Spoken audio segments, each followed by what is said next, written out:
Lin Tian was swept away by the tide of time travel and found himself in the Great Yin dynasty, where the gender ratio was heavily skewed, favoring women over men.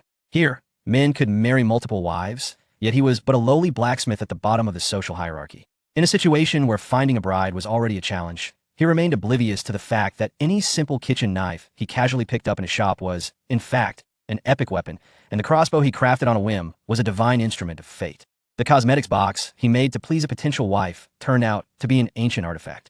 However, none of this mattered to him. All he desired was to earn money and find a spouse. Chapter 1. After a long period of singleness, every encounter feels like a beautiful encounter. The blacksmith workshop was bustling with activity, the sound of metal ringing through the air. In the midst of the sparks, a 1-meter-long blade gleamed red-hot. Lin Tian removed it from the forge and quenched it in water, releasing a plume of smoke. The glossy black blade emerged, revealing its true form. If this were my previous life, I could have been a spokesperson for Fruit Ninja, slicing through fruits effortlessly, Lin Tian mused. Alas, this is the Great Yin dynasty. With a sigh, he continued the final touches on the blade. 3 years prior, he had also been caught in the tide of time travel, arriving in this historically non-existent Great Yin dynasty. He inherited a blacksmith shop from parents he had never met. However, the dynasty had just emerged from years of warfare, rendering weapons unnecessary, and his blacksmith shop had fallen into disuse. As a result, the gender imbalance was staggering, with a ratio of 1 man to 8 women. Consequently, the Great Yin dynasty issued an imperial decree. Men must marry by the age of 15 and could take multiple wives without limitation. Women, on the other hand, were required to marry by the age of 14 or face a triple tax for being single each year. This world has its merits, but as a blacksmith with a defunct shop that barely earns me 3 coins a year, which family would want to marry off their daughter to me? Lin Tian lamented, looking up to the sky. And with no system to support me, I might as well have died and returned to the modern world. At that moment, a voice echoed in his mind. Ding! The system has detected that the host has been successfully single for 3 years, unlocking blacksmithing skill at max level. Lin Tian sighed. He was already nauseated by the sound. Currently, his abilities included max level planting skill, max level weaving skill, max level blacksmithing skill, max level combat skill, max level physical fitness, max level medical skill. But to what avail? His planting skill was maxed out, with enough produce from 10 acres to sustain himself. The weaving skill had only allowed him to craft a sieve for the neighbor and build a fence for his home. As for the blacksmithing skill, it was ironic that as a blacksmith, he had only reached max level after 3 years of singleness. With the borders no longer at war, what use was it to forge weapons for an army? Even at max level, it only made the hammering process slightly easier. The other skills were equally useless. He remained single, unable to find a wife, and barely earning any money. Was there any other time traveler who had been so poor after 3 years? Oh, heavens, do you think this is fair? Neither my career nor my love life has seen success. How frustrating. With that thought, Lin Tian flung the half-finished blade to the ground. The clattering sound nearly struck the foot of an approaching passerby, eliciting a chorus of gasps.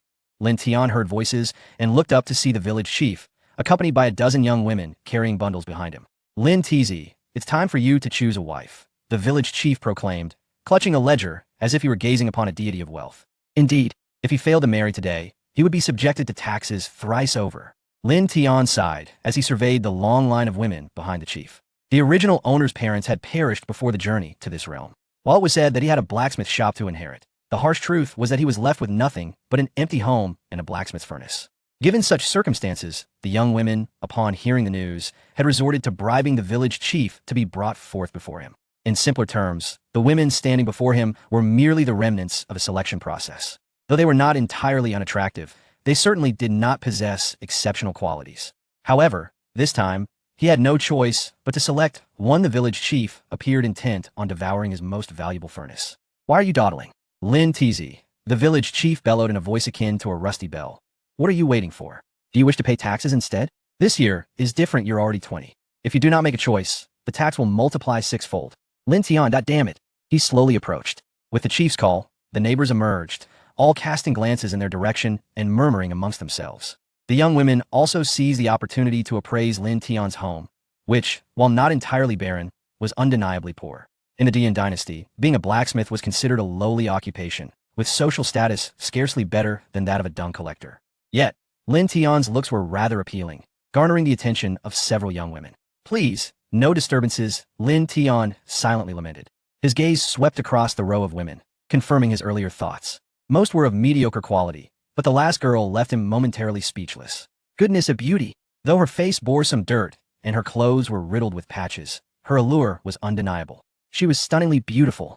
The clothing, clearly a size too small, accentuated her alluring curves, exuding an irresistible charm. Yet, there was an air of cool detachment about her, a noble essence that could rival contemporary stars. She was truly exceptional.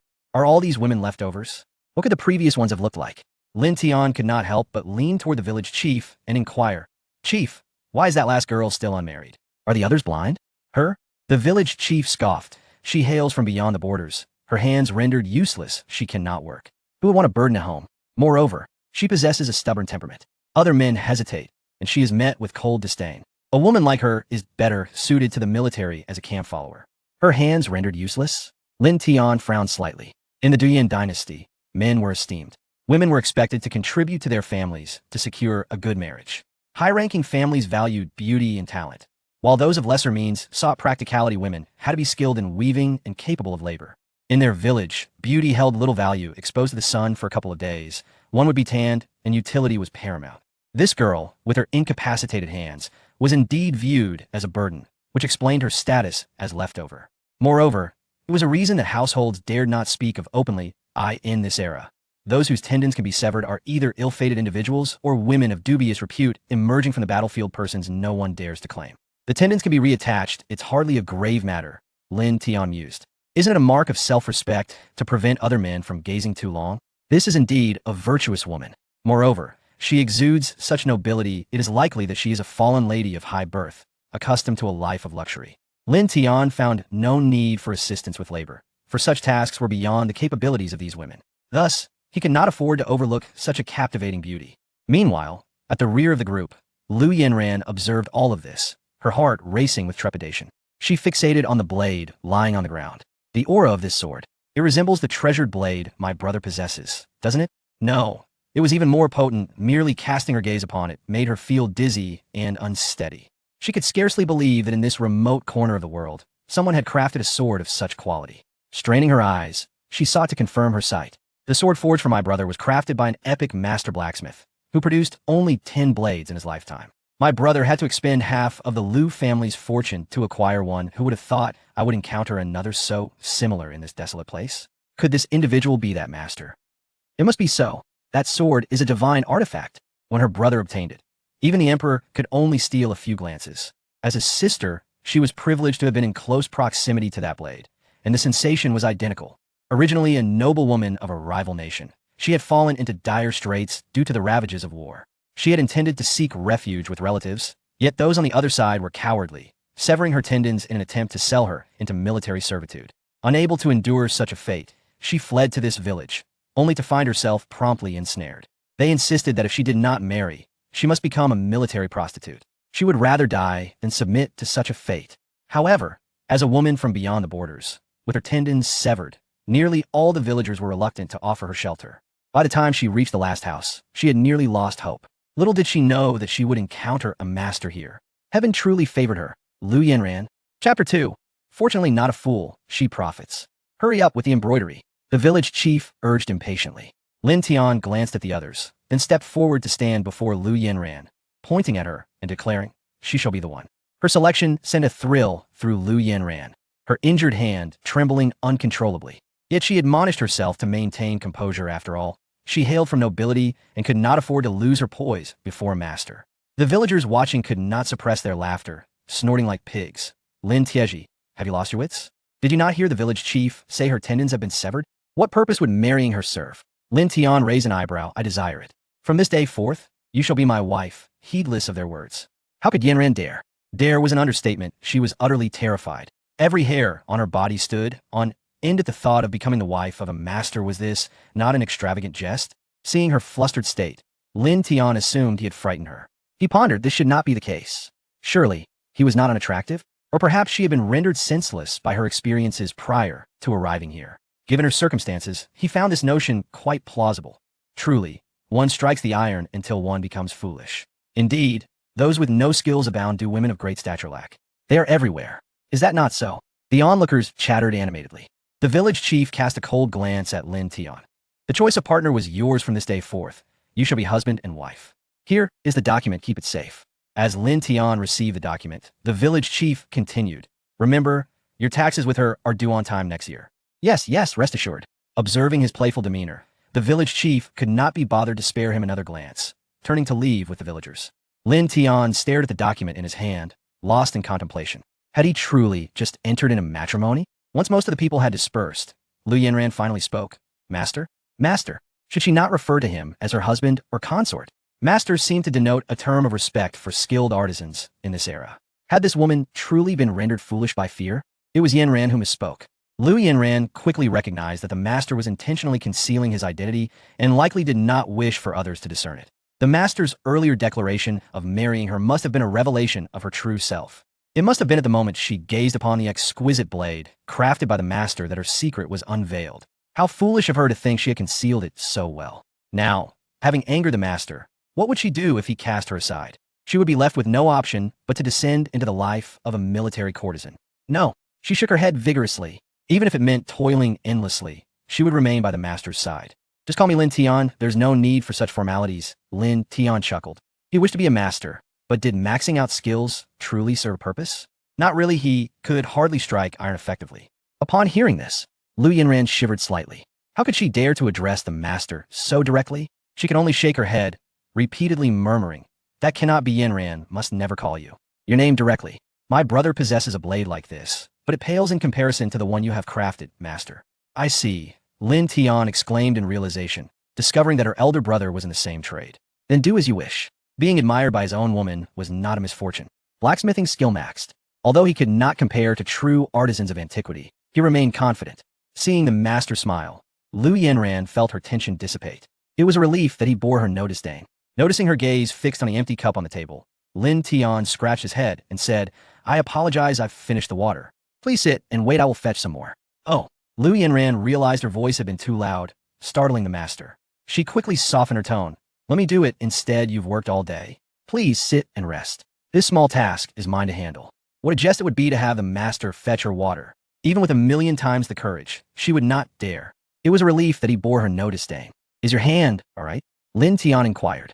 I can manage this small task, Lu Yanran replied hastily before rushing out to attend to her duties. Watching her hurried figure dash towards the courtyard, Lin Tian found himself bewildered. Did I even tell her where the kitchen is? I don't believe so. Yet, observing others bustling about for her, she felt disinclined to intervene. As for the matter of her hand injury, she would address it later. Although her medical skills were maximized, she had never experimented on anyone else and needed to proceed with caution. What if she inadvertently rendered her beloved wife incapacitated? With a smile, Lin Tian picked up the knife from the ground and placed it back on the rack. Suddenly inspired, he retrieved a smaller dagger from the rack. After testing it, he found the blade sufficiently sharp, suitable for slicing vegetables. It was just right for her. Lin Tian carried the knife into the kitchen and handed it to Lu Yanran. Here, if you're going to cook, this knife is perfect. All the vegetables are over there. You can prepare them however you like. Unfortunately, we don't have any meat today, so we'll have to make do until I sell the knife and can buy some. Lu Yanran excitedly accepted the knife. This dagger, is it for me? Lin Tian replied. Yes. See if it feels comfortable to use. Comfortable. Comfortable. It feels just right, she eagerly exclaimed. Lin Tian raised an eyebrow. How could she be so certain without having tried it first? Thus, he gently suggested, why don't you give it a try? If it doesn't suit you, I can get you another one. Lu Yanran clutched the dagger to her chest, repeatedly insisting, no need for a replacement, this dagger is perfect. Seeing her apparent delight, Lin Tian nodded. All right, it'll be forging in the front. Call me if you need anything. Lu Yanran nodded vigorously, her fingers caressing the dagger. This dagger surpassed even her brother's prized sword. She felt like she had struck gold. Did she truly adore this dagger? Lin Tian observed her bewildered actions. But who cares? As long as she likes it. Chapter 3. The inability to acquire meat. Lin Tian was fervently hammering away at the forge. Clang. The glowing red iron plate deformed under immense pressure. At that moment, Lu Yanran entered with a tray of tea, her eyes widening in astonishment as she observed Lin Tian's seemingly effortless blacksmithing. How could such a slight exertion result in the iron plate shrinking to less than half its original size? This strength is truly formidable. Please, enjoy your tea, Lu Yanran said respectfully. Lin Tian paused, stifling a yawn. Do not be so formal. Feel free to relax. He approached her, lifting the cup from the table and drinking it in one gulp. Is this how you usually forge iron? Lu Yanran inquired, her surprise evident. Is there any other way? Lin Tian replied, puzzled.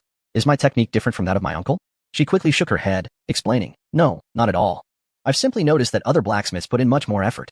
"Oh," Lin Tian mused, stroking his chin. "I assure you, I exert my fair share of strength as well." In that instant, Lu Yinren understood. He was a true master. How could an ordinary blacksmith compare? Noticing her anxious demeanor, Lin Tian asked, "How do you find the dagger?" At the mention of the dagger, Lu Yinran's face lit up, her speech becoming fluid. "It's excellent. I adore it. If you find it unwieldy, I could forge a smaller kitchen knife for you." Hearing about the prospect of a knife crafted especially for her, she hurriedly shook her head. No. Creating a fine blade must demand considerable time and effort from a master." Lin Tian chuckled. Forging a kitchen knife is not a daunting task. It would take no more than an hour at most. Lu Yinran, taken aback, quickly shook her head again. "Really, there is no need. The dagger is already splendid. Its edge is sharp, and it is both delicate and precise." Her heart raced at the thought of saying too much and inciting the masteress disdain. Eager to change the subject, she asked, "Are all these knives forged by you?" Lin Tian nodded. "Indeed, they are merely common tools, of little value." Lu Yinran gazed at the collection of treasures on the rack, thinking, is this truly of little worth? One of these could surely cause quite a stir if presented elsewhere, coincidentally. At that moment, a villager arrived at the entrance seeking to purchase something. "Lin Tianji, fetch me a sickle," the burly man shouted, casually picking up a kitchen knife from the forge to test its quality. "Is this knife effective? My wife bought one from the town last time, and it shattered while chopping bones, wasting my money." With a warm smile, Lin Tian reassured him. "You can trust my knives. If it breaks, bring it back to me, and I shall refund you." "Really?" the man replied, somewhat skeptical.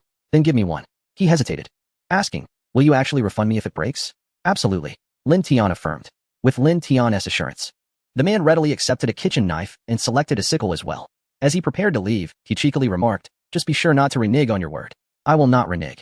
Feel free to purchase with confidence, my friend," Lin Tian replied with a broad smile, his heart swelling with excitement. The package has been neatly wrapped, and the blade is quite sharp. The burly man finally spoke a candid truth. "All right, that will be 6 taels of silver in total." Satisfied, the man took the knife and exchanged the silver. "Take care, brother. We welcome your next visit." "A knife that breaks?" Lin Tian chuckled, confident that the knives he forged would remain intact for a decade or even longer. Ironically, this was precisely why he struggled with business. Lin Tian mused in silence as Lu Yinren stared in disbelief. "You sold all of that for just 6 taels of silver?" she exclaimed. "Surely, master, you jest. But those kitchen knives and sickles." Overwhelmed by the shock, she stumbled over her words. "How could you just sell them?" Realizing her frustration stemmed from believing he had undervalued his wares, Lin Tian understood her sentiment. However, he maintained that these items were worth precisely that amount. No matter where one purchased them, the price remained consistent. Moreover, he hadn't sold a single item in 3 months. Upon seeing a buyer, he had to seize the opportunity. "It's nothing, merely trivial items. Selling them allows me to buy some meat," Lin Tian remarked, handing the freshly acquired silver to Lu Yinran. "Go on, fetch some meat." He gestured for her to hurry. Lu Yinran stood in a daze, staring at the silver in her hand. She recalled the burly man's plain attire, which hardly suggested wealth. She thought to herself that the master must have felt pity for him, thus only charging him 6 taels. She gazed at Lin Tian with admiration, noticing her adoring eyes. Lin Tian instantly straightened his posture. No one is indifferent to wealth. As long as one works diligently to earn money, what woman would be out of reach? Marrying 10 or 8 would indeed be delightful. With Lu Yinren glancing back 3 times as she departed, he felt more assured in his assumption. Before she left, he reminded her, "The meat from old Nyo's home at the village entrance is the freshest. Go there." "Understood," Lu Yinren replied, taking her basket and stepping outside. Once she left, Lin Tian resumed his work. With an additional person in the household, expenses would inevitably rise, and he had 2 months of taxes to pay next year. One person's share was 15 taels, making it 30 for 2. He needed to earn more to ensure a stable livelihood for both. With this thought in mind, he swung his hammer with even greater vigor. A piece of raw iron was purified in just over 20 strikes. Completely engrossed in his work, he lost track of time. By the time he finished forging a piece of iron, Lu Yinren had yet to return. Could it truly take this long to buy meat? Surely, she couldn't have lost her way? Setting down his hammer, he prepared to step outside in search of her. Just as he was about to close the door, he saw his little wife returning, looking utterly dejected. "What happened?" Lin Tian asked. Lu Yinren replied glumly, "The meat at that place is all sold out." When did the butcher's meat become so popular? In the past, there was still plenty left at this hour. Sighing, Lin Tian thought she must have been worried. He didn't want to mention it directly, and seeing her disappointment over the lack of meat, he patted his chest and said, "Stay here. I'll go out for a bit." Lu Yinran was astonished. Before she could inquire about the master's whereabouts, she looked up and saw no trace of him. The master's martial prowess was indeed remarkable. Her admiration surged once more. Gazing towards the direction in which the master had departed, she excitedly clutched the hem of her garment. Meanwhile, Lin Tian walked along, cursing under his breath. This butcher had indeed become quite skilled, deliberately undermining him, refusing to sell, with a grim expression. He carried the crossbow arrows he had crafted as he made his way to the back mountain. This particular crossbow arrow had consumed a considerable amount of his effort, with the tempered iron alone taking 2 full days. As for the arrows, the process was even more laborious, from molding to polishing. It took 5 or 6 days to produce a single crossbow arrow. Usually, he would venture to the back mountain to hunt during his free time. However, the strong odor of wild game made him apprehensive that his petite wife might not take to it. Now it seemed, rather than being averse to the taste, his wife was far more concerned about the absence of meat. Chapter 4. Slaying the black bear. Isn't it just meat? The mountains abound with it. As Lin Tian stepped into the forest, he was greeted by a cacophony of beeping sounds. Could it be a large catch? His heart surged with excitement, hoping it was a wild boar, which he could bring home for his wife to feast upon. However, as he crouched down, he sensed something amiss. It appeared that others had discovered the prey before him. Run! Lure it into the trap. Oh no, I can't control it. 5 individuals stumbled ahead, their faces smeared with blood, one of them limping heavily, clearly injured. Lin Tian glanced back and saw a massive black bear in hot pursuit. A bear? He hesitated, unsure if his wife would even eat bear meat. Nevertheless, twilight was approaching, and a bear was a bear. Second brother, you all needn't worry about me. Absolutely not. We leave together. Just as the bear seemed poised to pounce and maul the 2 men, Lin Tian adjusted his crossbow. Whoosh! An arrow struck true, piercing the bear's throat. The creature collapsed, its mighty paw falling limp. The men on the ground, witnessing the bear's stillness, finally processed the reality: the bear was dead. Brother, we've been tracking this bear for half a month, and it just fell like that? A delicate-featured young man, realizing the situation, approached to assess it, confirming its demise. He was taken aback as he noticed a hole in the tree trunk nearby and began counting the trees. 1, 2, 3, 4, 5. Finally, at the 6th tree, he discovered the weapon that had felled the bear. This is an epic weapon. My heavens! The young man gasped, marveling at the exquisite arrow, one that even the finest artisans in the royal court could scarcely forge. The aura emanating from the arrow was powerful and commanding. Could a master be present here? He scanned the surroundings with excitement. Brother, what are you searching for? We need to hurry and transport the bear back. Isn't father waiting for the bear bow for his medicine? Second brother, a master. There is a master here. The eldest prince, Morong Bo, could hardly contain his elation. Brother, have you been dazed by the bear? Where could there possibly be a master here? The second prince, Morong Xian, inquired with confusion. Brother, while finding a master is crucial, the bear bile is equally important. Didn't he that master say that finding bear bile from a 50-year-old black bear could save father? No. Second brother, the master is indeed here. Morong Bo was too excited to explain further. Not far away, Lin Tian observed the fallen black bear and hurried over. Upon seeing the astonished expressions of the 2 men, he felt compelled to clarify. Well, that black bear was slain by my hand. He gestured toward the bear on the ground. Thus, I believe it's reasonable for me to request a portion of the meat? Lin Tian did not wish to appear as though he were taking advantage of them. Yet he had indeed brought down the bear, and they would not have succeeded without him. Moreover, had he not intervened, they might have already succumbed to the beast. Therefore, asking for a share of the meat did not seem excessive to him. Upon hearing this, Morong Bo was taken aback, realizing that the master was surprisingly youthful. In an instant, he exclaimed with excitement. So it was the master who helped to slay the black bear. Master? Lin Tian felt a bit embarrassed. Why did this man address him as such? I cannot accept that title, he said, waving his hand, noting the man's affluent attire. However, since the bear belonged to him, Lin Tian felt a twinge of guilt. I only require some bear meat. The rest is all yours. Morong Bo was immensely thrilled, for he had witnessed the master wielding a crossbow. It was undoubtedly the master. No, we cannot accept the bear. It was the master who killed it. Bro, Morong Xian, realizing that his foolish elder brother was about to generously give away the hard-won bear, panicked. While it was indeed impressive that the newcomer had slain a 50-year-old black bear, to refer to him as a master seemed excessive. Moreover, although they had not killed the bear themselves, they had pursued it for half a month, nearly exhausting its stamina. Otherwise, how could this person have succeeded in the ambush? Indeed, Morong Xian believed Lin Tian had merely taken advantage of the situation. Otherwise, given his lean physique, how could he possibly have slain a black bear? Observing their reaction, Lin Tian promptly stated, no, wait. He produced a dagger, swiftly severing one of the bear's paws. At the sight of the dagger, Morong Bo's eyes widened in astonishment. The master was truly a master, carrying legendary weapons. Morong Bo swallowed hard, filled with envy. Lin Tian weighed the meat, finding it sufficiently hefty. This is all I need. Just as he prepared to leave, he noticed that someone was still following him. Is there something else? Lin Tian's mind was filled with questions. No, master. Morong Bo stammered, afraid of being dismissed by the master. You, the crossbow. I wish to. You wish to purchase it? Lin Tian interjected, amused. Why didn't you say so earlier? Am I inadvertently advertising my services? He chuckled. 50 taels. Morong Bo was taken aback. Is that too expensive? Lin Tian raised 4 fingers. Then how about 40 taels? Morong Bo remained in shock. 30 taels. It cannot be any less. Lin Tian handed the crossbow to him, extending his hand. Now, pay up. Oh, okay. Morong Bo dazedly retrieved 30 taels of silver from his pouch. Seeing the money, Lin Tian smiled warmly. Thank you for your patronage. Besides crossbows, I have other ironware at home. Would you like to come and take a look?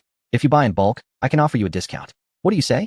To visit the master's home would mean he would know where the master resides. For Morong Bo, the opportunity to accompany the master was an honor. His excitement left Lin Tian bewildered. He had only made a casual remark, not expecting the other party to genuinely wish to go.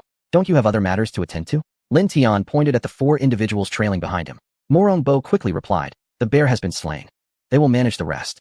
I want to accompany the master home. Accompany him home? Has this person lost his senses after encountering the bear? His speech is quite peculiar. Lin Tian found himself somewhat bewildered. He could only acquiesce to the words he had spoken. Let us proceed, he said. Morong Bo, noticing the master's unusual expression, tapped his forehead in frustration. How could he have been so careless as to allow the master to walk? He promptly instructed someone to bring forth the horse. Please, master. Mount the horse. As Lin Tian beheld the magnificent steed before him, his eyes sparkled with delight. This horse was undoubtedly of considerable value, perhaps even the fabled steed of 1,000 miles. Upon mounting, Lin Tian felt his perspective broaden instantly. Morong Bo discreetly observed the master's reactions, and upon seeing a satisfied smile grace the master's face, he felt a swell of pride in his own cleverness. Master, shall we set off? Lin Tian nodded, tightening the reins as he took the lead. Meanwhile, the abandoned Murong Xian gazed after the 2 figures receding into the distance, perplexed. What on earth is happening?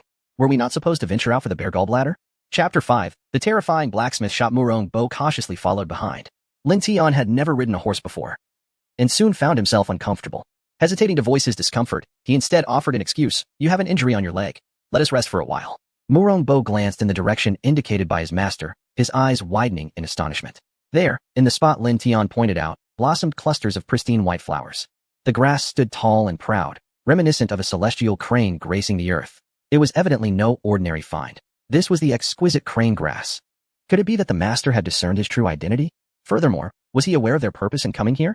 Morong Bo swallowed hard, lifting his gaze to see the master smiling enigmatically. He recalled having read about a legendary master in the palace's archives. According to legend, this master was not only capable of forging unparalleled weapons, but was also a master healer with profound knowledge of both medicine and poison. Could it be that he had encountered the very figure from the tales? Thank you, master, for guiding me to the crane grass. Morong Bo exclaimed with fervor. Crane grass? Lin Tian gazed at the cluster of white grass. This humble weed was dubbed crane grass? Such eloquence was the hallmark of cultured individuals. However, it seemed there had been a misunderstanding. Enduring the discomfort in his hips, Lin Tian dismounted and smiled. No need to thank me. You discovered the grass yourself. Seeing the master's expression, Morong Bo became increasingly convinced that this was indeed the legendary figure. No, without your guidance, it would have been impossible for me to find it. All of this is your merit. Lin Tian recognized this as a delightful misunderstanding, one he felt unable to clarify. He could only suggest, let us hasten our departure. It will soon be dark, and the woods can be perilous. Of course, master. Morong Bo was perplexed as to why the other insisted on calling him master. With a hint of exasperation, Lin Tian replied, I am truly no master. That herb was your discovery. It has nothing to do with me. I am merely a blacksmith. Morong Bo was taken aback. The text he had read indicated that masters disliked being addressed as such. He immediately nodded, affirming, indeed, the master is a blacksmith. Lin Tian thought, could it be that the wealthy here lacked a certain clarity of mind? Or perhaps he was attempting to ingratiate himself to secure better prices later. There was an unsettling feeling that something was amiss. It did seem that this individual was rather miserly, having just haggled with him moments ago. If that were the case, he would surely take advantage of this young nobleman to purchase more goods, ensuring his little wife would not want for silver. As the two rode out of the woods, they caught the attention of villagers along the way, who looked on enviously. Lin Tianji must be incredibly fortunate, riding a horse now. The person behind him looks quite affluent. Could he be a relative? Nonsense. Does that poor fellow have wealthy relatives? He would have prospered long ago. Upon hearing these remarks, Morong Bo's expression soured.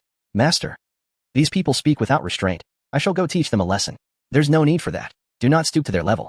Is it even worth addressing them? Useless. Their envy is palpable, a manifestation of jealousy. Lin Tian could hardly be bothered to engage with such foolish individuals. He would rather return home to accompany his wife. Yet, in the eyes of Morong Bo, this indifference translated into a profound reverence. The emperor had once imparted wisdom, stating that to become a ruler remembered through the ages, one must be open to counsel. He had further elucidated that the vastness of the ocean allows it to embrace countless rivers, while the towering mountains remain untainted by petty desires. Today, Lin Tian truly comprehended the essence of those words. It was his vision that had been narrow. The master was imparting the wisdom of what it means to be a great sovereign. Upon witnessing Morong Bo's admiring gaze, Lin Tian felt bewildered. Fortunately, they had arrived at the doorstep, alleviating some of the awkwardness. We have arrived. Let us disembark. Is this truly the dwelling of a master? Morongbo furrowed his brow, recognizing that this was indeed the home of a revered figure and that he must uphold decorum. As he stepped inside, he was left agape by the sight of an entire room filled with weapons. What manner of place is this? The room was brimming with divine implements. How terrifying. Upon hearing the commotion, Lu Yinran emerged and was equally astonished. This gentleman had come in search of tools, known as. Lin Tian suddenly realized he did not yet know the man's name. I am Morongbo, the visitor introduced himself. Ah, yes, he is Morongbo, Lin Tian replied. Young Master Murong, this is my wife, Lu Yinran. Morongbo regarded the woman before him, noting her graceful and elegant demeanor, as if he had encountered her before. However, upon learning that she was the master's wife, he doubted his memory. Meanwhile, Lu Yinran's back had grown cold, and her palms were slick with sweat. How could the master have brought the crown prince of Dian into their home? He was staring at her, evidently recognizing her. The only reason she did not dare to reveal herself was undoubtedly due to the master's presence. With the master's stature, even as a citizen of a rival nation, none would dare to harm her. Moreover, she was the master's wife in name. The mere thought sent her heart racing. Lin Tian, noticing his wife's flustered demeanor, felt an urge to hasten matters and urged, Young Master Morong. All our wares are here. Please feel free to choose what you require. Morongbo gazed at the array of exquisite weapons, momentarily at a loss for where to begin. Observing that he was merely admiring without purchasing, Lin Tian wondered if the young man was unimpressed. Thus, he began to make recommendations. What do you think of this dagger? It is perfect for someone who often travels. Not only is it sharp, but it is also compact and easy to carry. The best part is that it is reasonably priced at 10 taels of silver. Lin Tian deliberately inflated the price.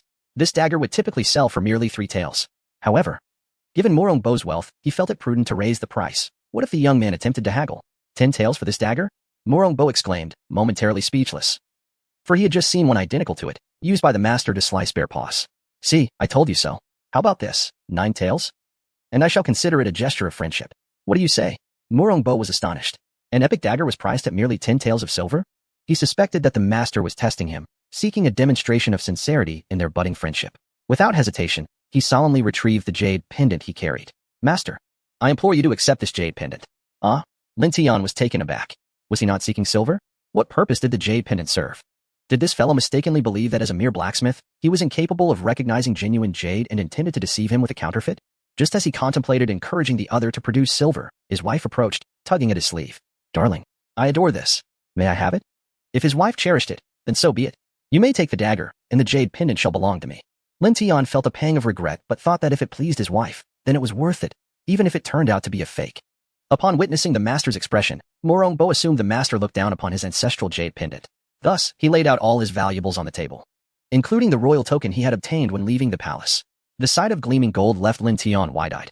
When Morongbo observed the master's satisfied demeanor once more, he felt assured that his assumptions were correct. The master was indeed testing him, eager to see if he would reveal his true identity. The master's earnest intention was to guide him towards becoming a wise ruler, and he nearly disappointed him. At that moment, Lu Yinran, standing nearby, recognized the royal token and became increasingly certain of the other's identity. She had previously been perplexed by the master's intentions, but now it was clear. His discreet actions conveyed to her that there was no need for fear. Even if a prince were to arrive, he would be able to handle the situation. Moved by the master's thoughtful intentions, Lu Yin felt her eyes welling with tears. Lin Tian, observing his wife's emotional reaction to the jade pendant, resolved to work harder in the future to provide for her desires. Chapter 6. The atmosphere is slightly delicate. The atmosphere was rather subtle. Morongbo eagerly awaited the master's instruction. Lin Tian noticed him gazing intently and mused that he was anticipating goods of equal value to gold. However, Lin Tian only possessed commonplace tools such as kitchen knives, sickles, scissors, daggers, and spatulas, items that often failed to sell. The prospect of losing a lucrative opportunity loomed large. Not so hasty. Lin Tian chuckled. Let us sit down, have some tea, and take our time. Upon hearing this, Lu Yinran promptly poured tea. Morongbo, having fidgeted for quite a while, was parched. Just as he was about to gulp down the tea, he spotted a black leaf floating on the surface. The leaf was perfectly round, with tips that seemed to have antennae, and after being processed, it exuded the fragrance of lotus. This could not be mistaken. It was the leaf of the Millennium Wild Ginseng. Morongbo was moved as he cradled the bowl, looking at the master. The master must have discerned the deficiency in his vitality and had specially instructed his wife to brew this for him. Observing the master's contented expression, Morongbo felt relieved. Lin Tian thought to himself that if he intended to run a business, he ought to possess at least this level of discernment. In modern times, when customers enter a shop, it is customary to serve them tea and ensure their comfort, enabling them to willingly part with their money. Master, may I have another bowl? Morongbo asked, his eyes gleaming. Yes, yes, drink more. There is plenty, came the reply. Thus, Morongbo drained 4 bowls of tea. This scene left the couple utterly astonished. Lu Yinren stared at Murongbo, her expression uneasy. She wondered what tricks he was playing. Was he merely stalling for time? Intending to expose her true identity before the master? It must be so. Lu Yinren gritted her teeth in frustration. Lin Tian observed her and pondered if she was concerned about their tea expenses. Gently taking her hand, he whispered in her ear, "It's just tea. No need to worry. I'm here." Lu Yinren looked at the master in astonishment, realizing her little thoughts had indeed been seen through. Moreover, the master was holding her hand. Knowing his identity made her hesitate to overstep boundaries. Yet, if the master desired, Lu Yinren felt her cheeks flush. Seeing her bashful demeanor, Lin Tian understood that he should not expose her feelings. Thriftiness was commendable, and his little wife was merely trying to save him money. He felt touched. Lin Tian was at a loss for what to present, yet Murongbo's eyes were fixed on the iron bowl on the stove. The 8-treasure dragon scale bowl. Murongbo inhaled sharply. This was a prehistoric artifact. It was said to be crafted from the mysterious iron of Tianshan. Food served in this bowl had the added benefit of prolonging life. Murongbo's heart raced as he turned to the master. That bowl. He wished to confirm his guess. Lin Tian, confused, asked, "You want this bowl?" Murongbo nodded vigorously, excitement written all over his face. Lin Tian, perplexed, considered that he was a conscientious merchant. That iron bowl was used for holding hawthorn paste, old and tattered, and certainly not for sale. If he truly appreciates it, it would be no trouble to gift him one. If you fancy it, please take it. Let us consider ourselves friends, and should you need anything next time, feel free to return. Ah, the master has already bestowed it upon him? This is indeed the precious 8-treasure dragon scale bowl. The master, without a second thought, has given it away. Murongbo swallowed hard, and in an instant, realization dawned upon him. The master was already aware of his purpose for this visit. With the emperor's life hanging by a thread, possessing the 8-treasure dragon scale bowl would enable them to endure until they could gather the necessary medicinal herbs. The master has acknowledged him. Murongbo cradled the bowl, tears welling in his eyes. Lin Tian was perplexed. Does he truly have no friends? Yet, a mere bowl has stirred such emotion within him. Indeed, it seems the affluent lack for nothing. Lu Yinren gazed at the iron bowl, her eyes nearly bulging with astonishment. That bowl is the esteemed 8-treasure dragon scale bowl. How could the master present it so nonchalantly? However, upon looking up, she noticed the master casting her a profound smile. And Lu Yinren understood. The master intended to silence Murongbo, preventing him from revealing his whereabouts. The master's meticulous efforts to protect himself left Lu Yinren feeling that her gratitude could never be adequately expressed. Upon seeing his little wife gazing at him with such affection, Lin Tian felt a warmth spread through his body. He hastily said, "Well, it's getting late. You should head back. Come again if you need anything." Murongbo, clutching the bowl tightly, nodded repeatedly, apologizing for the disturbance, and mentioned that the master and his wife should rest. Wife of the master? Lin Tian mused, finding the title rather appealing. Yes, do hurry back. Murongbo turned to leave, but Lin Tian called out, "Oh, don't forget the things on the table." He kindly reminded him, for losing those items would cost him dearly. Murongbo paused, quickly gathering his belongings, feeling quite embarrassed. He could only hope to find a way to endear himself to the master upon his next visit. Once the visitors departed, Lin Tian eagerly took his little wife's hand. "I'm famished. I shall prepare dinner." Lu Yinren exclaimed, "Oh no, you mustn't tea. I have already prepared the meal and kept it warm in the pot." Indeed, having a wife is a blessing. Returning home means a warm meal awaits. Lin Tian generously praised her. Lu Yinren's cheeks flushed. "Then, please wash your hands. I will bring the dishes over." Observing her bustling about, Lin Tian felt an overwhelming sense of comfort. The warmth of family life is true happiness. Since dinner was ready, he thought he ought to handle the bear paw he had brought back. Otherwise, it would spoil overnight. Thus, he carried the bear paw to the yard and skillfully began to skin it. Lu Yinren, witnessing this, gasped, "A bear paw?" Lin Tian looked up and smiled. "Do you recognize it?" Lu Yinren nodded. "Did you venture into the mountains?" "Yes. I wandered through the forest and happened upon Murongbo and the others being pursued by a bear, so I lent a hand. They graciously gave me a bear paw in return." Lu Yinren was speechless, realizing the lengths the master had gone to for her. The bear paw was substantial. The bear must have been enormous. No wonder Murongbo dared not act recklessly. The master truly employs both carrot and stick. "You are remarkable." As Lin Tian observed his little wife gazing at him with adoring eyes, he felt a swell of pride. "Indeed, with me by your side, you need never worry about going hungry," he proclaimed. Lu Yinren nodded vigorously. With a master like him as her support, she felt invincible against the world. Soon, Lin Tian skillfully prepared the bear paw, salted it, and hung it from the beam to dry. He then wrapped his arm around his little wife and led her to the dining table. Lu Yinren, feeling the warmth of his embrace, melted into his side. The sight of her left Lin Tian momentarily uninterested in his meal, though he feared he might startle her. After all, they had only just met a day prior. Determined to cultivate their bond for a future filled with happiness, Lin Tian resolved to take things slow. Lu Yinren prepared 3 vegetarian dishes and a soup. Despite their simplicity, Lin Tian found them utterly delightful, devouring 3 large bowls. Patting his belly in satisfaction, he remarked, "My dear wife, You've worked hard all day. You should wash up and head to bed. At his words, Lu Yinran's face flushed crimson. What about you? She softly inquired. Lin Tian was unaccustomed to her formal address and quickly responded, Please, don't call me you in that manner. I am not a wealthy landlord. We are now husband and wife. You may call me Xiang Gong or simply by my name. Tiangu will suffice as well. Fearing she might offend him, Lu Yinran hastily corrected herself. Then, I shall call you Xiang Gong. As she uttered those words, she nearly buried her face in his chest. Lin Tian felt a surge of satisfaction. Her bashfulness nearly overwhelmed him. After tidying up, Lu Yinran shyly retreated to her room, while Lin Tian lay in the living area, gazing at the ceiling. That night, neither of them found sleep. One was too shy to close her eyes, while the other was restless with discomfort. Chapter 7. The extraordinary master embracing the exquisite Baobao dragon scale bowl. Murong Bo returned to the palace, only to encounter Murong Xian, who had been anxiously awaiting his arrival. Brother, what on earth transpired? Why did you leave with that villager? What villager? That is a master. Murong Bo retorted sharply. Unconvinced, Murong Xian shot back. Clearly, he is just a rustic peasant. I cannot fathom what has possessed you. Fuming at the disparagement of the master, Murong Bo could hardly contain his anger. He promptly placed the Baobao dragon scale bowl before him. Open your eyes and behold what this is. In the dim light of dusk, the black bowl appeared to come alive, with a black dragon seemingly gliding along its rim. This is the Baobao dragon scale bowl. Murong Xian exclaimed in astonishment. Shoo! Murong Bo quickly covered his mouth. Do not make a sound. The fewer people who know, the better. Murong Xian nodded vigorously in agreement. Observing his reaction, Murong Bo scoffed. Such superficiality. With your limited discernment, it is no wonder you remain uninformed. How could someone of that caliber be unveiled by you? Fortunately, I kept my wits about me. Otherwise, I would have regretted it immensely. The two brothers hurried towards their father's chamber, only to find the silver-haired Wang Yang emerging. Shaking his head, Master, could it be that my father? In an instant, their faces drained of color. Prepare for the inevitable. His Majesty will not survive the night, Wang Yang stated with resignation. Unless we procure the 5-spirit elixir immediately. The brothers exchanged glances. Realizing they had only gathered 2 of the necessary ingredients, with the remaining one still unknown, Wang Yang shook his head. The components for the 5-spirit elixir are not so easily found. The most esteemed prescription is a rarity in this world. You should go in and keep the emperor company, he advised. Is this the final ultimatum? Murong Bo protested, unwilling to accept defeat. He produced the bowl once more, declaring, Master, look at this. In the night, the ebony bowl glimmered, revealing the magnificent black dragon swimming at its edge. Wang Yang's eye suddenly lit up. The Baobao dragon scale bowl. He eagerly snatched it from Murong Bo's grasp. Where did you acquire such a treasure? Wait, what is within this bowl? Wang Yang observed the crimson and ebony contents, inhaling deeply.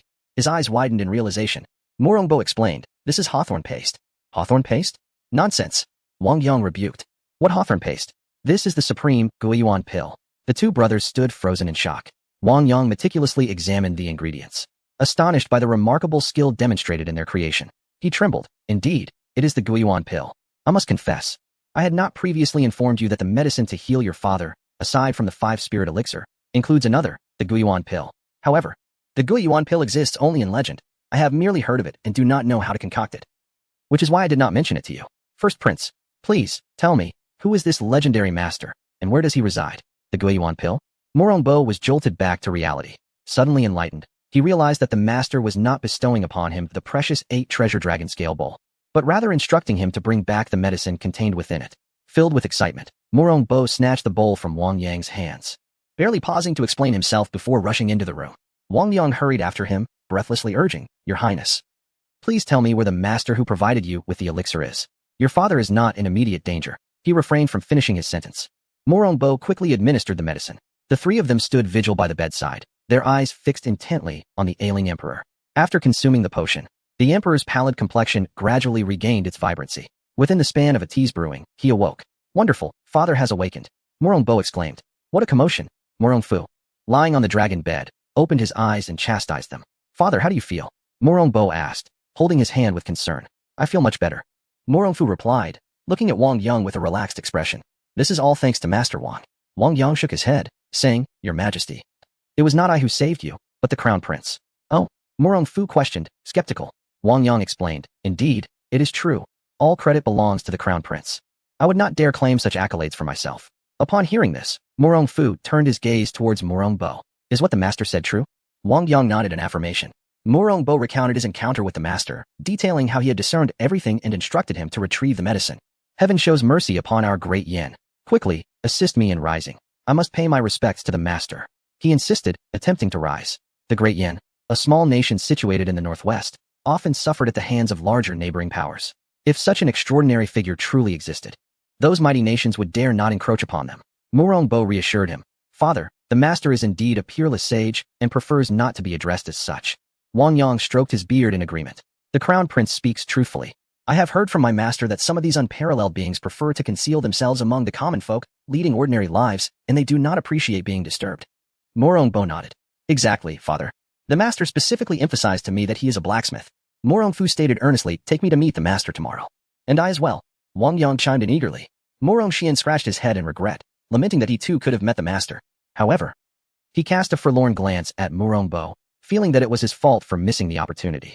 Beneath the tranquil night, the small creek lay exceptionally still. Lin Tian reclined on a wooden plank, a smile gracing his lips. Early in the morning, while yawning, Lin Tian happened upon Lu Yanran, who was busy tidying up the house. "Good morning," he greeted. "Good morning," Lu Yanran replied. After a night of contemplation, she had finally come to a realization. Now, she found herself without support, clinging tightly to the lifeline that the master represented. It seemed the master was intentionally concealing his identity, masquerading as an ordinary blacksmith. Given this, she decided to feign ignorance. The official documents have arrived, and she is now the nominal wife of the master. The title of the master's wife. Such an honor. Observing the young bride looking charming early in the morning, Lin Tian's heart raced with excitement. He knew he must not be overly eager. With a gentle smile, he inquired, "Did you sleep well last night?" "Yes," Lu Yanran replied softly. "I have already prepared hot water. My dear husband, you can wash up as soon as you rise." "Very well." Lin Tian swiftly got up, ready to open the door and proceed to wash his face and brush his teeth. However, as he opened the door, he was taken aback to see 4 individuals waiting at the entrance. "Ah, aren't you the one from yesterday?" Lin Tian asked in confusion. Murongbo, upon seeing the master, hurried forward.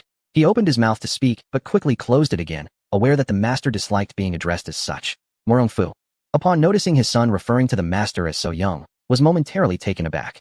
Could it be that this young man was deceiving him? Yet, after consuming the medicine he had brought back, even the ailment that had stumped Master Wang had miraculously healed overnight. Even his long-standing internal injuries had vanished in a single night. Seeing the group gathered at the door so early, Lin Tian suddenly understood. They must have come to purchase something. "Well then, please come in and have a seat. I've just woken up and need to tidy up a bit," he said. Murongbo nodded excitedly, convinced that the master had anticipated their visit today. "Everything you need is right here. Please take a look while I wash my face," he added, yawning as he made his way to the backyard. Chapter 8. The Great Yin is poised for prosperity. In a small corner of the courtyard lies the kitchen. Observing the busy figures within, a steaming basin of face-washing water sits invitingly. Lin Tian, with a sense of satisfaction, wipes his face, exclaiming to himself that this is indeed the life a man ought to lead. As the 3 entered, they were momentarily struck dumb. Much like their first encounter with Murongbo. Where on earth are we? Exceptional weapons, epic artifacts, heavenly tools, legendary treasures. The room was filled with terrifyingly valuable items. Just a single piece taken from here would undoubtedly cause a stir. Even Murongfu, accustomed to grand spectacles, found his jaw dropping, his legs frozen in place. The other 2 mirrored his astonishment. At this moment, Murongbo felt a swell of pride. So many treasures, each exuding a majestic aura, commanded respect, and left the 4 of them hesitant to move freely. "What are you all standing there for? Sit down." Lin Tian, having finished washing his face, entered to find them rooted like wooden posts. Could it be that they looked down upon the items in his shop? Lin Tian pondered that he must focus on crafting items that the wealthy could appreciate in the future. Murongfu's forehead glistened with cold sweat, relieved that he had indeed come today. Such extraordinary figures in the Great Yin, and he had been oblivious. He felt utterly deserving of punishment. Murongbo whispered to his father, "Father, the master prefers to masquerade as an ordinary person. We must play along, lest he becomes displeased." Murongfu nodded vigorously, as his son had been reminding them all the way here. "Thank you, esteemed Mr. Lin," Murongfu quickly interjected. "I have heard from my son that you have many excellent iron wares. I wish to come and take a look." "Ah, certainly," Lin Tian replied, observing the kindly elderly man who bore a striking resemblance to Murongbo. The man next to him was evidently his son. Lin Tian smiled and said, "Elder, do not rush in your inspection. Since you arrived so early, you must not have had breakfast yet. Just in time, my wife has prepared a meal. If it pleases you, please join us." The invitation to dine from the master sent Murongfu into a state of excitement, exchanging a furtive glance with Murongbo. The master had not dismissed them. Did this imply their acceptance? Murongbo blinked, urging his father to remain composed and not to become overly enthusiastic. "Very well, my son. You have done splendidly this time. I shall reward you handsomely." After their silent exchange, the father and son hastily took their seats. Lin Tian wondered if the pair had not slept well, as they appeared to be twitching. At that moment, Lu Yanran entered, carrying dishes. Upon seeing the room filled with people, her anxiety heightened upon noticing Murongfu. My dear, it's time for dinner. Lu Yanran endeavored to feign nonchalance. Seeing the food had arrived, Lin Tian immediately beckoned. Come. These are simple farm dishes. Everyone, please sit down and enjoy a bit. We can take our time picking through them afterward. My dear, you should sit as well. He patted the seat next to him. Lu Yanran obediently took her place. Mo Rongfu, upon seeing her, felt a sense of familiarity, as if he had encountered her before, though the memory eluded him. The master's wife must not be offended. He quickly sat up straight. Lin Tian picked up his chopsticks, urging everyone not to be polite. The four of them lowered their heads, ready to begin their meal, only to find that the table was adorned with exquisite 8 treasures dragon scale bowls. Upon closer inspection, the chopsticks were crafted from millennium-old black peachwood, their ends intricately carved with dragons and phoenixes, seemingly poised for flight.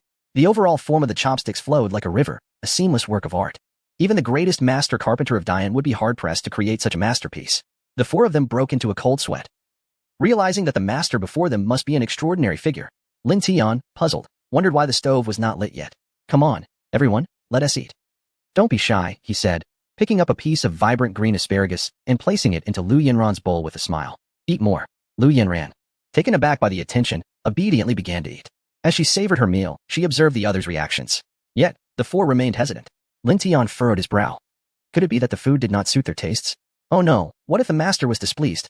Mo Rongbo quickly lifted his bowl, grasping his chopsticks, and even nudged his father with his foot.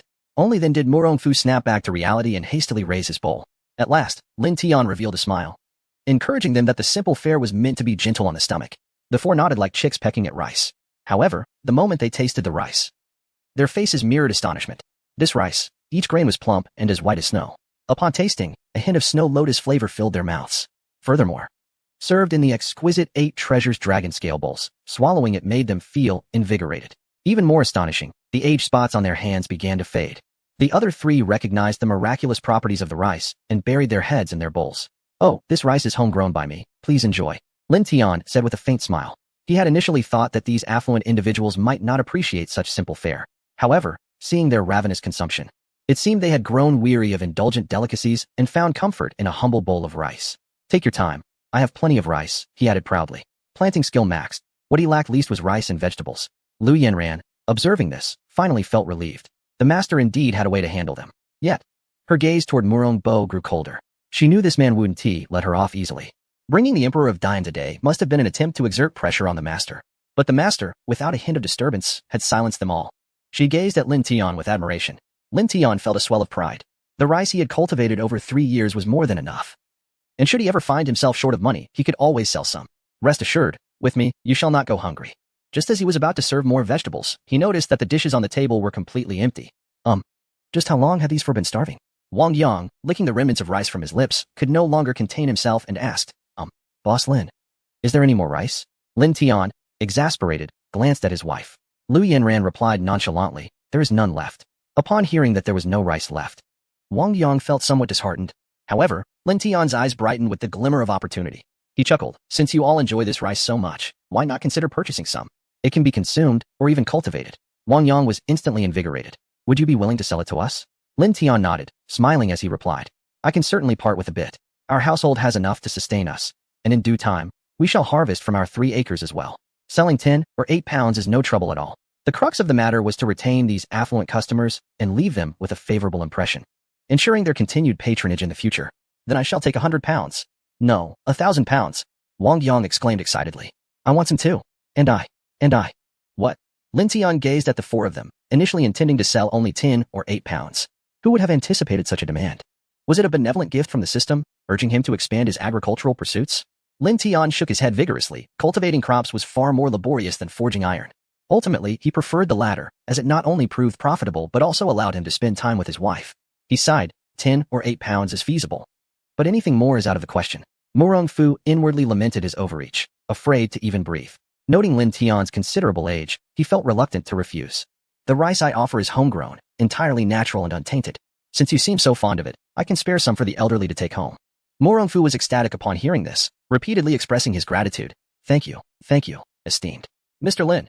You're older than I am, just call me Xiao Tian. Lin Tian insisted amiably. That is quite impossible, Murong Fu replied, shaking his head earnestly. I would never presume. Lin Tian then weighed out 10 pounds of rice from his pocket. Very well, elder, consider this rice a gift from me. My primary business revolves around ironware. So do visit whenever you have the chance. Mo Rongfu accepted the rice, his hands trembling with excitement. The master had gifted him rice and invited him to return. This was monumental. The great yin would surely flourish. Chapter 9. The brazen ones arrive at this moment. Lin Tian regretted not having procured several valuable items. This early in the morning, not only had he failed to open his shop, but he had also suffered a loss of 10 pounds of rice. Furthermore, there was a bowl to consider. He felt quite disheartened. Observing the 4 individuals who seemed to disdain the wares in his shop, he merely wished for them to depart. Once he found the time to procure some quality goods, he would not have to worry about a lack of customers. Pondering these thoughts, Lin Tian smiled and said, "Well, esteemed guests, I must return to my work. Perhaps you might visit another day?" Mo Rongfu had intended to linger, yet upon noticing his son's persistent signaling, he had no choice but to rise respectfully and respond. "Then, Boss Lin, we shall take our leave for now." Lin Tian waved his hand and replied, "Yes, yes. You are always welcome to return. Next time." Mo Rongfu's eyes brightened as he nodded vigorously. Contentedly clutching the rice, he departed, followed closely by the 3 others, who gazed longingly after him. Lin Tian, clutching his stomach and staring at the bowl of plain rice, found himself devoid of appetite. He gently caressed his wife's delicate face and said, "Wait for me a moment. I shall go buy something delicious to bring back." Lu Ran, with a blush, nodded in agreement, aware that her husband intended to follow the group. Lin Tian strode purposefully out the door, only to encounter the village chief's daughter, Xiao Rou, right at the entrance. "Oh, Brother Tian, where are you off to?" teased a woman accompanying her. "Are you willing to leave your new bride alone at home?" Lin Tian, uninterested in their banter, replied coolly, "I'm merely going out to purchase some buns." "Is there something you need?" Xiao Rou smiled sweetly. "Nothing much. Just that my father sent me to inform you that the autumn hunt is approaching, and you should prepare." The autumn hunt, a village tradition where residents ascend the mountain to hunt, rewards those who capture the largest game with substantial prizes. It was rumored that this year's reward was a 200-pound pig. The woman's mouth watered at the thought. "Brother Tian, I've delivered the message. Just don't say I didn't warn you." Upon hearing this, the woman scoffed. "Humph, what can he do? He's just a blockhead, good for nothing but blacksmithing." Xiao Rou tugged at her sleeve and urged, "Sister Wang, don't say that." "Why? Do you fancy him? Marrying a mere blacksmith will leave you destitute. You'll never have a chance to rise." Sister Wang rolled her eyes. "Stay far away from him. No matter how handsome he may be. Can looks fill your stomach? Can they pay taxes?" "Don't be foolish." Sister Wang scrutinized Lin Tian from head to toe, adding, "Who knows if he is merely pleasing to the eye but ineffectual." The crude remark elicited laughter from the men present. "By the way, Lin Tieji, did you consummate your marriage with your wife yesterday? What was it like?" Lin Tian, unfazed by their opinions of himself, bristled at any disparagement of his wife. His face darkened as he retorted, "What business is it of yours?" "Oh, is he angry? Could it be that we struck a nerve?" "Ha ha ha, Lin Tizi is all show and no substance. Ha ha ha." A group of people joined in the mockery. Lin Tian clenched his fists, poised to strike that fool, but was intercepted by Xiao Rou. "Tian Gu, don't stoop to their level. You have matters to attend to." "Hurry along," she urged, placing her hands on her hips and addressing the crowd. "Get on with whatever you were doing. You'd be better off using your energy on the autumn gathering." "Oh, Xiao Rou is being protective," one of them jeered. "But the truth is, he is already married. If you go to him now, you'll only be a secondary wife." Xiao Rou's face flushed at the remark. "Whether I marry or not is none of your concern. You need to worry about me." Lin Tian glared at the ruffians, his desire to lash out bubbling beneath the surface. Yet, he thought better of it. Fighting them would be futile, unless he could sew their mouths shut. With a dark expression, he turned to leave. "See?" Wang Sa called out from behind. "You're so protective of her. Yet she hasn't even said thank you." Lin Tian paused mid-stride, turning back with a frosty glare. Wang Sa recoiled in fear. "What would you want?" Ignoring her, Lin Tian turned to Xiao Rou and offered a faint smile. "Thank you." Xiao Rou was momentarily dazzled by his smile, stuttering, "And no need for thanks." As Lin Tian walked away, his thoughts wandered to the autumn gathering. In the past, he had approached it with indifference. The larger wildlife resided deep in the mountains, while the gathering site was near the back hills, populated only by rabbits and other creatures he found unappealing. Moreover, the rewards had been meager, either a piece of cloth or a bag of rice. Did he truly need rice? However, this year was different. This year, it was meat. His little wife adored meat. He had even endured the expense of purchasing meat buns. Carrying the buns, he returned home to find Lu Yin and diligently cleaning every nook and cranny of their abode. The sight brought him comfort. "Come, try a bun," he offered. Lu Yin wiped her hands and took a bite of one. Indeed, it could not compare to the food from the master's kitchen. Yet, the master relished it with delight. She surmised that he usually feasted on exquisite delicacies, and thus, a rare taste of these humble buns would seem delectable to him. Lin Tian took a bun for himself, savoring its juiciness. It was simply divine. He devoured 6 in quick succession, while Lu Yin struggled to finish just one. Having tasted the master's food, her palate had become quite discerning. Was it true that women had smaller appetites? Lin Tian extended another bun toward her. "Have another. Look at how thin you are." Lu Yin gazed up at him, bewildered. Was the master dismissive of her because of her slenderness? She understood now. It must be that he preferred a fuller figure. Why hadn't she realized that sooner? With newfound determination, she bit into the bun, and Lin Tian smiled in satisfaction. That's more like it. Eat up. Lu Yinran nodded with cheeks puffed out, just as the two were enjoying their moment together. An unpleasant voice interrupted from the doorway. Lin Tian, come out. The kitchen knife you sold me broke. Pay me back. That's impossible. Lu Yinran immediately cast a cold glance at the burly man at the door. How could a masterfully crafted kitchen knife possibly break? Lin Tian approached with a smile, recognizing the man as the one who had purchased the knife the previous day. Our kitchen knives come with a lifetime warranty. They are not prone to failure. Lin Tian stated calmly. Humph, you're just bragging. I used it to chop large bones this morning, and it chipped right away. Take a look for yourself. The man raised his voice, drawing a crowd of villagers. Everyone, come and see. Lin Tianji is selling counterfeit knives. I used this knife only once. And now it has a chip. I'm returning it for a refund, but he refuses. Just yesterday, he himself guaranteed that any damage would be compensated. And now he is trying to renege. The burly man beamed with misplaced confidence. However, the onlookers remained unconvinced. I say, Zhang Dainyu. We all bought knives from Lin Tianji. Not only do they not chip when chopping bones, but they can even split stones. Stop causing a scene and go home. Exactly. His knives can cut vegetables and chop firewood. I've used mine for a year, and it still shines like new. Don't make a fool of yourself, just leave. The villagers, chattering amongst themselves, supported Lin Tian. Zhang Dainyu, incensed, resorted to threats. I don't care, give me my money back, or I'll smash your stall. This Zhang Dainyu, relying on his brute strength, was a bully in the village, often harassing respectable women and engaging in petty theft. The villagers were intimidated by him and fell silent. Lin Tian fixed his gaze on the knife, sneering, get out of here. Open your eyes and see clearly. The knife in my shop is not the shabby piece you're holding. The villagers were stunned by Lin Tian's outburst. Was this really the Lin Tianji they knew, who had always been mild-mannered? But now, Chapter 10, a single blow that knocked out 3 teeth. Lin Tian revealed his lean arms. Having never engaged in a fight before, with his combat skills and physical prowess at their peak, he assumed he would not be overly weak. It seems you are unwilling to compensate, Zhang Dainyu growled menacingly. I have already stated that the kitchen knife does not belong to my family, Lin Tian replied, a smirk gracing his lips, eliciting gasps from a gathering of women. If you wish for me to pay you, then place the knife upon the stove for my inspection. Upon hearing this, Zhang Dainyu sensed an opportunity and promptly placed the damaged knife on the stove. Lin Tian then turned and retrieved a knife he had forged himself, raising it above his head. What are you planning to do? Zhang Dainyu was perplexed by Lin Tian's intentions. With a sharp sound, the knife on the stove was cleanly severed in two. Zhang Dainyu's eyes widened in disbelief, his mouth agape as if it could hold an egg. He had clearly seen Lin Tian lift the knife effortlessly, yet the one he had brought was now in 2 pieces. How could this be? Zhang Dainyu's mind raced. Everyone. Look, Lin Tian is selling inferior goods. The knives he sold us are defective. I only purchased the knife after witnessing its sharpness demonstrated by him. Now he must compensate me. Zhang Dainyu insisted vehemently. Defective knives? Lin Tian retorted, his pride ignited. Since I took over my father's blacksmith shop 3 years ago, who among you has bought my knives and brought them here today? The onlookers, eager for entertainment, quickly responded. I brought one. I have one too. Although it's not a kitchen knife, will a sickle suffice? I possess a hoe. I suppose that won't be useful. Lin Tian was quite pleased. He instructed those with sickles, kitchen knives, and iron pans to place their items on the stove. He raised his knife and struck each one in turn. Clang. The sound of metal colliding sparked brightly, yet none of the items were severed. Lin Tian chuckled. See? This is the quality of my craftsmanship. Zhang Dainyu's composure faltered. With a darkened expression, he swung his arm threateningly. You seek your demise.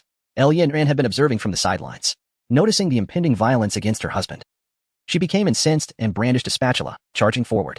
You shall not disrespect my husband. As a mere woman wielding a spatula, her threat was hardly intimidating to Zhang Dainyu. Lin Tian, you coward, relying on a woman to protect you. Yinran glared with fierce eyes.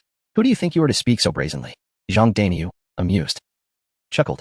Oh, listen to her. This noble lady speaks differently from the common folk. He leered at her. Return home and warm my bed. And I may consider sparing this fool. This fool is far too scrawny. He surely cannot satisfy such demands. I will crush your skull. Lin Tian roared, fury igniting within him as he struck Zhang Dainyu, sending him spinning thrice in place. He dared to covet his wife. It was imperative that he dealt with him decisively. Zhang Dainyu was utterly stunned by the slap. Looking down, he saw his 3 teeth lying on the ground. Lin Tian, you audacious scoundrel, how dare you strike your elder? Speak another word, and I shall ensure your demise. Zhang Dainyu, frightened, covered his groin. Just you wait. Having always been combative and strong-willed, he had never been struck before. Even the original Lin Tian had often been the victim of beatings. Gazing at his teeth scattered on the ground, Zhang Dainyu was bewildered. When did this young man become so powerful? One slap had knocked out 3 of his teeth. Realizing he could not match Lin Tian's strength, he fled, clutching his face. The onlookers were equally astonished. When had Lin Tian become so formidable? Lu Yinran's eyes sparkled with admiration. She had always suspected her master possessed martial prowess. But this was beyond her expectations. Seeing that his little wife was not frightened but instead gazed at him with admiration, Lin Tian proudly rubbed his nose and said, "Thank you, dear villagers, for your support. If you wish to purchase anything, please come forth." Upon hearing that there were goods to be bought, the crowd quickly dispersed. Only Xiao Rou remained, looking at him with concern. "Brother Tian, you struck Zhang Daniu. He won T. Let this go easily. Do not worry, if he comes again, I shall confront him once more." Xiao Rou shook her head, expressing her apprehension. "I have heard that his brother is acquainted with a high-ranking official in town. Provoking him may lead to trouble in the future." After speaking, she turned to Lu Yinran, furrowing her brow. "Honestly, what good is a pretty face if she cannot contribute? She always stirs up trouble." Lin Tian scratched his head and smiled. "Thank you for your concern, Xiao Rou. If he dares to create chaos, I shall not fear him." Recognizing her words fell on deaf ears, Xiao Rou sighed. "Well, do take care of yourself." With that, she picked up her basket and walked away. Worry etched on her face. As a woman herself, Lu Yinran could easily discern that Xiao Rou had feelings for the master. A man like him would not be without admirers. Summoning her courage, she said, "If you are fond of that young lady, you should marry her." "Huh?" Lin Tian exclaimed in surprise. "What did you just say?" Lu Yinran, with utmost seriousness, replied, "I can see that the young lady has feelings for you. And you seem to like her as well. Having another to serve you would be beneficial." Lin Tian understood. His little wife was feeling jealous. "Jealous, are we?" Lu Yinran shook her head.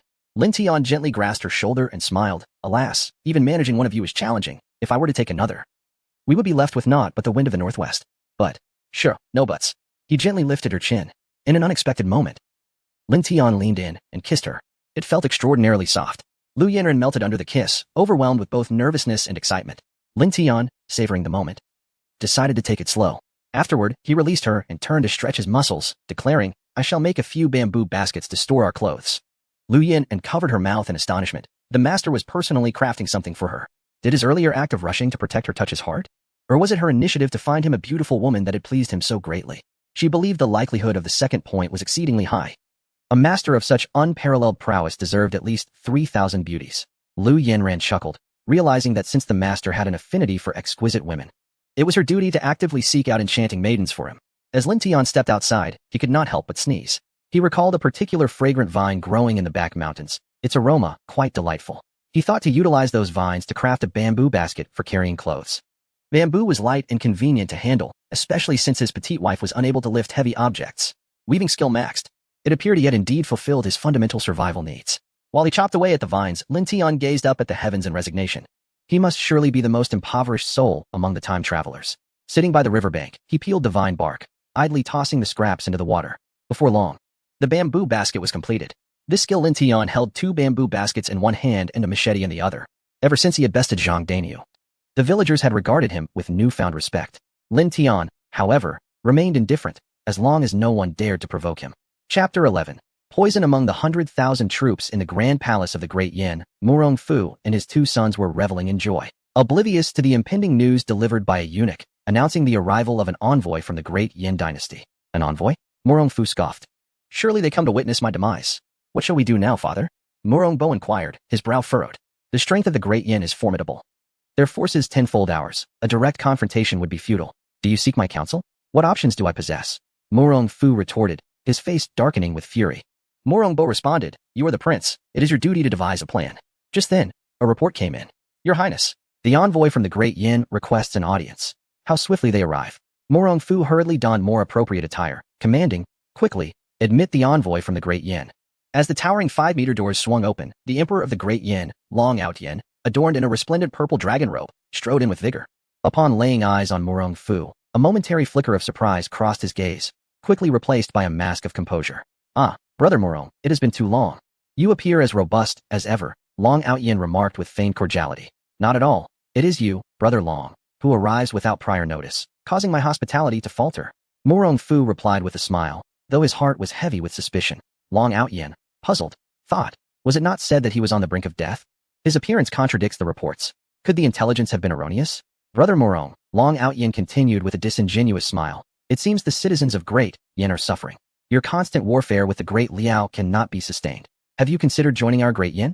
Murong Fu sensed the ulterior motives lurking behind Long Out Yin's words.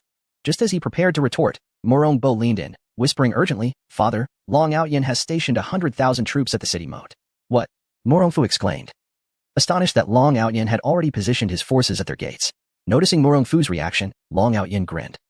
I can grant you a stick of incense as time to ponder your decision. Once it burns out, my soldiers shall breach your gates. Murong Fu inhaled sharply. A tumult of despair and rage surged within him, and he coughed up a mouthful of blood onto the floor. Father! Father! His sons rushed to support him. Oh dear!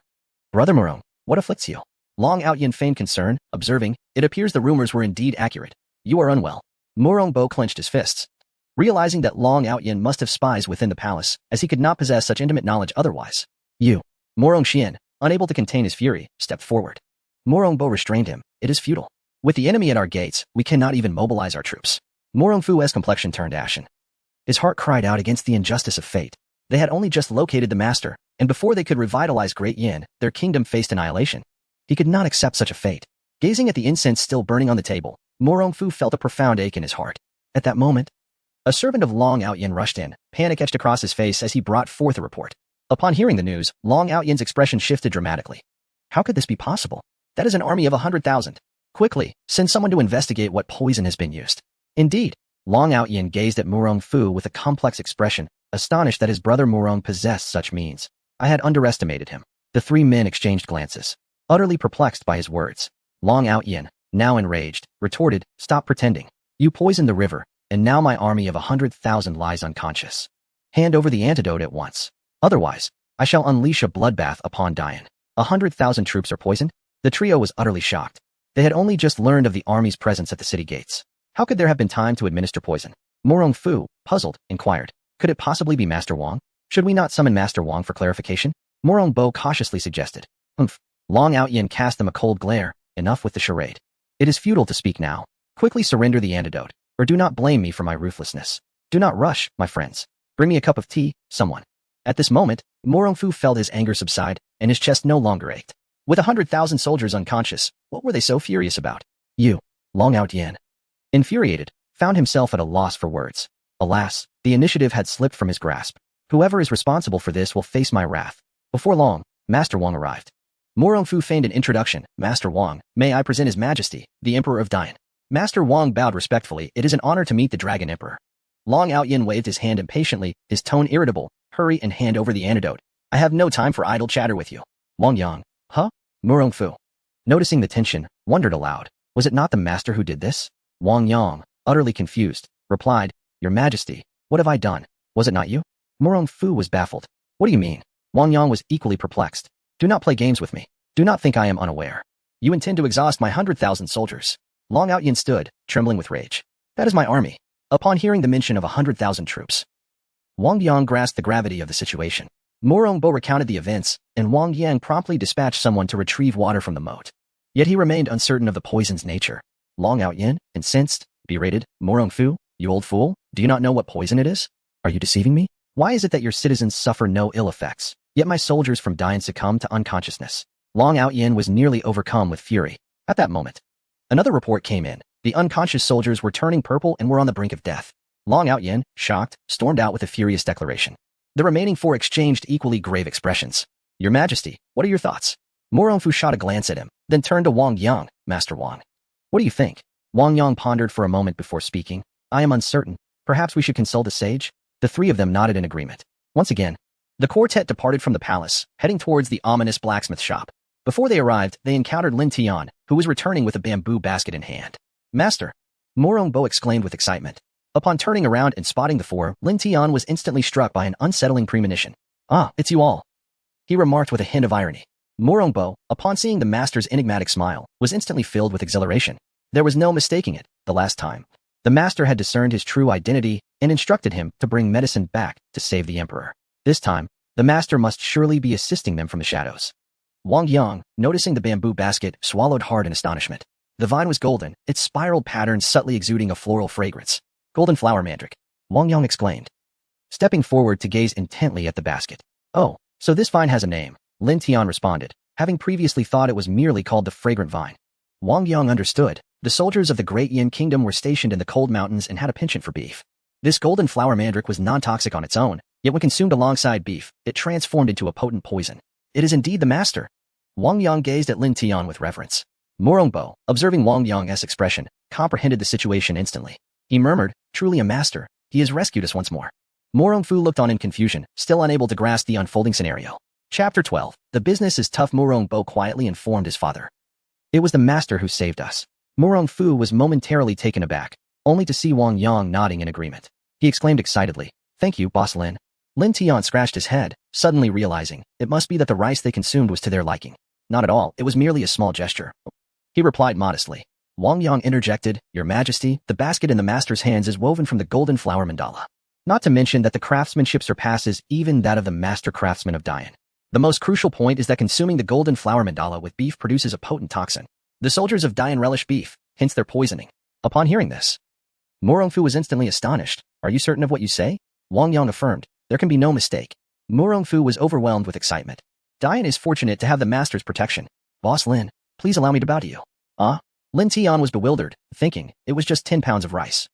Surely it isn't worthy of such reverence. He quickly helped him up, awkwardly saying, "Please, rice. You are too kind. If there's anything, let us discuss it inside." Morongfu, brimming with enthusiasm, followed behind, lavishing praise. "Boss Lin, your weaving skills are truly exquisite. This basket is a masterpiece." "A masterpiece?" Lin Tian chuckled inwardly, bemused by the old man's exaggerated praise. Having received just 10 pounds of rice, the flattery seemed as grand as that of 10 bulls. "Haha, you flatter me, esteemed elder." Once inside, Lin Tian invited everyone to take a seat. "Allow me to brew some tea." He then took the basket to the backyard. Calling out a few times with no response, he surmised that his wife had gone out. He noticed the jasmine he had planted was in bloom and decided to use it for the tea. Meanwhile, the four were craning their necks, waiting in anticipation. "Brother, why does the master favor you and not me?" Morong Shin asked, a hint of envy in his tone. Morong Bo, with a proud lift of his brow, replied, "The master's intentions are not something we can merely speculate upon. When I first met the master, he subtly guided me. It seems he has taken a liking to me." Morong Fu, stroking his beard in satisfaction, thought, "It appears the master has a fondness for this son. Otherwise, he would not have intentionally guided him or gifted him the 8-treasure dragon scale bowl to aid in saving his life." He looked at Morong Bo with an even warmer smile. At that moment, Lin Tian returned with a teapot. Morong Bo hurriedly stepped forward. "Allow me to assist, Boss Lin." "No need, I can manage," Lin Tian replied. Morong Fu gazed at him with approval, while Morong Shin could only watch in envy. After pouring the tea, Lin Tian smiled. "Give it a taste." The four raised their cups, observing the emerald green tea adorned with translucent petals, exuding a refreshing fragrance. After inhaling the aroma, they felt invigorated. Wang Yang, unable to contain his eagerness, took a sip, his eyes sparkling with delight. He gulped down a cup eagerly. Lin Tian was taken aback, thinking, "Isn't this just ordinary jasmine? Why do these affluent individuals react as if they are savoring a delicacy? In contemporary times, such items are abundant." Lin Tian. Morong Fu was momentarily taken aback, hastily lifting his teacup to take a sip. The reaction remained unchanged. "Boss Lin, might I inquire if there is any more of this tea?" Wang Yang cautiously asked. Lin Tian was bewildered. Surely these individuals did not intend to mooch again? Having previously taken rice, now they sought tea? Lin Tian's expression hardened as he replied, "No." Yet it was Morong Bo who swiftly interjected, "Boss Lin, we simply find this tea delightful and wish to purchase some."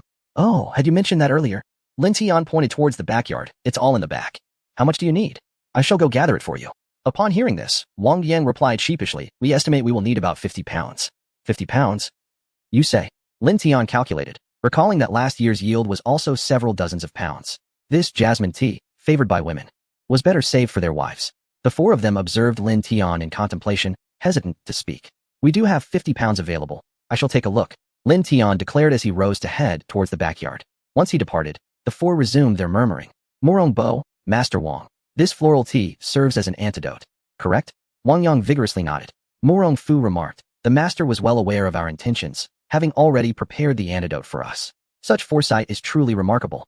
Morong Bo boasted, "Indeed, everything is under the master's control." Afterward, he felt compelled to remind the others, the master wishes to experience the life of an ordinary person. We must support him and not expose his identity. Otherwise, we risk incurring his displeasure, and he may disregard us in the future. Morong Fu concurred, "Indeed, the master seems to relish masquerading as an ordinary individual. If we merely accompany him in this charade, once he is pleased, the day when our great yin steps into the ranks of powerful nations will surely be near." Precisely. The master not only possesses unparalleled martial prowess but also wields medical skills and toxicology with effortless ease. Just moments ago, I discovered that the master's craftsmanship has reached an extraordinary level. The master truly embodies the essence of a transcendent being. Wang Yang marveled, under heaven. It is unlikely there exists anything the master cannot accomplish. Lin Tian rummaged through the woodshed for quite some time before finally uncovering last year's stash of jasmine flowers, which filled half a bag. Previously, he had encountered some issues with tea trees, resulting in a somewhat bitter flavor that did not appeal to him, leading him to switch to cultivating jasmine flowers. He never anticipated that someone would appreciate them. Weighing the bag, it seemed to contain around 80 to 90 pounds. As he entered the front hall with the bag, the four stood up in excitement. Lin Tian felt somewhat awkward. Did they truly feel such elation upon seeing him carry so much?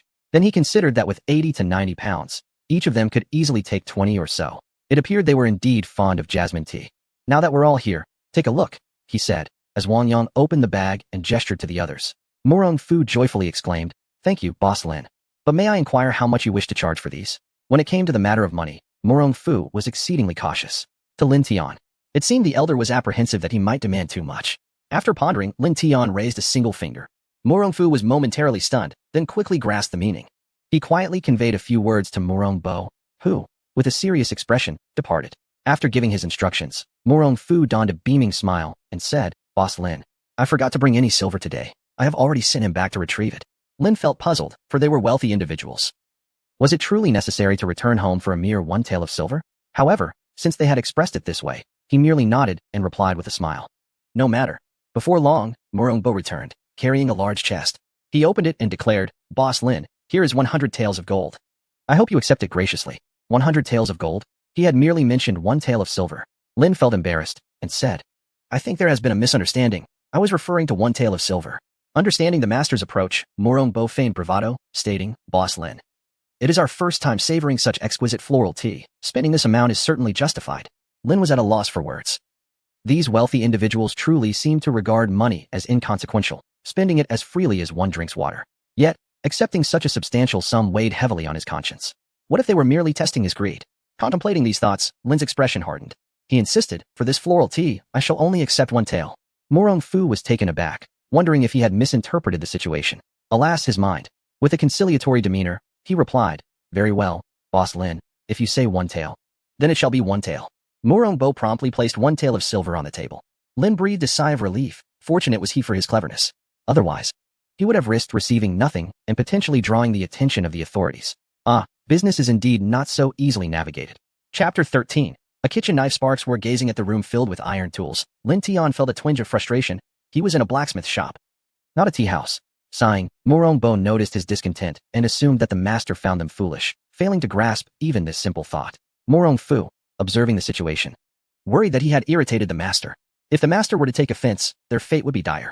Thus, he quickly signaled to Murong Bo, lost in contemplation while staring at the kitchen knife on the rack, immediately began to flatter Lin Tian, exclaiming that it was the finest kitchen knife he had ever seen.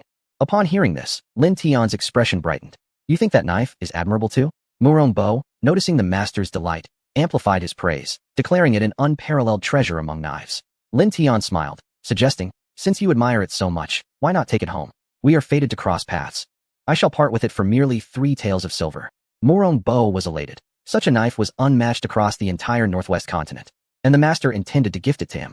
In his view, 3 taels of silver were a mere jest from the master. Just previously, his father had paid a hefty price for a golden knife crafted by Master Zhao. Now he effortlessly obtained a weapon far superior to that golden blade. Murong Bo was beside himself with joy. Adding to his excitement, he thought of the crossbow and arrows. It was clear that the master favored him. "Thank you, Master Lin. I shall take this kitchen knife home." Murong Bo cheerfully paid the 3 taels of silver. This left Murong Fu envious to the point of tears. Emboldened, he pointed at another imposing kitchen knife on the rack, its aura formidable, and mused how it would complement his 12 styles of Tiangang, undoubtedly enhancing its power. "Master Lin, I too wish to purchase a kitchen knife." Lin Tian's smile widened further. "Certainly, but that knife is a bit more expensive, 6 taels." Murong Fu hurriedly fished out the money, clutching the kitchen knife possessively. Murong Xian and Wang Yang exchanged glances, thinking how shameless the two were. Wang Yang, having come this far, refused to leave empty-handed. He felt he would regret missing the treasures in the master's possession for the rest of his life. His gaze roamed the shop in search of a suitable treasure when he suddenly spotted a pestle in the corner. This was the very pestle used by the King of Medicine, as chronicled in the notes of the King of Medicine. Legend had it that the medicine ground with this pestle possessed potency 100-fold greater than the original herbs. With a lump in his throat, Wang Yang mustered the courage to speak. "Master Lin, may I purchase that pestle?" Lin Tian was taken aback, glancing at the object Wang Yang indicated. "Oh, you desire that?" He hesitated, unsure, as he typically used it for grinding pepper and garlic, and felt awkward about selling something so used. Wang Yang swallowed hard. Realizing he had indeed offended the master, he felt like crying. Noticing Wang Yang's pitiful gaze, Lin Tian felt as though he were bullying an elder. If you truly wish for it, you may have it for 1 tael of silver. Lin Tian awkwardly rubbed his nose, merely wishing to cover his labor costs. After all, one must provide for one's wife. Thank you, Boss Lin. Wang Yang, content, embraced the pestle. Murong Xian glanced around, noticing he was the only one without a treasure. His anxiety causing him to stomp his feet. Just as he was about to voice his concerns, he found 3 pairs of fierce eyes fixed upon him. Murong Xian gulped nervously, stammering, Boss Lin, may I have that dagger? Of course, you may. Boss Lin exclaimed with delight. Having just sold 3 pieces of ironware along with several pounds of useless flowers, he promptly retrieved the dagger for him, a small and exquisite piece, perfect for carrying, and said, you can take it for just a few coins. Thank you, boss. Murong Xian replied joyfully, finally possessing a treasure of his own. Seeing the genuine delight of the others with their purchases, Lin Tian's mood brightened considerably. With everyone satisfied and having acquired their desired items, he prepared to return to his smithing work, bidding them farewell. The 4, realizing they could not linger any longer, took their leave. We shall not disturb you further, Boss Lin. We will return another day, Murong Bo said, cupping his hands respectfully. Indeed, go ahead, Lin Tian replied, lifting his hammer to begin working on weapons. Having heard rumors of impending warfare. Meanwhile, on the street, Long Outyen, who had been tracking the Murong father and son, fumed with frustration. What is that old fellow Murong Fu doing here? His companion, the General Kong Xingyun, replied earnestly, I believe they must have a purpose for coming here. Anyone capable of secretly poisoning an army of 100,000 must be formidable. Long Outyen nodded, finding merit in this analysis. At that moment, the 2 spotted Murong Fu and his companions emerging from a blacksmith shop, their faces beaming with satisfaction. They exchanged glances, but in the next instant, they held their breath. Heavenly weapons. And 3 of them. When did the great Yin acquire such treasures? Heavenly weapons cut through iron like mud. And even the sturdiest golden armor would be reduced to mere fragments before them. How could this be possible? Long Outyen could scarcely believe his eyes. Surely, we would know of any master capable of forging such weapons. Kong Xingyun pondered seriously. There are rumors that some extraordinary masters prefer to remain hidden among the populace. Could it be that Great Yin has such a master? Impossible. Long Outyen dismissed the notion outright. We and the Great Yin have none. How could they? He remained unconvinced, insisting, it must be a ruse. They are trying to deceive us with these counterfeit heavenly weapons. Kong Xingyun analyzed calmly. I share your sentiment. There is not a single heavenly weapon to be found in the entire Northwest, yet they possess 3. Clearly, they are fakes. Humph. They must be afraid we will mobilize our troops, Long Outyen declared proudly. Great Yan's forces are fewer than 50,000. How could they dare to engage us in battle? They can only concoct these futile schemes to intimidate us. I shall not be fooled. Kong Xingyun nodded in agreement, affirming, your analysis is astute, your majesty. Long Outyen, with a stern expression, commanded, let us follow them and intercept. Loneliness must personally expose their tricks. The 2 hastily pursued after them, elated by their precious find. The 4 were suddenly startled by the appearance of the 2. It's you? Upon recognizing the newcomers, Murong Fu retorted with annoyance. How can a sovereign of a nation stalk us like a thief? Humph, one would be ridiculed for such behavior. Long Outyen, with a darkened expression, replied, compared to your secret poisoning, this is hardly significant. With that, he disdainfully gazed at the kitchen knife in Murong Fu's hand. Do you still intend to deceive us with a counterfeit heavenly weapon? Counterfeit? Murong Fu scoffed. Open your eyes wide and see for yourself. Is this a fake? He brandished the knife before Long Outyen. A sharp blade aura forcefully repelled the 2. The black aura coiled around Murong Fu's hand, causing Long Outyen to feel a sudden tightness in his chest, followed by a mouthful of blood spilling forth. Your Majesty. Kong Xingyun rushed forward to protect the Emperor. Fireworks, equipped with gunpowder, were launched, exploding with a resounding bang in the sky. You seek death. Kong Xingyun drew his sword, but Long Outyen stopped him, shaking his head. Do not engage. Murong Fu looked down at him. Is it still fake? Long Outyen, unwilling to concede, demanded, where did you acquire this heavenly weapon? Why would I tell you? Murong Fu replied triumphantly. If you refuse to speak, my 1,000,000-strong army shall flatten this place today. Long Outyen was equally resolute, vowing to confront Murong Fu to the bitter end. Long Outyen, you lack martial ethics. Murong Fu fumed. Long Outyen retorted with arrogance. Humph, I will not abide by them. What will you do about it? Murong Fu, unperturbed, exclaimed, you are truly shameless. Long Outyen nonchalantly replied, likewise. Sensing the situation escalating, Murong Bo stepped forward. Father, this old rogue wishes to know where the heavenly weapon came from. Why not bring him before the master? The master must have a way to deal with him. Chapter 14. Departing in discontent, Murong Fu, filled with frustration, resigned himself to the circumstances. Long Outyen observed their hushed murmurs, displeased, and remarked, what schemes are you concocting behind my back?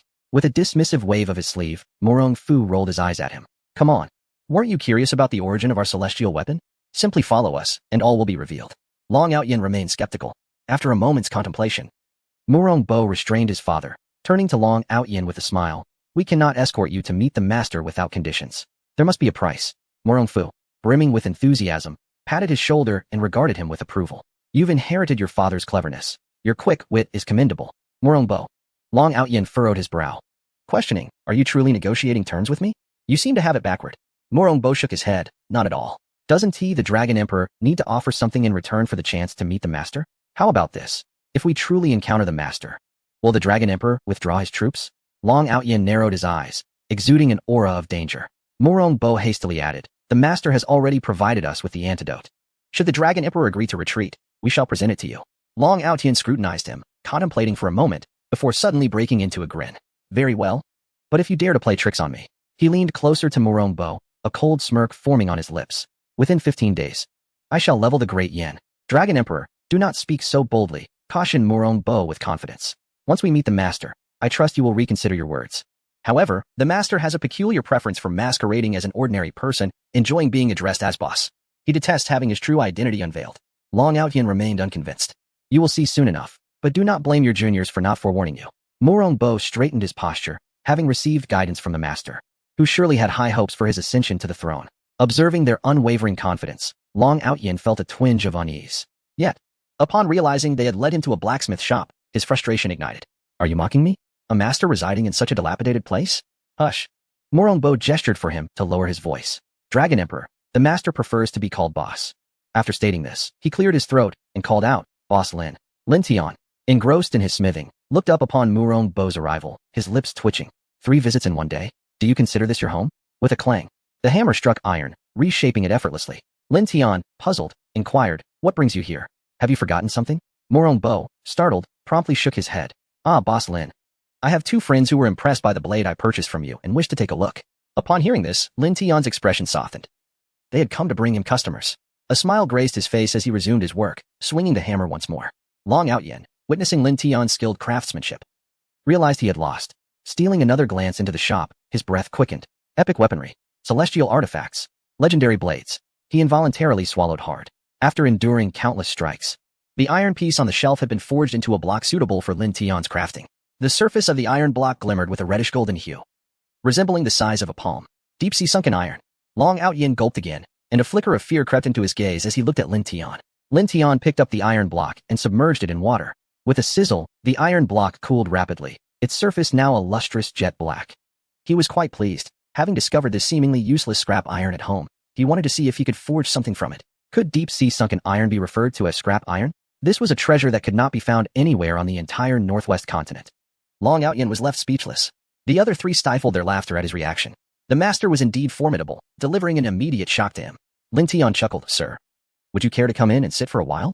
Long Outyin, upon seeing that smile, felt a chill run down his spine. He quickly shook his head. No, I have matters to attend to. I shall take my leave now. Watching Long Outyin flee in embarrassment, Morongbo laughed out loud. Junior? Lin Tian wondered. Wasn't he here to make a purchase? Why did he leave? At this moment, Morongfu burst into hearty laughter. Did you see that?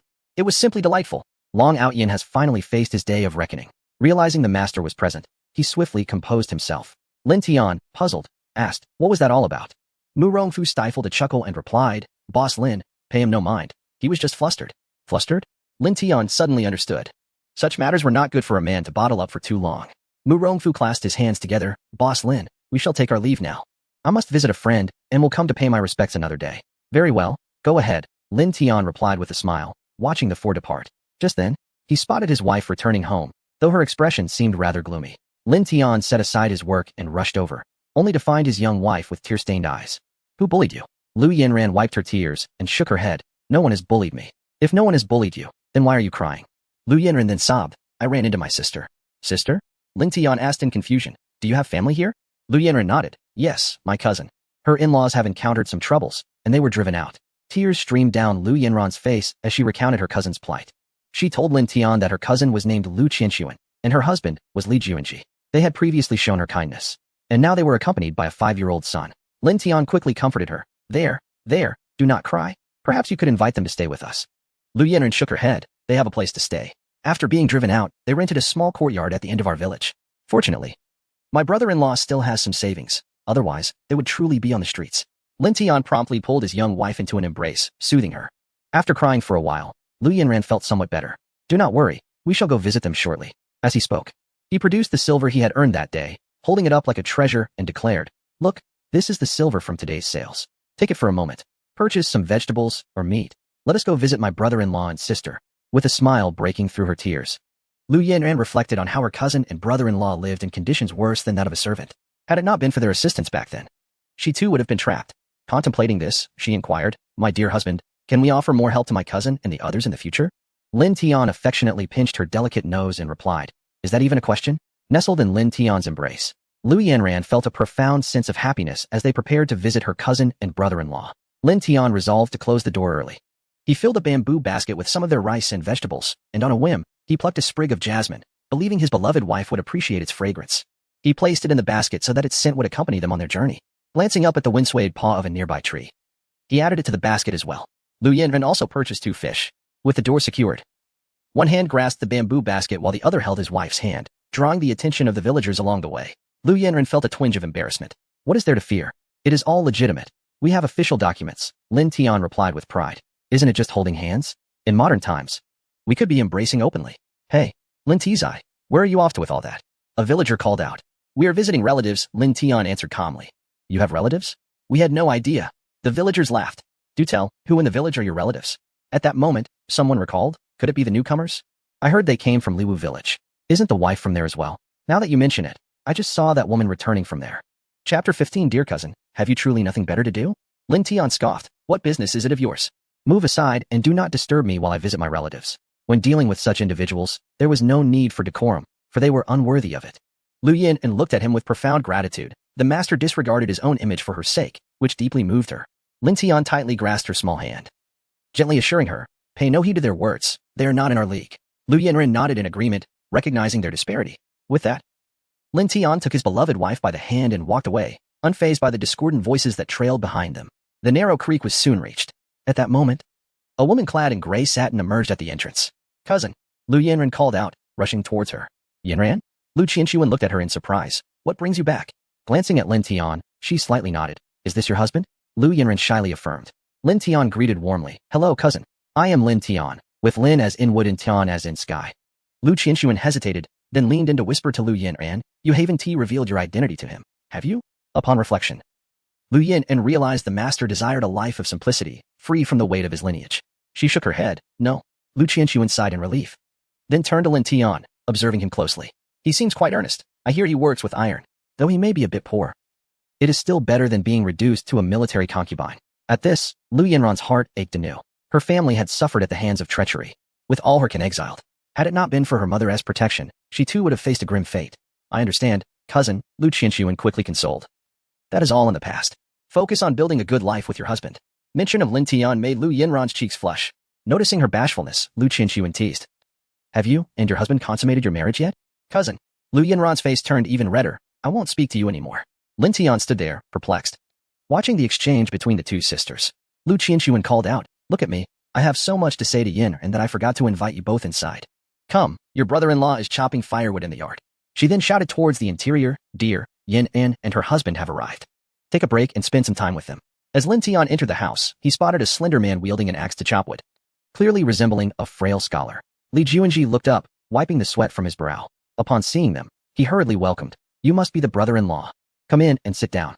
Lin Tian placed the items he had brought on the ground, smiling. Brother-in-law, it is nothing of great value, just a small token of goodwill. Li Juanji immediately declined upon seeing the contents of the bamboo basket. We are all family. There is no need for gifts. Lu Qianxuan similarly shook her head. We appreciate your kindness, but you both are not in a position to give. Just your presence is more than enough. Lin Tian observed that neither of the couple seemed to be the type to take advantage of others, which elevated his impression of them even further. He turned to Lu Yin and beside him and smiled, saying, Dear wife, would you assist your cousin in the kitchen? Let us enjoy dinner at your brother-in-law's place tonight. Of course, Lu Yin and replied readily, pulling her sister Lu Qianxuan towards the kitchen. Li Juanji shook his head, saying, I hope I am not causing you any embarrassment. Lin Tian looked around the modest abode, which consisted of merely 2 tiled rooms and a kitchen, all impeccably tidy. He responded with a smile, You are being overly formal. Brother-in-law, we are family, no need for such politeness. As they conversed, a child's cough echoed from within the house. Li Juanji immediately stood and entered the room, with Lin Tian following closely behind. Upon entering, they discovered a pale little boy lying in bed. Daddy, I feel unwell, the boy said weakly. My dear, Where do you feel discomfort? Li Juanji asked, his heart aching as he lifted his son from the bed. The child, seeing a stranger, curiously inquired, Daddy. Who is this big brother? Li Juanji patiently introduced, this is your uncle, not a big brother. The little boy sweetly called out, hello, uncle. But soon fell back into slumber after speaking just a few words. Lin Tian felt a fondness for his young nephew and expressed concern, what has happened to him? Li Juanji shook his head, I do not know. The doctor could not diagnose the ailment. My dear Renner has been enduring pain for so long. He shared with Lin Tian the heartbreaking tale of their quest for medical assistance. After listening, Lin Tian remained silent. Although he possessed innate medical skills, he only recognized a few basic herbs. Given that they had consulted numerous doctors without success, he did not dare to overestimate his abilities. The two conversed for quite some time until the sisters called them for dinner. Due to the warm weather, they set the table outside. Seeing the array of delicious dishes, Li Juanji's mood brightened considerably. Lu Qianxuan urged them to eat first while she went to feed her son some fish soup. Lu Yanran accompanied her, and together they carried the soup into the house. Upon entering, Lu Qianxuan gently awakened her sleeping son, saying, Renner, it's time to drink your soup. The child stirred, caught a whiff of the fish soup, and curiously remarked, Mother, today's fish soup smells wonderful. Lu Qianxuan replied tenderly, Today's fish was provided by your aunt and uncle, so you must thank them. The little boy, sipping the soup, sweetly said, Thank you, Auntie. Thank you, Uncle. Witnessing such a well-behaved child, Lu Yanran felt a pang of compassion, holding his hand. Due to the delectable nature of the fish soup, Li Ren finished an entire bowl. Delicious. I want more. Lu Qianxuan was taken aback, for after consuming the soup, his complexion had brightened, showing no signs of illness. Mother, Renner still wants fish soup. Oh, dear. I'll get you some right away. She quickly refilled his bowl.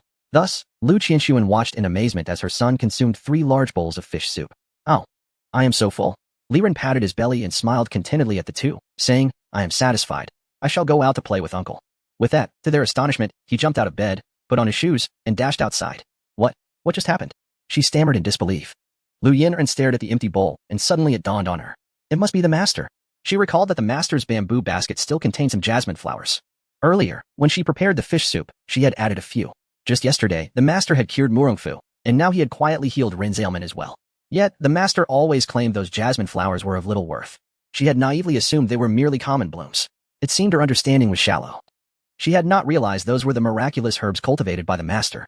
Stealing her mind, she turned to Lu Qianxuan with a smile, Cousin. Perhaps Ren is simply blessed by fate. After all, you have consulted so many doctors and tried numerous remedies, and by chance, it seems to have worked. Is that so? Lu Qianxuan replied, still in a state of bewilderment. As they stepped outside, they encountered 2 equally perplexed men. My dear, what is going on with Ren? Is he cured? Lu Qianxuan asked, her brows furrowed in confusion. I cannot quite fathom it either. Perhaps it was the overwhelming amount of medicine that inadvertently brought about the cure, she responded. Seeing the situation, Lu Yanran quickly intervened. Regardless, what matters is that he is well. Lin Tian chimed in with a grin. Indeed, as long as the child is fine. What does it matter what medicine was used? Lu Yanran looked up to see Lin Tian gazing at her with a cheerful expression. She felt even more certain that she had been blessed by the master. Approaching him softly, she whispered, Thank you, my dear husband. Lin Tian was taken aback. Thank me for what? As he surveyed the table laden with dishes, understanding dawned on him. His face broke into a wide smile. Oh, it's nothing. We are all family. So there is no need for formality. Chapter 16. A beautiful spring night. The dinner was a delightful affair, with everyone enjoying themselves. Li Ren particularly cherished his uncle. Clinging to Lin Tian's leg as they prepared to depart, only relenting when Lin Tian promised to craft a little dragonfly for him the following day. Upon returning home, they faced yet another awkward dilemma, how to sleep. Well, I'll sleep in front, Lin Tian declared, only to realize that his little wife had grasped his clothing. With her head bowed in shyness, she murmured, No, let us sleep inside. This revelation set his heart racing. Uncertain, he inquired, Are you ready? Upon hearing this, Lu Yanran buried her face in his chest and nodded. With the beauty in his embrace, Lin Tian found himself swallowing hard. Lu Yanran lifted her delicate face, and he could no longer restrain himself. He swept her up in his arms and dashed into the room. In a matter of moments, he had her unclothed. Gazing at the woman with skin like fine jade and eyes shimmering like autumn waves, Lin Tian felt the flames of desire intensifying within him. He gently tilted her chin, leaning in closer. The sensation of their lips meeting was as soft as cotton candy, sweet and irresistible. With a roar of passion, Lin Tian lost himself between her curves. Utterly satisfied, the small room echoed with melodious sounds throughout the night, and even the jasmine flowers in the courtyard shyly folded their petals, retreating behind their leaves. Within the palace, Morongfu was in high spirits, seated across from the scowling Long Outyin. Brother Long, shall we discuss terms now? Long Outyin resembled a cat with its neck grasped, obedient and compliant. Speak your mind. How do you wish to negotiate? Morongfu smiled, stating, The withdrawal of troops is a necessity. Furthermore, to ensure that the master enjoys a pleasant life, I require your guarantee that you shall never offend my Dian. Upon hearing this, Long Outyen's expression darkened further.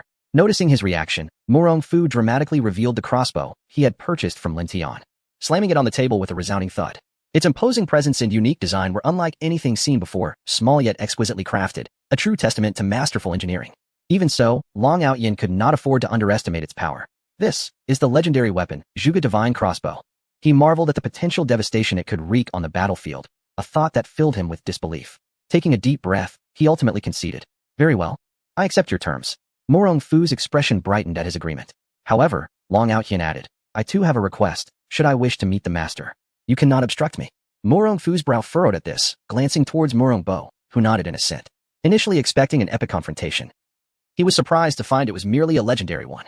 He finally acquiesced, agreed, but I advise against reckless behavior. The master is a peerless individual, beyond your control. Should you provoke him recklessly, you must bear the consequences. Long Outyen took another deep breath. Understood. Morong Fu squinted, since we have reached an agreement. I shall not keep Brother Long overnight. After finishing his words, he couldn't help but tease, reminding Long Xiong of his 100,000 troops. Long Outyen's face darkened, and with a huff, he angrily waved his sleeves and departed. Aha! What a delightful moment. Once he left, Morong Fu could no longer contain his amusement. Did you see Long Outyen's dismay? The great Yin dynasty will have to obediently heed our commands. Wang Yang chuckled while stroking his beard, stating that according to reports from below, the soldiers of the great Yin, after consuming the tea brewed with our exquisite jasmine, are no longer in danger of losing their lives. However, they are too weak to engage in battle. Ha ha ha, all thanks to the master's blessings. Morong Fu beamed with joy. He couldn't help but exclaim, I must prepare a grand gift to express my gratitude to the master. No. Morong Bo interrupted, Father. The master wishes to lead a simple life. He certainly would not appreciate extravagant gifts. If Ling Tian were to hear this, he would likely be infuriated. Wang Yang readily agreed, asserting that the crown prince was correct. At the master's level, he surely regards wealth as inconsequential. Earlier, he accepted our treasures for merely a few taels of silver. This clearly shows that the master is indeed indifferent to money. Morong Fu found their analysis to be quite reasonable. So, what do you think we should offer the master? After all, he has rendered us such immense assistance. The group began to ponder this question. Morong Xian, holding a kitchen knife, unexpectedly remarked, Isn't there a bottle of the Supreme Emperor's divine nectar left in the palace? Upon hearing this, silence fell over the room. He looked up to find Morong Fu gazing at him with excitement, finally showing some usefulness. Morong Xian's lips twitched. The other two also concurred. The Morong Bo expressed concern, but that nectar belonged to the Supreme Emperor. Father, can you part with it? Morong Fu was indeed fond of fine wine. However, if it were to be gifted to the master, he would gladly part with it. After all, the master had saved his kingdom. Parting with it? What is there to hesitate about? Morong Fu declared grandly. He promptly dispatched someone to retrieve that precious bottle of divine nectar. He touched the bottle with a pained expression. Morong Bo noticed his reluctance and suggested, Father, perhaps we should consider something else? Morong Fu shot him a glare, retorting, then what could possibly be better than this? This stumped him momentarily.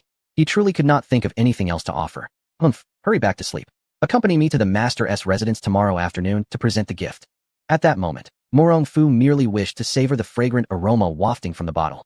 Observing his father continuously swallowing, Morong Bo shook his head and exited. The next morning, Morong Fu and the others set off early, bearing the divine nectar to visit the blacksmith shop. On the carriage, the group was exceedingly comfortable. Especially Morong Fu, who confidently asserted that the master had surely never tasted such exquisite wine. His words were met with unanimous agreement. For this wine was a treasured collection from the time of the Supreme Emperor, now over a century old. No matter how formidable a master may be, it is unlikely that he has tasted the fine wines of over a century ago. Meanwhile, on the other side, Lin Tian had just opened his eyes, savoring a moment of unparalleled beauty as he beheld Lu Yanran, who lay beside him in a manner as gentle as a kitten. Unable to resist, he tenderly kissed her cheek once more. As Lu Yanran struggled to open her eyes, she noticed the unwavering gaze of the man before her, prompting her to retreat beneath the covers, revealing only her pair of sparkling, doe-like eyes. You must be exhausted. Sleep a little longer. Lin Tian murmured as he pressed a soft kiss to her forehead. All Lu Yanran desired was to remain hidden beneath the blankets, for she had not anticipated the fervor with which Lin Tian had approached the previous night. Lin Tian, feeling quite content, placed the porridge he had prepared by the bedside. When Lu Yanran refused his offer to feed her, insisting she would eat later, he recognized her shyness. He reminded her to rest well while he busied himself with chores. Stretching lazily in front of the stove, Lin Tian let out a hearty shout of delight. Just then, a knock echoed from the door. So early. Someone is here to buy something, he mused as he opened the door, only to be greeted by 4 familiar faces. A subtle twitch at the corner of his mouth betrayed his surprise. You all have come. Mo Rongfu quickly clasped his hands in greeting. Lin boss. We are immensely grateful for the jasmine flowers you sold us yesterday. They proved to be a great assistance. Hence, I have brought a token of appreciation to express my thanks in person. Lin Tian chuckled. What more can jasmine flowers do besides being brewed as tea? Yet, I am truly pleased they have been of such benefit to you. Chapter 17 Offending the Master S. Lady Murongbo hurriedly remarked, Indeed. Those jasmine flowers may be insignificant to Boss Lin, yet they hold great value for us. Yes, indeed. Mo Rongfu nodded in agreement. Seeing their earnestness, Lin Tian could only say, Please, do come in and have a seat. With great enthusiasm, Mo Rongfu stepped inside and promptly urged Murongbo to bring out the exquisite wine. With a beaming smile, Mo Rongfu said, I hope Boss Lin will not disdain this bottle of wine. Lin Tian leaned closer to take a whiff. Is this wine? I still have several barrels in my backyard. He felt a bit awkward and smiled. In that case, let us all stay for lunch. It would be perfect to enjoy a few drinks together. Upon hearing that the master was inviting them for a meal, the group was even more elated. Mo Rongbo eagerly helped to tidy up the place, making Lin Tian feel somewhat embarrassed. He had indeed received payment for those seemingly worthless flowers. So he paused his work and suggested they sit for a while he went to the kitchen to prepare the meal. Mo Rongfu dared not let the master cook and quickly urged his brothers, Mo Rongbo and Mo Rongxian, to assist. However, having been pampered since childhood, the two brothers were utterly unaccustomed to cooking. Lin Tian noticed this and casually said, You may just sit. I will prepare a few simple dishes to accompany the drinks. Mo Rongfu slapped his hand against his forehead, exclaiming, Useless fellows. You can't even cook a meal. Go home and learn. The brothers nodded vigorously in agreement. Realizing the master was still present, Mo Rongfu could only smile apologetically. I beg your pardon, Boss Lin. My two sons have been spoiled since they were young. Lin Tian thought to himself, which wealthy young master isn't like this? Nevertheless, out of politeness, he smiled slightly and replied, Your two sons are truly exceptional. Master has praised my sons. Mo Rongfu exclaimed excitedly. Does Boss Lin truly think they are exceptional? Lin Tian believed in the adage that flattery is always welcome. He chuckled. Yes, they are indeed very exceptional. Unbeknownst to him, his words stirred a tempest within Mo Rongfu's heart. After Lin Tian finished speaking, he rose and headed to the backyard, where he had cultivated a garden in the corner. There, he had planted eggplants, peppers, radishes, and tomatoes, all thriving splendidly. He picked some peppers, cucumbers, and dug up a few potatoes, planning to make stir-fried green peppers, scrambled eggs with cucumber, and spicy shredded potatoes. There was also a fish at home, perfect for sweet and sour fish, along with some pickles. Meanwhile, the four sat idly, and Mo Rongfu, spotting the weapons on the shelf, couldn't resist the urge to examine them, especially the hammer resting beside the stove. Surely, this is the hammer the master used to forge these divine weapons? He mused as he reached for it. However, when Mo Rongfu attempted to channel his internal energy, the hammer did not budge. He refused to believe that a mere hammer could be so heavy. He exerted himself once more, his face turning crimson, yet the hammer remained unyielding, not even stirring the dust beside it. What a remarkably heavy hammer! Mo Rongfu could not help but exclaim. It is estimated to weigh over 1,000 pounds. Over 1,000 pounds. The onlookers collectively held their breath. Wang Yang remarked, What kind of extraordinary master could this be? Mo Rongfu, with a profound gaze, asserted, I am certain that throughout the world, no one can rival this master.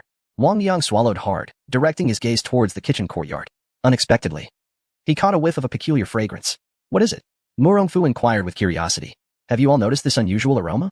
The three of them inhaled deeply. Mo Rongbo, puzzled, said, Isn't it just the smell of food? Wang Yang sniffed again and found that his breathing had become smoother, and his long-standing asthma had improved considerably. He exclaimed, There must be something special added to this food. The three were filled with confusion. Yet, Wang Yang grew increasingly excited, insisting, I am not mistaken. Just by inhaling this scent, my asthma has significantly lessened. What? The three of them widened their eyes in astonishment. Wang Yang was seen breathing fervently, exclaiming, The master must have noticed my asthma. Inviting us for dinner is merely a pretext, while his true intention is to help me heal. His eyes glistened with emotion. Mo Rongbo sighed. The master truly conceals his talents and reputation. He is indeed an unparalleled figure. Mo Rongfu began to ponder, recalling the master's earlier remark about their excellence. Believing the master was subtly hinting at his desire to take them as disciples, the two brothers were immediately stirred with excitement. If you perform well, perhaps the master will genuinely accept you as a disciple. Rest assured, we will strive to impress. Mo Rongbo's eyes sparkled with anticipation. Becoming the master's disciple would mean he could become the next extraordinary figure. In the kitchen, Lin Tian expertly sliced potatoes, mumbling to himself, culinary skill maxed out. It's just about cutting the potatoes finely. He randomly tossed in a handful of chopped green onions, observing them being scarcely larger than a needle's tip, rendering him speechless. These green onions are truly peculiar. They are so thin and lack flavor. After making another sprinkle, he finally felt satisfied with the aroma. The dishes cooked swiftly, and soon they were ready. Lin Tian thought to call his wife to join him for the meal. Upon entering the room, he found Lu Yin undressing. Her delicate shoulders partially exposed, the beautiful woman shyly glanced back at him. Lin Tian, unable to contain himself, stepped forward. No. Lu Yanran blushed as he embraced her. Let us go. We've been hungry all morning. Let us eat. Lin Tian leaned down and pecked her rosy lips. Lu Yanran felt her body go weak, her cheeks flushed, and she followed him out. Upon reaching the front hall, her expression changed upon seeing the 4 individuals. Why are they here again? Lu Yanran murmured discontentedly. Lin Tian scratched his head, explaining, they came to thank me. Didn't I sell them several dozen pounds of jasmine yesterday? Several dozen pounds? Lu Yanran nearly gasped upon hearing this, yet upon seeing Lin Tian's expression, she speculated that the master must have his reasons for such actions. Yet, she could not help but feel a pang of sympathy. Could several dozen pounds be too much? Not at all, Lin Tian replied, gesturing towards the backyard, where they harvest dozens of pounds each year. If you desire, I shall reserve it all for you today. All for her? Lu Yanran contemplated this thoughtfully. The master truly cared for her. Not only had he intimidated the members of the Murong family on her behalf, but he had also healed her cousin's son. She felt inadequate in repaying the master, and resolved to find him more beautiful women to attend to him. Lin Tian observed her once more, her gaze filled with gratitude. Indeed, women have an affinity for flowers. Lin Tian silently nodded to himself, determining to cultivate more flowers and fewer vegetables in the future. Upon noticing the couple's entrance, the 4 individuals promptly rose to show their respect. Morongfu remarked, Boss Lin and the madam share a remarkable bond. It is truly envious to others. Lin Tian smiled and replied, not at all. My wife is gentle and considerate. It is my fortune to have married her. Lu Yanran looked up at Lin Tian. The master publicly acknowledged her as his wife. This undoubtedly signaled to the 4 that she, Lu Yanran, belonged to the master. Morongfu, with a beaming smile, added, the madam is indeed a rare beauty. A perfect match for the master. Lu Yanran fixed her gaze on Morongfu, a subtle sneer forming within her heart. Yet, Morongfu found himself puzzled by her expression. What could he have done to offend the master's wife? Just as Morongfu was lost in thought, Lin Tian announced that it was time to dine.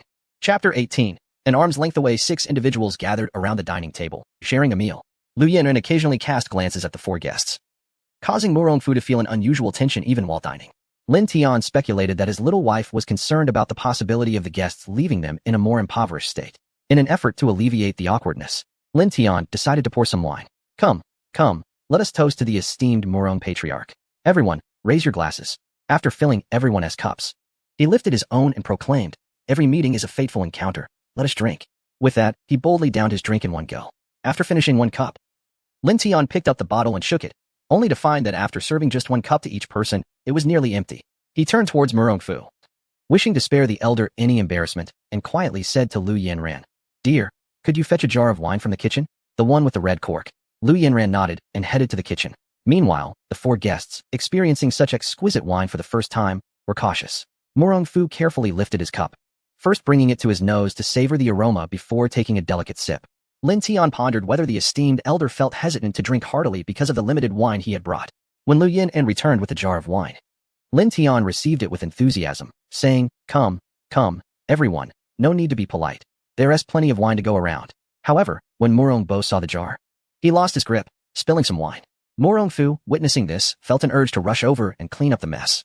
But he was momentarily taken aback by the sight of the jar Lin Tian held. The original fragrance of the wine in the air was now overshadowed by a richer, more exquisite aroma. This wine was undeniably superior to what he had brought, by 100-fold, at least. Morongfu's hand trembled slightly. No wonder the master had shown no reaction to the wine they presented. It dawned on him that the master must have something far better. His cheeks flushed with embarrassment.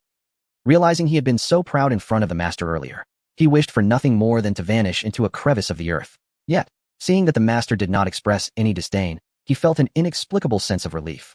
Indeed, a person of the master's stature had surely seen it all. It was they who were shallow. The guests gazed at the wine poured from the jar. The liquid, akin to red silk, radiated a captivating luster, prompting them to down the contents of their cups in a single gulp, their faces filled with anticipation as they looked to Lin Tian.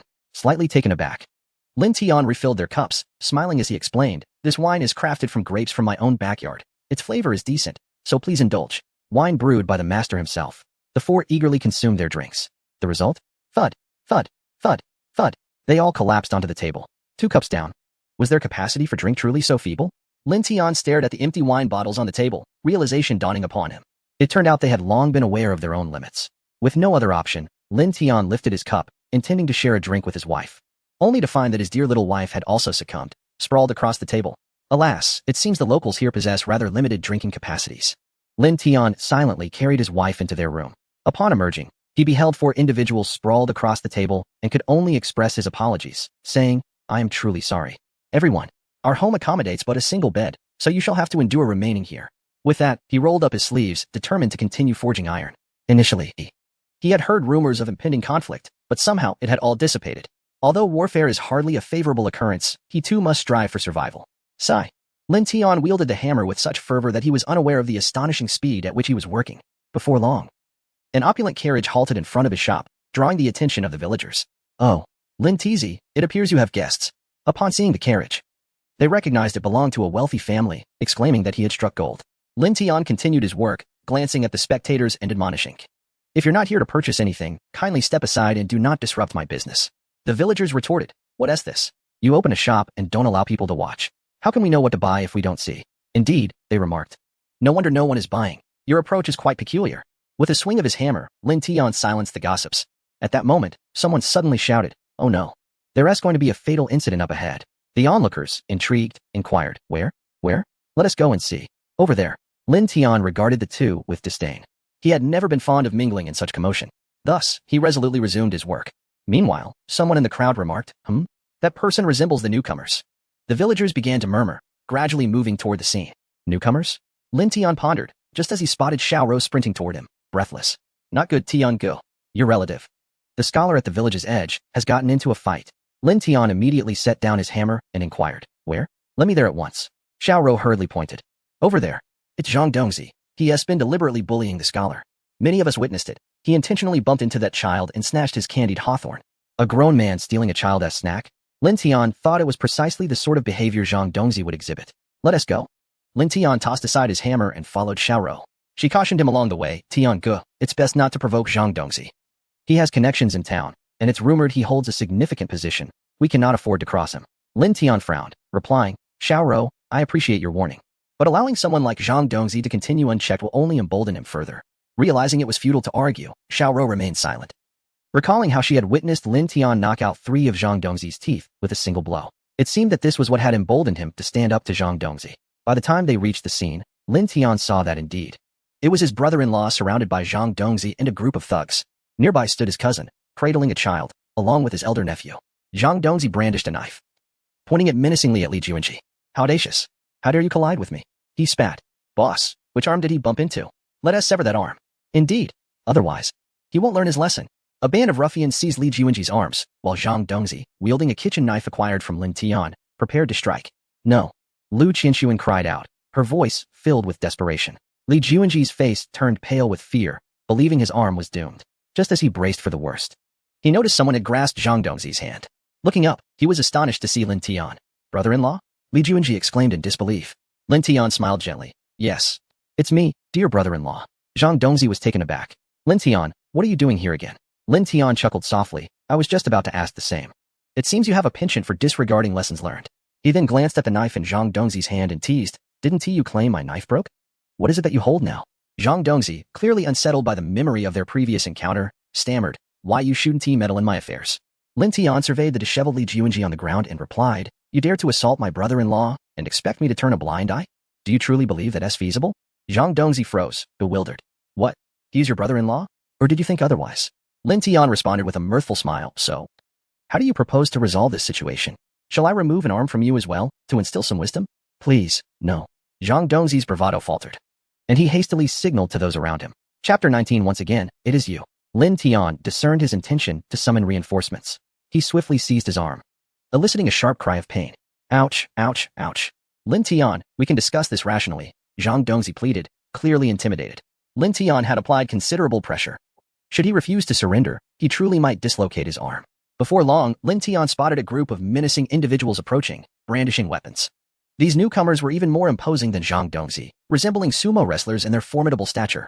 Lin Tian recognized one of them as Pongzi, Zhang Dongzi's formidable brother-in-law. The villagers, witnessing the scene, hastily retreated to a safe distance. Brother-in-law, Zhang Dongzi exclaimed, spotting his savior. This is the one who bullied me last time. You must help me eliminate him. Lin Tian, is it? Pongzi advanced, his ample frame jiggling with each step. You think you can intimidate my brother-in-law with that puny physique? Lin Tian grimaced at the sight of his yellowed teeth and retorted, keep your distance. Your presence is repugnant. This remark incensed Pongzi, who grabbed Lin Tian by the collar, attempting to lift him off the ground. Can't lift me? Pongzi exerted more force, yet still. Lin Tian remained unfazed. With an air of nonchalance, Lin Tian remarked, "What's the matter? Did you forget to eat before coming out?" Laughter erupted from the onlookers. Pongzi, humiliated and furious, shouted, "What are you laughing at? No one is permitted to laugh." He pointed threateningly at the assembled villagers, declaring, "If anyone dares to laugh again, I shall deal with them." The villagers, cowed by his threats, fell silent. Satisfied by their response, Pongzi smirked, "Lin Tian, if you can crawl beneath my legs today, I shall overlook this matter." He scrutinized Lin Tian with his squinty eyes. Lin Tian, with a slight smirk, replied, "If you can lift me, I shall crawl." At this declaration, Pongzi's expression darkened. Laughter erupted once more from the crowd. "Enough of your laughter." The spectators, now accustomed to his threats, obediently silenced themselves. Lin Tian spread his arms wide and shouted, "Come on." His comical demeanor elicited muffled giggles from the villagers. Pongzi, incensed, prepared to strike. Peach Xiaoro, sensing the escalating tension, hurried to inform her father. Shortly thereafter, the village chief arrived with a contingent of villagers. Peach 1, upon noticing his daughter standing behind Lin Tian, immediately adopted a stern expression. "Xiaoro, come here at once." Reluctantly, Peach Xiaoro walked to her father's side. Peach 1 glared at Lin Tian. "Lin Tian, instead of earning a living and taking care of your family, what is this foolishness you engage in daily?" Lin Tian replied calmly, "Village chief, I have not caused any trouble. This man assaulted my brother-in-law, and I could not stand idly by." Peach 1, upon hearing this, erupted in anger. "Zhang Dongzi, have you assaulted someone again?" Zhang Dongzi, quick to deny it, exclaimed, "Village chief, I did not. He is lying." Seeing his refusal to admit his actions, Lin Tian tightened his grip, applying a bit more pressure. Zhang Dongzi, now in considerable pain, cried out, "Stop twisting. You'll break my arm." It was me who struck." He lamented in anguish. Upon finishing his words, Lin Tian turned his gaze towards Pongzi. "Did you hear that? He has admitted it himself." Pongzi, feeling a loss of face, delivered a fierce kick to him. "You coward. In the future, should any trouble arise, do not seek me out." With that, he swaggered away. Lin Tian then dusted off his hands and helped Li Juanji to his feet. "Are you all right?" he inquired with concern. Li Juanji shook his head, assuring him he was fine. Seeing that he was unharmed, Lu Qianxuan hurried over with the child. After confirming Li Juanji's well-being, she looked at Lin Tian with tear-streaked cheeks. "Brother-in-law, thank you. If you hadn't arrived in time, my husband would have been beaten to death by that man." Lin Tian, seeing Lu Qianxuan in tears, quickly replied, "Sister-in-law, do not cry. Take your husband aside to rest for a moment." He then turned to Zhang Dongzi, who was standing nearby, and said with a cold smile, "Well, Zhang Dongzi, how do you propose we resolve this matter?" Zhang Dongzi, clutching his arm in confusion, retorted, "What more do you want? I have already been beaten by you. We are even." "Even?" Lin Tian scoffed. "Do not jest. How can this be considered even? Look at the injuries on my brother-in-law's face. If I were to inflict some marks upon yours, then perhaps we could call it even." At this, Zhang Dongzi's face paled, and he stumbled backward. "Don't come any closer. Just tell me how you want to resolve this." The onlookers were left in astonishment. The notorious village bully had actually cowered? Taoan looked at Lin Tian with curiosity. Lin Tian remained unfazed and stated, "First, you must apologize to my brother-in-law. Second, you must compensate for his medical expenses, at the very least, 10 taels of silver." "10 taels? Why don't you just rob a bank?" Zhang Dongzi protested. Lin Tian replied coolly, 10 taels is not excessive. Just consider how your subordinates beat my brother-in-law to this state. What if there are internal injuries? He might need a year and a half to recuperate. His family relies solely on him for their livelihood." Zhang Dongzi cursed under his breath, but upon seeing Lin Tian flex his wrist, he begrudgingly reached for his purse. After receiving the 10 taels, Lin Tian handed it directly to Lu Qianxuan. "Use this for your husband's treatment." Lu Qianxuan was taken aback. Was this truly the same simple-minded blacksmith she had heard about? Zhang Dongzi not only failed to intimidate anyone but was instead outmaneuvered and forced to pay 10 taels. He grumbled, "Fine, the money has been paid. Can I leave now?" Lin Tian waved him off. "Go ahead." Zhang Dongzi muttered, "What a day of bad luck." As the crowd saw the main figures departing, they too began to disperse. Lin Tian noticed Taoan was still staring at him, and he questioned, "Village chief, do you have any further business?" Taoan, with a stern expression, replied, "Do not forget about the autumn harvest. Since you are so capable, strive to save some meat for your wife to prepare for the winter." With that, he turned and took Tao Xiaoro away, who looked back at Lin Tian repeatedly. Lin Tian scratched his head, perplexed by the village chief's intentions, unable to decipher his true meaning. Once the guests departed, Li Juanji approached Lin Tian earnestly to express his gratitude. "Brother-in-law, I truly owe you my thanks this time." He shook his head in despair, lamenting, "Despite my extensive reading of the classics, I am unable to protect my own wife and children. It is a disgrace to be called a husband and a father." Lin Tian, perceiving his overthinking, quickly offered reassurance. "I do not share your sentiment. I believe you are quite valiant. You knew you could not defeat Zhang Dongzi. Yet you still stepped forward to safeguard your wife and child. That is the mark of a true man." Lu Qianxuan, with reddened eyes, nodded in agreement. "Indeed. Brother-in-law is correct. Look at the injuries you sustained in protecting us." She then curiously inquired, "By the way, brother-in-law, Why couldn't Fatty he lift you earlier? As Lin Tian spoke, he retrieved several iron balls, each the size of a pearl, from his pocket. These are solid. If placed on your legs, the weight increases significantly, making it quite normal for him to struggle with them. Li Juanji, puzzled, questioned, how heavy can such small iron balls be? He approached to grasp one, only to discover that it required both hands to barely support it. How heavy? He exclaimed, his complexion paling further. Is it truly that heavy? Lin Tian quickly took it from him, explaining, these iron balls are indeed a bit hefty. They were left to me by my father. I carry them for my daily exercise. Li Juanji suddenly understood. No wonder you possess such strength. I heard you knocked out 3 of Zhang Dongzi's teeth with a single slap last time. It turns out you have been training diligently. The innocent Li Ren chimed in. Uncle is truly impressive. When I grow up, I want to learn martial arts just like you. Martial arts? Lin Tian chuckled, rubbing his nose. Dear Ren, I do not possess any martial arts skills. I am merely a blacksmith with a bit of strength. The adults were amused by the child's innocent remarks. Lin Tian suggested, since you are here, why not come to my home for a visit? Lu Qianxuan shook her head. Today, we intended to take Ren to the town. Although he has recovered, the suddenness of his improvement makes us anxious about potential relapses. We wish to consult a doctor once more. Upon hearing this, Lin Tian did not press further. Very well, you should take the child to see the doctor first. Do visit my home when you have the time. It is not far. The couple smiled at each other, with Lu Qianxuan saying, I will come to find Yan Ran when I am free. That would be splendid. Lin Tian replied. With that, the couple took their child and made their way to the town. Chapter 20. A bold confession. Having resolved the matters at hand, Lin Tian made his way home. Upon his return, he found the 4 individuals still sprawled over the table, sleeping soundly as if they were dead. He scratched his head in confusion, wondering just how much longer they intended to slumber. Entering the inner room, he discovered that the occupant of the bed mirrored the state of the 4 outside. Lin Tian sat at the foot of the bed, unable to resist admiring the beauty of his beloved wife. Eventually, his hands wandered, and he found the sensation quite delightful. Ah, her waist is indeed slender. As he continued to caress, he felt a stirring within himself. No, it was broad daylight, and besides, there were still 4 people outside. Regret washed over him. Had he known their drinking capacity was so poor, he would not have partaken in the revelry with them. Now, he found himself unable to even close the door to pursue his desires. Reluctantly, he ventured outside, channeling his pent-up energy into his blacksmithing until nightfall. As darkness enveloped the sky, he noticed Tao Xiaoro rushing toward him in a flurry. Tiangu, she exclaimed, her eyes red and puffy, clearly having shed tears. Lin Tian set down his hammer and inquired, why are you still crying? It's nothing, she replied, though the moment she laid eyes on Lin Tian, tears cascaded down her cheeks. Wuwa, Tiangu, Wang Matzi came to my house, and my father wants to marry me off to him. I refuse. What? He was taken aback. Why? Wang Matzi can hardly be considered suitable, let alone appealing. With a quivering voice, Xiaoro lamented. It's because Wang Matzi promised my father 20 taels of silver as a bride price. That's what swayed him. Her father, Tao 1, was notoriously miserly.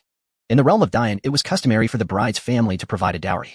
Wang Matzi's willingness to spend mint Tao 1 would not only avoid parting with his own money, but could also profit from the arrangement. It was no surprise he would agree. However, Lin Tian had also heard troubling rumors about Wang Matzi, that he had peculiar proclivities and had married 3 wives before leading them to their demise. Xiaoro was undoubtedly aware of these tales, which explained her reluctance to marry him. Tiangu, my heart belongs to you. I do not wish to wed Wang Matzi. Suddenly, she threw her arms around his. Tiangu, will you marry me? Lin Tian was momentarily stunned by her unexpected confession. The young woman before him was merely 14 years of age. How could he even consider such a thing? Tiangu, I only have eyes for you. I implore you to come to my home and persuade my father to allow me to marry you. Xiaoro grasped his arm tightly, understanding that this might be her sole opportunity. Seeing Lin Tian's silence, despair washed over her. Tiangu, do you not wish to marry me? She bit her lip. Despite being the daughter of Tao 1, she bore no resemblance to him. Graceful and with skin as delicate as a petal, she was incomparable to the village women. And in fact, she was not even inferior to his own wife. Lin Tian hastily clarified, no, it's not that. It's just that I am but a blacksmith. Your father would never consent to such a union. Ironwork was highly valued across the northwestern nations due to its labor-intensive and unclean nature, leaving few willing to pursue the trade. Alternatives like basket weaving earned a mere 3 coins per basket, and vegetable farming fetched only a single coin for a cabbage. Alas, it would be better to forge iron. Though he harbors dreams of becoming the next Wei Xiaobao, he lacks the capability to do so. With each additional person comes an extra burden of tax. Sigh, the distance to my dreams remains insurmountably vast. Observing Lin Tian's silence, Tao Xiaoro steeled her heart. If I cannot marry you, I would rather perish here. With that, she charged towards the nearby wall. To my astonishment, Lin Tian swiftly stepped in front of her, causing Tao Xiaoro to collide into his embrace. Looking up at him, she wrapped her arms around his neck. Brother Tian, I implore you, save me. She wept inconsolably. Lin Tian, unable to bear the sight of a woman in tears, scratched his head and inquired, Did your father mention when he would allow you to marry? She sobbed. He said after the new year, when I turned 14. He mentioned that if Wang Matzi could win back that pig, he would let him take me early. Upon finishing, her cries intensified. Lin Tian comforted her, wrapping his arm around her shoulder. There is still time. Allow me to devise a plan. Moreover, marrying a concubine requires discussion with one's wife. After all, which woman would willingly accept her husband taking a mistress? Upon hearing his agreement, Tao Xiao wiped away her tears. Her face clouded with concern. Brother Tian, are you worried that Sister Lu might disapprove? Lin Tian felt somewhat embarrassed at having his thoughts laid bare. Nevertheless, he would never use Lu Yanran as a pawn. He could not fathom how life would unfold otherwise. Thus, he awkwardly replied, I'm contemplating how to manage those 10 taels of silver. Hearing this, Tao Xiao produced a delicate handkerchief from her bosom, revealing several pieces of silver. This is what I've saved from selling handkerchiefs over the years, totaling 3 taels. Take it, and together we shall find a way. Lin Tian, moved by the sight of the young girl before him, responded, It's all right. Such a beauty can be nurtured for a few years. He comforted her for a while longer until she reluctantly withdrew from his embrace. At that moment, she regained some composure and noticed a few others nearby, instantly flushing with shyness. Brother Tian, what has happened to them? Lin Tian replied, Oh, they are drunk and still asleep. Blushing, Tao Xiao asked, Did they hear what we just said? They are all intoxicated. How could they possibly hear us? Lin Tian chuckled, finding her innocence endearing. Whatever fervor she had displayed moments ago seemed to have vanished. Tao Xiao glanced at the sky and couldn't help but reiterate, Brother Tian, you must promise to marry me. Rest assured, I will not allow you to wed Wang Matzi. Lin Tian affirmed once more. With his promise secured, Tao Xiao felt a wave of relief as she departed. Although she had left, Lin Tian's head began to throb. He had given all his money to Lu Yanran. If she were to withdraw more funds to facilitate his marriage to a concubine, Lu Yan would surely be furious. What a predicament. Lin Tian had lost all desire to forge. He approached the table and poured himself a full glass of wine, drinking alone. He consumed an entire jug by himself. Becoming increasingly sober with each sip, his gaze unintentionally fell upon the 4 individuals sprawled across the table. As for Lin Tian, it appeared that the only way to acquire money was to produce more items. Regarding Xiao Wei, there were still 15 or 16 days left. If he could manage to gather 7 taels of silver within this time frame, he could thwart Wang Matzi's intentions to marry Tao Xiao. As for that pig, it too would belong to him. With unwavering confidence, Lin Tian's strikes grew more forceful, unbeknownst to him, as he concentrated and exerted himself. The hammer in his hand emitted a faint blue glow. This was what practitioners of martial arts often referred to as inner strength, yet Lin Tian remained oblivious to it. The following day, the 4 awoke groggily. Mo Fu stared at his wine cup in astonishment, exclaiming, I distinctly remember only drinking 1 cup of the master's handcrafted wine. Did I not? The others nodded in agreement, each sharing the same experience. How long have we been asleep? Mo Fu inquired uncertainly, turning to Lin Tian. They observed Lin Tian, who was still diligently forging. Each strike produced a faint blue light. The 4 simultaneously displayed expressions of shock. Mo Fu remarked, I cannot be mistaken. The master's inner strength is astonishingly pure and robust. Mo Bo concurred, noting that it was difficult to discern the type of martial arts he practiced. Wang Yang, a physician, had no understanding of martial arts and could not grasp their conversation. Mo Xian, who had not trained in martial arts since childhood and possessed only rudimentary skills, watched for a while without gaining any insight. He could only marvel at the master's immense strength, noting how the iron diminished in size with each strike. He longed to inquire of the master how he had attained such prowess.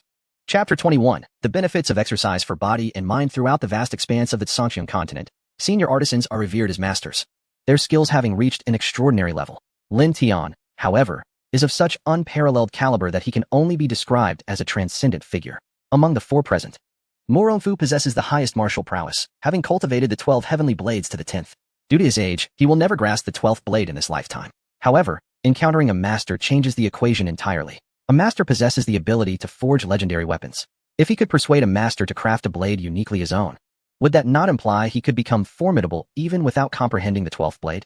The mere thought of wielding a legendary sword forged by an extraordinary master filled Mo Fu with inexpressible excitement. Under the burning gaze of 4 intense eyes, Lin Tian set down his hammer. He turned, smiling, and remarked, Ah, you have finally awakened. Mo Fu, feeling somewhat embarrassed, replied, Forgive my rudeness, Master Lin.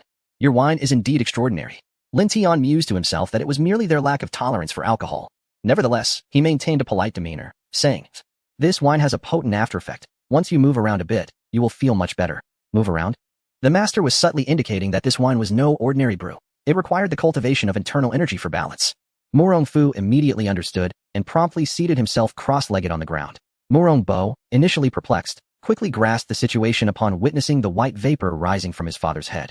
He too hastily sat down. Lin Tian looked on in confusion at the other 2, wondering, what are they doing? Wang Yang, equally bewildered, responded, I don't know martial arts, so I can't say.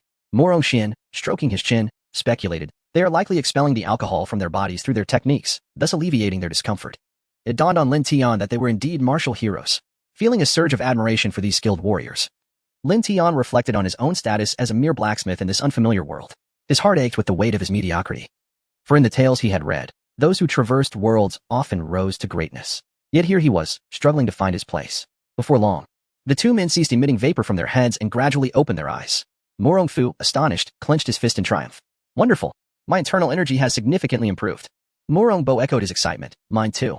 The father and son, brimming with joy, turned their eager gazes upon Lin Tian. Thank you for your exquisite wine, they expressed, leaving Lin Tian bewildered. Could it be that they practiced drunken fist? Lin Tian chuckled, realizing the necessity of wine in their practices. He waved his hand dismissively, exuding a sense of generosity. It is merely a bit of wine. There is no need for thanks. Observing Lin Tian's nonchalant demeanor, Morong Fu resolved to cling tightly to the master's favor, convinced that such assistance must stem from a fondness for them. He decided to seize the moment while the master was in high spirits and boldly spoke, Boss Lin, to be honest, I have never possessed a weapon that suits me well. Therefore, I would like to request your help in crafting one. I hope you would be willing. Upon hearing this, the other three inwardly cursed him, thinking, what a fool. We only dare to ask for kitchen knives or daggers, and here you are, shamelessly asking the master for a weapon. Morong Bo felt thoroughly betrayed by his own father. It was he who had brought him here. Yet his father had the audacity to request a weapon from the master. Morong Fu's ears turned slightly red, for the sake of an extraordinary weapon. What was a little embarrassment? Lin Tian gazed at Morong Fu, recognizing him as the legendary martial arts master. Surely, crafting a weapon for such a master would come at a higher cost?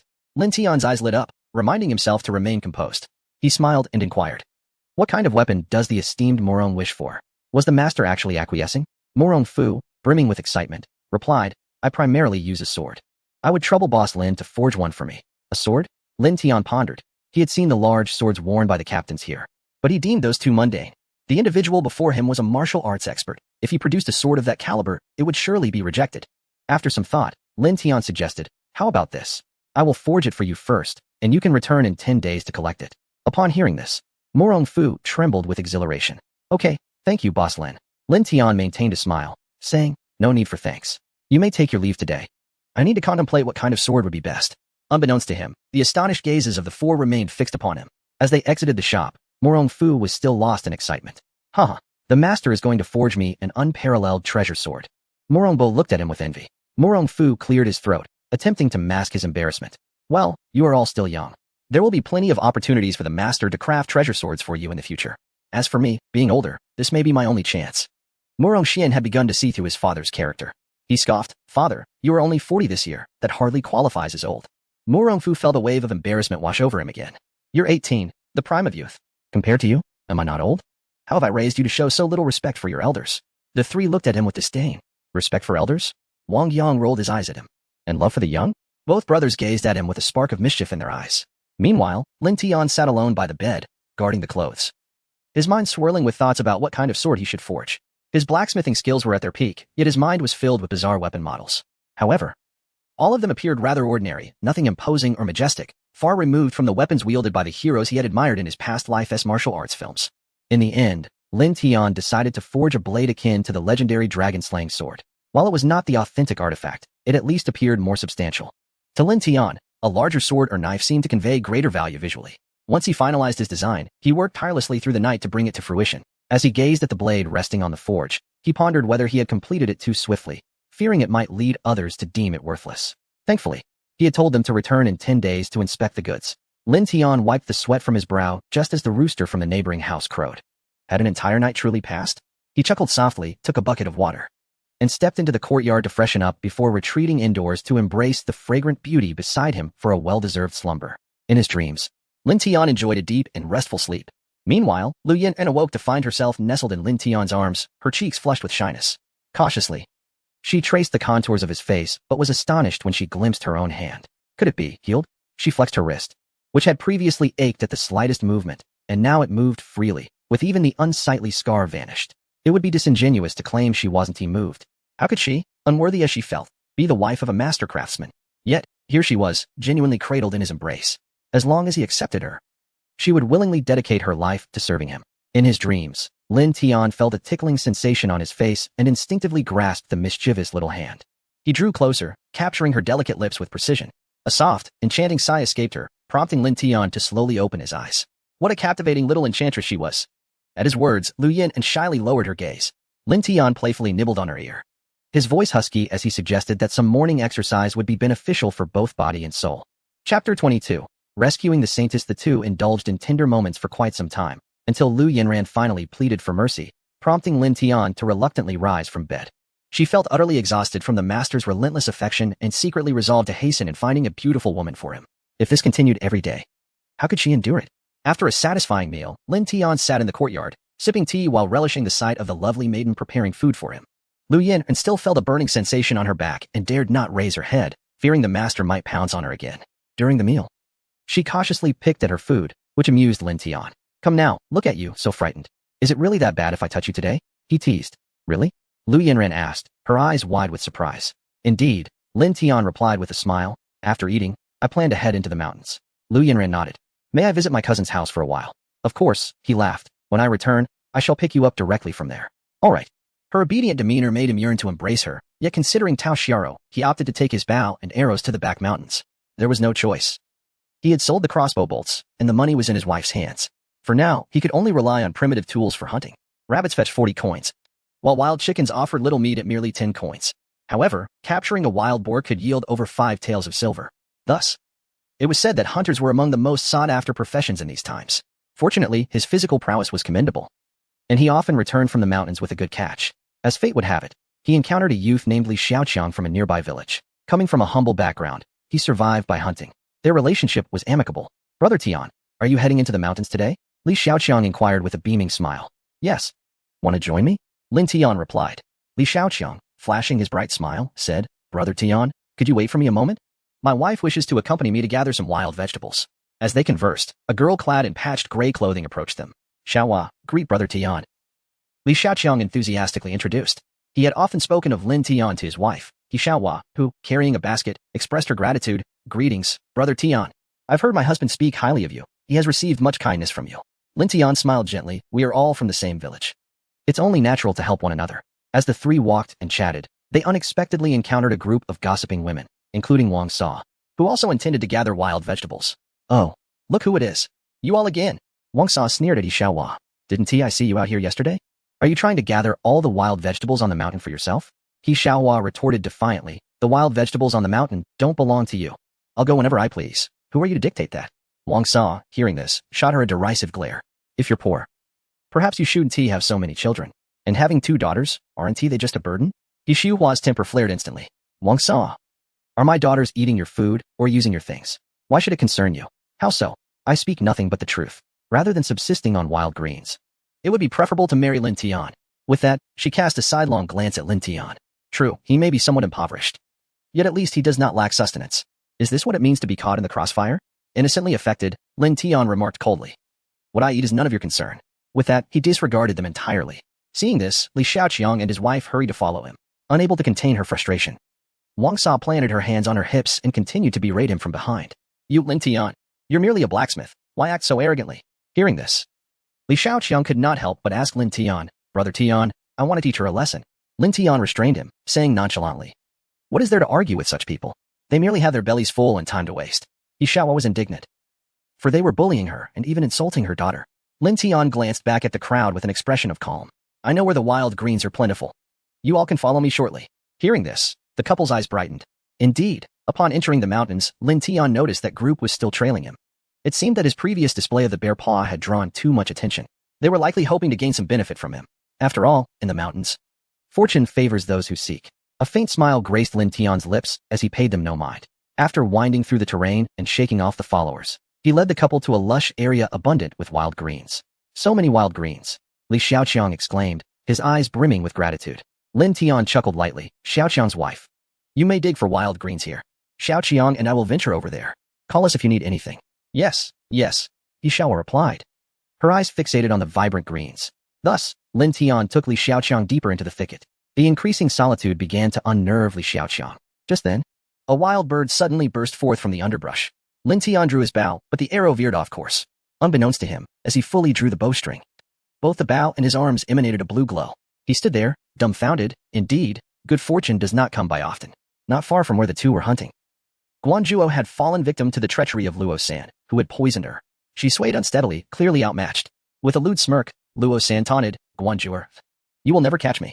I have joined the divine martial sect solely to steal the snow spirit fruit. Guanzhou, weakened, retorted, you traitor. How dare you seize the treasures of our sect while we let our guard down? You deserve death 1,000 times over. Humph. Luo San scoffed. Let us see if you possess the capability. With that, he lunged forward with a palm strike. Guanzhou was struck and tumbled into the underbrush, her clothing torn by branches, revealing large swathes of her fair skin. Upon witnessing this, Luo San's face twisted into a depraved grin.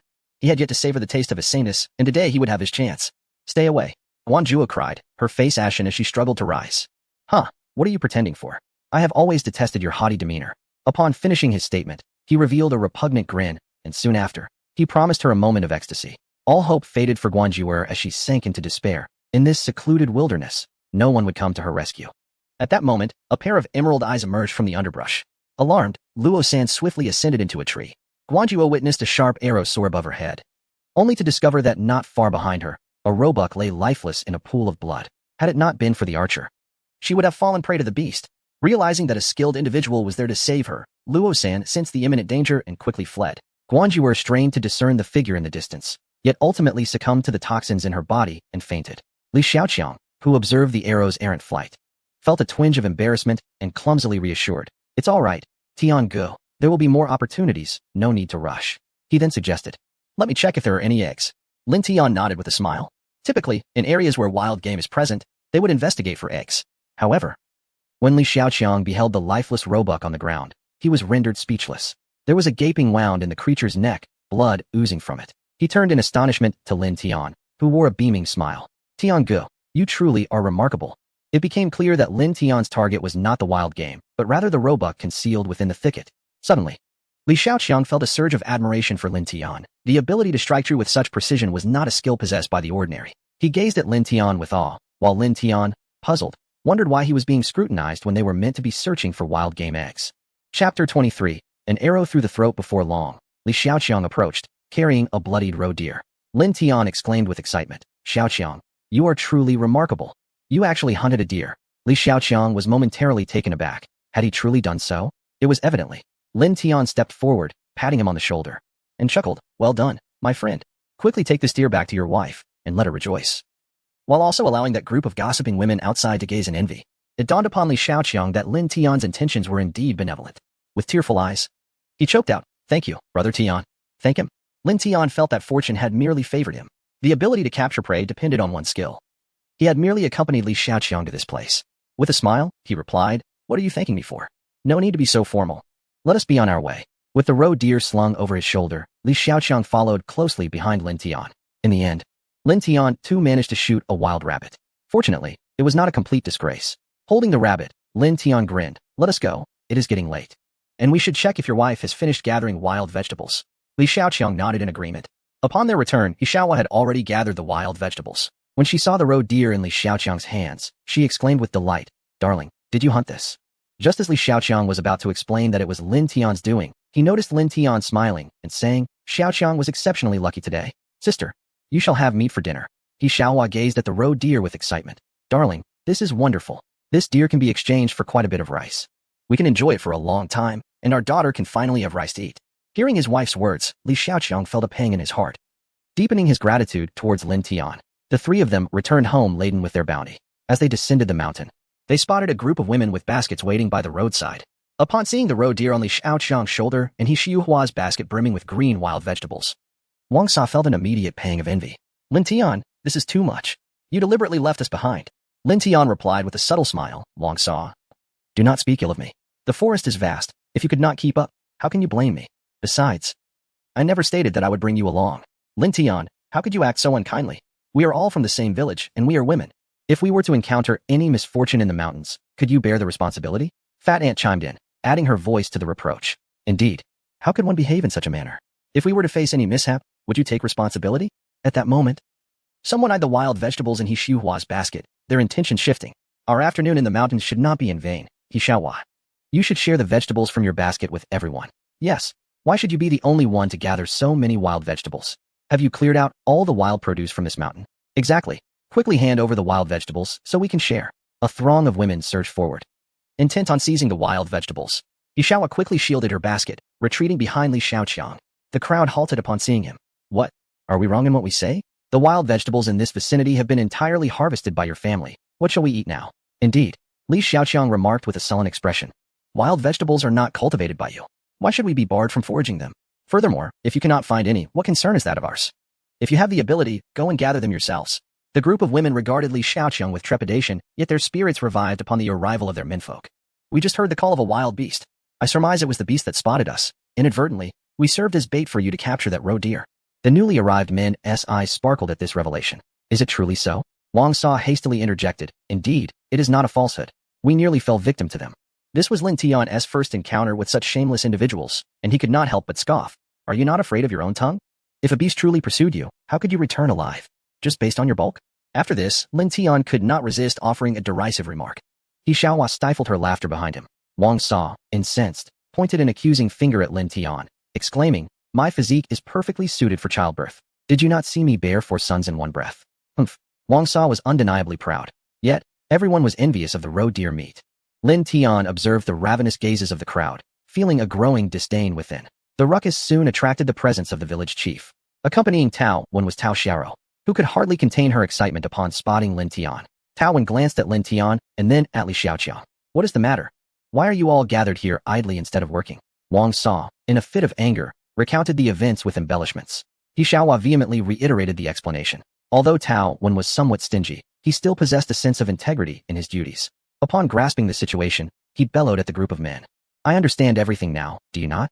If you wish to eat meat, venture into the mountains and hunt for yourselves. Associating with a gaggle of women to stir up trouble is quite shameful. Away with you, hurry and take your wives back. Do not embarrass yourselves further. Tao Wen impatiently dismissed them. The men felt their faces flush with shame, hastily dragging their wives away. Tao Wen, observing the rabbit in Lin Tian's grasp, snorted disdainfully.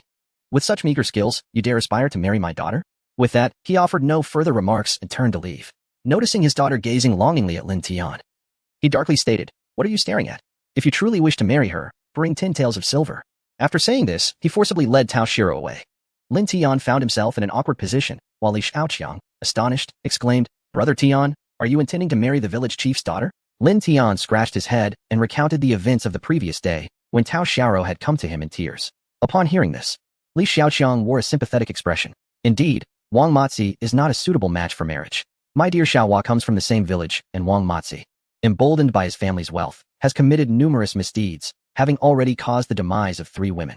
Li Xiaohua fervently nodded in agreement, adding that he even shows no mercy towards his mother-in-law. Not even his mother-in-law? Lin Tian's lips twitched in disbelief. This was utterly beastly.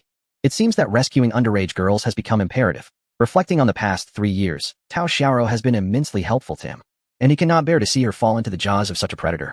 Meanwhile, Li Xiaoqiang and his wife, observing Lin Tian deep in thought, felt it inappropriate to disturb him. Li Xiaoqiang was profoundly moved. Despite Lin Tian's own financial struggles, he had gifted him a hefty deer. Tears of gratitude almost welled up in his eyes. Brother Tian, from this day forth, you shall be like a true brother to me. Whenever you find yourself in need, do not hesitate to call upon me. Lin Tian was still pondering how to handle the situation with Tao Xiaoro when he was abruptly startled by a booming voice from a towering figure, causing him to momentarily lose his composure. After all, he had merely guided him into the mountains. The rest was entirely up to him. Indeed, the emotions of ancient people are remarkably pure. Lin Tian felt a surge of warmth. When they reached a fork in the road, he smiled brightly and said, Since we are brothers, let us dispense with formality. Take your wife and head home. Li Xiaohua followed them in a daze, her curiosity piqued but held in check. Carrying the rabbit, Lin Tian arrived at Li Jun's doorstep and knocked gently. The door was opened by Lu Qianxuan, who, upon seeing him, immediately exclaimed with joy, Brother-in-law has arrived. Please come in. Ever since Li Rin's recovery, Lu Qianxuan's complexion had improved significantly. Upon entering, Lin Tian noticed his young wife diligently sewing shoes, each stitch executed with great care and precision. Chapter 24. The reluctance of the saintess. Upon witnessing the scene, Lu Qianxuan jested, Yan Yan, Tian Di has come to escort you home. Hearing this, Lu Yan Yan lifted her gaze, only to be met with Lin Tian's gentle countenance. Instantly flustered, she inadvertently pricked her finger on a needle. Ouch! She exclaimed. Lin Tian hurriedly approached, grasping her hand with concern. Did it hurt? Let me see. Lu Yan Yan, feeling bashful, glanced up to find Lu Qianxuan watching her with an amused expression, causing her cheeks to redden further. She quickly withdrew her hand, stammering, Aren't you here to take me home? Let's go. With that, she rose, noticing Lu Qianxuan's smile broadening. Hastily, She made her way outside. Lin Tian slowly stood and surveyed the surroundings, curiously inquiring, "Sister-in-law, where are my brother and Renner?" Lu Qianxuan replied with a smile, "Ah. Renner insisted on going to the fields to catch grasshoppers, so your brother took him out." Lin Tian nodded. "It's good for children to be lively. It keeps them healthy." As he placed the rabbit on the table, he added with a grin, "Sister-in-law, please keep this rabbit for Renner. He should have rabbit stew." Lu Qianxuan quickly shook her head. "That simply won't do. You should take it back to enjoy. We have enough meat at home. Besides, if you don't eat it, Renner will. He needs to eat more to grow strong." Mentioning Li Ren, Lu Qianxuan finally relented, her expression turning bashful. "Then thank you, Tian Di. We feel quite guilty for imposing on you." At this moment, Lu Yanyan also looked up, her eyes filled with gratitude. Lin Tian waved his hand dismissively, indicating it was no trouble at all. However, Lu Yanyan, spotting the rabbit, suddenly had a thought. She rushed to Lu Qianxuan, saying, "Cousin, remember to add some jasmine flowers when you stew the rabbit to remove any gamey taste." Lu Qianxuan nodded. "All right, I'll remember that." Gazing at the rabbit, she chuckled. "Now that we have the rabbit, we must have dinner before heading back." Lin Tian scratched his head, realizing he had no choice. The two of them sat down once more. The father and son had yet to return, so he assisted in the kitchen. He first skinned the rabbit and removed its entrails, then peeled some radishes. At that moment, Lu Qianxuan exclaimed, "Oh no, we're out of ginger." She searched the kitchen, but found nothing. Lin Tian stood up, smiling. "I'll go dig some from the field. My plot is quite close to here. If you need anything, just let me know." "All right, just bring back some ginger," Lu Qianxuan replied. Lin Tian nodded and headed to the field. Upon arrival, he discovered that only a few scrawny green onions remained of the vegetables he had cultivated. Has someone been stealing? This was the first time in 3 years that his crops had been pilfered. Frustrated, he began digging in a corner, uncovering several hidden ground pears that had escaped theft. He had discovered the ground pears during a hunting trip in the mountains, finding them sweet and crisp. He had buried a few in the ground, not anticipating the presence of a heartless thief. "Whoever it is, I hope I don't find out, or I shall demand tenfold compensation," Lin Tian thought, cradling the ground pears. As he surveyed his surroundings, he noticed someone hiding beneath a tree. Could it be the thief? He approached cautiously. The outcome revealed a woman who lay on the verge of death, her complexion pale, yet unable to conceal her breathtaking beauty. Lin Tian couldn't help but gaze at her in a daze. Guanjuer sensed someone's presence and slowly opened her eyes, only to find that the person before her was the very expert who had aided her in slaying the roe deer in the woods. Had it not been for this skilled individual's timely intervention, she would have fallen prey to that traitor who intended to violate and then murder her. The mere thought of having unwittingly walked into the enemy's trap filled her with overwhelming rage. She struggled to rise, but due to her exhaustion, could only lean against a large tree to catch her breath. To her dismay, she discovered that she was utterly speechless. Desperately, she tried to articulate her need for assistance. Yet no sound emerged from her lips. It was a bitter irony that the esteemed holy maiden of the divine martial sect, the most prestigious sect in Biling, had descended to such a plight. In her sorrow and indignation, tears of despair streamed down her cheeks. Alas, how unjust this era was towards women. Lin Tian observed the distressed woman before him and couldn't help but shake his head. "Here, take this and make do," he said, placing a freshly dug ground pear before her. Guanjuer felt a profound sense of hopelessness, but when her gaze fell upon the 2 pristine snow spirit fruits on the ground, she was utterly astonished. Throughout all of Biling, even her own sect possessed but a single fruit. The snow spirit fruit bloomed once every century and bore fruit only after another century, growing underground and proving exceedingly difficult to find. Lacking leaves, it solely relied on its roots to absorb nutrients, rendering it nearly unattainable for the average person. However, it possessed miraculous properties, capable of curing any ailment for those who consumed it. Her journey to Dian had been solely to reclaim the snow spirit fruit from the traitor, Luo San, as her father required it for treatment. Seeing her fixated on the ground pear without any intention to eat, Lin Tian assumed she was too weak from hunger. Out of kindness, he peeled the pear and held it to her lips. Guanjuer's eyes widened in astonishment as she gazed at the pure, flawless flesh of the fruit.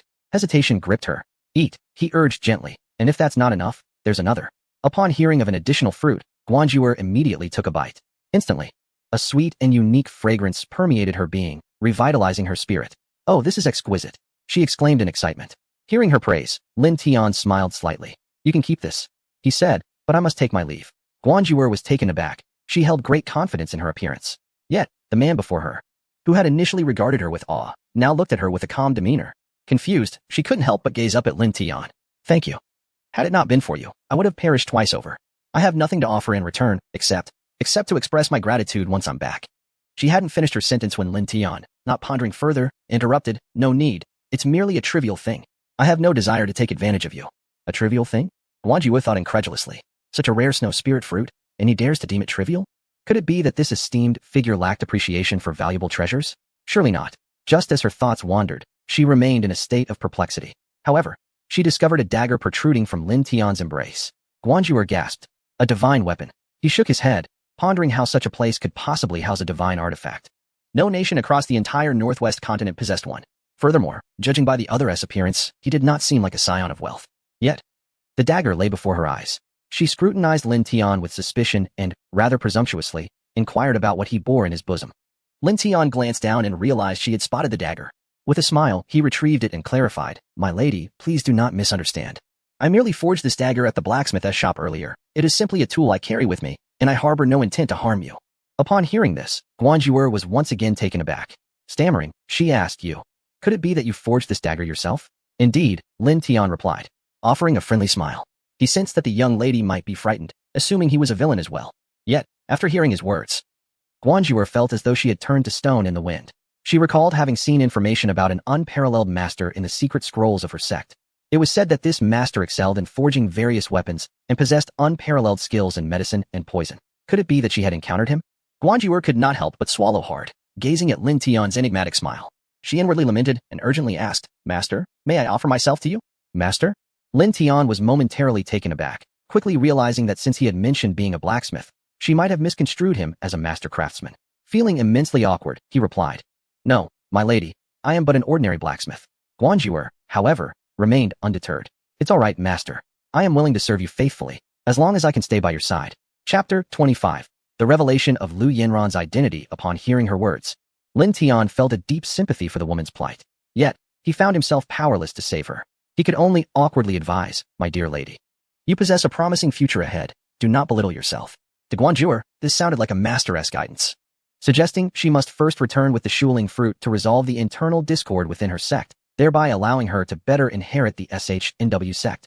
Immediately, she clasped her fists in gratitude, exclaiming, "Thank you for your insightful counsel, master. It is I, Zhuer, who is foolish." She hastily rose, bowing respectfully to Lin Tian once more. Zhuer then took her leave, promising to visit the master again on another day. As she prepared to depart, Lin Tian finally exhaled in relief and cheerfully remarked, "Yes, do take care on your journey." Holding the shuling fruit, Guanzhouer gazed at him with tear-filled eyes. Lin Tian felt a twitch at the corner of his mouth, pondering when his charm with women had improved so remarkably. Observing the young girl displaying the legendary lightness of foot, he could not help but feel envious. He lamented the unfairness of fate, gifting him only a rudimentary system that served little purpose. With nothing but a handful of scallions left, Lin Tian returned home.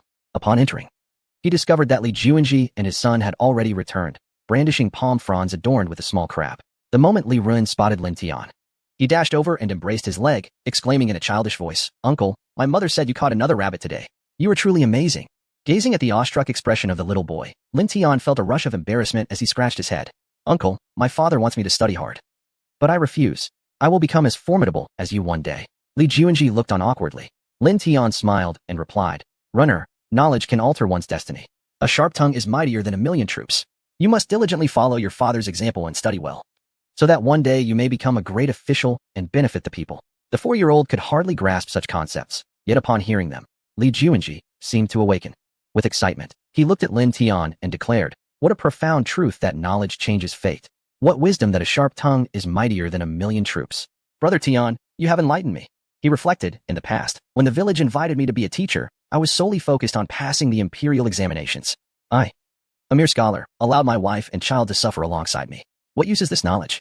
Upon hearing his aspirations to become a teacher, Lu Qianxuan was moved to tears.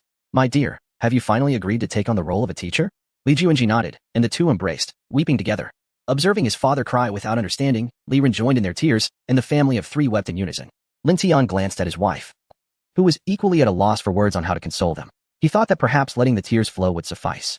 Being a teacher in the village could earn them 2 taels of silver a month, providing the family with some income and alleviating their struggles.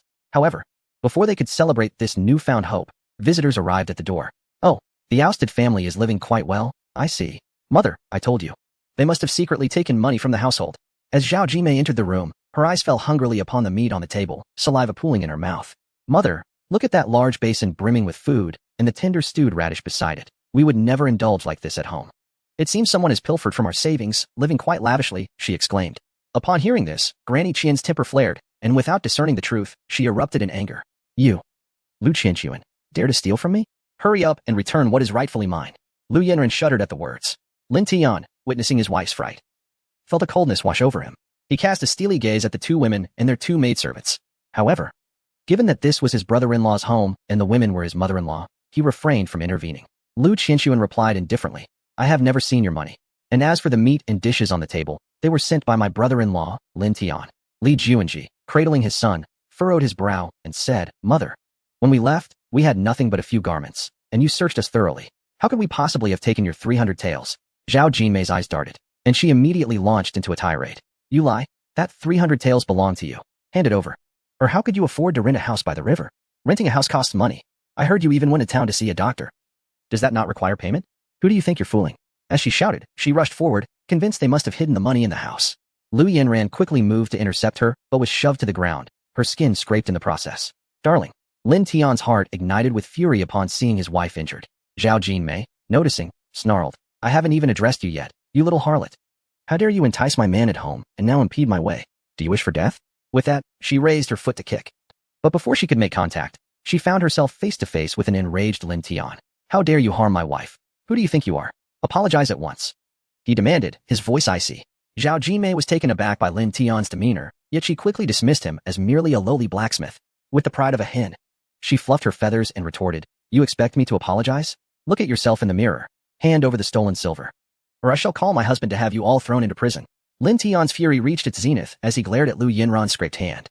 A cold smile forming on his lips. Very well, summon him. I am eager to see just how much authority the county magistrate wields, allowing his family to assault others in their own home. Zhao Jinmei, brimming with self-satisfaction, commanded, Go, Xiaocui, fetch the magistrate.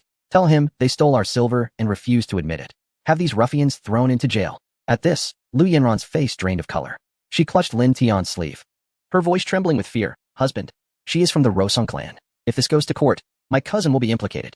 When I initially sought refuge with my cousin, I inadvertently caught Zhao Jinmei eavesdropping on their conversation. The thought that my cousin could be implicated by her, leading to her arrest, and likely a dire fate, filled me with dread. Observing her palpable fear, I couldn't help but recall her past ordeals. Could it be that her trepidation about entering the court was tied to her identity? As I pondered this and observed Zhao Jinmei's demeanor, clarity dawned upon me. The situation had grown increasingly complex, yet no matter the circumstances, I could not stand idly by while my beloved was subjected to such mistreatment. The narrow creek soon swelled with villagers eager to hear news of the candidate for the county magistrate's wife, including the village head, Tao Wen. Recognizing that Lin Tian was again at the center of the commotion, lamented, Lin Tian, is it impossible for you to refrain from causing trouble for even a single day? Lin Tian shrugged innocently and replied, Village head, you are unjustly accusing me. Our entire family was about to sit down for dinner when these women barged in and caused a ruckus, even injuring my wife. Surely, you must have seen it. Tao Wen was rendered speechless by Lin Tian's retort. Turning to Zhao Jinmei with a fawning expression, he inquired, Might I ask what brings the candidate for the county magistrate's wife and the esteemed matron to our humble village? Upon hearing this title, both women wore expressions of pride. Zhao Jinmei boasted, You are the village head of Zaihiku, are you not? Tao Wen nodded and smiled. Indeed, I am Tao Wen. Zhao Jinmei, now filled with self-satisfaction, continued. Village head Tao, your village seems to welcome all sorts of people. Are you aware of who the blacksmith's wife is? What circumstances led this family of three to take refuge in your village? Tao Wen, feeling awkward, shook his head. We simply found them pitiable and permitted them to reside here. As for their backgrounds, I truly do not know. Zhao Jinmei erupted into laughter. Village head Tao, let me tell you the truth. The blacksmith's wife is a woman from an enemy nation. If the court discovers that you are harboring a daughter of the enemy, the consequences could be dire. Tao Wen was left in shock, unable to believe what he had just heard, as he cast a disbelieving glance at Lu Yanran, whose face turned pale, realizing her lineage had been exposed in such a manner. Chapter 26. Disturbing the county magistrate feeling the tremors of the person in his arms. Lin Tian furrowed his brow. Who would believe such claims? Are you not merely attempting to extort 300 taels of silver from my brother-in-law? You think we are fools, easily swayed by your nonsense? The villagers, initially intimidated by Zhao Jinmei's words, began to sense something amiss upon hearing Lin Tian's remarks. The onlookers, bewildered, exchanged glances and commenced their discussions. I have heard that the Li family was driven out by their sister-in-law. I also heard that it was because her family member became a candidate for the county magistrate, apparently purchasing the position for 300 taels. What? Do not speak carelessly about buying positions. Oh, it cannot be false. I heard it from my friends over there. Lin Tian listened attentively to the village women's gossip, secretly cursing that candidate for being no better than he ought to be. Meanwhile, the news of the emperor's incognito inspection had spread throughout the entire Yanqing city. In Qinghe County, where the small river ditch is located, County Magistrate Zhao Qingfeng was in a state of agitation, pacing back and forth in his office with his secretary, Ho Ming, discussing countermeasures. Zhao Qingfeng, in a state of distress, voiced his concerns. The emperor's repeated visits to our small river ditch must be due to some intelligence he has received. Ho Ming, suddenly struck by a thought, speculated, could it be that our dealings in buying and selling positions have been leaked? Zhao Qifeng considered this possibility, after all. We are under the emperor's very nose, and engaging in such activities is indeed perilous. However, he quickly shook his head, recalling, I have heard that His Majesty frequently visits a place called Xiaogo in Qinghe County. Send someone to inquire about the true purpose of His Majesty's visit. Ho Ming nodded, suggesting, isn't Fatty he from our office also from Xiaogo? We can simply summon him to ask. Zhao Qifeng shot him a glare. Then hurry and bring him in. Wait. Zhao Qifeng pondered, instructing, do not speak out of turn. I will interrogate him. Ho Ming nodded in agreement. Soon, Fatty he was brought in, wearing a fawning expression. My lord, I have arrived. Zhao Qingfeng cleared his throat and asked, Fatty he, have you seen any unfamiliar faces in your village recently? Fatty he was puzzled by the magistrate's inquiry, but recalled the embarrassment he suffered last time at Lin Tian's hands. A smirk crept onto his lips as he respectfully replied. Indeed, my lord, several unfamiliar individuals visited our village last time. Zhao Qingfeng's eyes widened in surprise. Really? What did you observe them doing? Who did they interact with? Noticing the magistrate's keen interest, Fatty he thought those individuals seemed suspicious. How could a blacksmith possibly know such wealthy individuals? Remembering the recent rampancy of bandits from Xiazishan, he speculated that those individuals might very well be bandits descending the mountain to purchase weapons. He immediately replied, they went to the home of a blacksmith named Lin Tian in our village and purchased numerous kitchen knives and daggers. I suspect they might be bandits from the vicinity of Xiazishan. A select few were still courteous towards him, referring to him as Your Excellency, speculating that Lin Tian might be in league with them. Upon hearing this, Zhao Qingfeng felt a tremor run through his legs, fearing that if His Majesty were to overhear, their heads would surely roll. Witnessing this, Ho Ming swiftly dispatched him, advising him not to inquire further. Very well, we understand. You may leave now. Upon observing the reactions of the two, Fatty he quickly lowered his head, contemplating that his suspicions were indeed correct. Lin Tian was doomed this time. After Fatty he departed, Zhao Qingfeng sank heavily into a chair, muttering, has His Majesty visited the blacksmith? And is he quite familiar with this Lin Tian? Ho Ming, analyzing the situation, remarked, given Fatty he's words, it seems unlikely to be mistaken. Zhao Qifeng nodded, realizing that this Lin Tian must share a significant connection with His Majesty. A blacksmith? It could be more intricate than it appears. Perhaps His Majesty has orchestrated some covert operation here. A sudden spark of inspiration lit up Ho Ming's face. My lord, since the northern general, Ho, went missing after the battle with the Daoyao, could the blacksmith be him? Zhao Qifeng was taken aback, rising abruptly. Indeed. Why else would His Majesty visit a mere blacksmith 3 or 4 times? It must be. The two exchanged a knowing glance, a revelation dawning upon them. At that moment, word came from the entrance that the acting county magistrate, Li Junsheng, had taken a group to a nearby creek. Zhao Qingfeng paused, frowning as he inquired, what is he doing there? The messenger, a constable, scratched his head and replied, it seems something about the blacksmith's wife being a woman from an enemy nation, and they allegedly stole 300 taels of silver. The acting magistrate has gone to apprehend them. Hearing the term blacksmith, Zhao Qifeng turned pale with fear, exclaiming, this is disastrous. He bolted out in a frenzy, with Ho Ming hot on his heels. The messenger constable stood in bewilderment, watching the two rush off. Quickly, prepare the carriage. We must go to the creek. Ho Ming hastily called for the carriage to be brought forth. The two hurriedly made their way to the creek, eager to intercept Li Junsheng. In the courtyard, Lin Tian regarded Zhao Jimei with a cold smile. Do not mistake a chicken feather for a talisman. You are merely an acting official, yet you wield influence as if you were established. Whether you will secure your position remains uncertain. As Zhao Jimei was about to retort, she noticed her husband's arrival and rushed towards him, blooming with joy. Darling, you have finally come. Li Junsheng disdainfully shrugged off her arm. He gestured to the constables behind him, commanding, arrest them. Madame Qian, filled with pride, lifted her chin and commanded 2 maidservants to assist her, presenting herself as a matriarch. She pointed at Lu Qianxuan, declaring, Junsheng, this woman has pilfered 300 taels of silver from our home. We must make her return it. Li Junsheng, upon hearing this, frowned and questioned, Li Juanji, do you still have the audacity to steal from our household? Hand it over at once. Or do not blame me for disregarding our brotherly bond and apprehending you all. Li Juanji sneered. Li Junsheng, what an imposing authority you wield. You accuse us of stealing 300 taels of silver from your home. Why don't you present your evidence? Zhao Jimei retorted with a triumphant air. Isn't it obvious? Without money, could you possibly afford a house to reside in or indulge in meat and soup? Li Junsheng, his gaze fixed coldly on the meat upon the table, replied indifferently, the evidence lies before you, yet you still attempt to argue. Guards, seize them both. Wait. Lin Tian interjected, rising to support Lu Yanran. Li Junsheng looked at him with derision. So, you are Lin Tian? According to the laws of Dian, harboring a woman from an enemy nation warrants execution. Guards, place handcuffs and leg shackles on these two. The villagers gasped in horror, hastily covering their mouths. particularly. Tao Xiaoro fainted upon hearing this. Tao Wen quickly rushed to support her, furrowing his brow as he regarded Lin Tian. He had not anticipated that Lu Yin and was indeed a woman from an enemy nation. The current predicament was beyond his control. Lin Tian coldly stated, "Where is your evidence?" Rather than incessantly uttering enemy nation girl, it would be more prudent to produce the proof. Lu Yin ran, momentarily taken aback, regained her composure upon hearing Lin Tian's words. The master had long been aware of her identity. Now, in her calmness, she surely possessed a method of counteraction. She had been overly frightened, nearly revealing her true self. Chapter 27. The collaboration in acting Li Lujun wore a sinister smile, declaring that she hailed from the nation of Luosang, where it was customary for women to bear a green mulberry leaf tattoo on their backs, an unmistakable mark of identity. "You wish to see the back of my wife?" Lin Tian retorted angrily, "Have you no shame? You expect my wife to disrobe for your viewing pleasure. Why not ask your wife to do the same for us all?" His words resonated with the crowd, who collectively condemned Lu Jun for his dubious actions as a candidate for county magistrate. Fuming, Lu Jun exclaimed, "What are you shouting about? I never suggested she undress here. We could simply send a few women inside to ascertain the truth." Just as Lin Tian grappled with the predicament, the sound of galloping hooves echoed from outside. "Look, the true magistrate has arrived," someone shouted at the entrance. Upon hearing this, Lu Jun hastened to the door to greet the newcomer, Zhao Qifeng. He dismounted his carriage and approached respectfully. "Sir, what brings you here today? What winds blow you to our midst?" He believed that the bribe he had given Zhao Qifeng had secured a favorable relationship between them.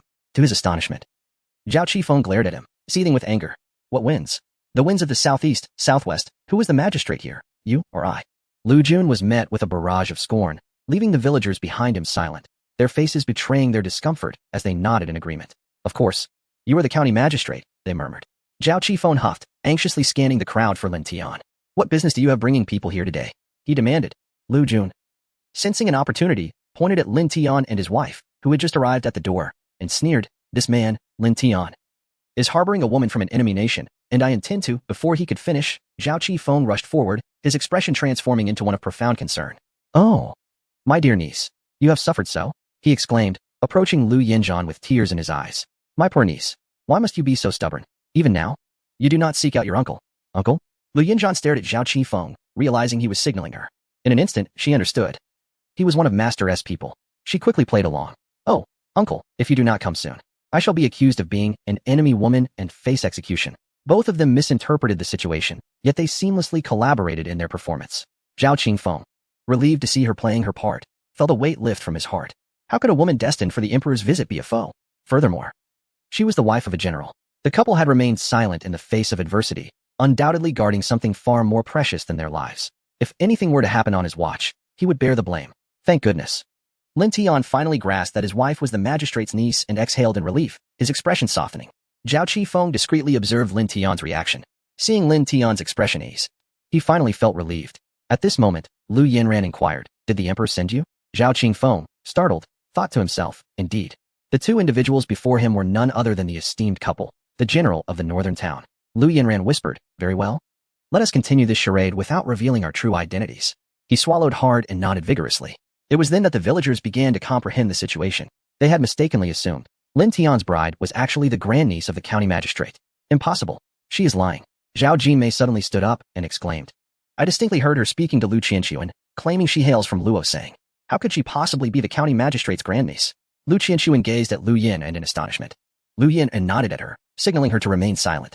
Zhao Qifeng scoffed, "Are you implying that I do not recognize my own niece?" He then feigned a pained expression, lamenting, "Alas, pity me for having allowed Li Junsheng to be an alternate out of consideration for my two nieces, only to be deeply disappointed by his treachery, plotting against my niece." At this moment, Li Junsheng wore an incredulous look. He glared at his wife and struck her with a slap. "You wretched woman. How dare you speak such nonsense?" Zhao Jinmei, in disbelief, had lost her composure. "You dare strike me? After all the silver I have given your family over the years, you would lay a hand on me." With that, she tore at Li Junsheng's clothing, and the two became entangled in a scuffle. Onlookers, having watched this spectacle unfold, finally grasped the truth. It was all a farce. Lin Tian supported Lu Yanran, and they approached Lu Qianquan and her husband. He smiled, "Do not worry. With the county magistrate present, everything will be resolved." Lu Qianquan, perplexed, was about to inquire further when Lu Yin quickly restrained her, whispering, "Cousin, all of this has been orchestrated by the master. We simply need to cooperate." Understanding dawned upon her, and she looked at Lin Tian with gratitude. Zhao Qifeng observed that the general's wife and Li Junsheng's wife were actually sisters, and the two families shared a close bond. He thought to himself, why not do a favor and impress the general in the process, garnering some goodwill? Thus, he turned to Li Junxing with a smile. Your brother is the county magistrate. I fear there shall be no peace in Qinghe County. I have heard that you are of scholarly origins. How about you take up the position of alternate county magistrate? Li Junxing was taken aback. Was he to become the county magistrate? Hearing that Li Junxing was being relieved of his position, Li Junxing ceased his actions. He grasped Zhao Qingfeng's arm eagerly. Sir, I am the alternate county magistrate. How can he assume the role? Zhao Jimei, overhearing, shouted with her panda eyes. Exactly. Why should he receive it? I paid 300 taels of silver for that position. As soon as those words were uttered, Li Junxing hurriedly covered her mouth. Alas, it was too late. Everyone was now aware. Zhao Qifeng coldly remarked, are you implying that this county magistrate accepted your silver? Zhao Jimei realized she had misspoken and hurriedly retracted her words, insisting, no, that is not what I meant. What I intended to convey is that, county magistrate, you cannot simply dismiss my husband as if he were of no consequence. Zhao Qifeng scoffed. Buying and selling official positions is a capital offense. You two are spouting utter nonsense, devoid of any truth, and now you dare to slander me. Guards, arrest them and take them to the prison to await their fate. Yes. With a single command, the constables swiftly took action. Upon witnessing this, old lady Qian turned pale and fainted. This spectacle was indeed quite delectable. The villagers, observing the arrest of Li Junxing and his wife, cast envious glances at Lin Tian. It seemed Lin Tian had struck an extraordinary fortune, initially. They believed he had married a useless partner, only to discover she was the niece of the county magistrate. Indeed, Lin Tian was destined for greatness. Even the village head would have to heed him. The villagers could not help but envy Lin Tian. Yet, Lin Tian remained unfazed by their admiration. As long as his wife was safe, whether she was the county magistrate's niece or a woman from an enemy nation mattered not to him. Zhao Qifeng glanced at Lin Tian, noting his incessant smile. Was the general pleased with his demeanor? His confidence surged, and he resolved to cooperate with the general's plans. Chapter 28. The hope of promotion and prosperity. Tao Wen stood to the side, unable to interject a word. Once the villagers dispersed, he cautiously approached, saying, Greetings, county magistrate. I am Tao Wen, the village head. Upon hearing that he was the village chief, Zhao Qingfeng's eyes glimmered with a different light. Oh, so you are village chief Tao. I will be counting on you to take good care of my two nieces from now on. Of course, certainly, Tao Wen replied with a beaming smile. As Lin Tian observed that most had departed, he recalled that since Zhao Qingfeng was the uncle of Lu Yanran and her sister, it was only natural to invite him to stay for a meal. Upon hearing the mention of food, Zhao Qifeng was filled with excitement and promptly agreed. Lin Tian, wishing to avoid engaging with Tao Wen, did not extend the invitation to him. Left without a call to join, Tao Wen could only leave in disappointment. We should heat up the dishes, Lu Qianxuan suggested, taking the lead with Lu Yanran to the kitchen. The remaining men sat at the table, exchanging glances in an awkward silence. It was then that Li Juanji realized he was the host and hurriedly invited, County Lord, please enjoy some tea. Lin Tian, unaware of the situation, jested, brother-in-law, you should refer to him as uncle, right, uncle? The term uncle startled Zhao Qifeng, who sprang to his feet, exclaiming, no. I have not been of any help at all. I am truly ashamed. It was a jest to think that the uncle of a great general could be so brazen. Lin Tian waved his hand, reassuring him, you are their uncle, which makes you our elder as well. He then turned to Li Juanji, smiling, isn't that right, brother-in-law? Zhao Qingfeng was bewildered, pondering what role the general was playing. He recalled how Li Juanji had referred to him as County Lord, and it appeared that he was unaware of the underlying context. Thus, he could only muster the courage to play along with Lin Tian's act, thinking, wasn't he now an unwittingly privileged uncle? The trio burst into laughter. Lin Tian, in high spirits, remarked, Uncle, your timely intervention today has been invaluable. Otherwise, we might have found ourselves in jail at the hands of Li Junxing. Zhao Qifeng quickly waved his hands, declaring, that scoundrel, who dares to touch you? His words implied that, given Lin Tian's status, no one would dare to lay a hand on him. Even if they attempted to arrest him, they would undoubtedly be compelled to release him immediately. However, Lin Tian interpreted this differently. He chuckled, with you, Uncle the county magistrate, around, I doubt he would dare to arrest us. Zhao Qingfeng immediately grasped the implication. The general was subtly indicating that he could not reveal his identity and was requesting Zhao Qingfeng to assist in resolving certain matters. It must be so. He then looked at Ho Ming, who, proving to be an astute strategist, quickly concurred, rest assured, as long as our county magistrate is present, you will have no obstacles in Qinghe County. Lin Tian's smile widened. Wonderful. Finally, we have found a formidable ally. In Zhao Qingfeng's eyes, this expression was interpreted as a sign of his approval. The general was exceedingly pleased. In the kitchen, Lu Qianxuan anxiously inquired about the recent events from Lu Yanran. In a hushed tone, Lu Yanran replied, Sister, we ought to express our gratitude to the master. It was he who summoned the county magistrate. Ah? Lu Qianxuan exclaimed in astonishment. The master had predicted that Li Junxing and his companions would cause a ruckus today? She found it hard to believe. You have no idea. There is nothing the master cannot accomplish. He has long been aware of my origins and surely anticipated that one day Li Junxing and his family would come to create trouble. It is entirely plausible that he prepared for this in advance. Moreover, Even the Emperor of Dian treats the master with utmost respect. A mere substitute county magistrate would be no match for him. The more Lu Yinran spoke, the more convinced she became of her reasoning. Is that so? Lu Qinshuan questioned, puzzled. You mean to say that the Emperor of Dian shows deference to your husband?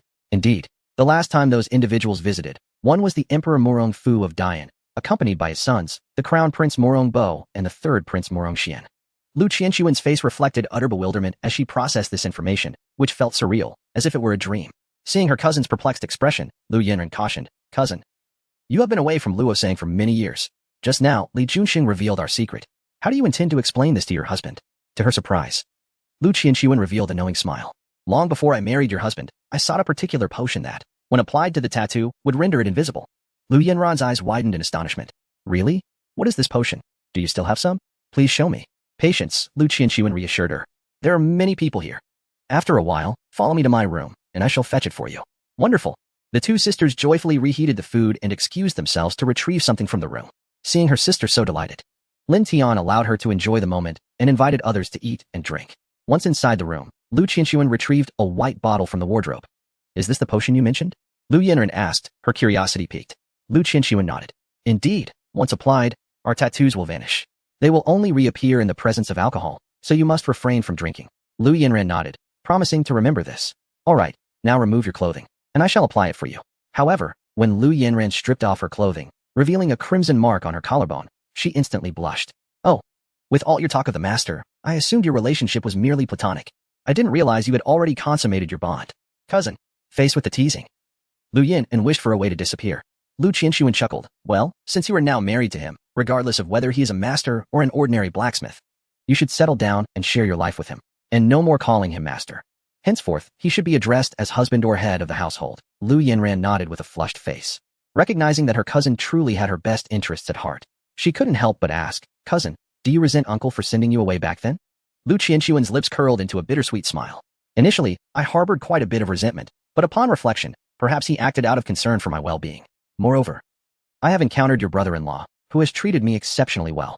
Seeing the look of happiness on her face when she mentioned Li Jun, Lu Yinran suddenly understood. She too felt fortunate to have met a master. Outside, the men engaged in boisterous drinking. At the dining table, Lin Tian endeavored to cultivate a good relationship with his uncle, the county magistrate. Zhao Qifeng sensed that the general placed a considerable amount of trust in him. He even believed that if he diligently fulfilled the tasks assigned to him, the general might speak favorably of him before the emperor, making his rise to wealth and status merely a matter of time. After a hearty meal, Zhao Qifeng found himself in a state of pleasant inebriation. It wasn't until Ho Ming helped him onto a carriage that Lin Tian finally exhaled in relief. Glancing at his brother-in-law, who was sprawled drunkenly across the table, he felt a wave of emotion wash over him. He was grateful that he hadn't committed any indiscretions, otherwise offending the deputy county magistrate could spell trouble for him in the future. He hurried over to assist the nearly collapsing Li Jun brother-in-law. From now on, I shall rely on your protection. The tipsy Li Jun, upon hearing someone address him, grinned widely and replied, No problem. Brother-in-law will look out for you.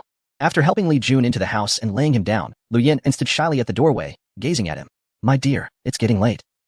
We should return home to rest. The word home was music to Lin Tian's ears. After a hearty meal, the ensuing activities were indeed essential. That night, Lu Yinran's cheeks burned with embarrassment as she called out repeatedly. Hadn't it been agreed that she would be spared today? Chapter 29. Why don't you use your charm on the master? In the stillness of the night, with no one around, Guanjui pressed onward with fervor. The kingdom of Bailing bordered the Great Yin, and the divine martial sect, to which she belonged, was perched atop the highest peak of Bailing, remarkably close to Qinghe County. A swift horse could cover the distance in merely a day. The thought of encountering an unparalleled master filled her with eagerness to share the news with her father. Cradling the snow spirit fruit in her arms, upon sighting the mountain that housed her sect, a content smile graced her lips. The guardian emissary of the sect, upon seeing her return, immediately bowed respectfully, exclaiming, Welcome back, holy maiden. She nodded slightly and hurried towards the grand hall. The gatekeepers exchanged bewildered glances, pondering what joyous occasion had stirred such excitement in the holy maiden. Upon reaching the entrance, she called out, Father, and burst through the doors. Guanjui, why are you so reckless? You seem utterly oblivious to the rules. Guanhai struggled to prop himself up in bed, his voice frail. Father, how are you? Guanjua rushed to his side. Cough, it's nothing. Did I not warn you that you cannot defeat Luosan? I feared for your safety. How would I explain to your mother if something happened to you? Guanjua, with a face full of regret, replied. It is the daughter's unfilial conduct that has caused you worry. Although she had failed to procure the snow spirit fruit from Luosan and had nearly fallen into his hands, she had encountered an extraordinary master. Her excitement was palpable. However, Upon hearing that she had nearly been captured by Luo-san, Guanhai gasped, struggling for breath. What did you say? Did Luo-san do anything to you? That despicable Luo-san dared to ambush me while I was engaged in combat with another, audaciously stealing our sacred treasure, the snow spirit fruit. I would risk my life to avenge this. Father, please calm down. Guanjua quickly soothed him. I have not finished my story. Fortunately, I was rescued by a master on 2 occasions. With fervor, she continued, at first, I believed him to be merely a formidable warrior. But guess what? He possessed a heavenly Dao artifact. What? A heavenly Dao artifact? Guanhai was astonished. How can that be? No nation in the entire Northwest continent possesses such a thing. Guanjua nodded vigorously. Indeed, initially, I thought I was mistaken. But what astonished me even more was that he claimed to have forged the heavenly Dao artifact himself. She swallowed hard. And what is even more terrifying is that when I was on the brink of collapse, he fed me a snow spirit fruit. Which is how I survived. Astonishingly, he referred to the snow spirit fruit as a worthless item. Guanhai felt a tightening sensation in his scalp upon hearing this. He murmured, to craft a heavenly Dao artifact with his own hands, and to dismiss the snow spirit fruit as worthless? Could he truly be the legendary unparalleled master? I share your thoughts, father. Moreover, the master gifted me 2 snow spirit fruits, one for myself, and I suspect the other is meant for you. She then presented the precious fruit she had safeguarded in her embrace before Guanhai. Indeed, it is the snow spirit fruit. Upon witnessing the fruit, which was the size of a fist, Guanhai was thoroughly convinced of his daughter's words. Swallowing hard, Guanjua promptly peeled it for him. As he gazed at the translucent flesh of the fruit, Guanhai could no longer contain himself and took a hearty bite. The delicate and refreshing taste was utterly irresistible. Only after consuming the entire fruit did he savor the last remnants, licking his fingers clean of every drop of juice. Following this, he felt the meridians that had been damaged from the ambush mending at an astonishing pace. This miraculous sensation was unlike anything he had ever experienced, compelling him to sit cross-legged and meditate until his body was fully restored.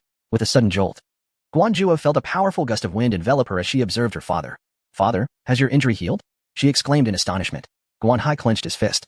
Utterly astounded, Jewer, the snow spirit fruit is truly remarkable. Not only has my injury healed, but my meridians seem even more resilient than before. That's wonderful. Now you need not fear Uncle Air. Guanhai's expression turned helpless at the mention of Guanshan. This sect is the culmination of your grandfather's efforts. He would be dismayed to witness us infighting, yet here we are. Guanjua, with a sorrowful demeanor, interjected, Father, I believe that extraordinary master must have discerned my identity through my martial abilities. Otherwise, he would not have bestowed the snow spirit fruit upon me. Oh, what leads you to such a conclusion? She responded earnestly, because when the master saved me, he wielded a bow that resembled the Juga divine crossbow. The Juga divine crossbow. Are you certain it was the Juga divine crossbow? Guanhai was rendered speechless. The Juga divine crossbow was an ancient artifact, a weapon found only in legends. Are you sure you did not mistake it? Guanjua hesitated under his scrutiny. At that time, I was deeply poisoned and too far away to see clearly. But I can affirm that the dagger in his possession was indeed a heavenly Dao weapon. I am certain of this, as I had already consumed the snow spirit fruit and regained my clarity of mind. After hearing this, Guanhai pondered deeply. Where is this extraordinary master you speak of? I wish to seek him out. In the Dian realm, in a place called Qinga County. Dian? That tiny nation? Guanhai frowned. Guanjua nodded. Indeed, it is Dian. Your words remind me of something, she said curiously. What is it? As far as I know, the Emperor of Dian is gravely ill. And the Emperor of Dian took the opportunity to besiege Yanjing. However, upon the arrival of Dian's 100,000 troops, they all fell victim to poison, forcing Emperor Long Out Yin to retreat. Could this be connected to the extraordinary master you mentioned? Moreover, I have received reports that the Emperor of Dian seems to possess a heavenly Dao weapon as well. Upon reaching this point, he could not contain his excitement. Ah, my daughter, why do you not take this opportunity to employ your charm? This way, I could gain an extraordinary son-in-law. Guanhai's face was filled with regret. Guanjua pouted her lips. Do you think I haven't tried? Yet, the esteemed individual in question utterly disregarded me. The father and daughter exchanged glances, both perceiving the awkwardness etched on each other's faces. Guanhai, however, resolutely declared, you must devise a strategy to become acquainted with that esteemed person you mentioned. If all else fails, seize the opportunity to consummate matters. Are you still the formidable and imposing father I once knew? Guanju couldn't help but roll her eyes. Guanhai awkwardly scratched his chin, recognizing that it was indeed his daughter who maintained clarity of thought. When that esteemed individual rescued me, he emphasized that he was merely an ordinary blacksmith, leading me to suspect that he might prefer to keep his true identity concealed. Thus, it seems we must deliberate on this matter with great care. She gazed helplessly at her aging father, pondering what there was to deliberate. Was it to study how to consummate matters? Chapter 30. The backyard is remarkable. After a moment's contemplation, she resolved not to let this opportunity slip away. If she could indeed forge a connection with that extraordinary figure, not only would Guan Mountain refrain from harboring ulterior motives, but even the other prominent sects within the borders of Bailing would dare not provoke them. For the sake of long-term development, Guanjuer decided to journey once more to Dian. Do you truly believe this course of action is prudent? Indeed. That unparalleled master seems to yearn for a life of seclusion. If I wish to establish a rapport with him, I must go. Guanjuer stated earnestly. If I can win his favor, father, just imagine, would my uncle still dare to entertain any disloyalty? The other sects would surely treat us with utmost respect. That is not without merit. However, that individual is not so easily approached. Approached? She replied, exasperated. Father, it is settled then. I shall gather my belongings and set off for Dian. From henceforth, we shall correspond through letters. With that, she grasped her sword and stepped out of the room. Guan Hai considered saying more, but upon reflection, he found merit in his daughter's intentions and allowed her to proceed. The mere thought of the heavenly weapon exhilarated Guanjuer. Returning to her quarters, she swiftly packed a few essentials and, with silver in hand, set off under the cover of night for Dian. Thus, by the following afternoon, she arrived at Shago and, for the exorbitant sum of 500 taels, purchased the largest residence in the area, instantly becoming the most sought-after female tycoon in Shago. Having settled these matters, she donned a simple robe, her long hair flowing gracefully, and with a sword at her waist, she strode confidently through the streets. Passers-by were intrigued, whispering about the origins of this gallant woman, while she anxiously searched for the figure she sought. Eventually, she arrived at a blacksmith shop, where the rhythmic clanging of metal filled the air. Looking up, she beheld Lin Tian, clad in simple attire, leisurely forging iron. The unparalleled master was here. Overwhelmed with excitement, she rushed forward. The women gathered around began to murmur among themselves. Who is this woman? She doesn't seem to be from our village. Isn't she the wealthy one who just moved here? She paid 500 taels for a grand mansion as if it were a mere cabbage in the market. Quite affluent indeed. Look at that sword at her waist. Could she be a female constable? Impossible. Have you ever seen a constable so wealthy? She must be a young lady from a noble family seeking adventure in the world. Unperturbed by the gossip, Guanjuer remained exhilarated as she gazed at Lin Tian. Master, do you remember me? The village women stifled their laughter upon hearing her words. What? Did she just call him Master Lin Tis? Since when did a mere blacksmith achieve such a title? How could we have been unaware? This girl clearly has been sheltered and thinks that carrying a sword will intimidate others. Guanjuer, possessing keen hearing, caught their remarks. Her brow furrowed. Yet she noticed that the figure before her seemed entirely indifferent to their chatter. Lin Tian had already reacted to the term master. His lips twitched, and upon looking up, he realized it was the young woman he had saved last time. With a hint of surprise, he uttered, "What brings you here?" Guanjuer had already devised a strategy. Since offering herself was not an option, she would instead cultivate feelings over time, or perhaps employ a strategy of feigned suffering.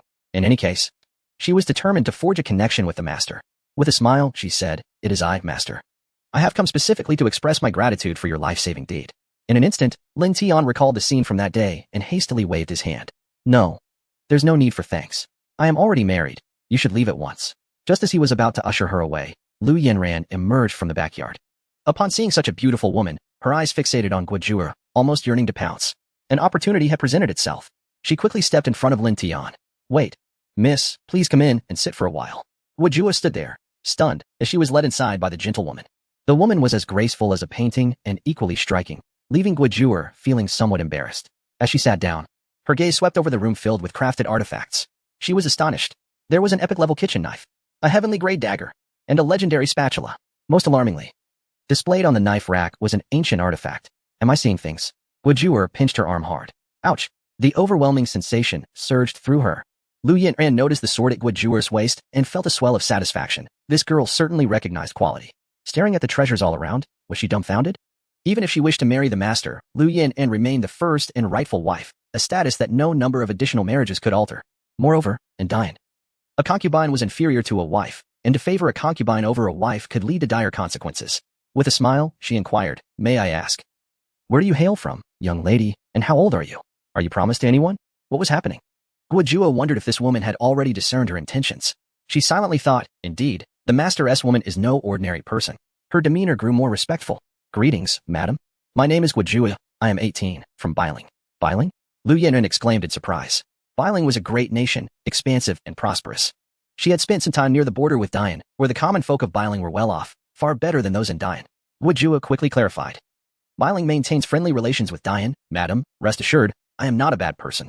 Seeing Lu Yanran's reaction, Lin Tian realized she must have misunderstood him.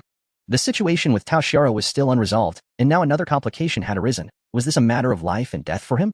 He inwardly cursed. What on earth was the matchmaking deity doing all those years ago? Observing the two women, he felt an increasing tension. Dear wife, I assure you, there is nothing between us," he hastily explained. "Misunderstood? The lady has come to your door." Lu Yanran stifled a giggle. for this was an extraordinary stroke of fortune. She had been fretting over how to find a beautiful woman for the master, and now, a beauty had presented herself at her doorstep. Though she was uncertain of how this woman had come to know the master, it was not surprising given his remarkable abilities, since fate seemed to be assisting her. She resolved to help the master win her over, for it was evident that he held a fondness for her. Lin Tian remained oblivious to her thoughts, had he known. He would have retorted, "Which of your eyes sees that I like her?" However, to Lin Tian, her expression appeared to be one of anxiety. "I've told you countless times that I am no master, merely a blacksmith.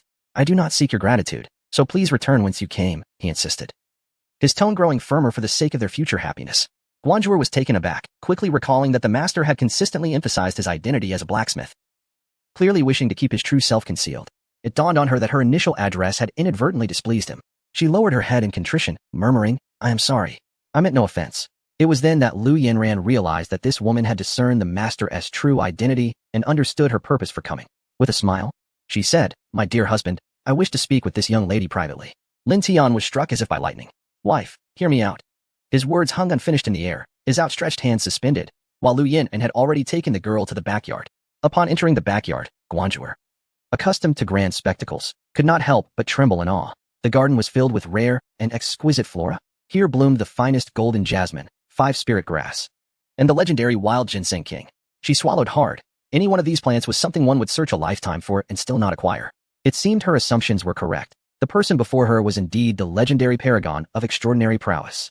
Chapter 31. A heart filled with malice. I trust you have discerned the truth by now? Lu Yanran gazed at her with a gentle smile. Ah? Guojua remained momentarily stunned, unable to respond. I shall not beat around the bush. The master yearns to experience the life of an ordinary person and prefers not to be disturbed.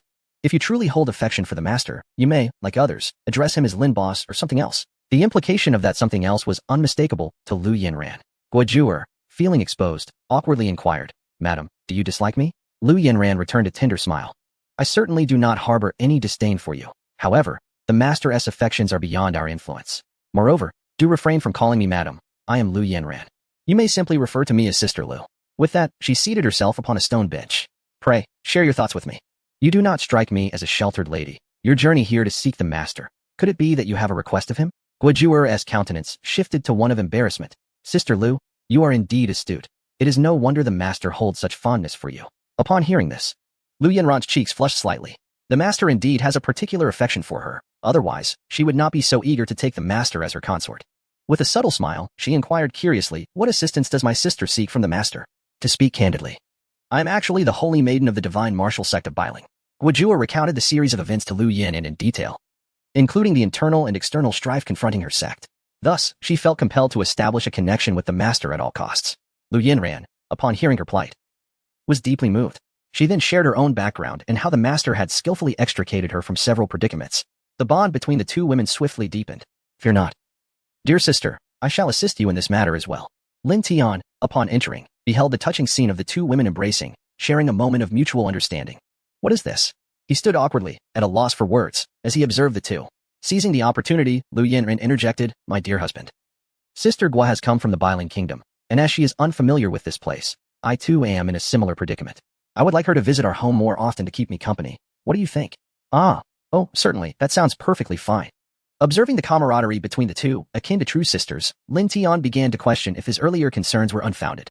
Was it merely that his wife sought a friend in this unfamiliar place? Perplexed, Lin Tian returned to the main hall, noticing a crowd still gathered. He furrowed his brow and inquired, "What is it? Are you here to purchase something? If so, pick what you like, and I shall wrap it for you." TCH, the women waved their hands dismissively, yet their curiosity proved irresistible. "Lin Tizai, that woman is from the prominent family that moved here today, did you know?" "Indeed.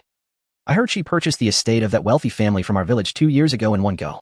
That estate must be worth at least 500 taels. How did you come to know her?" Confronted by a group of gossiping village women, Lin Tian dismissed them with a wave of his hand. "Leave at once. If you're not here to make a purchase, don't obstruct my business."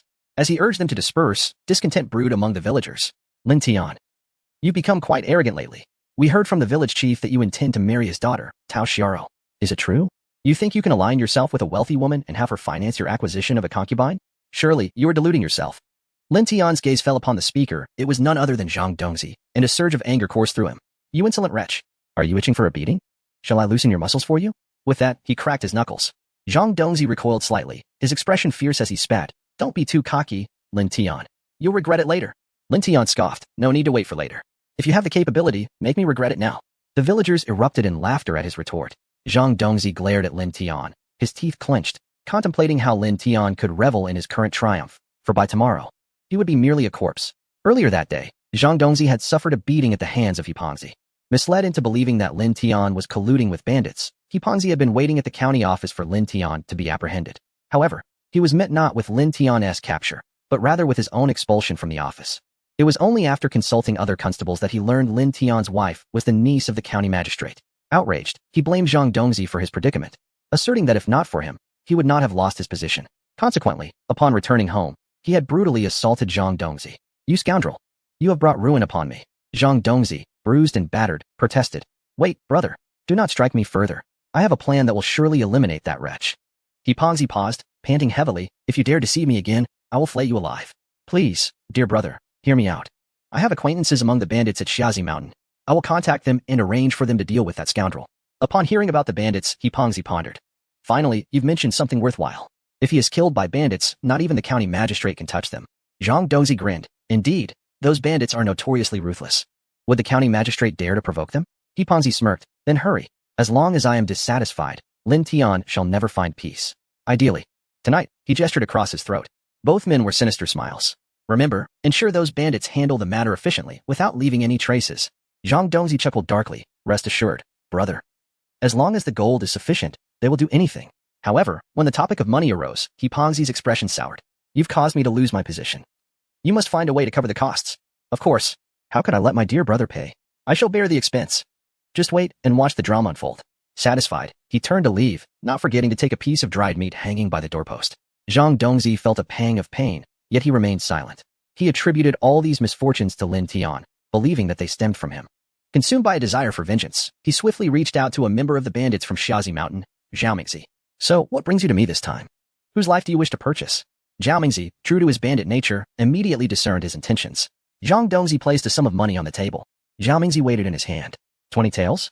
You're really putting your money on the line. Whose life is worth such an amount to you, Zhang Dongzi?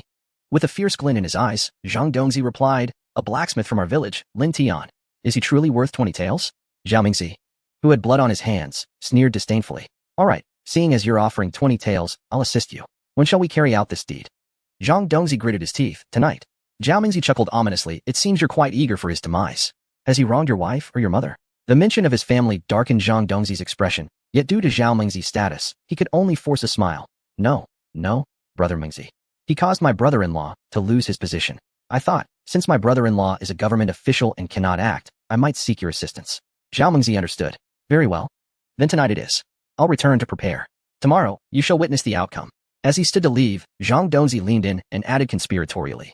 "His wife is remarkably beautiful. I've heard from the neighbors that she makes quite a ruckus at night. Brother Mingzi, perhaps you could." Upon hearing this, Zhao Mingzi's demeanor shifted to one of lewd interest. He gazed at him with a sly grin. "Why not partake together? Once I'm done with him, we can both enjoy that lass." Zhang Dongzi reciprocated with a lewd smile, his expression unmistakably one of longing. Meanwhile, Lin Tian observed Zhang Dongzi's inexplicable grin as he departed. A frown creased his brow. This scoundrel was undoubtedly scheming something nefarious. Yet, the kind-hearted Lin Tian could never fathom that Zhang Dongzi harbored designs against his wife and even sought his life. Chapter 32. Even martial arts masters fear the dark. Lin Tian toiled throughout the afternoon. As he concluded his work, he discovered the two women in the courtyard, engaged in cheerful conversation. Upon seeing the exquisite jasmine tea prepared by Lu Yanran, Guanjuer was utterly captivated, having never tasted it before. "Come, sister. After chatting for so long, you must be parched." She eagerly accepted the teacup. Inhaling the fragrant floral aroma, she felt her blood circulate more freely, as if her internal organs had been cleansed. She took a small sip, and after sensing the invigorating effects, she drank 2 full pots in quick succession, only putting down the cup when her belly felt pleasantly full. Lu Yanran stifled a giggle, commenting, "You are just like those martial artists who visited before. Once you start on this floral tea, you cannot stop." Guanjuer, feeling slightly embarrassed, replied, "Sister, you do not practice martial arts, so you are unaware of the tea's ability to open the body's meridians and enhance one's inner strength. It is not that I am greedy. Rather, I am simply eager to grow stronger." Lu Yanran nodded in agreement, thinking how kind and genuine this girl was. If the master were to take her as a concubine, they could surely coexist harmoniously. "Indeed, I do not possess martial skills, but I have noticed that drinking this tea daily has improved my skin remarkably. My bosom seems to have grown quite a bit as well." As they delved into such personal topics, Guanjuer's eyes sparkled with hope. Fixating on Lu Yanran's chest, feeling somewhat envious of her attributes. Upon hearing this, despite her fullness, she bit her lip and downed another cup. Their conversation grew increasingly lively, prompting Lu Yin to invite her to stay for dinner as dusk approached. Guanjuer sensed that her sister was trying to create more opportunities for her to spend time with the master, and her heart swelled with gratitude. However, as she was inept at cooking, with even lighting a fire being a challenge, Lu Yin could only bid her to stand by and watch. Once Lin Tian finished his tasks, he noticed Lu Yin bustling about while Guanjuer stood awkwardly at the side, watching him. He scratched his head, reflecting that indeed she was a young lady of privilege, unable even to prepare a meal. How fortunate he was to have his own wife. He approached with a smile, saying, "My dear wife, let me take over. You can enjoy some time with this young lady outside." "Oh no, my husband, you have worked all day." Lu Yin replied shyly. It's all right.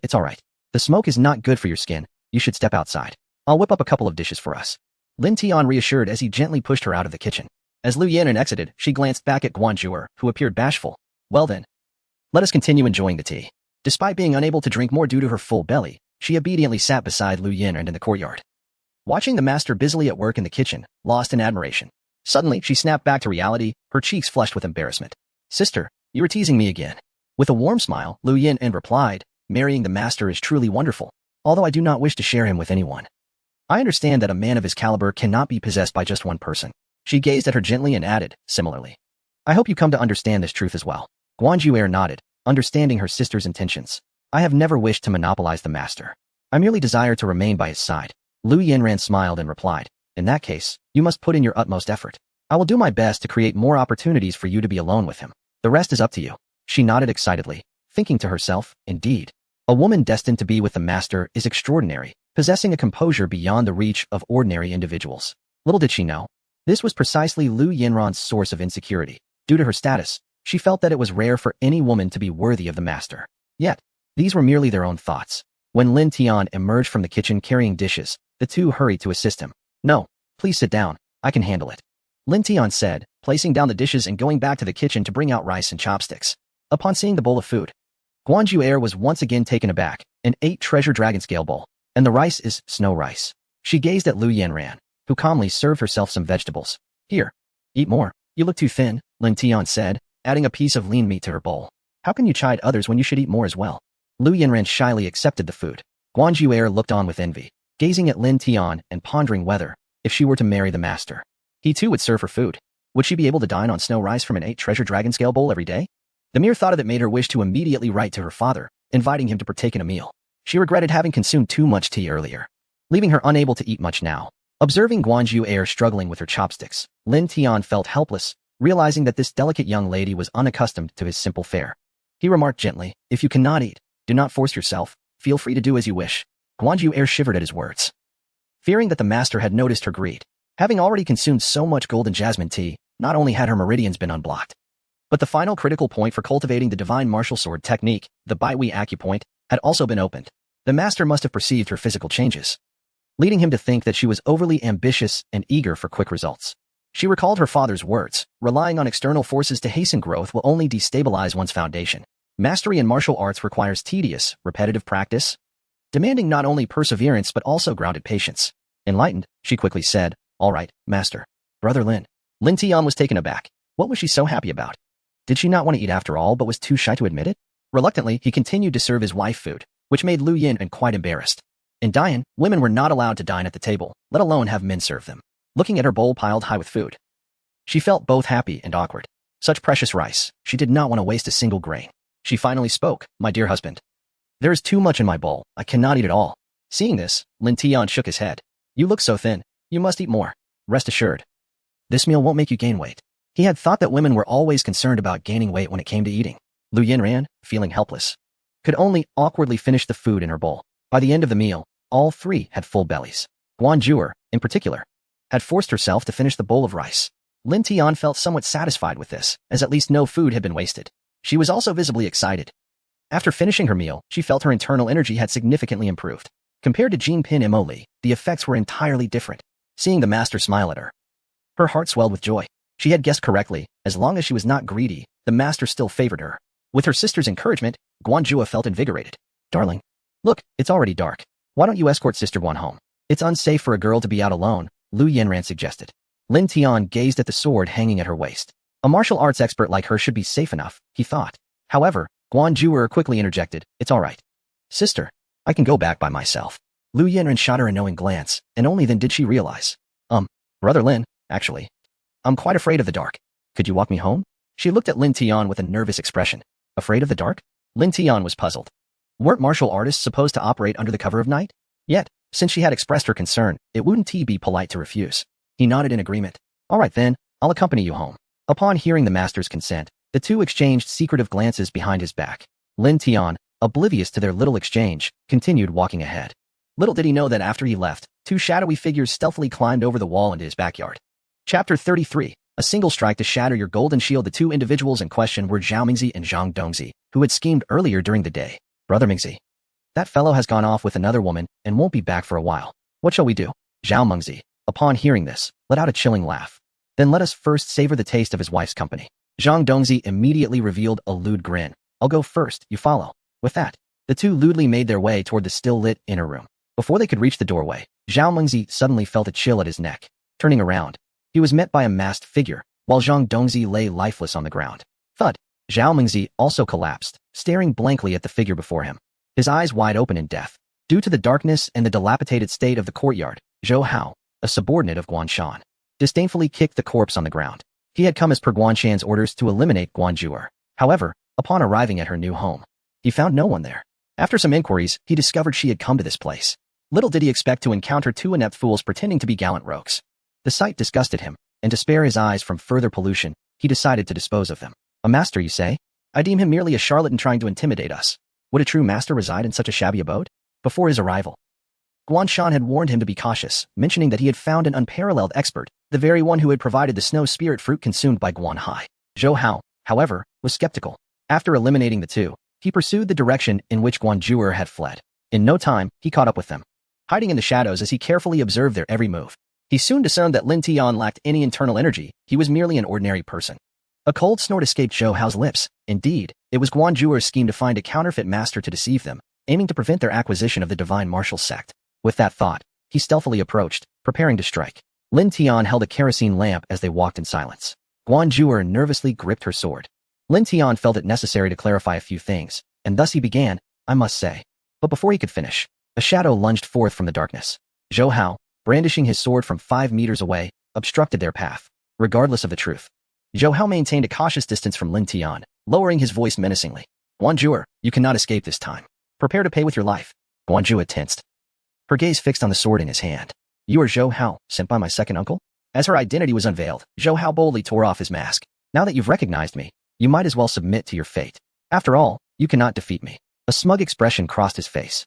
She clenched her teeth, fully aware that she indeed could not overpower Zhou Hao, even after having consumed that exquisite jasmine tea. Zhou Hao's divine martial golden bell shield had reached perfection, making any confrontation with him akin to striking a stone with an egg, utterly hopeless. Upon witnessing this, Lin Tian felt a tremor in his hand that held the lantern. He was utterly unversed in combat. Therefore, he discreetly retreated a step, pondering that this was a duel among martial arts masters, a realm in which he, a mere novice, ought not to interfere. Hearing the commotion behind him, Guan Zhuer's eyes lit up. She was presently in the company of a master. With such a figure by her side, what was there to fear? Without hesitation, she darted behind Lin Tian, clutching his sleeve with a face full of trepidation. "Brother Lin, I am so frightened. This person is quite fierce." Lin Tian felt an overwhelming sense of despair. He glanced at Zhou Hao, who wielded a knife, and indeed found him quite formidable. What to do? As a man, with a woman seeking refuge behind him, he had nowhere left to hide. He had no choice but to muster his courage, draw the dagger from his grasp, and swing it with closed eyes, while flailing the blade. He didn't forget to utter some bravado. "Leave quickly, before I lose my temper. Otherwise, do not blame me for being unsparing." Guan Zhuer stood frozen behind Lin Tian, her eyes wide with astonishment, for she witnessed that with a single swing of the dagger, Zhou Hao's formidable golden bell shield was shattered by the overwhelming force. How extraordinary! One strike had dismantled the strongest defensive technique of the divine martial sect. Guan Zhuer gazed at Lin Tian with adoration, utterly astonished by the prowess he had displayed. She had not anticipated that the master's skills had ascended to such a terrifying level. Observing the massive tree before them still trembling from the impact, she excitedly clutched Lin Tian's clothing, refusing to let go. The divine martial sect had hope. "Brother Lin, you are truly remarkable." Upon hearing the praise from behind him, Lin Tian finally opened his eyes. To his bewilderment, the assailant was nowhere to be found, leaving only the swaying tree. Lin Tian was perplexed. How had he fled? Guan Zhuer thought to herself that the master was quite mischievous. It was he who had sent the man flying with his blade's energy, yet here he was feigning ignorance. It seemed that Sister Lu was indeed correct. The master wished to experience life as an ordinary person. Since she desired to remain by the master's side, she would have to play along with him. Thus, she smiled brightly and said, "Of course, he was blown away by the wind." Blown away by the wind? Lin Tian queried, baffled. Could he truly be so feeble? Guan Zhuer nodded vigorously, indeed. Look at how thin he is. It would be surprising if he were not blown away. Lin Tian sighed in relief. Considering the fierce manner in which that person had approached, it was unlikely he would depart so easily.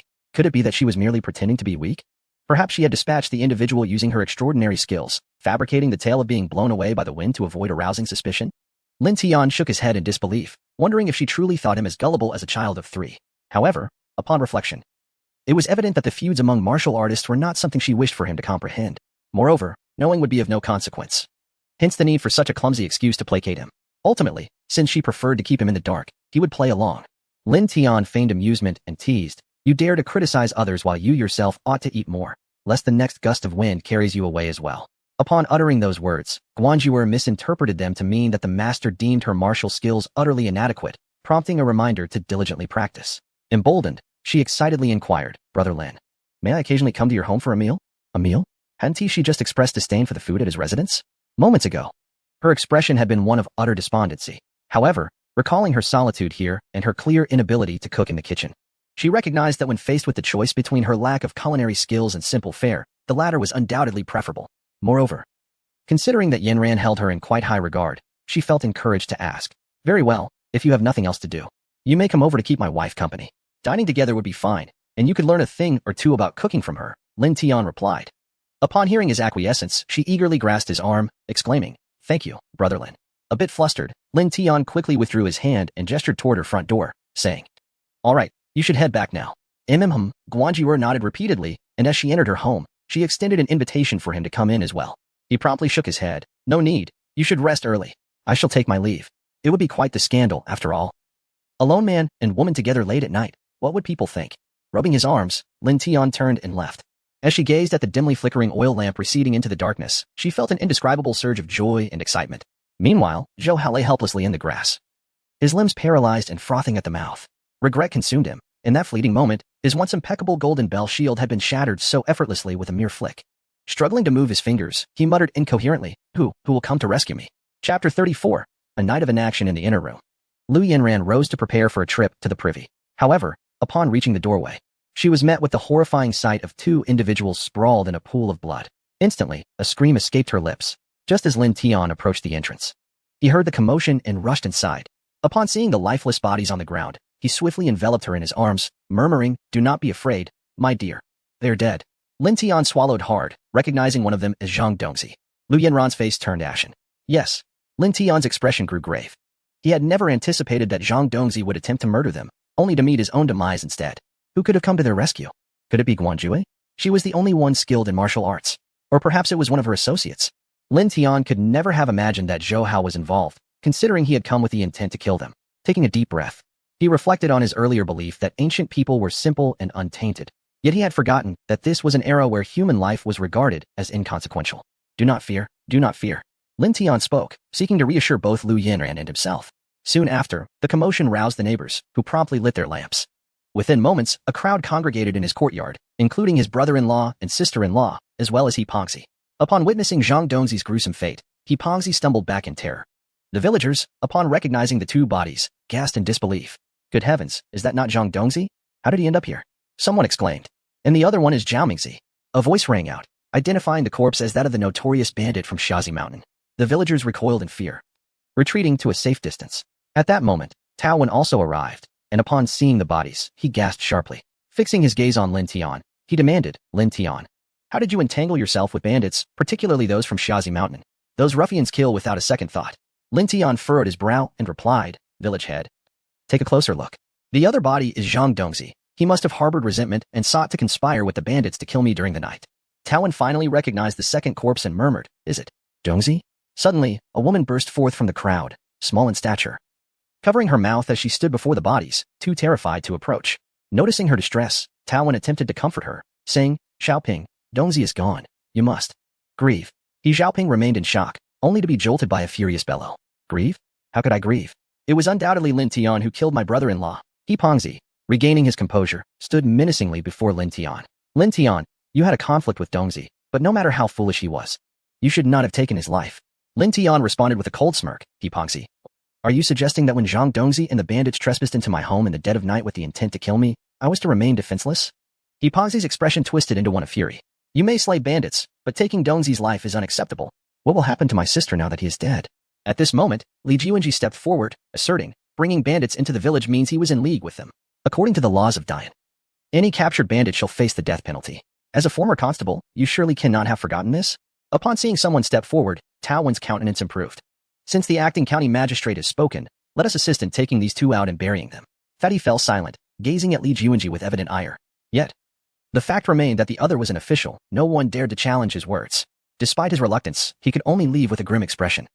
Carrying Zhang Dongzi's lifeless body, Li Jiwenji looked at Lin Tian, expressing concern. Brother Tian, I have heard that the bandits in the Shazi ditch have recently become quite rampant, committing heinous acts of theft and murder. If they discover that one of their own has perished at your hands, I fear for your safety. At this juncture, Lin Tian could only muster his courage and replied, Brother-in-law, do not worry. I will find a way to resolve this. Li Jiwenji intended to say more but, upon meeting Lin Tian's gaze, he understood that Lin Tian was not a reckless individual. With a deep sigh, he reassured him, do not fret, whatever may come. I am here. As of now, I am, after all, an acting county magistrate. Tomorrow, we shall visit my uncle to seek a solution. Lin Tian's eyes brightened. Indeed, there was his benevolent uncle. He supported Lu Yin and smiled. Fear not. We shall consult with my uncle tomorrow regarding our strategy. Lu Yin nodded, reassured by the presence of a master. Once everyone departed, the couple returned to their chamber. Soon, Lu Yanran found solace in Lin Tian's embrace, and that night, the two were fortunate to share a peaceful slumber. However, it was destined that others would remain restless. At the Tao residence, Tao Xiao, upon hearing of Lin Tian's troubles, intended to accompany him. However, she was thwarted by Tao Wen. Father, what has happened to Brother Tian? Tao Wen, with a grave expression, replied, Xiao, I advise you to abandon this notion. Lin Tian has entangled himself with bandits, and we do not yet know if this will endanger our entire village. Bandits? Tao Xiao's eyes widened in shock. How could he have provoked bandits? It was Zhang Dongzi, that scoundrel, who, accompanied by Zhao Mingzi, infiltrated Lin Tian's home at night with the intent to kill him. Alas, Lin Tian retaliated and killed him. The acting magistrate was present. He stated that they should bury the body on the spot, and we shall follow his directive. After all, should anything arise, he will take the responsibility, leaving us unscathed. Tao Wen concluded, appearing quite relieved as he prepared to return to his quarters. At the threshold, he did not forget to advise her, Wang Matzi is not so bad. He has 50 acres of land, and his wife has passed away. Should you marry him, you would be the legitimate wife, with authority over the household. If you were to wed Lin Tian, you would only be a concubine, and in our great yin, concubines can be treated as mere commodities, bought and sold at will. Then I would still prefer it. Tao Xiao retorted angrily, slamming the door behind her. Tao Wen watched her retreating figure, lost in contemplation. The following morning, Morong Fu had already prepared his belongings early, ready to depart. Father, where are you going with all these packages? Morong Bo inquired curiously, eyeing his father's possessions. None of your business. Remember, I have abdicated the throne to you. Where I go now is of no concern to you. Morong Fu replied with arrogance. Having announced Morong Bo as his successor in the court the previous day, he now held the title of retired emperor, free to come and go as he pleased. In the palace, all matters, great and small, no longer burden him. His sole concern now lies with his unparalleled divine blade. Is it merely a visit to the masteress abode? It seems as though everyone is aware of it. Observing the clumsy coachman, who but Wang Yang could he be? Morong Bo could only shake his head in disbelief. After all, the two of them combined were nearing a century in age. Must they truly consider him a fool? As he watched the carriage gradually recede into the distance, he cast a glance back at the majestic palace. Once, he yearned to occupy that esteemed position, yet now, it suddenly seemed less appealing. Fortunately, the kitchen knife at his waist provided solace to his fragile spirit. The gatekeeper, standing nearby, found it particularly perplexing. Do you think His Majesty has been acting a bit differently of late? Indeed, he has changed. Previously, the emperor would venture forth armed with a ceremonial blade, whereas now he opts for a kitchen knife. Hush, do not let His Majesty overhear. Surely, the knife he wields is not comparable to our mundane kitchen knives? How can it be so different? It appears quite similar to those we possess at home, but it is not the same. One must consider who wields it. Unbeknownst to Morong Bo, he remained oblivious to the guard's conversation. Tenderly caressing the kitchen knife, he turned and re-entered the palace. The crossbow, lacking arrows, could not be displayed with grandeur. It now rests securely in the palace's secret chamber, preserved for posterity. Future emperors who behold that crossbow will inevitably recall his illustrious achievements. With this thought, Morong Bo could not help but smile. The guards, Chapter 35. The dispatch of troops for suppression. Upon arriving at the village, Morongfu overheard the villagers engaged in fervent discussion. Word had spread that Lin Tian had gone to seek the county magistrate. In such dire circumstances, who else would one turn to? After all, they were bandits. Could he truly resolve the matter? The moment Morongfu heard this, he swiftly alighted from his carriage. Grasping the arm of a nearby woman, he inquired, "Good sister, were you speaking of Lin Tian, the one from the blacksmith shop?" Recognizing Morongfu, the woman scrutinized him before responding. "Are you not the wealthy friend of Lin Tian? I advise you not to seek him out at this juncture. He has killed a bandit and is now in grave danger himself." "Killed a bandit?" Morongfu's gaze followed the departing woman, a flicker of curiosity igniting within him. He then instructed Wang Yang to turn the carriage around and head directly to the county office of Qinghe County. How outrageous. Have these bandits taken leave of their senses? How dare they trouble a master? Morongfu exclaimed, his anger palpable. "Your Majesty, they are unaware of the master's identity," Wang Yang replied, pursing his lips. "It is the master's discretion to remain low-key." Morongfu nodded, his impatience growing. "Wang, we must hasten. I intend to personally lead a force to quell this bandit nest." Wang Yang interjected, "Your Majesty, under what pretext will you command the troops? The master wishes to lead an ordinary life. If you make such a grand display in the pursuit of bandits, how will the public perceive him? Won't he that undermine his intentions?" Upon hearing this, Morongfu recognized the wisdom in Wang Yang's words. "You make a valid point. What then shall we do?" Wang Yang stroked his beard thoughtfully. "Perhaps we should allow the county magistrate of Qinghe to lead the troops. This way, it can be justified both openly and covertly." "Very well, let it be so." Morongfu agreed as Wang Yang drove the carriage towards the county office. Inside the Qinghe County office, Lin Tian and his companion had already arrived. Upon hearing of Lin Tian's presence, Zhao Qingfeng hurriedly dressed and emerged from the back courtyard. "Ah, my esteemed nephews. What brings you here?" he exclaimed, hastily instructing someone to serve tea. Without beating around the bush, Lin Tian got straight to the point. "Uncle, we come seeking your assistance regarding a matter of urgency." "Assistance?" Zhao Qingfeng's eyes lit up. "Is the general assigning me a task?" "Indeed," Lin Tian replied with a smile. "Last night, Zhang Dongzi brought a bandit from Shazi Mountain to my home with the intent to kill me. By a twist of fate, he met his demise instead. Now, I fear the bandits may seek revenge and bring calamity upon our village. Therefore, I implore you to help us find a solution." "Bandits from Shazi Mountain?" Zhao Qingfeng understood immediately. The general's first task for him was to eradicate the bandits from Shazi Mountain. He straightened up and declared, "Those bandits are notoriously vicious, committing unspeakable atrocities. I have long desired to eliminate them. Now they dare to threaten your village. Humph, Secretary, summon the men. We shall set out tomorrow to cleanse Shazi Mountain of its bandits. How fortunate it is to have an uncle like you." Lin Tian gazed at him with excitement. Zhao Qingfeng too was exhilarated. It seemed the general intended to place significant trust in him. With a resolute pat on his chest, he assured them that the matter was in his hands, urging them to return home and await his positive news. Lin Tian smiled and replied, "Then we shall return and await your good news." The more radiant Lin Tian's smile became, the more exhilarated Zhao Qifeng felt. Rest assured, with the assurance from his uncle, the county magistrate, Lin Tian finally felt a weight lift from his heart. Just as the two were about to leave, they fortuitously encountered Morongfu, who had hurried over. As a mere ninth-rank official, Zhao Qingfeng had never before seen an emperor and was immediately perplexed until Wang Yang revealed the golden plaque hanging at his waist. Instantly, Zhao Qingfeng trembled in fright. "Your Majesty." Morongfu cast a cold glance at him before breaking into a smile and approaching Lin Tian. "Boss Lin, I just came from the village looking for you. I heard you were at the county office. Have you encountered any trouble?" Lin Tian, feeling a bit embarrassed, replied, "Yes. Last night, we were attacked by bandits." "Bandits?" Morongfu exclaimed with fury. "How dare they act so brazenly beneath the emperor's feet? What is the county magistrate of Qinghe doing?" Upon hearing this, Zhao Qingfeng immediately knelt down in fear. Lin Tian felt awkward, thinking that Morongfu's temper was rather fierce. After all, the current magistrate of Qinghe was his uncle.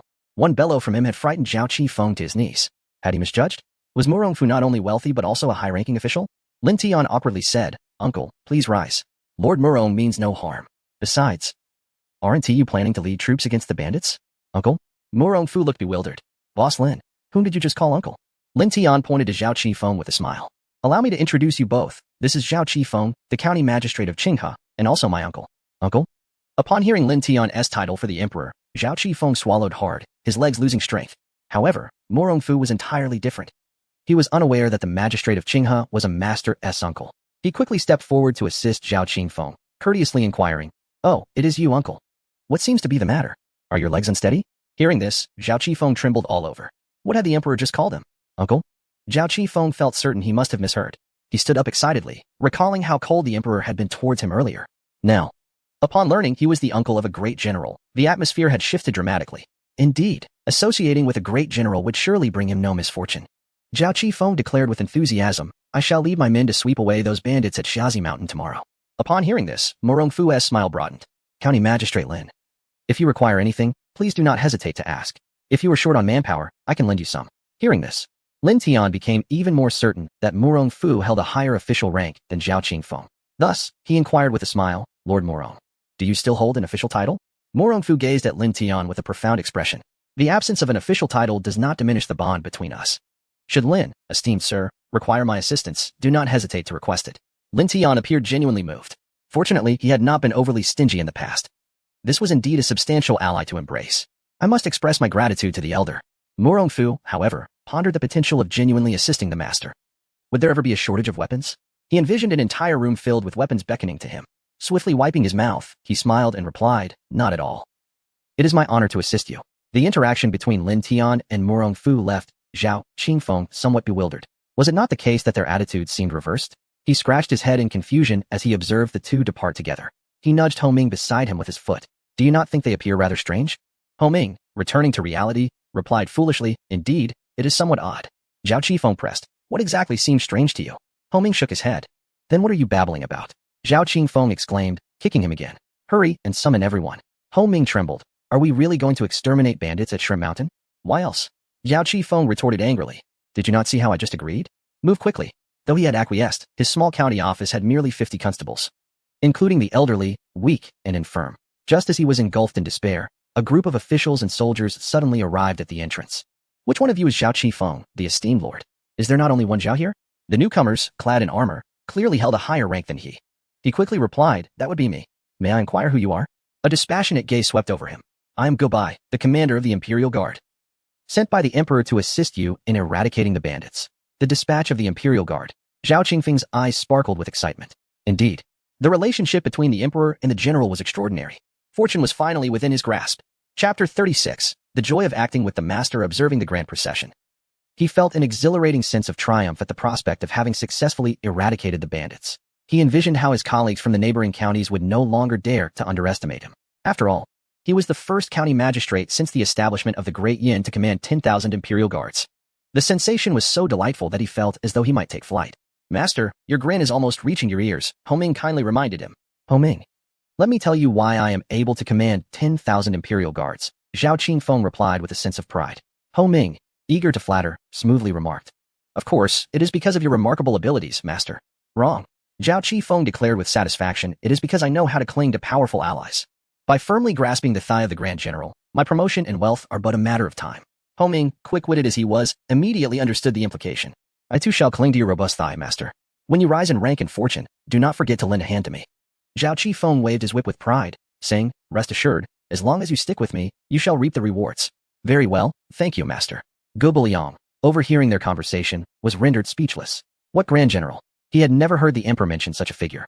These two seemed to be living in a daydream of promotion and wealth. Were they perhaps mentally unwell? The bandits of Shrimp Mountain were no match for the Imperial Guards. Within the span of a single incense stick, not even a bird was spared. The entire mountain was laid to waste. Zhao Qingfeng, having completed the mission, gazed at the now bald peak of Shrimp Mountain, reflecting, a significant dilemma that has plagued me for over 2 decades has finally been resolved. He raised his brows in triumph. Guo Liang, feeling particularly vexed, wondered what this fool was so pleased about. He merely watched as Zhao Qingfeng merrily rode his horse home. Guo Liang. An hour later, the illustrious tale of the county magistrate of Qinghe, who had obliterated the bandits of Shrimp Mountain in less than the time of an incense stick, spread throughout the surrounding villages.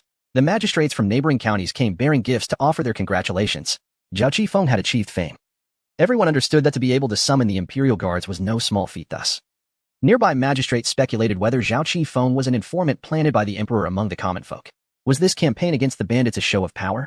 A warning not to become too arrogant? In no time, officials of all ranks in Yin capital were filled with trepidation, fearing to be the one who stood out too much. Meanwhile, Morong Fu followed Lin Tian to his residence. Upon entering, he beheld a treasured sword resting on a rack. What manner of weapon was this, so fearsome? Just gazing from afar sent chills down his spine, as if he were standing before 1,000 troops. Clang! The sword emitted a resounding noise in the wind, reminiscent of a mighty army's furious roar. Morong Fu was so startled that every hair on his body stood on end, instinctively retreating 3 steps. He could no longer discern the sword's caliber, only swallowing hard and, with a trembling voice, inquiring, Master Lin, is this the weapon you crafted for me? Lin Tian chuckled, I have contemplated this blade for quite some time. believing it to be perfectly suited for you. He jested, "It took me an entire night to forge it." Although the iron used was derived from a discarded pot found in the backyard, he had indeed invested considerable effort into its creation. Naturally, he could not disclose that it was made from scrap metal. Such information would hinder its sale. Upon hearing Lin Tian's words of suitability, Morongfu eagerly stepped forward, his excitement palpable. "Such a magnificent sword. I truly do not know how to express my gratitude." He examined the blade, oblivious to its humble origins. Lin Tian breathed a sigh of relief and smiled. "I'm glad you like it. Allow me to remove it for you. Let us see if it feels comfortable in your hands." "Excellent," Morongfu exclaimed, practically rushing to seize the sword. As Lin Tian handed it over, Morongfu, filled with anticipation, grasped the hilt. Suddenly, a thick layer of frost enveloped his hands. What an intense chill! Morongfu stared at his frozen fingers. Raising his gaze to the room, feeling the temperature plummet significantly, he concentrated, attempting to utilize his internal energy to dispel the cold, but to his dismay, the more he exerted himself, the more ferocious the chill became. Reluctantly, he had to set the treasured sword down and sat cross-legged on the floor, striving to eliminate the cold poison. Indeed, a masterfully forged sword is not meant for just anyone. Morongfu lamented inwardly. He had been overly arrogant, believing he could wield a treasure crafted by such an extraordinary artisan. He came to realize that the master was using this opportunity to impart a lesson without sufficient skill. Even the most splendid sword would be beyond his grasp. His greed had blinded him. The master sought to warn him, ensuring he understood the limitations of his own prowess. Lin Tian was taken aback. It was indeed true what they said about martial arts experts. The moment Morongfu wielded the sword, it transformed.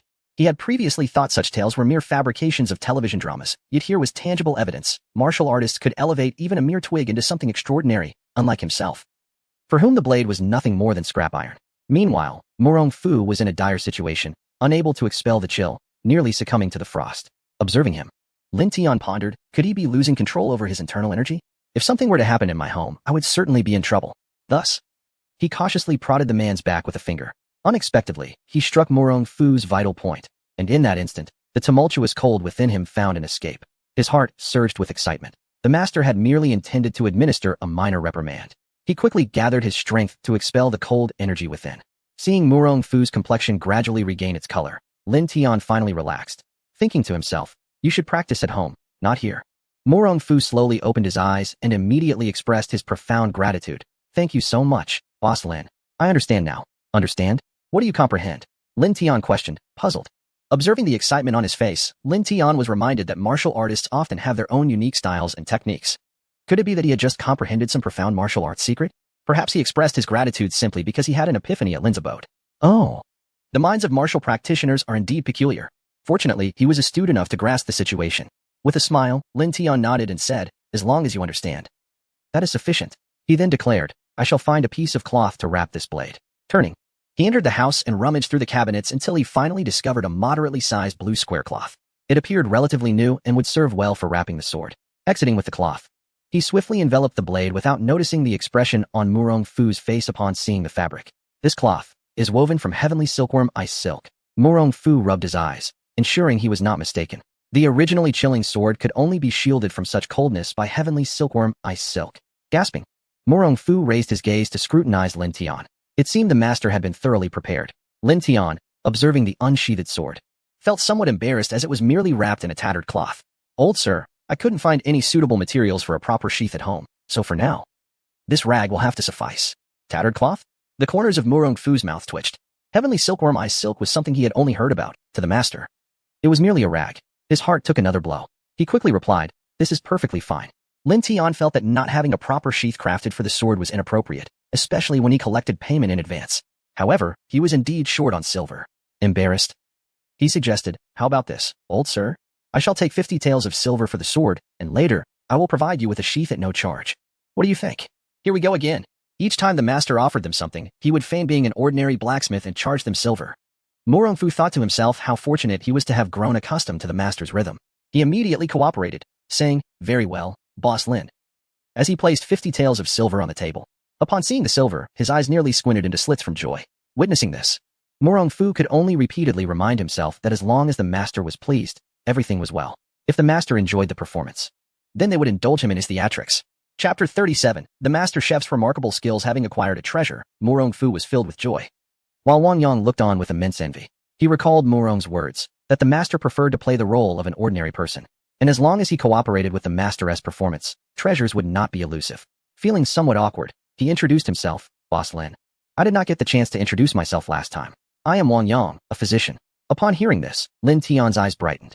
Since Mu Rongfu was a high-ranking official, the physician accompanying him must surely be no ordinary healer, likely far more skilled than himself. At that moment, he noticed Lu Yin and returning from outside, her basket containing a piece of pork. He quickly said, "Wife, this is Dr. Wang. It's perfect timing. You have a slight injury on your hand. Let Dr. Wang take a look." Lu Yinren paused, surprised that her hand was already healed. What could the master mean? She furrowed her brow slightly, having just heard the master refer to this unfamiliar elder as Dr. Wang. Could he be using her to test the physician's skills? Realizing this, she responded with a smile. "Oh, that would be rather embarrassing." Wang Yang, upon hearing this, thought that the master might suspect him of ulterior motives and was probing him. Observing the matching smiles of the couple, he immediately became alert. "May I inquire, madam, where you were injured?" Lu Yin cooperatively extended her wrist, rotating it a few times, and purposefully furrowed her brow, stating, "My hand was injured previously, and now, when I exert a little force, it becomes quite painful. Please do not hold it against me." "I shall take your pulse," Wang Yang said. Lu Yinren nodded. As he placed his hand upon hers, he felt a steady pulse, strong and resilient, hardly resembling an injured hand. He thought to himself that he had indeed guessed correctly. The master was capable of saving even the ailing emperor. How could a mere hand injury pose a challenge for him? Withdrawing his hand, he calmly stated, "Madam, your hand has healed remarkably well. There is no issue whatsoever." Lin Tian was taken aback, uncertainly asking, "Dr. Wang, are you certain you examined it thoroughly?"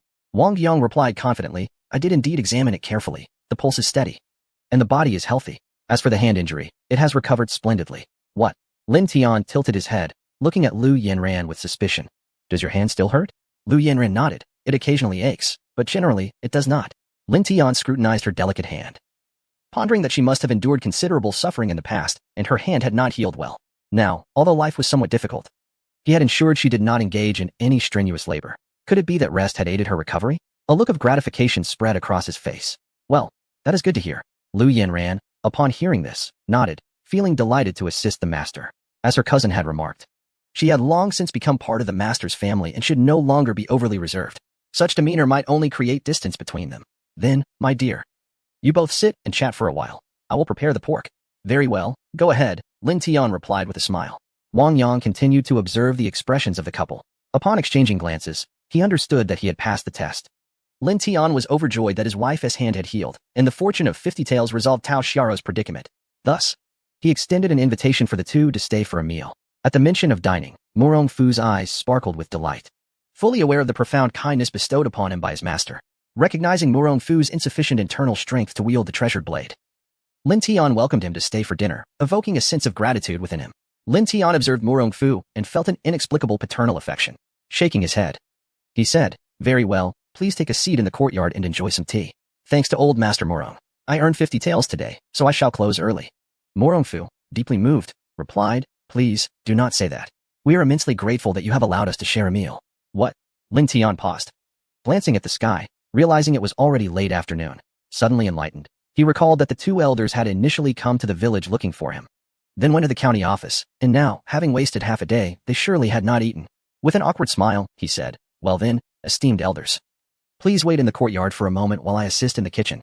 The meal will be ready shortly," leading them to the backyard. As they arrived, the two elders stood transfixed, gazing at the splendid golden jasmine flowers and the flourishing wild ginseng, alongside the rare 5-spirit grass that was difficult to find outside.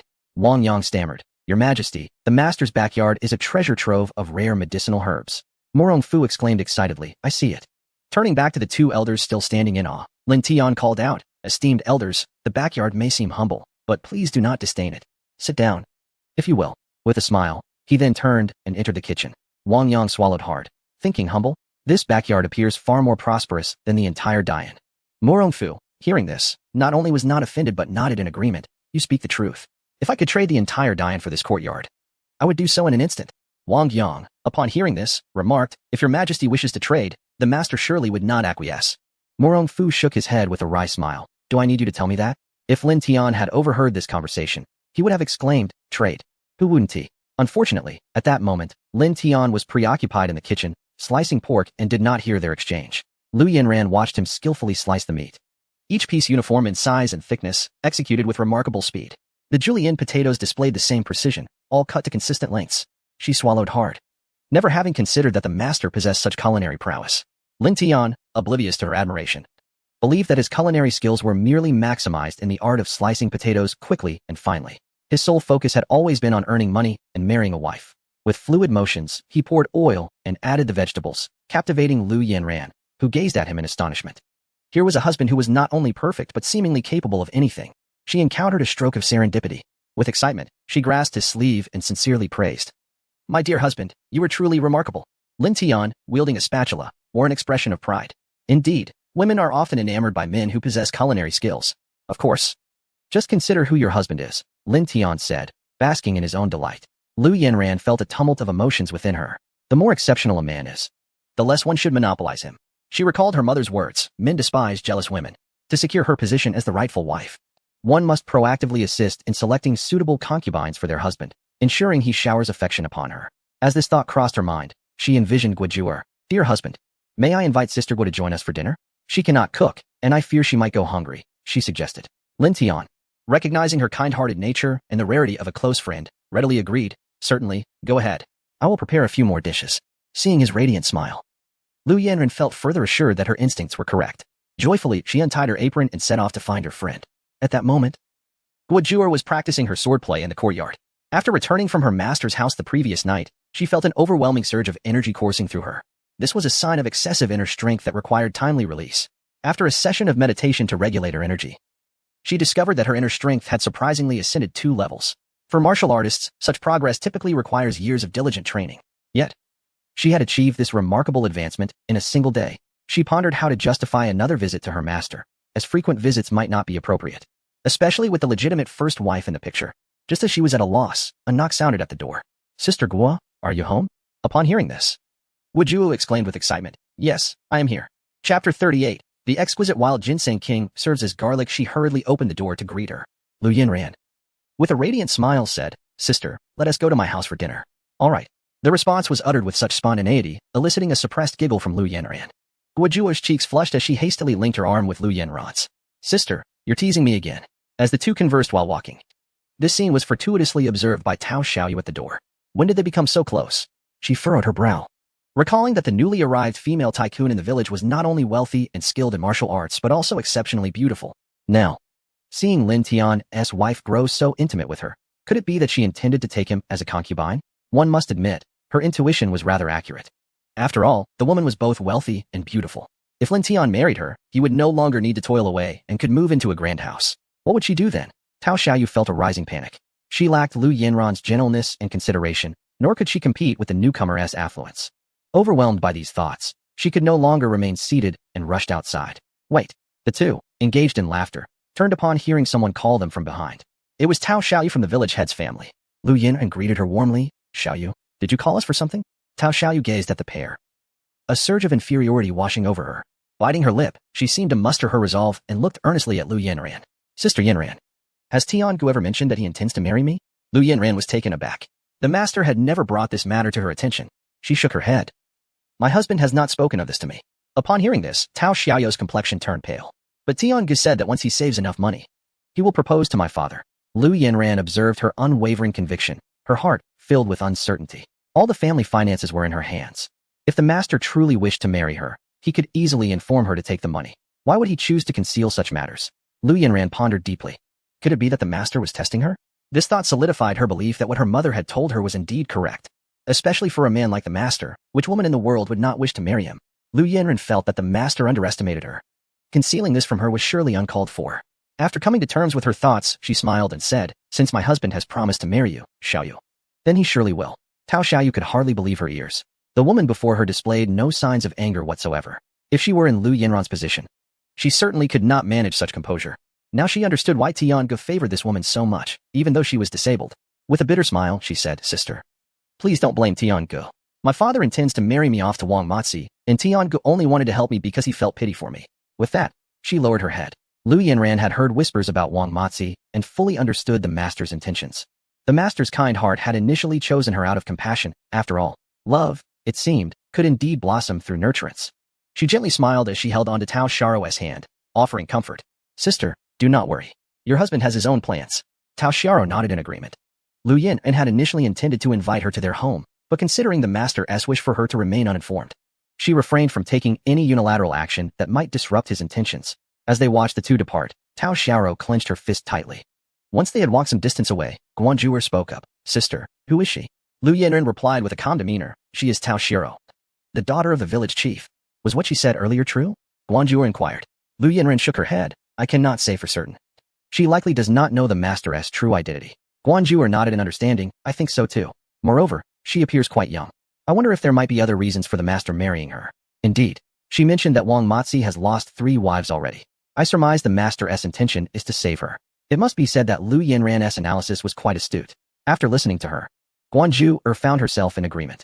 The two continued their conversation until they arrived at the doorstep of their home. Lu Yinren instructed her not to disclose the encounter with Tao Shiro to the master. Guanjuer assured her that she would remain discreet. Pleased, Lu Yinren nodded in satisfaction.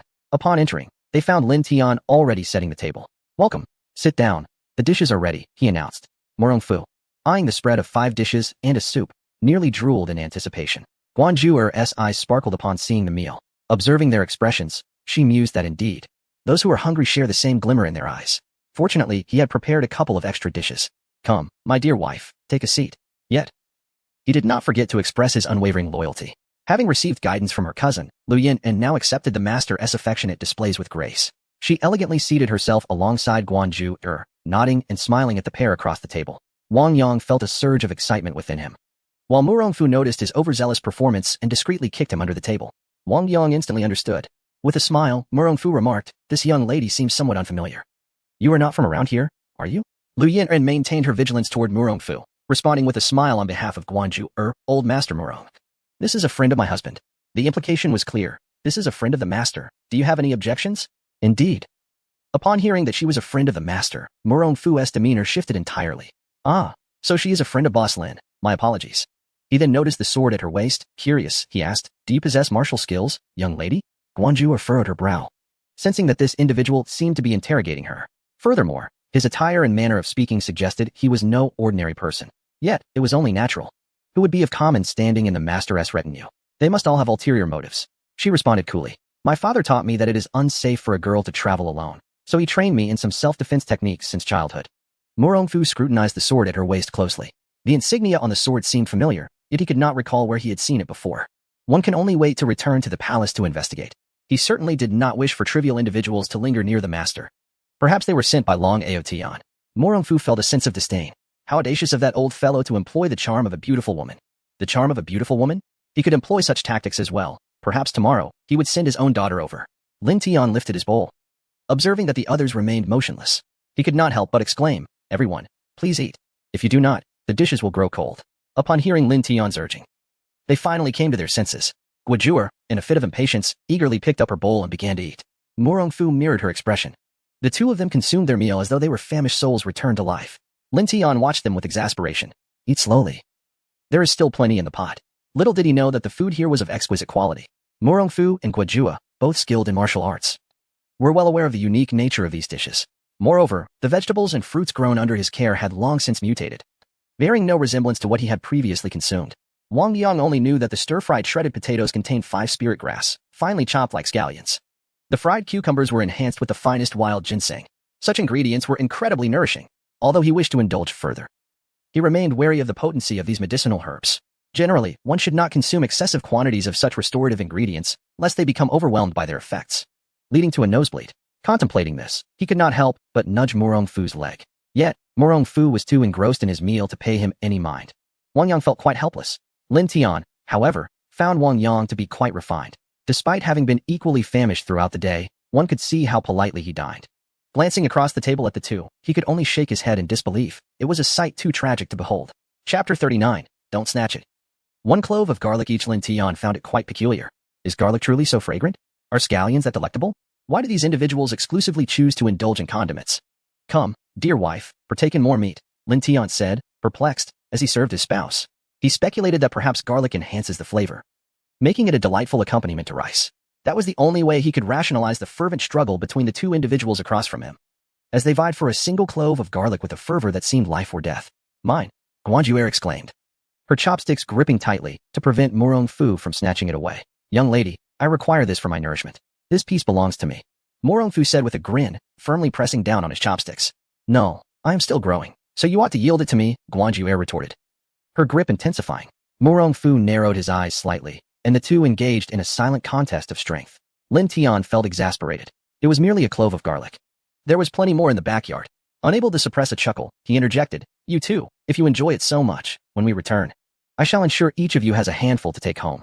Upon hearing this, their quarrel ceased immediately. "A handful each?" Morong Fu exclaimed in surprise. "Brother Lin, are you certain?" Guanju Air echoed, equally incredulous.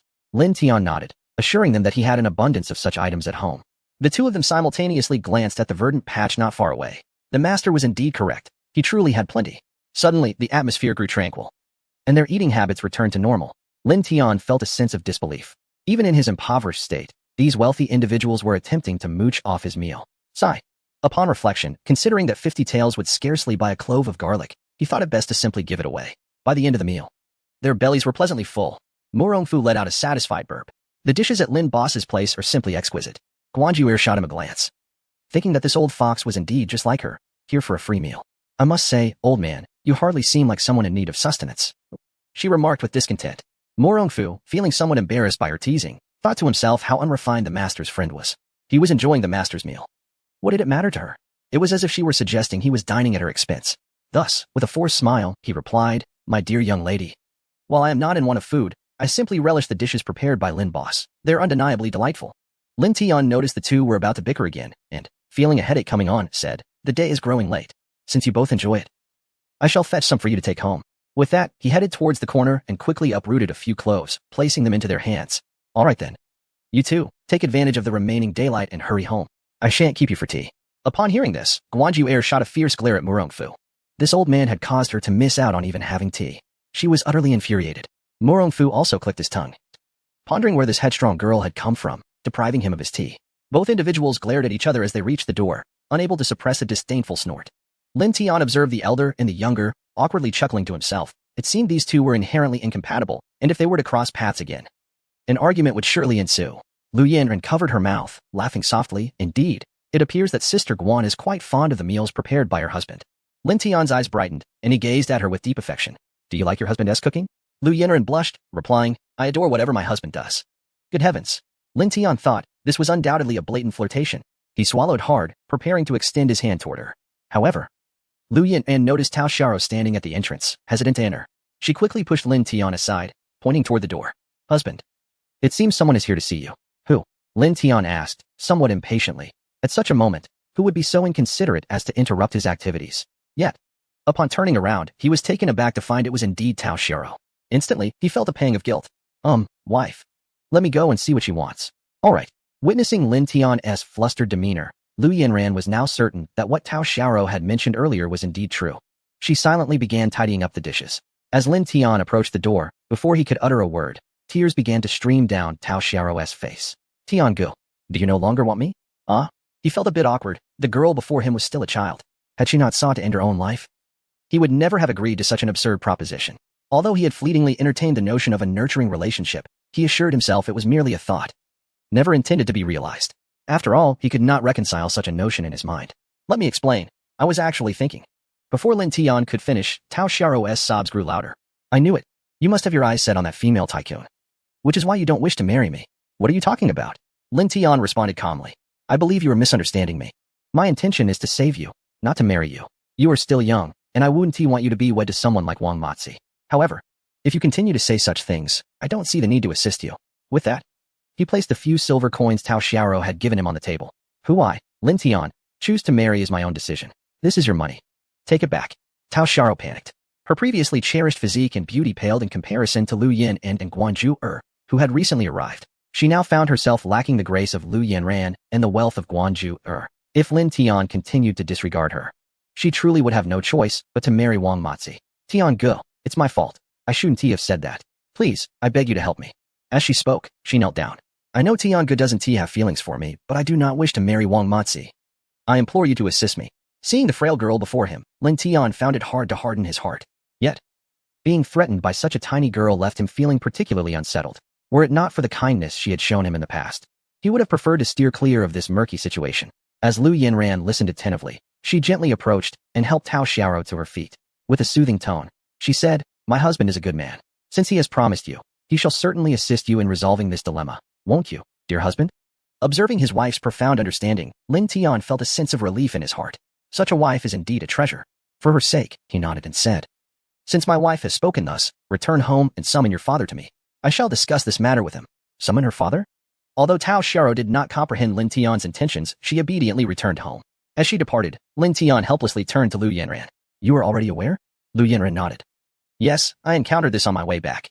There must be a reason for your actions, dear husband." Lin Tian gazed at her tenderly. "Indeed. She has been kind to me over the years. Since she has asked for my assistance, I see no reason to refuse. However, to marry her is something I neither desire nor would I ever consider. That would only bring harm to both of us." Upon hearing this, Lu Yin etched his words deeply into her memory. The master had stated that one would not marry unless there was affection. Did this not imply that the master must indeed have feelings for her in order to marry? She felt a mix of joy and concern for Guanjuer. The master's words were quite clear. If he did not harbor feelings, he would not marry Guanjuer. Yet, the way he gazed at her was unmistakably affectionate. Confusion enveloped her, leaving her uncertain about the master's true feelings. Perhaps he had perceived her thoughts and used Tao Xiao's situation to convey that not every woman captures his heart? She found herself bewildered by the master's intentions. Chapter 40. I can collect a sack of these stones upon returning home. Tao Xiao informed Tao when that Lin Tian was seeking him. Tao presumed that Lin Tian, lacking financial means, intended to discuss some matter with him. With an air of superiority, he declared he would not entertain such an approach. Did he think that merely having the county magistrate as a relative made him exceptional? If he wished to marry her, why did he not come personally? Tao Xiao felt a wave of embarrassment, yet she was uncertain of Lin Tian's intentions to assist her. Thus, she sought to persuade her father, saying, "Father, he is now related to the county magistrate. You have expressed a desire for my brother to become a constable in the county, have you not? Perhaps if we could enlist his help, this matter might be resolved with ease." Upon reflection, Taoan realized the validity of her words. However, his original plan was to wait until Lin Tian married his daughter before addressing such matters. At that point, Lin Tian would be his son-in-law, and as such, it would be improper to demand a benefit for assistance. Moreover, it was imperative that the matter be handled with grace and decorum. Yet, the situation had changed. If he were to approach Lin Tian now, it would merely highlight the issue of the bride price. There was a possibility that Lin Tian might use this to coerce him into foregoing the bride price altogether. That amounted to a substantial sum of silver, 10 taels. To be precise, after a year of farming, he had barely earned a little over 1 tael. After much contemplation, Taoan concluded that he could not go. He decided to inform Lin Tian that if he wished to marry his daughter, he should come himself. Seeing that his daughter's pleas were unavailing, she dejectedly returned to Lin Tian. Lin Tian, on the other hand, was taken aback by Taoan's arrogance. Observing that Tao Xiao's eyes were swollen like walnuts, he exchanged a few words with Lu Yin and before rising to visit Tao Xiao's family, carrying 50 taels of silver with him. Along the way, Tao Xiao occasionally glanced at Lin Tian, filled with regret for having acted impulsively in seeking him. Perhaps had she not been so hasty, he might have taken pity on her and married her. But such thoughts were now moot. Lin Tian was contemplating the commodification of women in Dian and resolved to test Tao's resolve regarding his daughter's marriage to Wang Matzi. Lost in thought, he soon arrived at her residence. There, he found Taoan lounging in the courtyard, smoking like a lord. Upon seeing him, Taoan merely cast a glance. "Here you are," he acknowledged. Lin Tian remained silent, approaching him with a composed demeanor. "Village chief, I wish to purchase your daughter." "Purchase?" Taoan was instantly taken aback.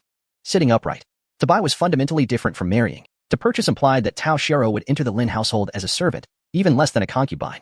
This was a far cry from the idyllic life he had envisioned for her. Hearing Lin Tian's intention to buy her, Tao Xiao's complexion paled significantly. Taoan erupted in fury, exclaiming, "Lin Tian, you insolent brat, what nonsense are you spouting? To buy my daughter? How dare you utter such words?" Lin Tian, maintaining a stern countenance, retorted, "You would sell your daughter for 10 taels to Wang Matzi. Do not pretend to be unaware of how his previous wives met their fates. Marrying her off to him is tantamount to selling her life. She is my daughter, and I will decide her fate. It is none of your concern." Taoan fumed. "You harbor ill intentions. You wish to buy my daughter? What distinguishes you from Wang Matzi?" "Of course, there is a difference." Lin Tian replied calmly. "I wish to buy her freedom. You may as well state whether you consent." "Freedom?" Taoan laughed. "In this world, do you truly believe a woman can live independently from a man?" Lin Tian had momentarily forgotten this fact. This is not the present society, rather. It is a feudal era characterized by a surplus of women and a scarcity of men. Even if he were to purchase Tao Xiao and grant her freedom, could she genuinely survive on her own? Tao Xiao witnessed her father selling her for a mere 10 taels of silver, which left her heart cold. "I can," she asserted, lifting her gaze to her father and speaking each word deliberately. "I can sustain myself. Father, just tell me how much you would sell me for." Taoan was taken aback by the fierce resolve of his daughter. He opened his mouth but ultimately conceded. "Fine, you are my daughter. Since you do not wish to marry Wang Matzi, so be it." He then glared angrily at Lin Tian. "You scoundrel! How dare you consider purchasing my daughter? Do you take me for a man who would casually sell his own child? Lin Tian obligingly nodded. Indeed. Tao Wen snorted in disdain. Do not think that your petty earnings from blacksmithing grant you the audacity to prance before me. I wouldn't even consider you as a potential son-in-law. Upon hearing this, Lin Tian's lips curled into a slight smile. I told you, village chief, you are not that sort of person. You are the head of Xiaojiga village. How could you possibly be unaware that scoundrels like Wang Matzi are unworthy of marriage? He then turned to Tao Xiao. Xiao, the village chief is looking out for you. Is it worth it to covet those 10 taels of silver? Right? Village chief? Tao Wen's face flushed. He indeed felt the sting of those 10 taels. However, upon hearing Lin Tian's words, he suddenly realized that if his daughter were to marry Wang Matzi, Shiro would likely not survive 3 months. All right, you rascal. Quickly leave. Do you expect to stay for a meal? Lin Tian rubbed his nose and chuckled. Village chief, you are rather stingy. It is merely a meal. Merely? Tao Wen shot him an irritated glare. From now on, refrain from causing me trouble. Do not presume that your uncle is the county magistrate. And you can do as you please. Understood, esteemed village chief, Lin Tian replied with a grin as he turned to depart. He had anticipated that this matter would prove difficult to resolve, yet it had unfolded with remarkable ease, and he had managed to save quite a bit of silver. Lin Tian felt quite pleased with himself. Upon reaching the door, Tao Xiao shyly expressed, Tian Gu, I truly must thank you. Had it not been for you, my father would have indeed sold me to Wang Matzi. Lin Tian waved his hand. After all, he is your father, and you are his beloved daughter. It was merely the temptation of 10 taels of silver that momentarily swayed him. Do not hold it against him. Tao Xiao nodded. I understand. But I still must thank you. All right, there is no need to see me off. Please, go inside. Tao Xiao smiled and nodded. Seeing the girl display such an innocent smile brought immense joy to his heart. After all, saving a life is worth more than constructing a magnificent pagoda. This act of kindness is commendable, and I hope that the heavens, in appreciation of his continuous good deeds, bestow upon him a measure of fortune. I do not aspire to the extravagant lifestyle of other travelers but merely wish for a modest existence, where he can sell 3 to 5 dozen taels each month and live a comfortable life with his wife. What brings him even greater joy is the fact that he has saved 50 taels of silver. The feeling of having money in his pocket is unparalleled. As he passed by a jade shop, he remembered that, after so long in marriage, he had yet to buy a gift for his wife. It is said that women cherish gifts, and he believed she would surely appreciate whatever he bought. Thus, he ventured inside. The shop was lined with fine offerings. Upon seeing Lin Tian, the shopkeeper, sporting a little mustache, immediately wore a disapproving expression, thinking to himself, what are you looking at? You can't afford anything here. Lin Tian, however, remained silent, merely glancing around before pointing to a piece of white jade on the shelf. How much is that? The shopkeeper glanced at it indifferently. Oh, even without money, you have a discerning eye. But this is the finest jade in our store. He gestured with his fingers to indicate a price of 8. Lin Tian was astonished. Only 8 taels? The little mustache, infuriated, retorted, what do you mean, 8 taels? It's 800 taels. What? That piece of worthless stone is valued at 800 taels? Lin Tian exclaimed in disbelief. The shopkeeper, swelling with pride, replied, otherwise. How could it be the most expensive piece in our shop? Lin Tian muttered, if that shabby stone is worth 800 taels, I might as well go pick one up by the river. His words sent the shopkeeper into a fit of rage, his hands trembling. Fine. Go ahead and find one for me. Lin Tian stood there, exasperated. He had seen many such worthless stones in the deep waterway and thought to himself that this unscrupulous merchant was simply swindling the money of those who were less informed. To claim that a mere stone is worth 800 taels was absurd. With defiance, Lin Tian declared, all right, if I find one just like it. You owe me 800 taels. His eyes sparkled with mischief. What if I bring you a whole sack of them? I'll demand a sack of silver. The shopkeeper, incensed, reacted impulsively, thinking, indeed, poverty breeds cunning. Does he really believe he can sell just any stones for money? He silently lamented, reflecting on his esteemed position as the foremost jade master of the Great Yin. How could his majesty summon him to oversee a mere blacksmith? This blacksmith did not even recognize jade, yet he called himself a master? The shopkeeper felt that their sovereign had truly lost his senses. At that moment, in the royal palace where he was tending to matters, Long Out Yin could not suppress a sudden sneeze. Who the hell is cursing me behind my back? Chapter 41. The superlative gemstone in the imperial palace of the Great Yin nation, Kong Xingyun, was summoned by Long Out Yin. Xingyun, I find it rather unreliable to send Hu Ba alone. Long Out Yin expressed his concerns, his brow furrowed. Moreover, that fellow Hu Ba is quite proud.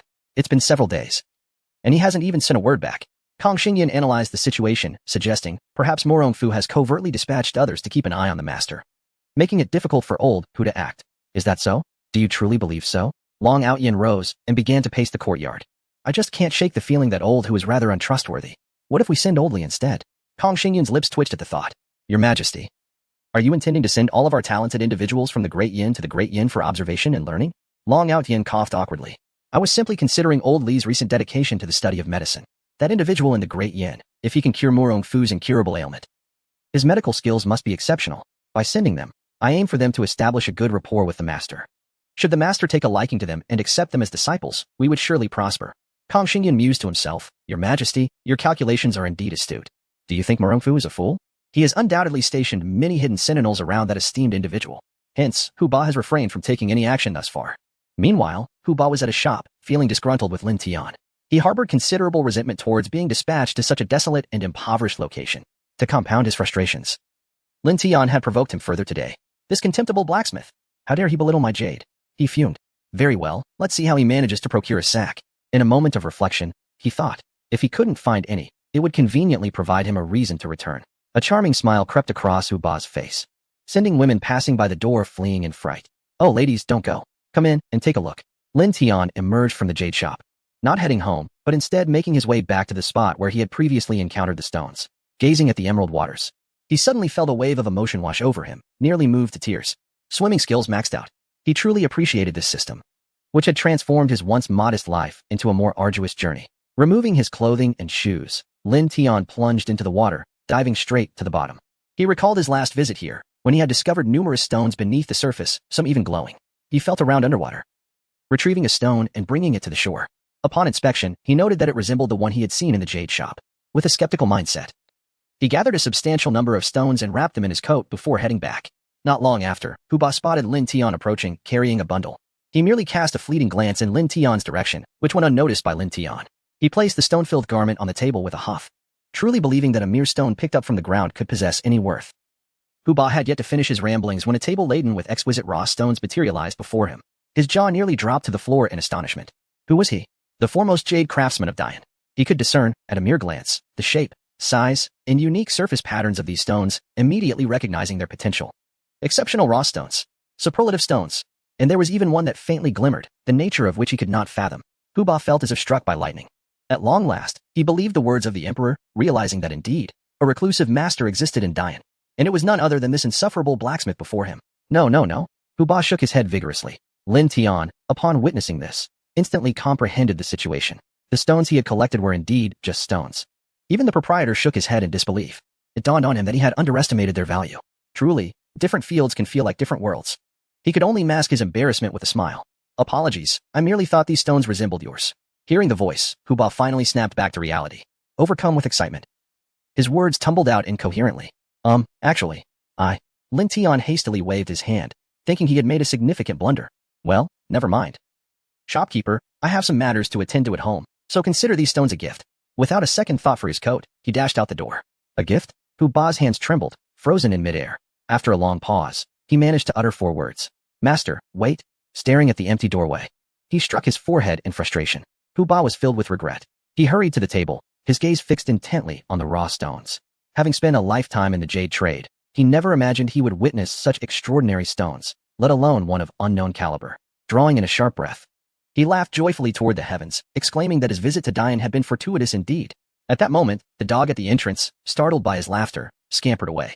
Glancing at the garments on the table, he suddenly recalled the emperor's command to forge a connection with the blacksmith at all costs. Just as he was about to gather the treasures, he reached for the clothes, contemplating an excuse to deliver them as a means to ameliorate the poor impression he had left on the master. Yet, he was instantly reminded of his previous arrogance and rudeness, wishing he could obliterate his own existence. He pondered whether the blacksmith was indeed upset with him.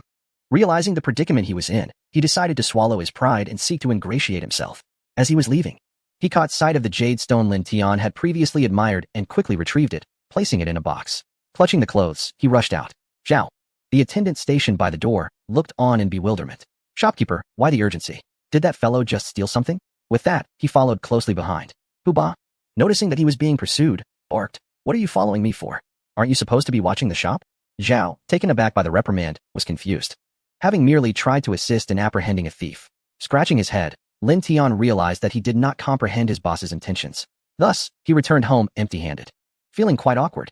Initially, he had hoped to obtain 800 taels without any cost, yet he unexpectedly found himself embroiled in a major misunderstanding. Just as he stepped through the threshold, he heard someone calling him from behind. Wait, master, wait, master? He had developed a conditioned reflex to that term, habitually turning around. He saw the proprietor of the jade shop, panting as he hurried towards him. Master, you forgot your clothes. Hu Ba, with a fawning demeanor, exclaimed. Lin Tian, puzzled, inquired. Why do you call me master, Hu Ba? Hu Ba stared at him, What else should I call you, if not master? Was the master jesting with him? Immediately, with a beaming smile, he continued, I was blind not to recognize a mountain among men. Here is your attire, and this small token of appreciation. I humbly beseech you to accept. As Lin Tian observed the clothes and the box, his mind was filled with questions, his brow furrowed in confusion. Noticing his expression, Hu Ba thought to himself that he had made a grave mistake. The master had bestowed such a precious item upon him, and what he offered now was merely trivial. How could such inconsequential goods be presented to the master? If the master were to disapprove, he would craft something for him using the original stone gifted by the master in the future. After uttering this, Hu Ba nearly slapped himself in regret. The master, who could discern such valuable stones at a glance, must be profoundly knowledgeable about jade. Was he not simply showcasing his ignorance and inadvertently digging his own grave? Upon hearing that he intended to craft something from the stones he had chosen for the master, Lin Tian realized that Hu Ba was attempting to mock him in return for the jest he had played on him earlier. Lin Tian's gaze fell upon the box in Hu Ba's hands, which contained the very jade he had coveted. Since this Hu Ba wished to engage in a playful exchange, Lin Tian decided to indulge him, perfectly content to collect a fee for his performance. He extended his hand to accept the box and the clothes, smiling warmly. Then I shall express my gratitude to you, Hu Boss. Having said this, he turned and stepped inside, leaving behind a visibly excited Hu Ba. Such a magnanimous master, who does not hold grudges even after being trifled with. Lin Tian hurried into the house, hiding at the entrance to observe Hu Ba, who remained in a daze, frozen in the act of offering him the items. Unable to suppress his laughter, Lin Tian thought to himself that this new Hu Boss was quite daring to play such games. Now, it seemed he had gone too far. Holding the 800 taels worth of jade, he initially felt unsteady, but realizing that Hu Ba was bold enough to present such a sum, it indicated that he was not lacking in wealth. With this thought, his heart settled comfortably. He mused that such valuable jade might indeed serve well as a family heirloom. Chapter 42. The remarkable chicken coop. Upon seeing Lin Tian return, Lu Yanran's lips curled into a smile as she inquired, My dear husband, have all matters been resolved? Lin Tian nodded, replying, Indeed, the village chief has displayed a modicum of conscience, not allowing himself to be blinded by Wang Mozi's mere 10 taels of silver. Lu Yanran brought him a cup of tea, noticing that his outer garment was still dripping. With a hint of curiosity, she asked, Did you fall into the water? Lin Tian scratched his head and recounted the incident at the jade shop, expressing his frustration. That new proprietor, Boss Hu, attempted to toy with me, calling me master at every turn. Did he truly believe I would be deceived? Deceived? Lin Tian pondered as he examined the jade stones within the box. My dear wife, Boss Hu appears quite astute. You don't think these could be counterfeit, do you? Upon reflection, who would be foolish enough to present genuine goods for amusement? Those stones are worth 800 taels, not a mere 8 coins. His spirits dampened, Lin Tian lamented the fleeting joy he had experienced. Upon hearing Lin Tian mention how Boss Hu referred to him as master, Lu Yanran's intuition sparked. She surmised that the man must have recognized his true identity, and the jade on the table was indeed authentic. Boss of the jade shop? Lu Yanran lifted her gaze to Lin Tian. If the master wished to conceal his identity, he would not have gifted anything to Boss Hu. Perhaps Boss Hu is someone of significance in the master's eyes. Might it be that the master is orchestrating something here? As Lu Yanran gazed back at Lin Tian, who was smiling warmly at her, she thought, it must be so. However, a transcendent figure such as the master must have plans that are far from ordinary. The fortune of accompanying such a master is one that I must cherish across lifetimes, and I cannot allow myself to interfere with his designs. Upon reaching this conclusion, Lu Yanran smiled and said, regardless of its authenticity, I find it quite delightful. Upon hearing her express her fondness, Lin Tian immediately passed the box to her, stating, Since you like it, you should keep it. He pondered, perhaps he should consider a side venture to earn some money. Otherwise, he would struggle to buy his wife a piece of jewelry. But what could he embark upon? With 50 taels in hand, he could purchase 10 acres of land. If he ventured into farming, 10 acres could yield a substantial harvest. Suddenly, Lin Tian pictured himself toiling under the sun, bare-chested and facing the earth, and decided against it. By the way, isn't Murongfu a man of considerable stature? Perhaps I should consult him. As he contemplated ways to earn, Lu Yanran's gentle voice interrupted, In truth, I find this life quite agreeable, rising with the sun and resting at dusk, without the burdens of deceit and intrigue. This is a life I never dared to dream of. Lin Tian was taken aback. He had assumed that women aspired to elevate their husbands and live lavishly. He had not anticipated that Lu Yin and would cherish their current existence. In an instant, he comprehended.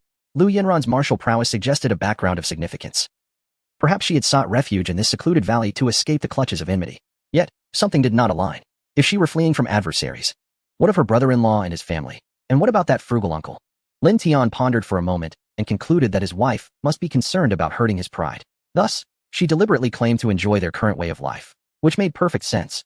With a deeply touched expression, he said, Thank you, my dear. Lu Yanran smiled, realizing that a master like him yearned for a reclusive existence. The life he once lived must be beyond her imagination. After dinner, Lin Tian felt compelled to construct a chicken coop in the backyard. He envisioned raising a few chickens to enjoy fresh eggs in the future. Without hesitation, he ventured nearby to chop down some bamboo. Over time, Lu Yinran had grown accustomed to Lin Tian's identity. As she observed his deft fingers at work, a remarkable bamboo fence began to take shape. Filled with admiration, she exclaimed, "How impressive! There seems to be nothing in this world that you cannot accomplish, my husband." Feeling a tad bashful under her adoring gaze, Lin Tian downplayed his skills. "What is so impressive about this?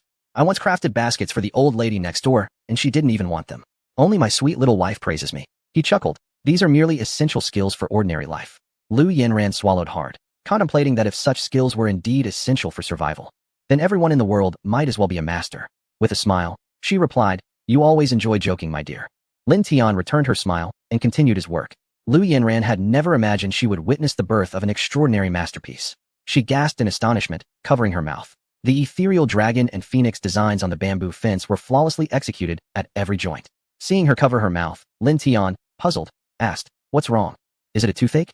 Lu Yinran quickly lowered her hand, striving to maintain her composure. After all, she was the wife of a master and could not afford to be overly dramatic. With a resilient smile, she replied, "No, it's not a toothache. I just think you're exceptionally talented, and this bamboo fence is truly remarkable." Lin Tian raised an eyebrow. While he appreciated the compliment, he wondered what made the fence so extraordinary. He picked it up and examined it from different angles, finding it quite similar to those sold on the street. With an awkward smile, he stood up and finished assembling the bamboo fence. A charming little chicken coop was now complete. To facilitate cleaning, he had designed it with a dry-wet separation, leaving a half-meter height at the bottom for easy disposal of chicken droppings. Additionally, feeding the chickens would require no bending, making it effortless to manage 10 birds. Lu Yinran gazed at the luxurious coop, standing silently beside it, marveling at how many people would envy the chickens that could reside within. "My dear, tomorrow, please buy a few chickens. This coop can easily accommodate 10. Lu Yinran nodded in agreement. "Right, let us get 6 hens and 4 roosters. The hens will lay eggs, and we can enjoy fresh eggs every day." Lin Tian felt a surge of excitement, eager to catch a few chickens and place them inside immediately. "Very well, tomorrow I shall take my cousin along to shop," Lu Yinran said with a smile, gesturing towards the nearby vegetable garden. "From now on, our family's crops will also have fertilizer." The couple shared a spontaneous laugh. Lin Tian, illuminated by the soft glow of the light, gazed at Lu Yinran's sweet smile and felt an overwhelming thirst. He turned his attention elsewhere. "My dear, it is getting late." Upon hearing this, Lu Yinran's face flushed crimson. She playfully pounded her small fists against Lin Tian's chest. "Husband, are you trying to tease me again?" Lin Tian merely felt that her little fists lacked any strength, akin to a mere tickle, which only heightened his discomfort. Noticing the heat of his gaze, Lu Yinran prepared to escape, but was swiftly caught around the waist by Lin Tian. "My dear, where do you think you are going?" Lu Yinran felt a warm breeze brush against her ear, causing her entire body to melt into Lin Tian's embrace. "Husband, I haven't tea-bathed yet." Lin Tian gently inhaled her fragrant hair and softly replied, "No need to bathe. You smell delightful." These words utterly dismantled Lu Yinran's defenses. Lin Tian sensed the shift in her demeanor and, seizing the moment, lifted her into his arms and carried her into the room. Moments later, enchanting sounds echoed from within, causing even the moon to shy away behind the clouds. Chapter 43. Dealing with the destitute on this night, some indulged in revelry while others diligently penned reports. Huba glanced at the raw stone on the table as he relayed the day's events to Long Out Yin. In the grand palace of the Great Yin, Long Out Yin could no longer remain composed after reading the letter. The ability to forge unparalleled weapons, unmatched medical and toxicological skills, and an extraordinary mastery of jade craftsmanship. Such a remarkable figure existed in this world. He murmured to himself, initially believing that conquering the Great Yin would be as effortless as plucking fruit from a tree. Little did he anticipate the presence of such an extraordinary talent within its borders. Slumping into his dragon throne, his brow furrowed in dismay. Moreover, that old rascal Murong Fu had a notable connection with this individual. Consequently, opposing the Great Yin would undoubtedly spell disaster for them. The prospect of westward expansion now seemed bleak. With that person in the Great Yin, it would soon rise to prominence, potentially rivaling the 5 empires of Zhongzhou. Gasp. If that were indeed the case, their Great Yin would inevitably be consumed. The mere thought sent a chill of dread down Long Out Yin's spine. To avert such a fate, he pondered an alternative strategy, namely, to cultivate a favorable relationship with that individual. As long as they maintained good rapport, no matter how ambitious Murong Fu was, a single word from the master would render him powerless. In such a scenario, they too could bask in the master's glory. And who among the neighboring powers would dare to challenge them? Having clarified his thoughts, he promptly summoned his son. "Shao, I must journey to the Great Yin, and during my absence, you shall oversee matters in the court." Long Shao, puzzled, inquired, "Father, where are you going?" "That is of no concern to you. You are now of age, and as your father's sole heir, you must learn to share some of the burdens. I have been under considerable strain lately and require a brief respite." Long Outyan's ability to fabricate excuses had become increasingly adept. Long Xiao regarded him with a perplexed expression. Something felt amiss. Wasn't he at just last time that his father proclaimed, if I were to live to 200 years, I would ensure that the flags of our great yin would flutter across all neighboring lands. That had been his bold declaration. Observing his son's confusion, Long Outyan awkwardly coughed into his hand and said, very well, I shall depart early tomorrow. I wanted to inform you. Leaving tomorrow? So soon? There must be something amiss. A father knows his son well. Long Outyan immediately sensed his thoughts and warned, no one is to follow me. With reluctance, Long Xiao acquiesced. All right, father. Just be cautious while you are away. Long Outyan waved his hand dismissively. Yes, yes, go rest. From tomorrow onwards, the great yin shall temporarily be in your hands. Long Xiao indeed intended to dispatch someone to follow him, but Long Outyan had preemptively thwarted his plans. He was intensely curious about what matter could compel his usually proud father to act with such urgency. Yet, for now, he remained in the dark. Upon returning home, Long Xiao could not shake the feeling that this situation was exceedingly suspicious. He was genuinely concerned about Long Outyan being alone outside. After much contemplation, he believed it was undoubtedly related to the recent conflict with Dian. Thus, he discreetly sought out Kong Xingyun to inquire about the events that transpired at that time. Kong Xingyun was unaware of Long Outyan's journey to Dian and recounted the details along with the fact that Lin Tian was an extraordinary master. No wonder. Long Xiao came to understand the entire context. Kong Xingyun nodded, puzzled as to why His Majesty had not informed him about Hu Ba's situation. Had he inadvertently revealed too much? Realizing his oversight, Kong Xingyun felt a twinge of anxiety. Long Xiao smiled and said, General Kong, I entrust the safety of my father to you. I truly worry about him being alone out there. If that individual is indeed an unparalleled master, we must spare no effort to cultivate a rapport with him. At this point, Kong Xingyun had no choice but to comply with the command, fearing that if His Majesty discovered his slip, he might face dire consequences. The next morning, Long Outyan packed his belongings and mounted his beloved steed, the Red Hare. Galloping towards Dian, Long Xiao stood atop the highest point of the palace, observing Kong Xingyun trailing closely behind at a distance of 500 meters. His gaze was intense, pondering the true appearance of that extraordinary master. Meanwhile, on the other side, Lu Yanran had risen early, returning from the market with 6 hens and 4 roosters. The fluffy chicks were endearing, and she couldn't help but cherish them. Lu Qianchuan assisted her in purchasing some vegetable seeds to plant in their yard.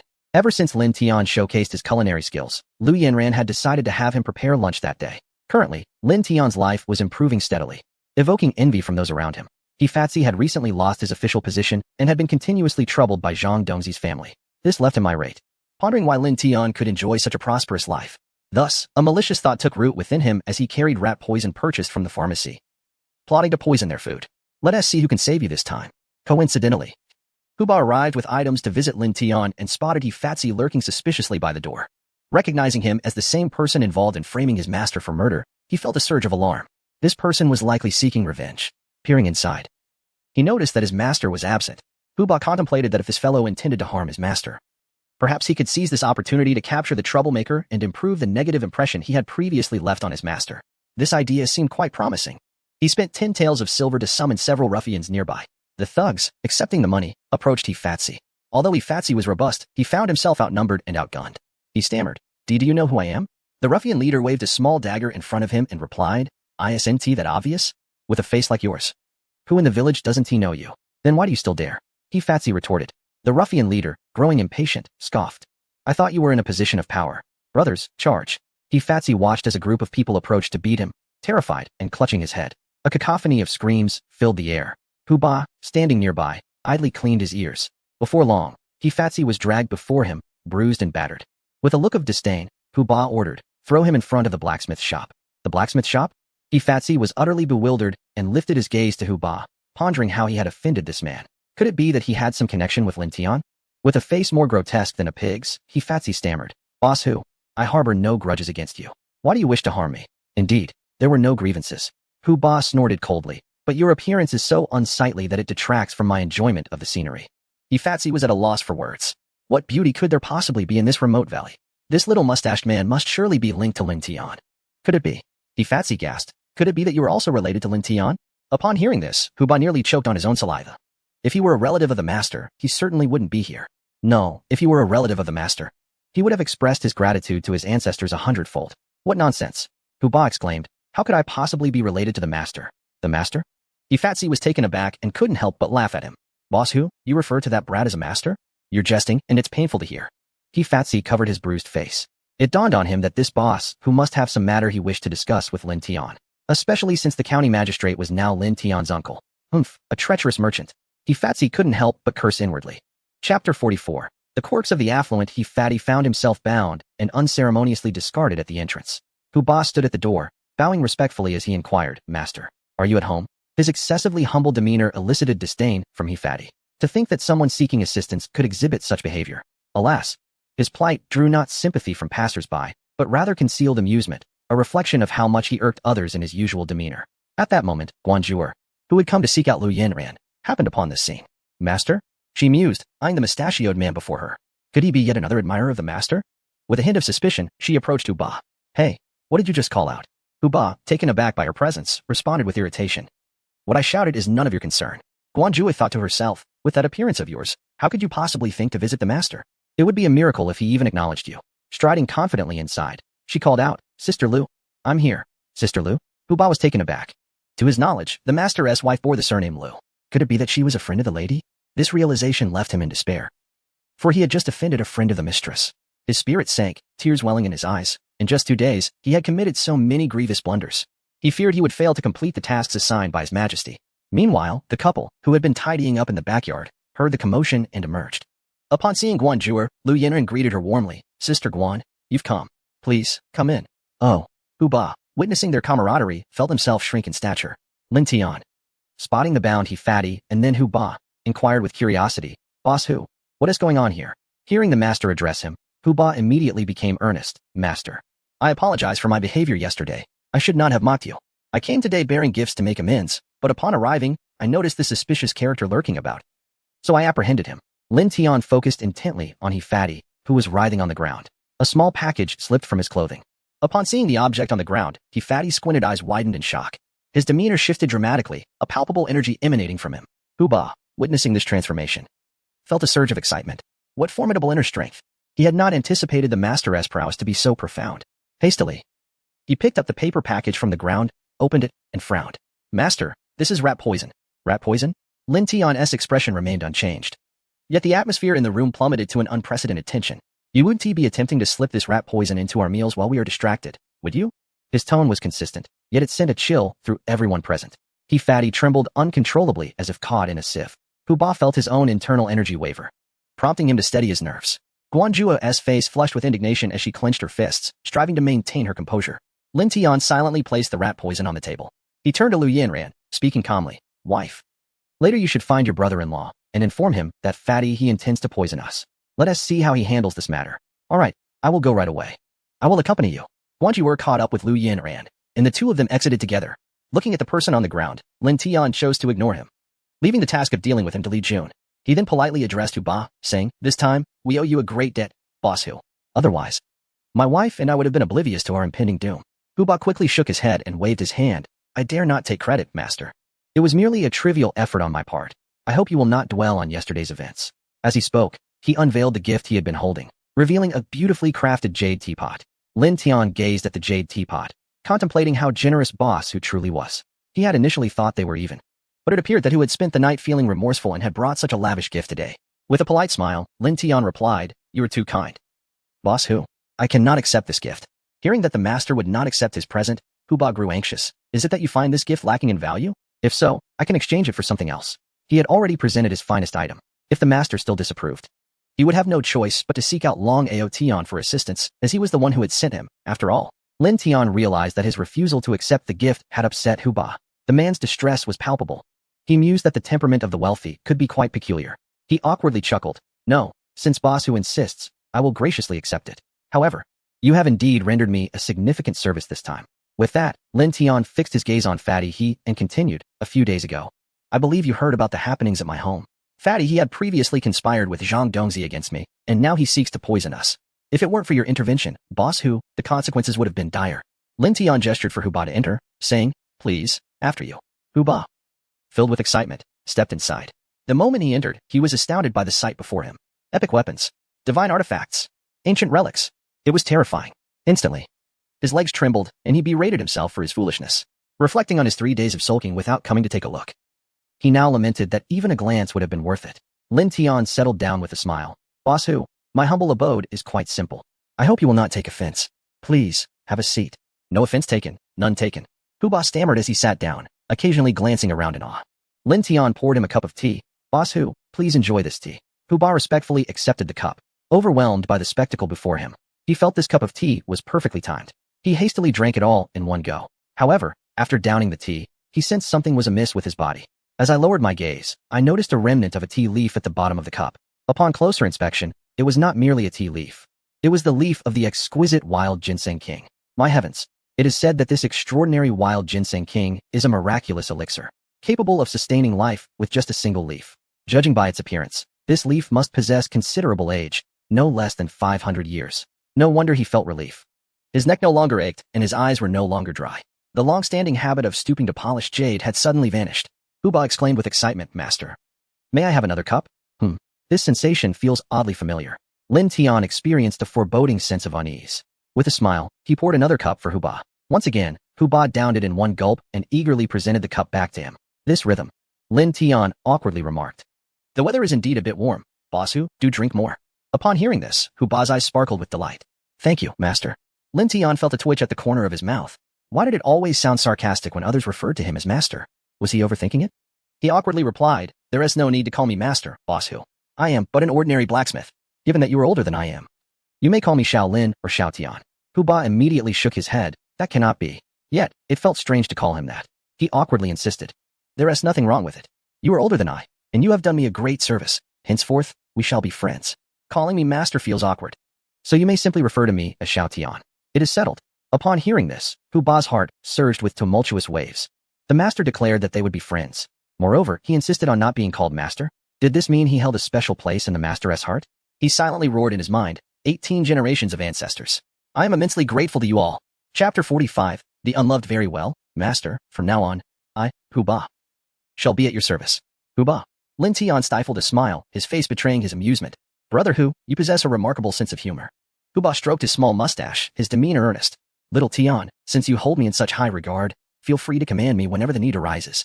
Lin Tian's lips twitched. All right, Brother Hu, should you require anything in the future, do not hesitate to seek me out. Upon hearing this, Hu Ba fervently expressed his gratitude to his ancestors for countless generations. He even felt an inexplicable bond, as if he and the Master were brothers in a past life. Noticing Hu Ba's somewhat excessive excitement, Lin Tian inquired, Brother Hu, do you have any other family members? He felt it necessary for Hu Ba's relatives to be more attentive to him, as it was evident that he was not entirely stable. Hu Ba was taken aback by the question. Did the Master perceive something? Perhaps it was due to his circumstances. He quickly shook his head, resolutely declaring, I am the sole descendant. When I am well fed, the family shall not go hungry. Understanding Hu Ba's fervor, Lin Tian suddenly grasped the reason behind it.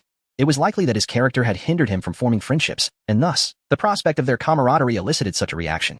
Hu Ba was even moved to tears when Lin Tian poured him a cup of tea, repeatedly asking for it to be filled to the brim.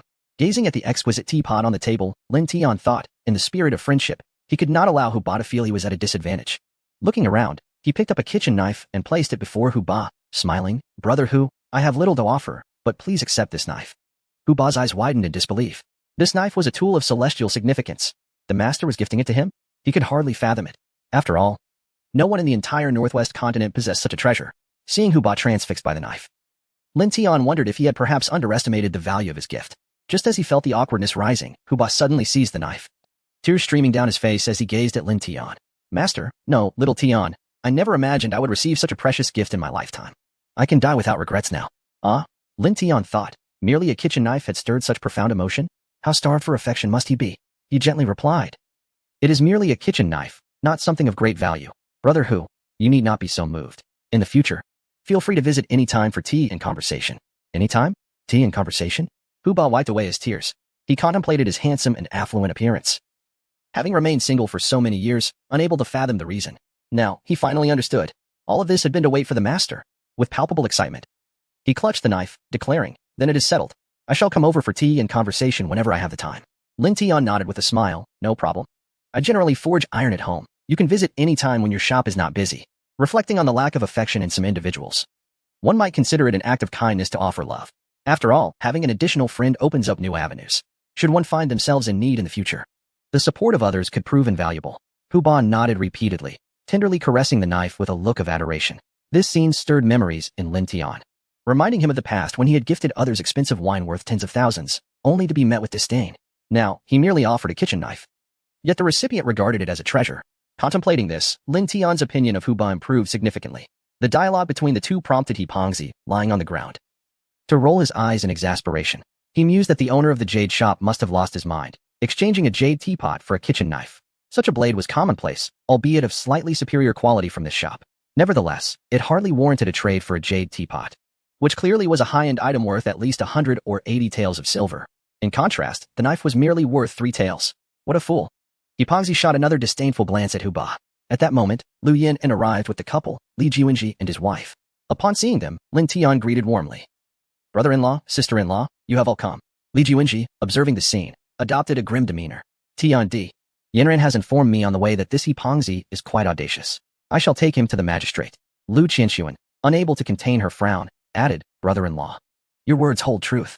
Fortunately, this matter was discovered in time. Otherwise, both you and Yanran could have faced dire consequences. She then cautioned her husband.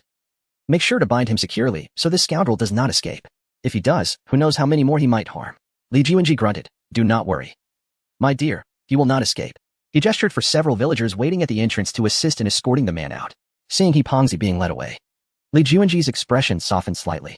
Lin Tian, observing this, smiled. Brother-in-law, please sit down and have some water. Li Jiwenji shook his head. We can drink later. I must first take this scoundrel to the magistrate. Lin Tian rose. Very well, I shall accompany you. Li Jiwenji nodded, then turned to his wife. Dear, stay here and chat with Yanran until we return. All right, we will prepare dinner for you upon your return, she replied with a smile. Lin Tian then addressed Huba. Very well, brother Hu, you should return for now. We shall have tea and converse together when you have time. Huba nodded enthusiastically, cradling the knife. Of course. Please be careful on your journey. After speaking, he regretted expressing concern, remembering the master's earlier display of inner strength. To mention safety seemed a slight against the master. With trepidation, he glanced up, finding Lin Tian smiling and nodding, showing no signs of anger. He finally let out a sigh of relief. Hurry up, Xiao Tian. I shall take my leave now, Lin Tian nodded. He then turned to his wife and instructed, my dear, near the corner by the wall. I have buried several ground pears. You may unearth them for a meal. With that, he followed Li Jiwenji, escorting the rotund, he to the magistrate's office. Ground pears? Unearth them? Upon hearing this, Guanjua felt a surge of excitement coursing through her veins. Could those ground pears be the legendary snow spirit fruits? Surely they must be. She could not suppress a gulp. Indeed, the master was extraordinary. What others could only hear whispers of outside in his presence was merely trivial. Guanjua couldn't help but worry for him. Such precious treasures. Did he not fear thieves? Especially those from various sections. If they were to discover this place. Guanjua furrowed her brow. There would undoubtedly be a massacre. Moreover, the little man before her was quite suspicious. His true intentions for approaching the master remained unclear. With these thoughts weighing on her mind, she leaned closer to Lu Yin and whispered, Sister, do you know this man? Lu Yin shook her head, indicating unfamiliarity. Guanjua felt a twinge of caution rise within her. Sister, have you encountered this person before? Lu Yin pondered for a moment, her brow furrowing. There have been no such individual in the village prior. He must have moved here 3 days ago. As she spoke, a grave expression settled on both women's faces. Yet, Lu Yin soon reassured her, do not worry, the master is extraordinarily capable. Whatever this man's intentions may be, the master is surely aware. Guanjua mused silently. Indeed, when she was gravely injured, the master had seen through her disguise at a glance and bestowed upon her 2 blood spirit fruits, neither too few nor too many. This was sufficient to affirm her purpose for being here, and everything about her was known to the master. Chapter 46. The 9th section Emerald Bamboo. Lin Tian followed Li Jiwenji as they escorted Fatty He into the city. Along the way, the group engaged in lively conversation. By the way, I've heard that the wages in the city are quite high. Even laborers carrying sacks can earn 61 a day. 61? That amounts to 1,800 a month, nearly 2 taels of silver. Indeed. How about we check out the construction site after we finish our tasks? Sounds good. The excitement was palpable among the few behind them. Li Xiaoqiang, trailing Lin Tian, could not suppress his curiosity. He turned to Lin Tian and asked, Brother Tian, with wages that high, should we go take a look? Lin Tian pondered for a moment. Recently, he had been selling items to wealthy individuals at remarkably good prices, making the laborious work of carrying sacks unnecessary. Furthermore, going to the construction site would mean missing daily glimpses of his wife, which would be quite disheartening. With this in mind, he shook his head and replied, No, I think I'll pass. Li Xiaoqiang was puzzled. Brother Tian, why not? The pay is so enticing. Lin Tian understood that Li Xiaoqiang's family situation was not optimistic, and he desired to earn more. He patted Li Xiaoqiang on the shoulder and said, Why don't you take a look later? Li Xiaoqiang nodded in agreement. After delivering Fatty He to the magistrate's office, Zhao Qifeng promptly ordered him to receive 20 lashes, leaving him wailing in distress. Zhao Qifeng watched them with a beaming smile. Noticing Zhao Qifeng's overly radiant expression, Lin Tian inquired, Uncle, have you encountered some good fortune? Zhao Qifeng, grinning broadly, thought to himself that the general was once again pretending to be oblivious. He had received the title of first county magistrate thanks to the general's recommendation to the emperor, along with a reward of 100 taels of gold. That was gold. Just having it in his house allowed him to bask in its gleam each day. He ingratiated himself, saying, "Rest assured, this fatty he, who seeks to harm others, is destined to spend his life in prison." Upon hearing this, Lin Tian did not consider the punishment to be lenient. After all, given his past grievances with fatty he, if he were to be released, Lin Tian's future days would be far from peaceful. Letting him rot in prison for a lifetime was not an unwelcome thought. He nodded in agreement and pulled out a small pipe from his clothing. Previously, he had noticed his uncle had a smoking pipe hanging from his waist, and considering the assistance he had received, it would be rude to present himself empty-handed. "Uncle, I see you enjoy smoking as well. I have a pipe here. Why don't you give it a try and see if it suits you?" Zhao Qingfeng fixated on the green pipe in Lin Tian's hand, blinking in astonishment. The material of the pipe bore an uncanny resemblance to the jade bamboo his colleagues had mentioned. It was said that this unique bamboo only grew in distant lands, thriving in remarkably specific environments found solely in desert oases. Allegedly, during its growth, the bamboo emitted a distinct aroma that attracted a creature known as the emerald pill bug, which would gnaw on the bamboo. In the process, this bug secreted a saliva that could corrode the surface layer of the bamboo. As time passes, the remnants of saliva, subjected to the forces of wind and scorching sun, gradually crystallize into a layer reminiscent of jade. This type of bamboo does not grow large. Its thickest stems are merely the size of an adult's thumb, with a height not exceeding half that of a person. The locals typically use these bamboo stalks to fashion smoking pipes or bamboo flutes, naming them according to the number of notes. He counted the segments on the smoking pipe in his hand and found there to be 9. The pipe gifted to him by the general boasted precisely 9 segments, coinciding perfectly with the tribute paid to the great yin by the foreign states last year. He gazed intently at the smoking pipe, which shimmered with a translucent green hue and exhibited a remarkable luster akin to that of exquisite jade. Zhao Qifeng silently gave a thumbs up. No wonder he was favored by the emperor, as the treasures offered by the foreign states were freely bestowed. Lin Tian observed his reluctance to accept the gift and wondered if he found the smoking pipe unworthy. He chuckled. "Uncle, do you not fancy this smoking pipe?" Zhao Qifeng quickly snapped back to reality, trembling hands reaching to accept it. "I absolutely adore it." However, his sudden shift in demeanor left him somewhat bewildered. Did he truly like it, or not? Zhao Qingfeng cherished the pipe, and Lin Tian, recognizing his uncle's awareness of his family's circumstances, chose not to press the matter further. Though his acting was somewhat exaggerated, it did endear him to Lin Tian more. This smoking pipe, initially intended as a gift for the village elder, had been hastily appropriated in search of a suitable offering. Lin Tian was reluctant to admit his attachment to the jade teapot. Yet, Zhao Qingfeng had different thoughts. Having recently acquired gold, he now possessed a 9-segment jade smoking pipe. What an exhilarating stroke of fortune. He felt his earlier decision was exceedingly wise. Clinging to the general's robust support, advancement and wealth were destined to follow. Haha. Zhao Qifeng could not suppress his laughter. Lin Tian, observing his uncle's flamboyant display, thought to himself, "Uncle, your performance is overly dramatic." Even Li Juanji beside him bore a look of confusion. See, even those next to you are perplexed. Unable to contain himself, he interjected, "Uncle, if there is nothing else, we should take our leave." "Oh no, you've traveled such a distance.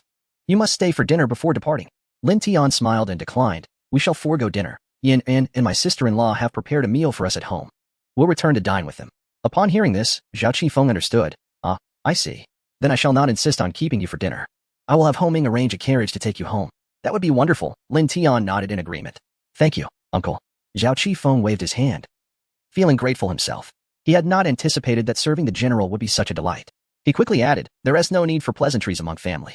Lin Tian smiled at him, a gesture that Zhao Qingfeng interpreted as a tacit understanding. He felt a delightful satisfaction as he bent down to see them off. Li Juanji remained utterly bewildered, unable to comprehend why their uncle, the county magistrate, treated them with an air of superiority, particularly towards his brother-in-law standing beside him. Upon exiting, Zhao Qifeng arranged for 2 horse-drawn carriages, and the companions' eyes sparkled at the sight. Those who had intended to head to the construction site immediately changed their plans, declaring they would go tomorrow instead. "In all my years, this would be my first ride in a carriage. After all, one can seek work any day. Missing this opportunity for a carriage ride might mean a lifetime without such a chance." Everyone exchanged envious glances at Lin Tian. Lin Tian pondered that they were all from the same village, and although they had come to assist out of respect for Li Juanji, ultimately, they were helping him. He retrieved 100 coins from his pocket and distributed 20 coins to each person. Li Xiaoqiang promptly refused, saying, "Brother Tian, what are you doing? We haven't been of much help. How can we accept your money?" Lin Tian smiled and replied, "Regardless, today has taken up half a day of your time. You must accept this money. To refuse would be to look down on me." Lin Tian, "Although I am a blacksmith, I understand the distinction between right and wrong. Your assistance is a kindness, and this small sum is but a token of my gratitude." The villagers, who initially thought Lin Tian was being overly generous, had their perception of him transformed in an instant upon hearing his words. Li Xiaoqiang found it difficult to decline. At that moment, Huzi spoke up. All right, we shall accept this money, and in the future, if you need anything, Brother Lin, do not hesitate to call on us. Indeed, just call us if you need anything. Lin Tian replied with a beaming smile. Well then, I shall rely on all of you in the future. Li Juanji observed Lin Tian's adeptness in handling social interactions with a sense of appreciation. Noticing Li Xiaoqiang still appeared troubled, Lin Tian patted his shoulder. Seeing Lin Tian smile, Li Xiaoqiang couldn't help but grin as well, feeling increasingly assured that Lin Tian was a trustworthy and dependable brother. Chapter 47. Intoxicated by a whiff, a jubilant group boarded the carriage. Due to Li Juanji's esteemed status, Lin Tian shared a seat with him while the others occupied another. Once settled, Lin Tian shyly remarked, "Brother-in-law, I shall express my gratitude properly upon our return home." Li Juanji chuckled. "Very well, let us pledge to return inebriated. Inhibition-free revelry?" Lin Tian mused, observing Li Juanji's slight frame. The last occasion they had indulged in spirits, it seemed his tolerance was rather limited. Indeed, those with poor drinking capacity often boasted excessively, deluding themselves into believing they were formidable drinkers. With a faint smile, he replied, "Then, let it be so. We shall not return sober." It must be said, traveling by carriage was remarkably swift. What would have taken 2 hours on foot was reduced to half the time. Upon entering the village, the local children spotted the carriage and eagerly pursued it. Among them were the children of Huzi and Li Xiaoqiang. "Dad, look, it's my father," Gao Sheng exclaimed, standing up and craning his neck. Beside him, Wang Kai, with snot running down his face, scoffed. "What nonsense. Your father riding in a carriage? I'll eat this lump of mud if that is true." At that moment, a small boy with breezy trousers wiped his nose and pointed incredulously at another passenger in the carriage. "Wang Kai, it seems your father is also on the carriage," he exclaimed. "And look, big girl as father is up there too." Upon hearing this, Wang Kai leapt to his feet, staring intently at the carriage. Lo and behold, it truly is my father, he cried, clutching the mud and racing after it. Seeing him sprint, the other children followed suit. "Dad!" Wang Kai shouted, chasing behind the carriage. "Dad!" Gao Sheng joined in the chorus. "Dad!" Though Big Girl couldn't outrun the pack, she too trailed after them. Huzi, hearing the commotion, stretched his neck from the carriage and called back, "Gao Sheng, Dad is right here. See, I told you I wasn't lying. Don't forget to eat that lump of mud in your hand." Wang Kai immediately faltered. Gao Sheng, we're brothers. I was merely jesting. Don't take it to heart." "Who the hell is your brother?" Gao Sheng retorted. At last, the carriage came to a halt before Lin Tian's home. The disembarking individuals stood tall. A horde of children approached, their eyes sparkling with excitement as they gazed at the carriage. The men, surprised that they had enjoyed such treatment upon entering the city with Lin Tian, felt a swell of pride as they observed the adoration in the children's eyes. "Dad, you're amazing. You actually rode in a carriage. Dad, this carriage is magnificent." Li Xiaoqiang held his daughter in his arms, and Big Girl continued to praise him. The sensation of being the center of attention was utterly exhilarating. The village women, witnessing the scene, were filled with envy, pondering why their own men had not accompanied Lin Tian to the city. Ever since Lin Tian acknowledged his uncle, he had become quite extraordinary, returning from the city with a carriage to boot. Indeed, this carriage appears to be quite expensive, likely worth at least several dozen taels of silver. Lin Tian believed that while the small valley had its merits, the incessant chatter of the gossips was particularly irksome, akin to headless flies buzzing about. He found himself disinclined to engage with them. After expressing his gratitude to those who assisted him, he followed Li Juanji into the house. Upon entering, he was unexpectedly embraced by a delicate boy, whose features were as finely crafted as jade. Looking down, he realized it was the long-missed Li Ren. The young lad, with a sweet, childish voice, looked up and called out, "Uncle." Lin Tian found himself utterly charmed. The boy's innocence was a delightful temptation to hasten his own journey toward fatherhood. Seeing this, Li Juanji, somewhat jealous, remarked, "This little fellow doesn't usually show me such affection." Li Ren pouted and replied, "If father didn't constantly pressure me to practice writing and studying, I would like him very much too." The moment those words escaped his lips, Li Juanji felt a wave of embarrassment wash over him. "Father does this for your own good. Without education and literacy, how can you aspire to greatness?" The boy, clearly dissatisfied, retorted, "I don't need to be great. I only want to be as capable as my uncle." This left Lin Tian momentarily speechless.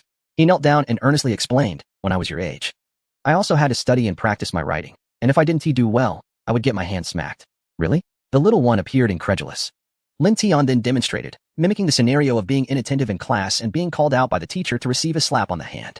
Li Ren immediately released his grip on Lin Tian's thigh, his small face now filled with wariness. "Father, you won't hit my hand, will you?" Li Juanji raised an eyebrow, responding, "It depends on your behavior." Li Ren thought he had miscalculated. He had assumed that by clinging to his uncle's leg, his father would relent in his educational demands. However, it turned out that his uncle was in cahoots with his father. Now, it seemed, What was once a few scoldings for slacking off had escalated to the threat of actual punishment.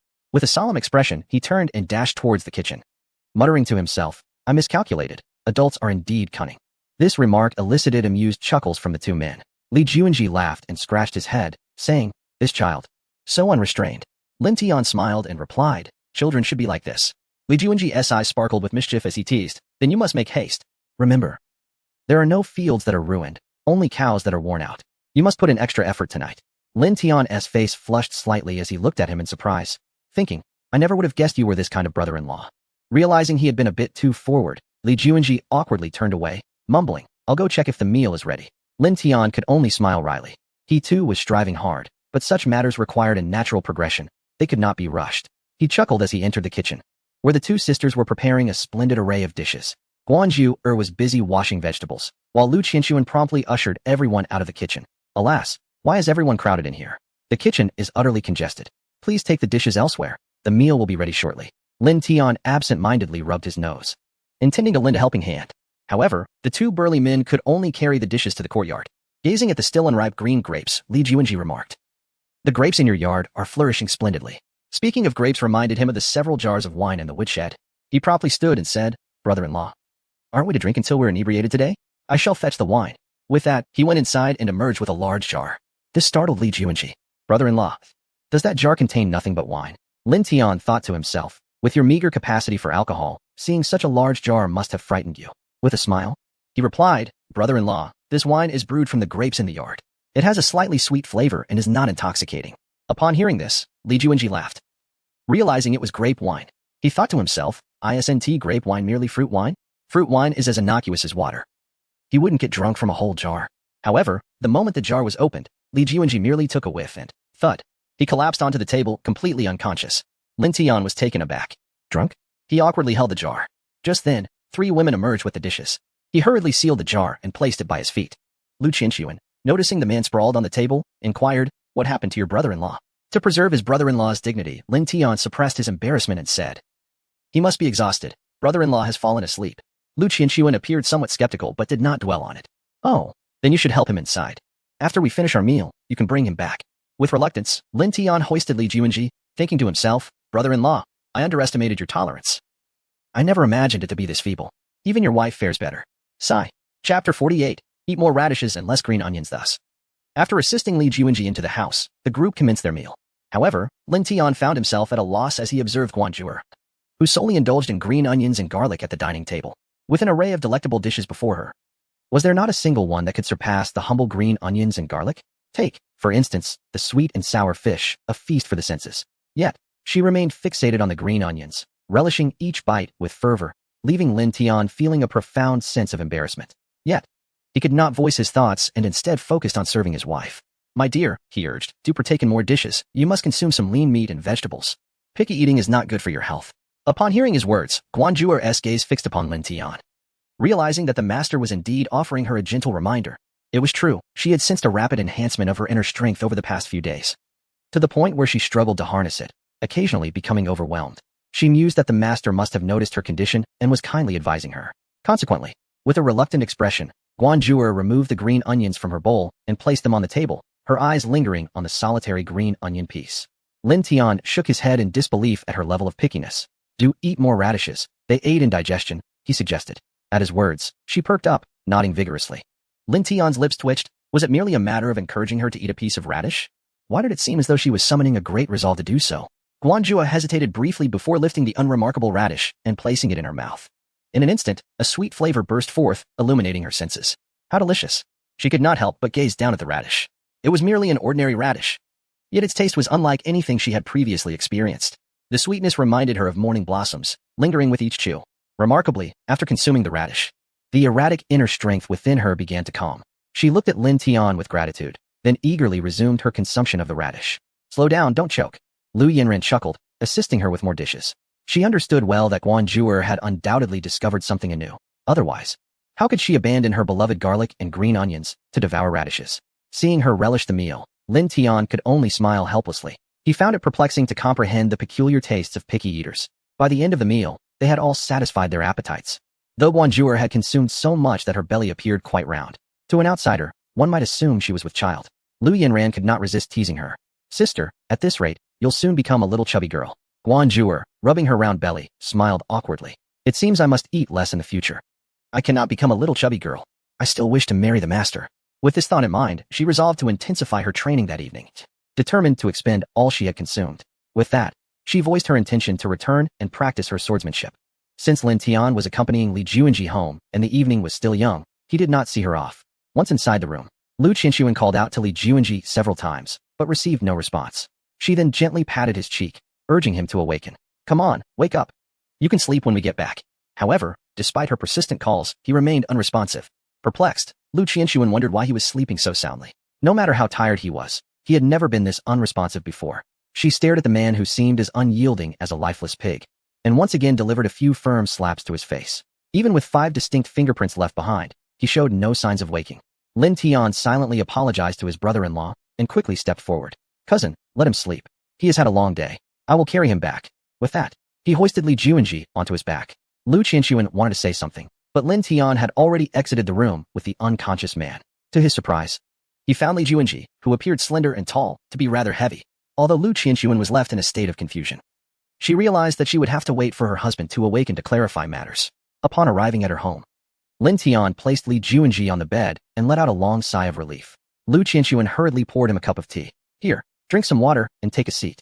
Lin Tian took the cup and drained it in one go, wiping his mouth with his sleeve. Cousin, please take care of my brother-in-law. Yinran and I will head back now. Lu Qinshuan glanced at the man lying on the bed and nodded in agreement. Very well. Please be careful on your way back. Yes, Lin Tian replied with a smile, bending down to ruffle Zhao's hair. Goodbye, little one. Li Ren lifted his small face and cheerfully replied, Goodbye, uncle. Goodbye, aunt. Goodbye, the couple said as they stepped out the door. Gazing at the sunset and the lingering twilight, Lin Tian felt an overwhelming sense of contentment within. He held Lu Yinran's hand, noticing her bashful demeanor. Unable to contain himself, he asked, Wife, would you be willing to live a life like this with me forever? Lu Yinran blushed, gazing at him with affectionate eyes. Of course I would. Marrying you and being your wife is the greatest blessing of my life. She continued, her voice filled with emotion. No matter what you do, whether as a blacksmith or in any other role, I am willing to be by your side. Wherever you are, I will be there too. Wife. Lin Tian tenderly cupped her face, gently placing a kiss on her lips before pulling her into his embrace. To be able to marry you is the greatest fortune of my life, he whispered sincerely in her ear. Lu Yinran was taken aback, realizing that his feelings for her were genuine. Yet, as a mere concubine's daughter from the Prime Minister's residence, she questioned her worthiness. Silent tears began to cascade down her cheeks. Sensing her sobs, Lin Tian lowered his gaze to her. What is wrong, my dear? Why are you crying? He tenderly wiped away her tears, filled with concern. Lu Yinran shook her head. It's nothing. I just feel so incredibly happy right now. Silly girl, he replied gently. Lin Tian gently brushed his finger against her delicate nose, speaking softly, Rest assured, we shall remain blissfully happy together from now on. Lu Yinran buried her head in his chest, her ears flushed with warmth as she nodded. The two were enveloped in a romantic moment beneath the setting sun. Meanwhile, the unfortunate Long Outyin galloped wildly under the same sunset. His steed, the renowned Red Hare, snorted and kicked up clouds of dust with its hooves, provoking the ire of travelers enjoying tea along the road. Can you even ride properly? How absurd. Just because you possess a fine horse. You think you can act so arrogantly? Let us see if you can keep up with me. Long Outyin, oblivious to the shouts around him, took hearty bites of a flatbread in one hand, his face alight with excitement as he declared, Master, do wait for me. The journey from Diyin to Diyin required 5 or 6 days, even with relentless traveling. Poor Kong Xingyun suffered greatly, as a general. He had never been pressed to march at such a pace. Moreover, his horse could not possibly compare to Long Outnin's Red Hare. Along the way, he had already exhausted 3 horses. Even more alarming was the urgency of nature. Every time he paused to relieve himself, Long Outyin would gain a considerable lead, leaving him in the dust. Kong Xingyun, gnawing on a hard bun that felt like stone, threw his head back and lamented, This is truly a cruel fate. No sooner had he spoken than the last remaining bun slipped from his grasp and fell to the ground. Chapter 49. You cannot lift the hammer in the Lin family blacksmith shop. Lin Tian enjoyed a leisurely and contented life. He spent his days forging iron, tending to vegetables, weaving baskets, and feeding chickens. Occasionally, he would accompany Lu Yin and to visit Li Jun for a while. During this time, Guan Zhuer would come by every afternoon to share a meal. Gradually, Lin Tian became accustomed to her presence. Over time, Guan Zhuer also adapted to the surroundings of the courtyard. After envying the extraordinary chickens residing in their splendid coops, she began to appreciate everything in the courtyard. This was especially true when Lin Tian fed the chickens with golden jasmine flowers, leaving her astounded, her jaw nearly hitting the ground. She soon realized that such things were trivial in the eyes of a master craftsman. The handmade grasshoppers gifted by the master to amuse children were exquisite pieces of Lu Ban craftsmanship. As a result, her initial astonishment transformed into a sense of familiarity. However, due to her frequent visits for meals, Lin Tian discovered that she was quite carefree and had no ill intentions. As they spent more time together, they became increasingly familiar with one another. During one meal, Guanju inadvertently overheard a conversation regarding her identity and learned about the Xinwu sect for the first time. Although Bailing Kingdom bordered Dian, the disparity between the two nations was significant. Guanju revealed that her father, Guanhai, was the master of the king of Bailing. Indeed, those skilled in martial arts often led extraordinary lives. Lin Tian felt a twinge of envy. To forge a friendship with a heroine like Guanju rendered his otherwise ordinary existence vibrant and colorful. He reminisced about his dreams of wandering the world with just a horse and a sword, becoming a legendary swordsman. Yet, such beautiful aspirations could only remain fantasies, as the system he had crossed into was lacking. The skills bestowed upon him were merely mundane survival abilities. Nevertheless, he felt fortunate to have befriended someone like Guanju, or at least he had a heroine as a companion. Perhaps one day, she could teach him a move or two, which would certainly be quite impressive. As for his idealized notions of beauty, those were merely dreams. After all, she was the saintess of the Xinwu sect, a woman who might one day inherit her father's position as sect leader.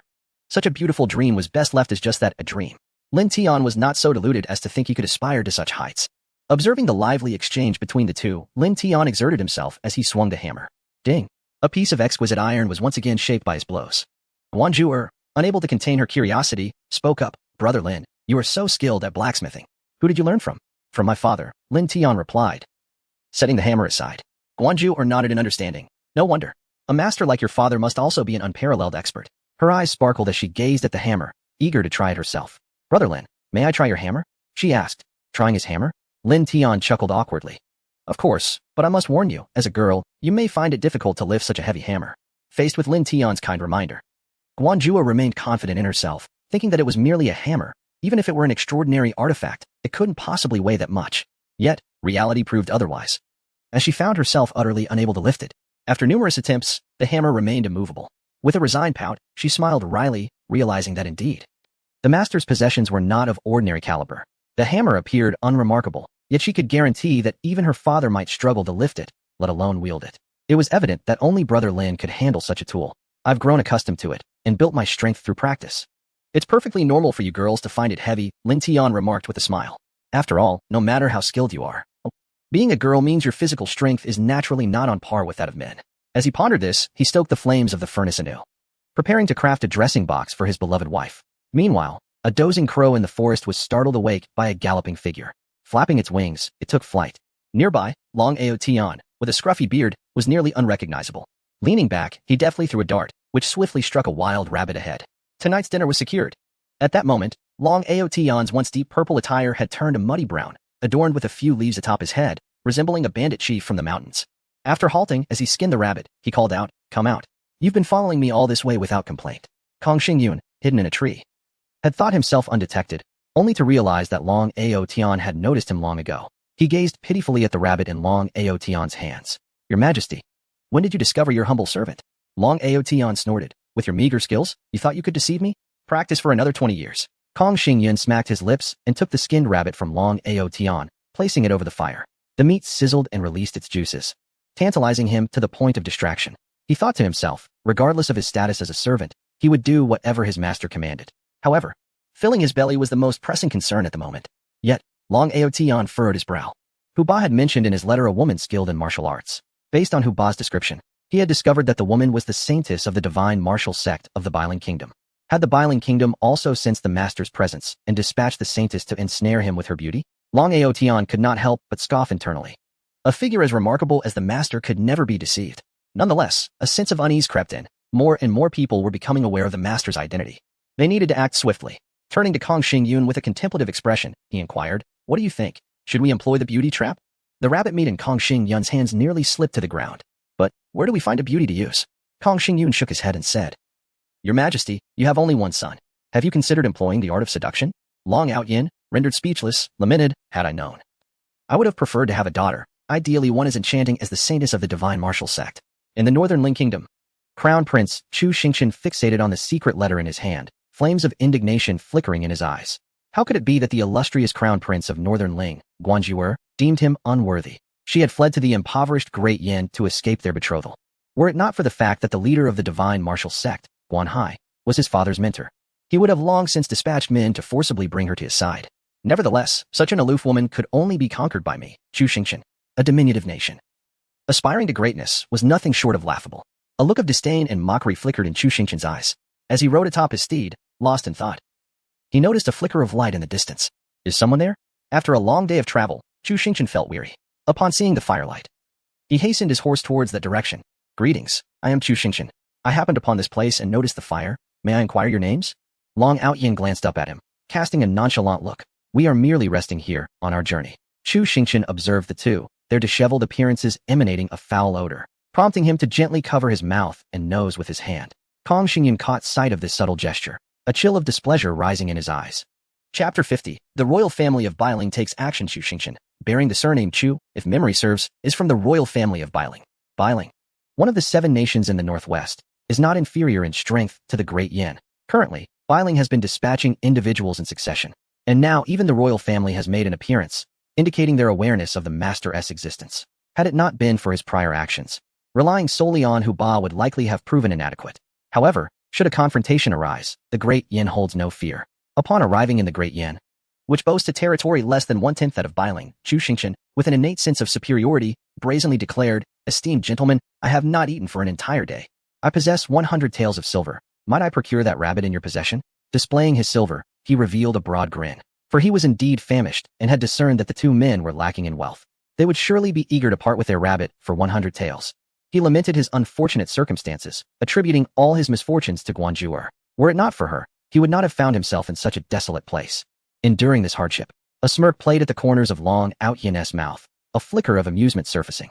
At that moment, the rabbit was roasted to perfection, crisp on the outside and tender within.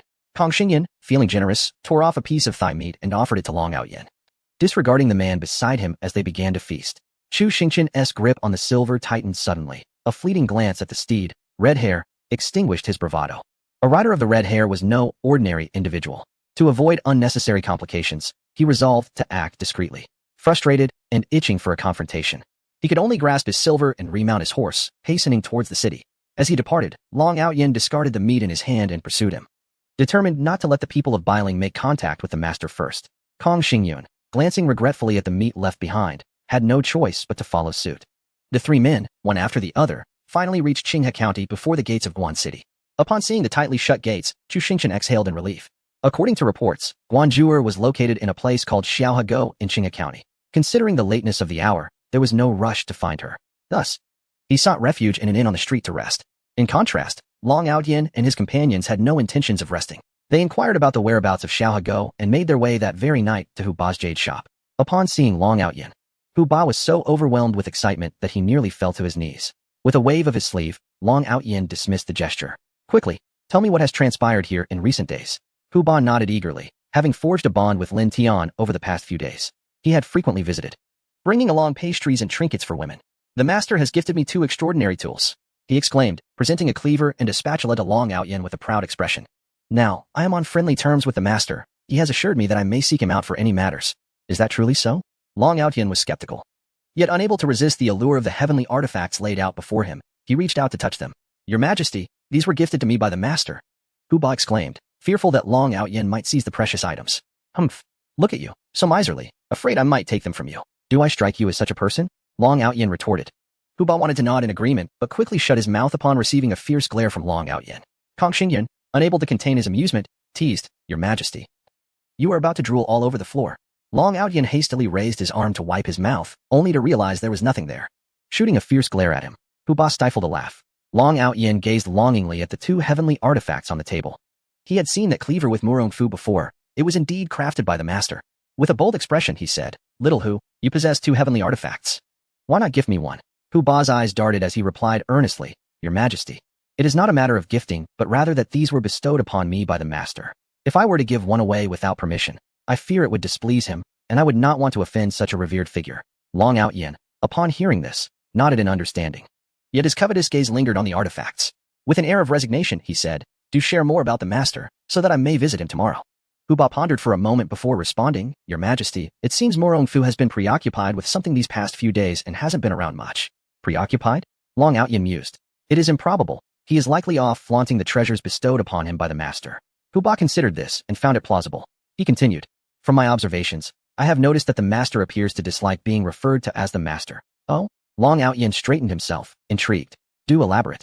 Hu Ba explained. "The master seems to prefer living as an ordinary person, engaging in tasks such as blacksmithing, basket weaving, and constructing chicken coops, without any heirs. Were it not for the treasures adorning his abode, I would scarcely believe him to be an unparalleled figure." Long Outyin nodded, acknowledging.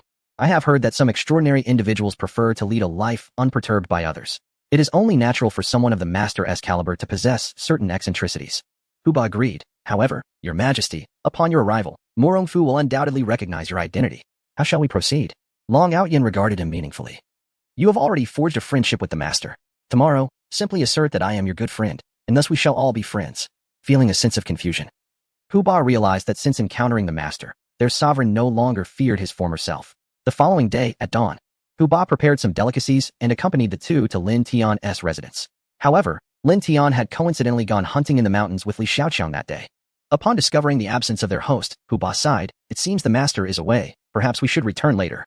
Long Outyin gazed at the tightly closed door and could only nod in agreement. In the forest behind the mountain, Lin Tian, equipped with freshly prepared crossbow bolts, successfully struck several rabbits in succession.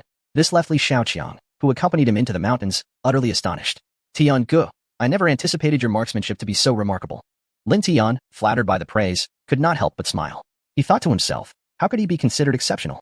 The rabbits were merely grazing, motionless. And it was merely a stroke of luck. He could not compare himself to the last time, when he had successfully hunted a roe deer, far more challenging than capturing a mere rabbit. Among the 4 rabbits, Lin Tian offered one to him. Li Xiaoqiang hesitated to accept. "Tian Gu, every time I accompany you into the mountains, you bestow gifts upon me, and I feel rather embarrassed." Lin Tian chuckled. "What is there to feel embarrassed about? You know I have no fondness for such things." He had already devised a plan. 1 rabbit for Li Jiwenji's family, 1 for Mr. Hu from the jade shop, who always brought treats when visiting, and sometimes even jewelry for his own wife. Such a person, loyal and considerate, should not be perceived as merely opportunistic. As for the remaining rabbit, he intended to prepare it for Guanjuer, knowing she would not cook it herself. Seeing that Li Xiaoqiang could not refuse, he accepted the gift. Upon their return, they happened to pass by Guanjuer's home, where they suddenly spotted a man standing at the entrance. At that moment, Guanjuer was glaring coldly at the man. Chapter 51. The emergence of the Xianyuan by the presence of strikingly handsome men and beautiful women was undeniably captivating. Soon, the villagers gathered around, intrigued. The man was unfamiliar, yet his charm was undeniable. It appeared he had come in search of Guanjuer. His attire, made of fine fabric, clearly indicated his affluent status. As the villagers' compliments reached his ears, Chu Xingqian's lips curled into a faint smile. However, he was unaware that Guanjuer, upon seeing him for the first time, could think of only one thing: to avoid disturbing the master. This brash individual had long expressed his disinterest. So why was he persistently pursuing her? She felt a surge of frustration. For days, she had been in discussions with her father about relocating the divine martial sect to a peak closer to the master. This would allow her to be nearer to him. If she were to successfully marry the master, the sect would have a formidable ally, and who would dare to challenge them? The crown prince of Bailing? How could he possibly compare to the master? Guanjuer could not help but scoff. "We have already made our feelings clear. Why do you continue to pursue me?" Chu Xingqian, ever proud and self-assured, would not acquiesce to her sentiments. With his status as a crown prince, what woman would not desire to marry him? It was a privilege that he regarded her with interest. Feigning melancholy, Chu Xingqian remarked, "I understand you are upset with me. I did not assist with your father's situation, but I have sent people to search. Your sudden departure without a word has truly hurt me." Hypocritical. Guanjuer suppressed her urge to retch at his words, preparing to confront him. However, she spotted Lin Tian standing not far away, his gaze directed towards them. Panic surged within her. What if the master misinterpreted her interaction with another man? Observing her alarm, Chu Xingqian could not help but smirk internally. See, she claimed to have no feelings for him. Yet her actions spoke otherwise. Women were often contradictory. He had long recognized her game of feigned indifference. With a smirk, he reached out to touch Guanjuer. She swiftly dodged, her face expressing clear disdain. "Stay away from me." Chu Xingqian's brow furrowed in displeasure. He felt she was overacting in her quest to prove her innocence. Guanjuer prepared to draw her weapon. Yet, the presence of the onlooking villagers caused her to retract her hand. Lin Tian observed the pair, noting they did not appear to be relatives. He had also seen Guanjuer's earlier intent to draw her blade and pondered whether her enemies had come to confront her. It dawned on him that her earlier glance towards him was filled with hesitation. Perhaps she sought his assistance, only to realize he was incapable of martial arts. His presence could potentially hinder her rather than help.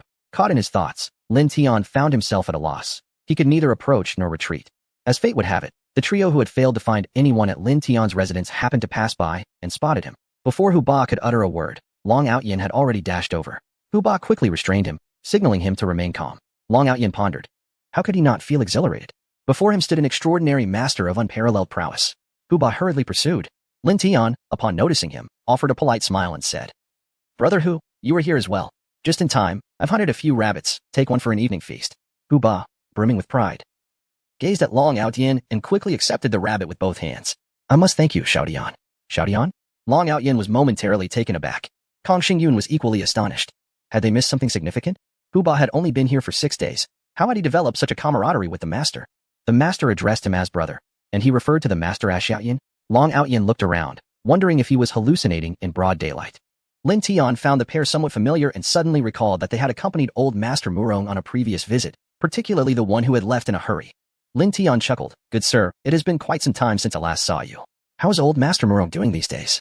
Hu Ba was taken aback. When did the master become acquainted with their majesty? Long Outyin then remembered that during his last encounter with that old rascal, Murong Fu, he had indeed been introduced to the master.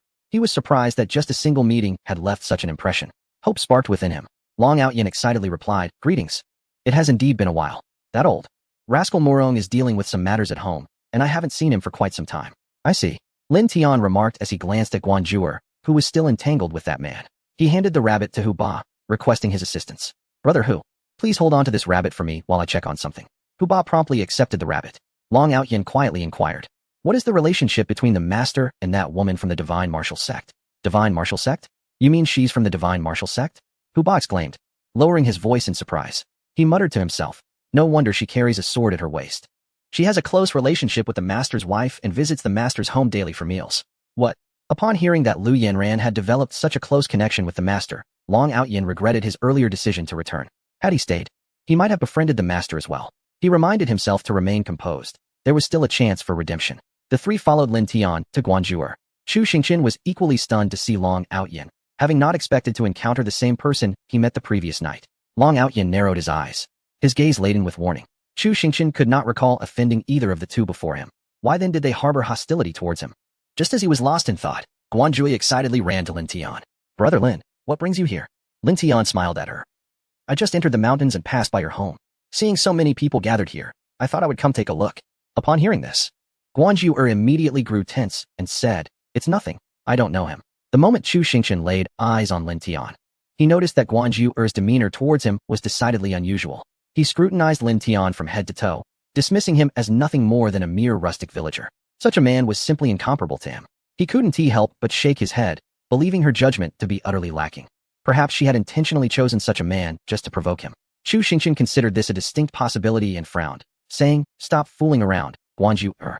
Come back with me quickly. Don't be so affectionate. Do I know you? Who are you?" Guanjuer grasped Lin Tian's arm in denial, which provoked Chu Xingqian. He immediately summoned his inner strength and aimed to strike at Lin Tian. Lin Tian was taken aback. Could this man truly be intending to hit him?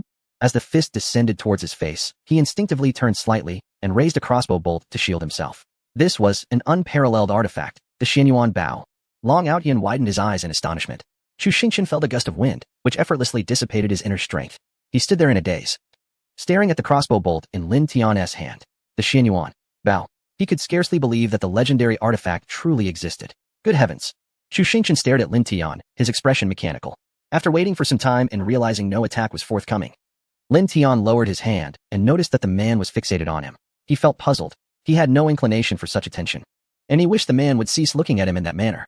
Long Outyin, equally agitated, trembled with excitement. However, regaining his composure, he approached Chu Xingqian and, in a voice only they could hear, warned, "The person before you is not someone you can provoke. You should leave at once, young one from Bailing." Chu Xingqian, still reeling from shock, was taken aback by the warning. He wondered how this person knew his identity.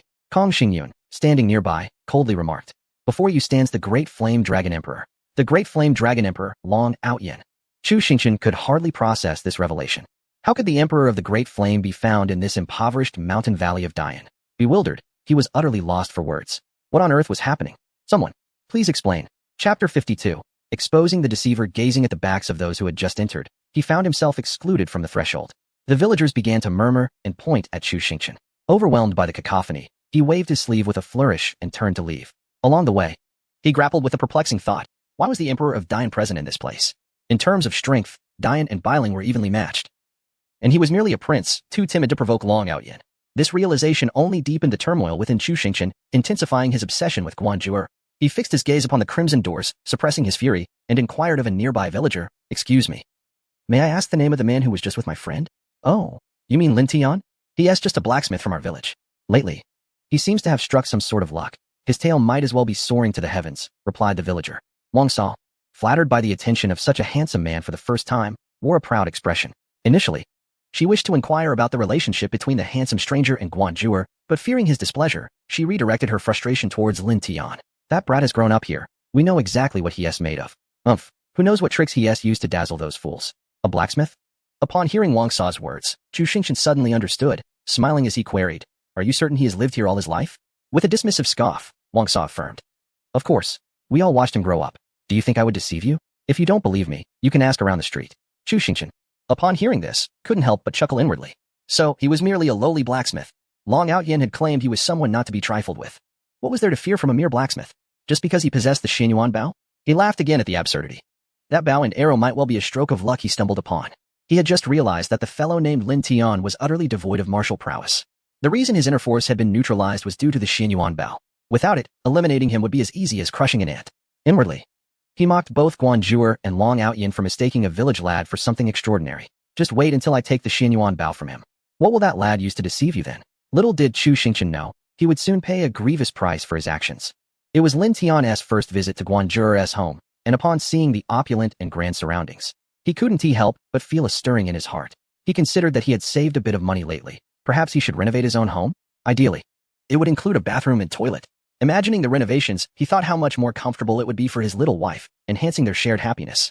Observing Lin Tian's calm demeanor, tinged with a hint of joy, Guan Zhu'er pondered whether he was upset or merely amused. "Brother Lin, I assure you, there is truly nothing between me and that man." Lin Tian smiled and replied, "I can see it. You do not seem fond of him at all." Upon hearing this, Guan Zhu'er immediately nodded in agreement. "Indeed, I harbor no affection for him, nor do I comprehend how he managed to arrive here." Upon hearing this, Long Outyin realized that the young man from Bailing had come here because of her. It seemed he was still unaware of the master's true identity. No. Long Outyin shook his head again. That young man had been intimidated by Xinyuan Gong earlier. He must have discerned the master's status by now. Perhaps he was feverishly penning a letter to inform his father, the emperor. Contemplating this, he furrowed his brow. It was only a matter of time before the kingdom of Bailing became aware of the situation. Consequently, his gaze drifted towards Lin Tian, pondering the master's possible stance towards the kingdom of Bailing. Lin Tian chuckled inwardly. It seemed that the young man had been harboring one-sided feelings. The beautiful lady seemed indifferent to him. Upon further reflection, it became clear that the young man had misunderstood him, prompting the altercation. With a resigned smile, he remarked, "Well, this is your affair. Matters of the heart cannot be forced. You must handle it as you see fit." After speaking, he gestured towards the rabbit in Huba's hands. "How about we all go to my house today? I shall prepare braised rabbit for you." Upon hearing the mention of a meal, the two instantly lit up with excitement. Long Outyin too was thrilled, believing that being invited to dine by the master was an unparalleled honor.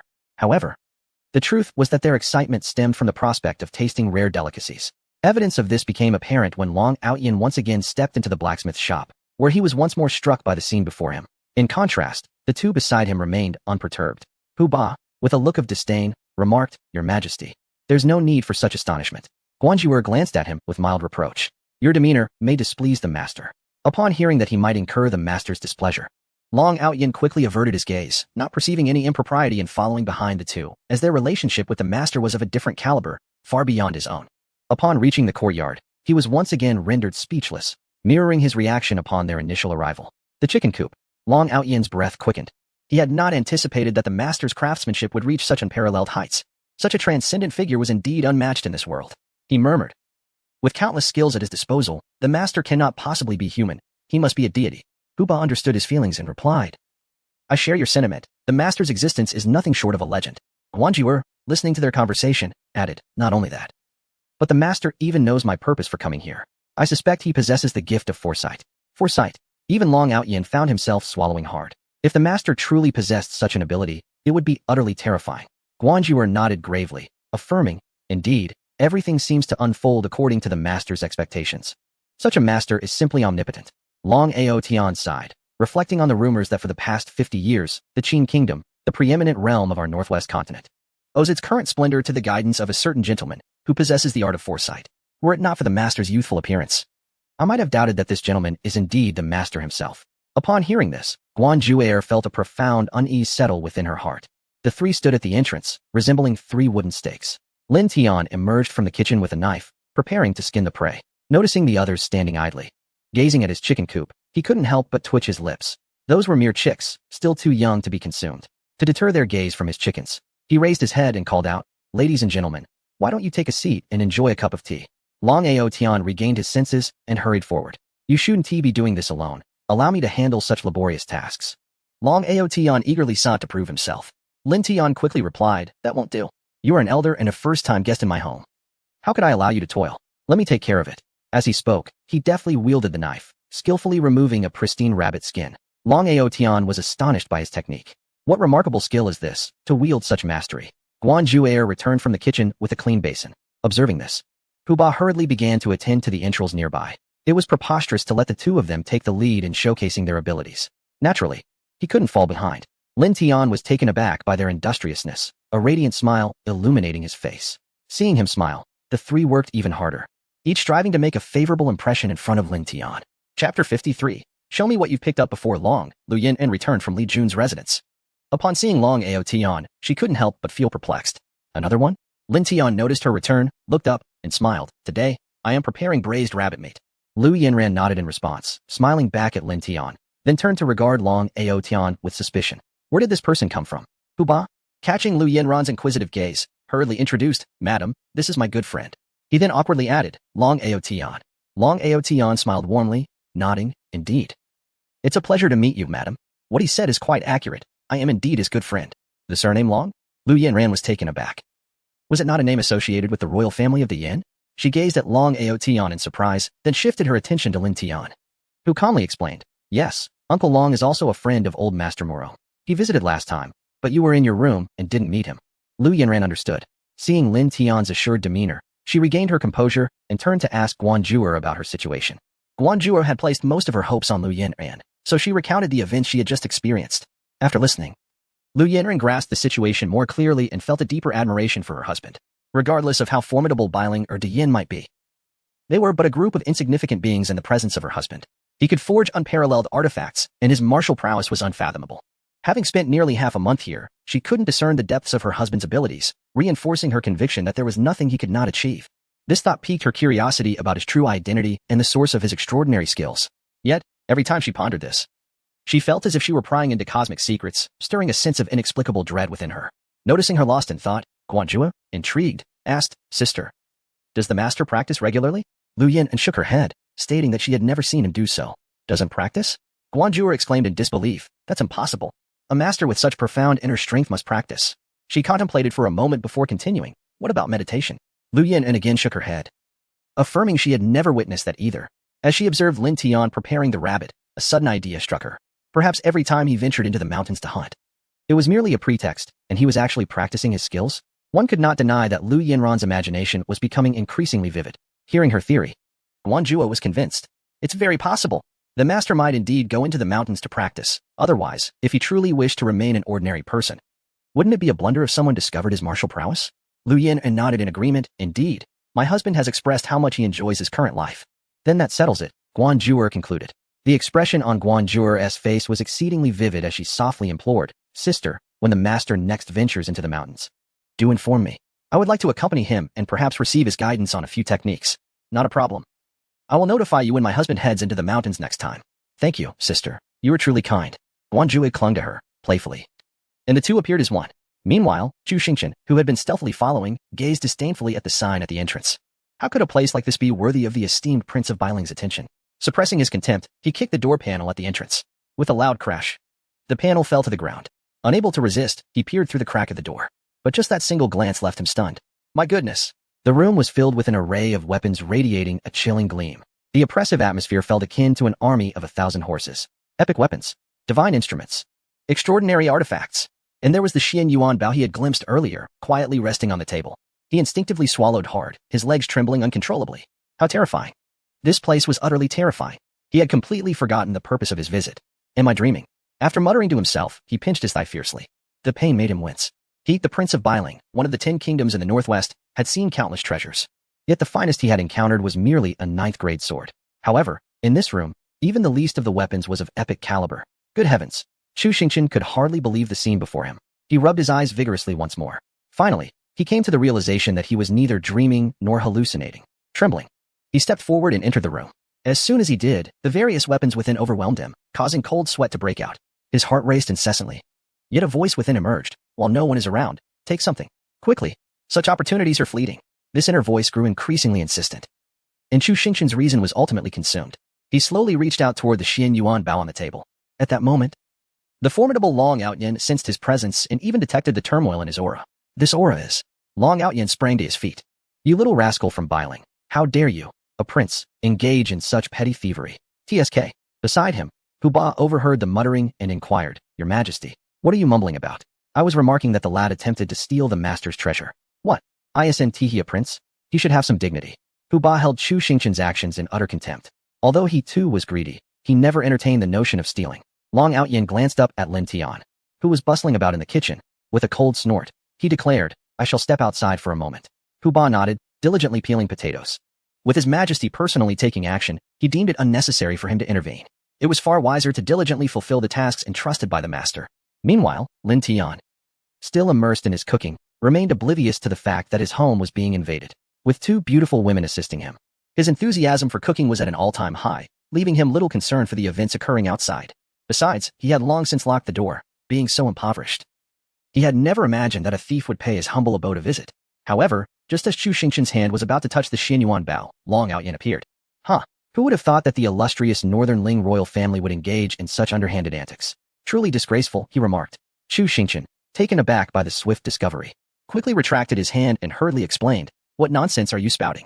I merely wish to ascertain the authenticity of this bao. To take without asking is indeed theft. Have you inquired with the bao's owner if he would permit you to examine it? Long Outyin retorted with scorn. Caught red-handed in his attempt to steal the bao, Chu Xingqian's face fluctuated through shades of blue, white, and red, an array of colors reminiscent of a dye vat. Enraged and embarrassed, he stubbornly refused to admit his wrongdoing, defiantly asserting, How foolish of you to be deceived by a mere villager, especially as the Emperor of Dian. Long Outyin's smile faltered. Seeing this, Chu Xingqian believed his words had struck a chord. He disdainfully remarked, What could a villager possibly know of the Xian Yuan bao? Perhaps everything here is merely a result of his fortuitous luck in stumbling upon it in the mountains. Stumbling upon it? Long Outyin was tempted to ask him if he truly believed such a trove of divine artifacts could be so easily found. If you possess such skill, why not go and procure one yourself? Clearly, after uttering those words, Chu Xingqian realized the folly of his statement, his gaze fixed on the room filled with treasures. His smile frozen in place. Chapter 54. Gnawing on the potato upon witnessing his demeanor, Long Outyin couldn't help but let out a scoff. Can the so-called master think for once before claiming to be a villager? He harbored grave concerns for Bailing. Entrusting such a person with Bailing would undoubtedly lead to ruin. He held this individual in utter disdain, dismissing the notion of engaging with him. Let us depart. I can hardly be bothered to confront you. Chu Xingqian was keenly aware that he stood no chance against the man before him. However, he found it difficult to part with the extraordinary artifact that lay within reach. Long Outyin observed every fleeting emotion that crossed Chu Xingqian's face, further deepening his contempt for the man. Unable to restrain himself, he unleashed a warning infused with his internal energy. I shall not repeat myself. At last, Chu Xingqian withdrew his avaricious gaze and left, albeit with a countenance that suggested he would not relent easily. Long Outyin mused that he ought to remind the master of the impending threat. The master's desire to lead a mundane life made it all the more imperative to keep unscrupulous individuals at bay. Upon returning, Hu Ba could not resist inquiring about the outcome. Long Outyin replied nonchalantly, I dismissed him, but it seems he will not simply acquiesce. Hu Ba felt a wave of anxiety wash over him. The master, amiable in nature, had always regarded himself as an ordinary person. Every item in the house and the yard could summon chaos, yet the master remained unfazed. Hu Ba grumbled. Yet he understood that their concerns paled in comparison to those of the emperor. The master's contemplations were beyond the grasp of mere mortals. As he spoke, Long Outyin's gaze fell upon the potato in Hu Ba's hand. Perplexed, why is peeling a potato such a laborious task? You're scraping it away bit by bit with a spoon. Just as he reached out to snatch it away, Hu Ba warned, Wait, Your Majesty, do keep your eyes wide open. Do you recognize what this is? He presented the potato before Long Outyin. With a mouth agape, Long Outyin began. Isn't it just a potato? The words barely escaped his lips before he realized the truth. What lay before him was no mere potato, but rather a magnificent He-Shou Wu. Long Outyin rubbed his eyes in disbelief. Indeed, it was an oversized, pristine, and tender He-Shou Wu. He swallowed hard, astonished. This He-Shou Wu appears quite plump and white. Hu Ba could not refrain from teasing. Your Majesty, why not give it a peel? Peel it. Is that even necessary? Hu Ba relished the sight of Long Out Yin's navet. When I first arrived, I found the women of Shinwu sect particularly peculiar. They would always eat dishes garnished with scallions and garlic. Once, I stealthily concealed a clove of garlic in my sleeve. And guess what happened? Long Out Yin fixed his gaze on him with curiosity. Hu Ba covered his mouth, whispering. I rushed to the apothecary to inquire. The doctor informed me that it was not garlic at all, but rather ginseng, and of the 500-year variety. Hu Ba, wearing a smug expression, proclaimed, I told you. In the presence of the master, how could there be anything mundane? That woman was enjoying her meal so heartily, it must be something exceptional. As for this potato, I overheard her mention that it is actually Yishouwu. After saying this, he scrutinized the potato in his hand with suspicion. However, I must admit, I have never seen such a plump and pristine Yishouwu, so I am also doubtful of its identity. This cannot be held against him. After all, he is a jade artisan, not a physician. It is indeed unusual for him to possess such knowledge. Long Out Yin, upon hearing this, was rendered speechless. In his eagerness, he exclaimed, what about the garlic? Let me see. Where is the garlic? Hu Ba glanced around and replied, there are no peeled ones. But I often see the master pulling garlic sprouts from over there. He pointed toward the corner of the wall. Long Out Yin immediately sprang up and rushed toward the vegetable garden at the wall's edge. When he beheld a row of vibrant green garlic sprouts, he nearly collapsed in disbelief. These were no ordinary sprouts. They were the finest wild ginseng. Although different from the earlier potato, both were indeed treasures among medicinal herbs. The exquisite wild ginseng possesses the ability to neutralize toxins and regenerate bone health, while Yishouwu is renowned for its benefits in longevity and promoting black hair. This particular variety of plump Yishouwu was a sight he had never encountered before. Hu Ba had also affirmed that the items in the master's possession were extraordinary. Gazing at the white, plump Yishouwu before him, Long Out Yin licked his lips, eager to discern its flavor. He was consumed by his thoughts and acted upon them. This sudden move left Hu Ba utterly astonished. At that moment, Lin Tian emerged from the kitchen, observing the scene with an air of awkwardness. Was this uncle so famished that he couldn't wait for his meal? Resorting to gnawing on a raw potato? Just as Long Out Yin placed the Yishouwu in his mouth, he was unable to stop him. Hu Ba thought to himself, this is dire, and turned away, feeling embarrassed. He kept repeating internally, Master, this is not my fault. I diligently peeled the potato as you instructed. It was this fellow who snatched it from my hands. Long Out Yin hastily set down the Yishouwu. Anxiety etched on his face as he turned to Lin Tian. Overwhelmed by nervousness, he failed to realize how ridiculous he appeared before the master, stammering, I am not. Lin Tian, offering a slight smile and waving his hand, reassured him, I understand. It is my fault. Uncle Long must be quite hungry already. Please wait a moment. With that, Lin Tian entered the kitchen and emerged with a plate of steamed buns prepared by Lu Yin and that morning. The rabbit meat will be ready soon. Please have some buns to tide you over. Guan Zhuer stood nearby, arms crossed, wearing a look of amusement, as if to say, go on, aren't you hungry? Long Out Yin gazed at the large plate of buns, caught in a dilemma of whether to eat or not. He then looked up to find Lin Tian beaming at him. Reluctantly, he picked up a bun and began to devour it. This scene elicited hearty laughter from everyone present, while Lin Tian scratched his head in bemusement. He believed that one should not mock a hungry person, even if his eating mannerisms were somewhat amusing. Long Out Yin felt a profound sense of frustration.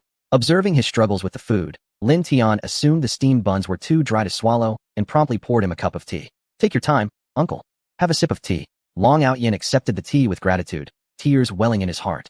Master, I do not desire steamed buns. I yearn for potatoes. However, upon receiving the tea, his eyes widened in astonishment. Floating atop the surface were blossoms, the very jasmine he had been gifted last time. He had consumed those jasmine flowers daily, and within merely half a month, his internal strength had more than tripled. What a treasure! Long Out Yin lifted the teacup and drank it in one go. Guan Zhuer, observing this, rolled her eyes beside him, thinking, another one eager to devour my food. No, I cannot allow them to all come to Master's home for a free meal. If everyone starts coming for a free meal, there will be less for me. Resolving this, Guan Zhuer placed the plate before Long Out Yin, smiling sweetly. Uncle, eat more. There is plenty here. Long Out Yin glared at her in frustration, reflecting, from the divine martial sect, are quite something. Lin Tian sensed that the rabbit meat he had been cooking was nearly ready and hurriedly took the plate from Guan Zhuer. Uncle, do not eat too much. The rabbit meat will be ready soon. Long Out Yin looked at Lin Tian with immense gratitude, thinking, Master is truly kind-hearted. Not holding my appetite against me. Lin Tian felt a bit embarrassed, realizing that feeding someone steamed buns had moved him so much. He wondered if this uncle, like old Master Morong, was also a martial artist. Observing Long Out Yin's sturdy build, he felt his assumption was not unfounded. He mused that perhaps those who practiced martial arts had larger appetites and became hungry more quickly than ordinary folk. With this thought, Lin Tian turned and headed into the kitchen, convinced that he needed to prepare a few more dishes. After all, it was the first time this guest had come to his home, and how awkward it would be if there were not enough food.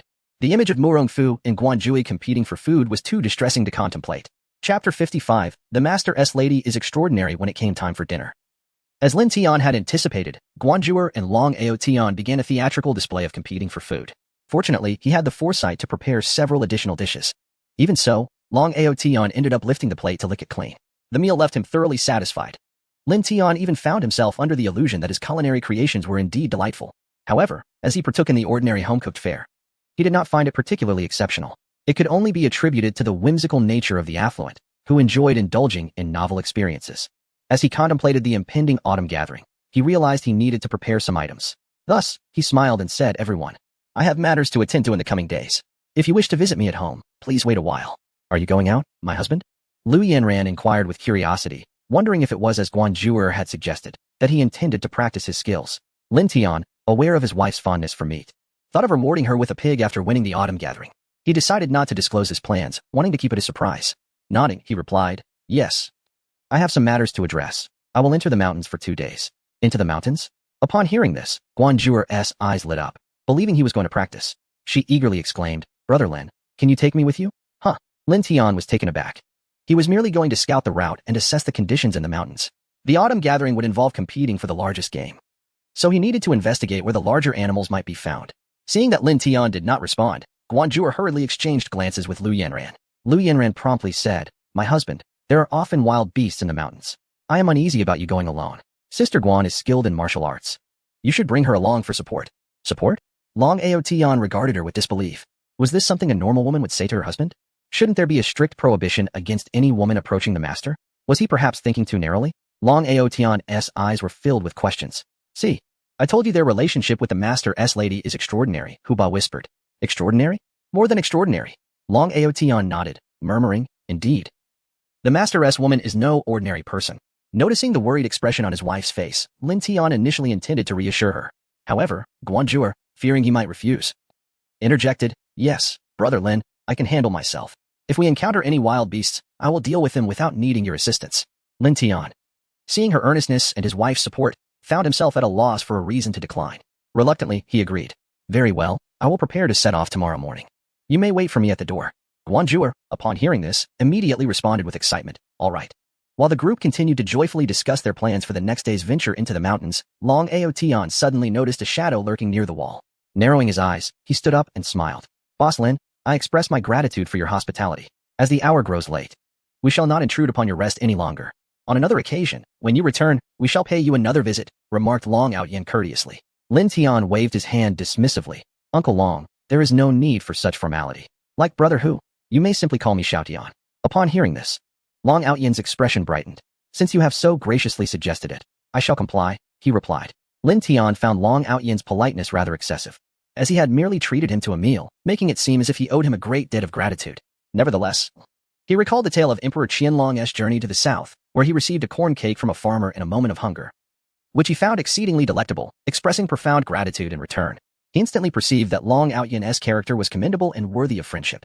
"Very well. I shall not see you off further. On another day, upon my return, let us gather for tea and conversation," Lin Tian said with a smile as he bid farewell to his guests. Just as Long Ao Yin stepped out of the courtyard, he turned to glance at Guanjuer beside him. "You, the girl from the divine martial sect, deal with your tale. Do not allow that young man to disturb the Master's serene retreat," he instructed. Guanjuer was taken aback. Having not anticipated that her identity would be uncovered so swiftly, she made a face at Long Ao Yin, reluctantly pursuing her quarry. In the woods, she intercepted Chu Xingqian. TSK, I never imagined you to be such a person," she remarked, her tone laced with derision, which irked him considerably. "What kind of person the Crown Prince is not for you to judge." However, he replied with a cold smirk, "I have already informed the Holy Dragon sect of your clandestine visit here. It is rumored that the Holy Dragon sect does not see eye to eye with your divine martial sect, and they should be arriving shortly. I wonder what expression Guan Hai will wear upon hearing of your capture?" Ha ha. At that moment, the sound of galloping hooves echoed from the nearby woods. Soon, a group clad in black and red attire, adorned with a dragon emblem, surrounded Guanjuer. A man on a majestic black steed approached slowly, and as he advanced, the crowd parted for him. Even the horses lowered their heads in submission. Clad in deep purple robes with a dragon insignia on his chest, he exuded an icy demeanor. And upon reaching Guanjuer, his formidable presence caused her complexion to shift. If she recalled correctly, this man was one of the 3 esteemed elders of the Holy Dragon sect, Lu Wenzhou, notorious for his lack of shame and expertise with the sword. earning him the moniker Lu the Despicable. Who is this? Is this not the saintess of the divine martial sect? I did not expect you to venture into such a remote place. Lu Wenzhou remarked, his words dripping with scorn. Guanzhou tightened her grip on her sword, taken aback by Chu Xingqian's betrayal and secretly alerting the Holy Dragon sect. Yet, she pondered, was Chu Xingqian truly unaware of the kind of people they were? Did he not fear the trouble this would bring upon himself? After all, the divine martial sect was one of the 3 great sections. Should an unfortunate event befall her here, it would undoubtedly implicate him. Chu Xingqian. Lu Wenzhou seemed to perceive her thoughts with uncanny clarity, sneering. Little girl from the Guan family, we are well aware of what occupies your mind at this moment. Surely, you do not naively believe you can escape this place alive? The saintess of the divine martial sect perishing during her travels, who can be blamed for such misfortune? Merely your luck. At this moment, Guanzhou was seething with anger. She found herself encircled, unable to contend even with Lu Wenzhou alone. The situation was decidedly unfavorable for her. However, she had already ventured beyond the village. And now it seemed as though neither heaven nor earth would respond to her pleas. No one was available to rescue her. Her demise appeared imminent. Gritting her teeth, she thought, if you wish to take my life, you must first ascertain whether you possess the ability to do so. With that, she abruptly turned and sprinted back. This was undoubtedly a most disgraceful tactic, yet it was the best strategy she could devise. Engaging in a direct confrontation was futile. She needed to find a way to buy time. If only she could return to the village, someone would see her and inform the master. To distract them, she did not hesitate to invoke Lin Tian. Lu Wenzhou, you ought to inquire why I have come here. Do you think this young lady has nothing better to do? My presence here serves a purpose. Upon hearing this, Lu Wenzhou immediately erupted in laughter. What purpose could that possibly be? The Crown Prince has already informed us of your endeavors. Are you not merely infatuated with some rustic villager? TSK, how foolish of you. A saintess of the divine martial sect, to forsake the position of Crown Princess in favor of a mere village woman. Guanzhou retorted without hesitation. Do you truly think me a fool? I would marry a mere villager? That man is an unparalleled master. I assure you, should you dare to harm me today, the sacred dragon sect will meet its end. Chapter 56. It is a waste to confront you with a kitchen knife. Boasting is not a capital offense. Yet, this bravado is utterly ineffective. Lu Wenzhou harbored no belief in her claims. With a cold sneer, he remarked, oh, a transcendent master. Why not proclaim yourself a celestial being?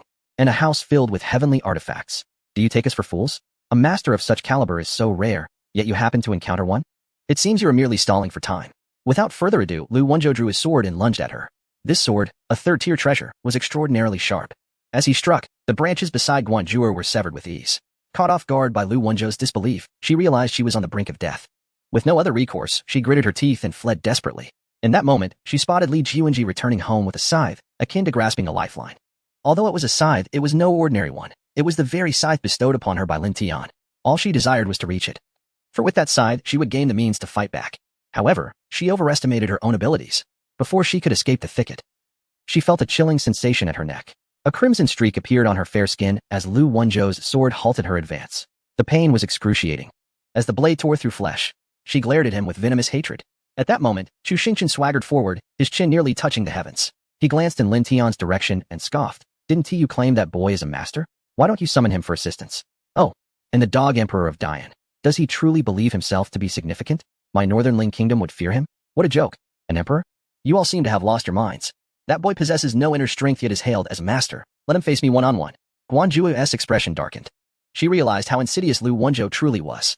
She understood that escape was unlikely. Her eyes darted around, contemplating that even in death, she must leave clues for the master to seek vengeance in the future. Unbeknownst to her, Long Outyin and Hu Ba were not far off. One wielding a kitchen knife and the other a spatula. They had initially come to witness Chu Xingqian's humiliation but found the roles reversed. Hu Ba, sweating profusely, remarked, Your Majesty, your brilliance is unmatched. Had we not followed, today could have led to dire consequences. This little girl from the divine martial sect shares a special bond with the master's wife. If trouble arises, we would bear the brunt of it. Long Outyin, equally alarmed, contemplated the ramifications if Guanzhou were to suffer because of him. The master would undoubtedly exact his wrath upon him, potentially bringing disaster to all of Dian. In the fury of the master, it was entirely possible that the entirety of Dian could be dragged into ruin. Chu Xingqian watched as Guanzhou's strength waned, feeling a surge of vindictive satisfaction. How could a prince, of his stature, endure such humiliation at her hands? This disgrace was intolerable. Moreover, it is all due to a mere rustic villager. Plead with me. Just say, elder brother, I was wrong, and I shall grant you the antidote. Dream on. Guanzhou coldly regarded him. Dreaming? It seems you are the one lost in fantasy. Even at this juncture, do you still harbor hopes of salvation? Lu Wenzhou said impatiently. After all, she is just a woman. Why should the prince waste words over her? There are countless women in the world. It would be better for me to simply slay her. As soon as he finished speaking, he raised his sword, ready to strike down upon Guanzhou. The blade, imbued with a menacing aura, was poised to descend upon her head. It's over. In despair, she shut her eyes, awaiting the arrival of death. Your Majesty, Hu Ba was anxiously contemplating whether they should rush out to rescue her. However, when he turned around, there was no one beside him. Looking back, he found the formidable Majesty had boldly intercepted Lu Wenzhou's sword with a kitchen knife. Crack. Seeing his attack thwarted, Lu Wenzhou expressed his displeasure. You have quite the audacity to block Lu's sword? Long Outyin looked up disdainfully. Oh, I thought it was someone of consequence, yet here you are. Shamelessly flaunting in broad daylight. So you are the infamous Lu the Despicable from the Sacred Dragon sect. You. Lu Wenzhou was well aware of his notorious moniker and was immediately incensed. Who are you to obstruct me? The anticipated pain did not arrive. Guanzhou involuntarily opened her eyes and saw Long Outyin displaying a jubilant expression. For he wielded a kitchen knife. It must be that Master, concerned for her safety, had specially dispatched Long Outyin to protect her in secret. Realizing this, her heart swelled with happiness, affirming her worth in the Master's eyes. She exclaimed, Uncle Long, did Master send you? Long Outyin's grip on the knife trembled. How could he dare to say otherwise? If he claimed he did not, this girl would surely report him to the Master, and they would be finished. After all, it was he who had her deal with that northern boy. Weighing the pros and cons, Long Outyin coughed lightly and nodded. Seeing him acquiesce, Guanzhou beamed even brighter. I knew it. Hu Ba, holding a spatula, regarded Long Outyin with an expression that was utterly comical. Master? The one who forges iron? Chu Xingqian remained skeptical. Lu Wenzhou looked at the three of them with evident disdain. You wield a kitchen knife, and he wields a spatula. Aren't you here to entertain us? With that, he burst into laughter. Is this what you call the weapon crafted by your so-called master? Are you truly jesting? As he spoke, those from the Sacred Dragon sect erupted into boisterous laughter. Yet, before he could enjoy his mirth for but a few seconds, a sharp crack echoed through the air. Something had shattered. Lu Wenzhou looked down, only to witness his prized sword, once magnificent, now fracturing inch by inch, before ultimately disintegrating into dust. Lu Wenzhou, Chu Xingqian. At this moment, Long Outyin reveled in his triumph. He lifted the precious artifact in his hand, declaring that even a kitchen knife would be a waste for dealing with someone like you. The master-crafted weapon was a luxury to be displayed before a person of such lowly status. Hu Ba gently tapped the nearby tree with a spatula. And to everyone's astonishment, the tree, as thick as an adult's waist, snapped effortlessly. At that moment, Lu Wenzhou finally believed it. What appeared to be mere cooking utensils were indeed formidable tools of destiny. He glared at Chu Xingqian in fury, his expression seemingly conveying the sentiment that he had been utterly wrong this time. However, with no way to retreat, his only option was to shift the blame onto Chu Xingqian. He forced a smile and said, in truth, we were merely following the words of Prince Chu. He told us that had we known a peerless master truly resided here, we would not have dared to come, even with 100 lives. Wouldn't you agree? A dog-eat-dog scenario? Long Outyin regarded him with a cold smirk. Chu Xingqian immediately panicked. Lu, you did not say this at the beginning. Lu Wenzhou retorted dismissively, Prince. One must be virtuous. You sought our Sacred Dragon sect's assistance to eliminate the Holy Maiden of the Divine Martial Sect, and you dare not deny this, do you? You. Chu Xingqian was taken aback, unable to fathom Lu Wenzhou's audacity in shifting all the blame onto him. Before he could utter a word, Long Outyin's kitchen knife was already thrust before him. It was merely the insignificant Northern Ling Kingdom. What gave you the audacity to come here? Chapter 57. Beauty on sale. As the words left his lips, Lu Wenzhou felt an unmistakable aura of menace emanating from Long Outyin. His smile froze upon his face. Should Chu Xingqian be slain before his eyes, the Sacred Dragon sect would surely endure a tempest of bloodshed. Yet, upon glimpsing the cleaver in Long Outyin's grasp, he hesitated to advance. He had witnessed the blade's formidable prowess and did not believe his own head could rival the might of a third-grade treasured sword. At that moment, Chu Xingqian finally grasped the gravity of the situation, his countenance betraying his alarm. I am the Prince of Bailing Kingdom. If you dare, but before he could finish, Long Outyin, displaying palpable impatience, struck him in the chest with the hilt of the knife. Chu Xingqian felt his ribs snap one by one, blood forced from his body. And in an instant, he was propelled 100 meters away. Hu Ba, observing this, glanced at the spatula in his hand, eager to test its metal. However, the members of the Sacred Dragon sect, having witnessed the artifact's might, retreated with great haste. Hu Ba felt vexed. Why flee so far? Lu Wenzhou, closest to Chu Xingqian, merely perceived a jet of blood arching past him, followed by a fierce gust of wind that whipped past his ears. His calves trembled involuntarily. If such a blow was delivered with merely a fraction of Long Outyin's strength, what devastation would befall them if he unleashed his full power? The thought was utterly terrifying. In Lu Wenzhou's eyes, Long Outyin wielding the cleaver resembled the Grim Reaper himself. He swallowed hard, preparing to flee. Long Outyin, having anticipated his intentions, coldly waved his hand. And the path of their escape was raised to the ground. This was merely a casual motion on his part. At that moment, Lu Wenzhou was engulfed in profound regret. He lamented his foolishness. Yet, regret bore no fruit. Such a prime opportunity would not slip through Guanzhou's fingers. She staggered to her feet, sword in hand. Charging towards Lu Wenzhou. Lu Yijian, prepare to pay with your life. In despair, Lu Wenzhou fell to his knees before Guanzhou, disregarding his dignity. Saintess, heroine, esteemed lady. I was foolish to heed Chu Xingqian's words. I implore you, spare this wretched life of mine. Spare you? In your dreams. Guanzhou replied coldly. You shall not leave here alive today. With that, she plunged her sword through Lu Wenzhou's chest. Long Outnin cast a fleeting glance at him, gently caressing the cleaver. Now dust covered. Upon Lu Wenzhou's demise, the surrounding minions, terrified, discarded their weapons and cowered in fear of Long Outyin and his cleaver. Get lost. Long Outyin bellowed, sending them scurrying for their lives.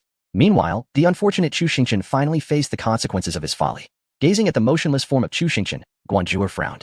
Hu Ba, noting the situation had nearly been resolved, nudged Long Outyin's arm. Your Majesty, everything is settled. Might I have my spatula back now? Long Ao Tian cast a glance at him. Look at you. Did I ever say I wouldn't return it? I merely noticed the blade was dusty, so I cleaned it before returning it to you. Hu Ba observed the reluctant expression on his face and pursed his lips. Fine, let us pretend I never said anything. Turning his attention to the unconscious figure, Long Ao Tian remarked indifferently. What do you intend to do with him? Guanzhou remained silent. To be frank, no matter how worthless Chu Xingqian was, he still held the title of prince in Beiling Kingdom. If she were to truly kill him, the divine martial sect would not fare well in Beiling. She coldly declared, find a carriage to send him back to Beiling. Long Ao Tian nodded. That works. He then stroked his beard and added, it seems the master is quite enjoying the life of an ordinary person. We should ensure that these inconsequential individuals do not disturb his tranquility. Guanzhou wholeheartedly agreed. At that moment, she expressed her gratitude to Long Ao Tian, Uncle Long. I am immensely grateful for your assistance this time. Long Ao Tian hastily waved his hand. It was all the master's will. There is no need for your thanks. Fearing that Guanzhou might inadvertently reveal too much upon returning, he quickly added, the master wishes to enter the mountains. I believe he intends to enter seclusion for cultivation. This trivial matter should not trouble the master. We can handle it ourselves. Guanzhou nodded, realizing that everyone was aware of the master's intentions in going to the mountains. Hence, she was even more determined not to distract him. The three of them then circumvented the village, hired a carriage in the city, and unceremoniously placed Chu Xingqian inside, instructing the driver to return him to Beiling. After completing these tasks, they returned to the village. Meanwhile, Lin Tian and Lu Yanran remained oblivious to Guanzhou's recent brush with death. The couple leisurely sipped tea in their courtyard, delighting in the sight of chicks pecking at food. My dear, how about we renovate the house in a few days? What do you think? Renovate? Why would my husband suddenly think of renovating the house? Could it be that he has come to a realization and is preparing to marry Guanzhou? She smiled brightly. All right. We should indeed give the house a proper renovation, preferably adding a few spacious rooms. Lin Tian observed Lu Yanran's radiant smile and felt reassured that his assumptions were correct. She had evidently been contemplating this as well, merely waiting for him to bring it up. With this thought in mind, Lin Tian was elated and eagerly inquired about her preferences. Lu Yanran shared her ideas with him, and Lin Tian nodded in agreement, his face reflecting his approval. Seeing him continuously nodding with a smile, she knew her plans had greatly pleased him. By the way, dear husband, we must ensure to keep the vegetable garden intact, Lu Yanran remarked, recalling the rare treasures. If they were to abandon the garden, those precious items would go to waste, which she could not bear. For these past days, her meals had consisted of these delicacies. And not only had her complexion improved, but her long-standing abdominal pains had also been alleviated. Moreover, she contemplated bringing some back for her father and brother when the opportunity arose. Lin Tian, assuming Lu Yanran was worried about the expenses, thought that preserving the garden would at least save them from purchasing vegetables, which would indeed conserve a considerable amount of money. Observing such a resourceful woman, Lin Tian could not help but embrace her tenderly. My dear wife, you are truly wonderful. Lu Yanran's cheeks flushed a delicate shade of red. Oh, this is merely what I ought to do. Alas, it must be said that the couple seemed to speak on entirely different wavelengths. Yet, curiously, their conversation bore no sense of discord. In fact, both displayed expressions of profound happiness. Later that night, after an afternoon of slumber, Chu Xingqian was jolted awake. Upon regaining consciousness, he realized he was still alive and struggled to rise, only to find that he could not even move a single finger. His gaze gradually transformed into one of malevolence. It was all Guanzhou's fault. She was the one who caused him to end up in this predicament. Chu Xingqian silently vowed that once he returned to Beiling, he would dispatch troops to annihilate the divine martial sect. The humiliation he endured would surely demand retribution from the sect. Guanzhou, the suffering this prince has endured today shall not be in vain. As he gritted his teeth, he noticed something peculiar about his mouth. He instinctively used his tongue to probe his teeth, only to discover that all 4 of his incisors were gone. No wonder he felt a draft in his mouth. It turned out his teeth had been knocked out. The thought of losing his teeth and the impending decline of his beauty deepened his resentment. Chapter 58. You must not stay with the master early the next morning. As Lin Tian opened the door, he was greeted by a graceful figure at the entrance. Without needing to guess, he knew it was Guanzhou. Today, she donned a sharp outfit, exuding the aura of a valiant heroine. Upon hearing the noise, she looked up and saw Lin Tion's face brimming with excitement. "Brother Lin, let us set off." Lin Tian awkwardly tugged at the corner of his mouth. Lu Yinren handed him a bundle, advising, "Husband, be cautious on the road and take good care of Sister Guan." Lin Tian gazed at his smiling wife, bemused. Surely, she must have gotten it wrong. He was the one in need of protection. However, to ease her worries, he nodded with a smile. "Rest assured, I will return in no more than 2 days. If anything arises, you can seek assistance from brother-in-law or brother who." Lu Yinren nodded, assuring him not to fret. "Shall we depart then?" Lin Tian contemplated the impending 2 days away and felt an unexpected pang of reluctance. Yet, for the sake of Pork and his wife as provisions, he had to venture into the mountains for reconnaissance. Otherwise, with his meager skills, success would be a mere fantasy. Guan Zhuer followed closely behind Lin Tian, brimming with excitement, which left him somewhat exasperated. "Brother Lin, the crossbow and arrows you carry are quite unique." Her eyes sparkled with curiosity as she gazed at the weapon in his hands.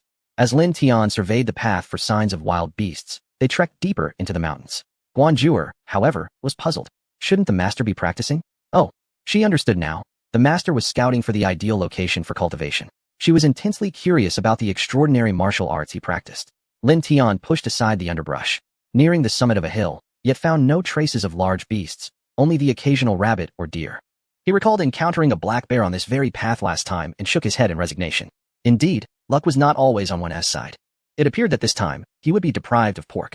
A pound of pork cost 20 coins, and purchasing a pig would require approximately 2 taels of silver, equivalent to a farmer's annual income. Thus, consuming meat in the village was a considerable luxury. Fortunately, he had enjoyed a stroke of luck in the past, often returning from the mountains with a bounty. Yet this time, the goddess of fortune had turned her back on him. Having walked for some time, Lin Tian felt parched.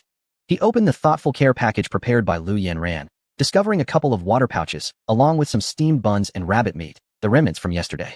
A smile involuntarily crept across his face. Having a wife was indeed splendid. He handed a water pouch to Guan Zhuer and laid the buns and rabbit meat on the ground. "You must be hungry. Have a bite to eat." After saying this, he took up another water pouch and drank heartily. Guan Zhuer, having walked a considerable distance, indeed felt a bit hungry. However, seeing Lin Tian show no signs of stopping, she naively believed this was a test of her stamina set by the master. If she couldn't keep pace with the master's strides, no longer qualified to follow the master, she picked up the water bag and took a drink. Lin Tian, after quenching his thirst, observed the birds perched on the trees. He recalled the frequent portrayals of martial arts masters on television, effortlessly tossing a stone to strike a sparrow. In a moment of whimsy, he picked up a stone from the ground and hurled it at the sparrow in the tree, initially intending it as mere jest, never anticipating he would actually hit something. To his astonishment, a dull thud echoed as a dark figure fell from the tree, landing directly in front of Lin Tian and his companions. Stunned, Lin Tian pondered how he had managed to down a person instead of a sparrow. Could it be that the sparrow had transformed into a human? He scoffed at the thought, questioning the heartlessness of the one who had ambushed him from behind. If one had the prowess, they should face him in a fair duel. Morongfu, with a face as dark as coal, scrambled to his feet, searching for the culprit of the unexpected assault. Upon hearing his words, Lin Tian quickly closed his mouth, turning his head aside, feeling guilty and unable to meet his gaze. Morongfu stood up in a fit of anger. Having returned from the Northern Ridge Kingdom, where he had boldly convinced the king to allocate 3 cities in Qinghe County to the territory of Dian with nothing but a kitchen knife, he mused that the fellow from Northern Ridge, Chu Xiong, had genuinely believed he was being deceived. Only to witness the overwhelming power of his weapon, a single slice felled 200 large trees. How astonishing it had been to see Chu Xiong left in a daze. If he hadn't heard rumors of Chu Xingchen stealthily bringing people to Dian, he wouldn't have felt the urgency to rush back overnight. After all, the master was known for his exceptionally amiable and approachable nature. What if that young man managed to trick him? His journey would have been in vain. As Murongfu continued his thoughts, a delightful aroma suddenly wafted through the air. He inhaled deeply, catching a whiff of rabbit meat wrapped in oiled paper on the ground, and instinctively reached out to grab it. "Don't move," Guan Zhuer exclaimed, swiftly blocking his hand with her sword. After a long journey, Murongfu was dizzy from hunger, and the sound of voices snapped him back to reality. Before him stood merely a young girl. Smiling, he said, "Miss, I haven't eaten all day. Could you kindly allow me a bite?" At the sound of his voice, Lin Tian, astonished, gazed at the dark-faced Murongfu and inquired, "Could it be that you are the elder Murong?" Hearing another voice nearby, Murongfu turned to see Lin Tian, and his excitement surged. "Boss Lin, what brings you here?"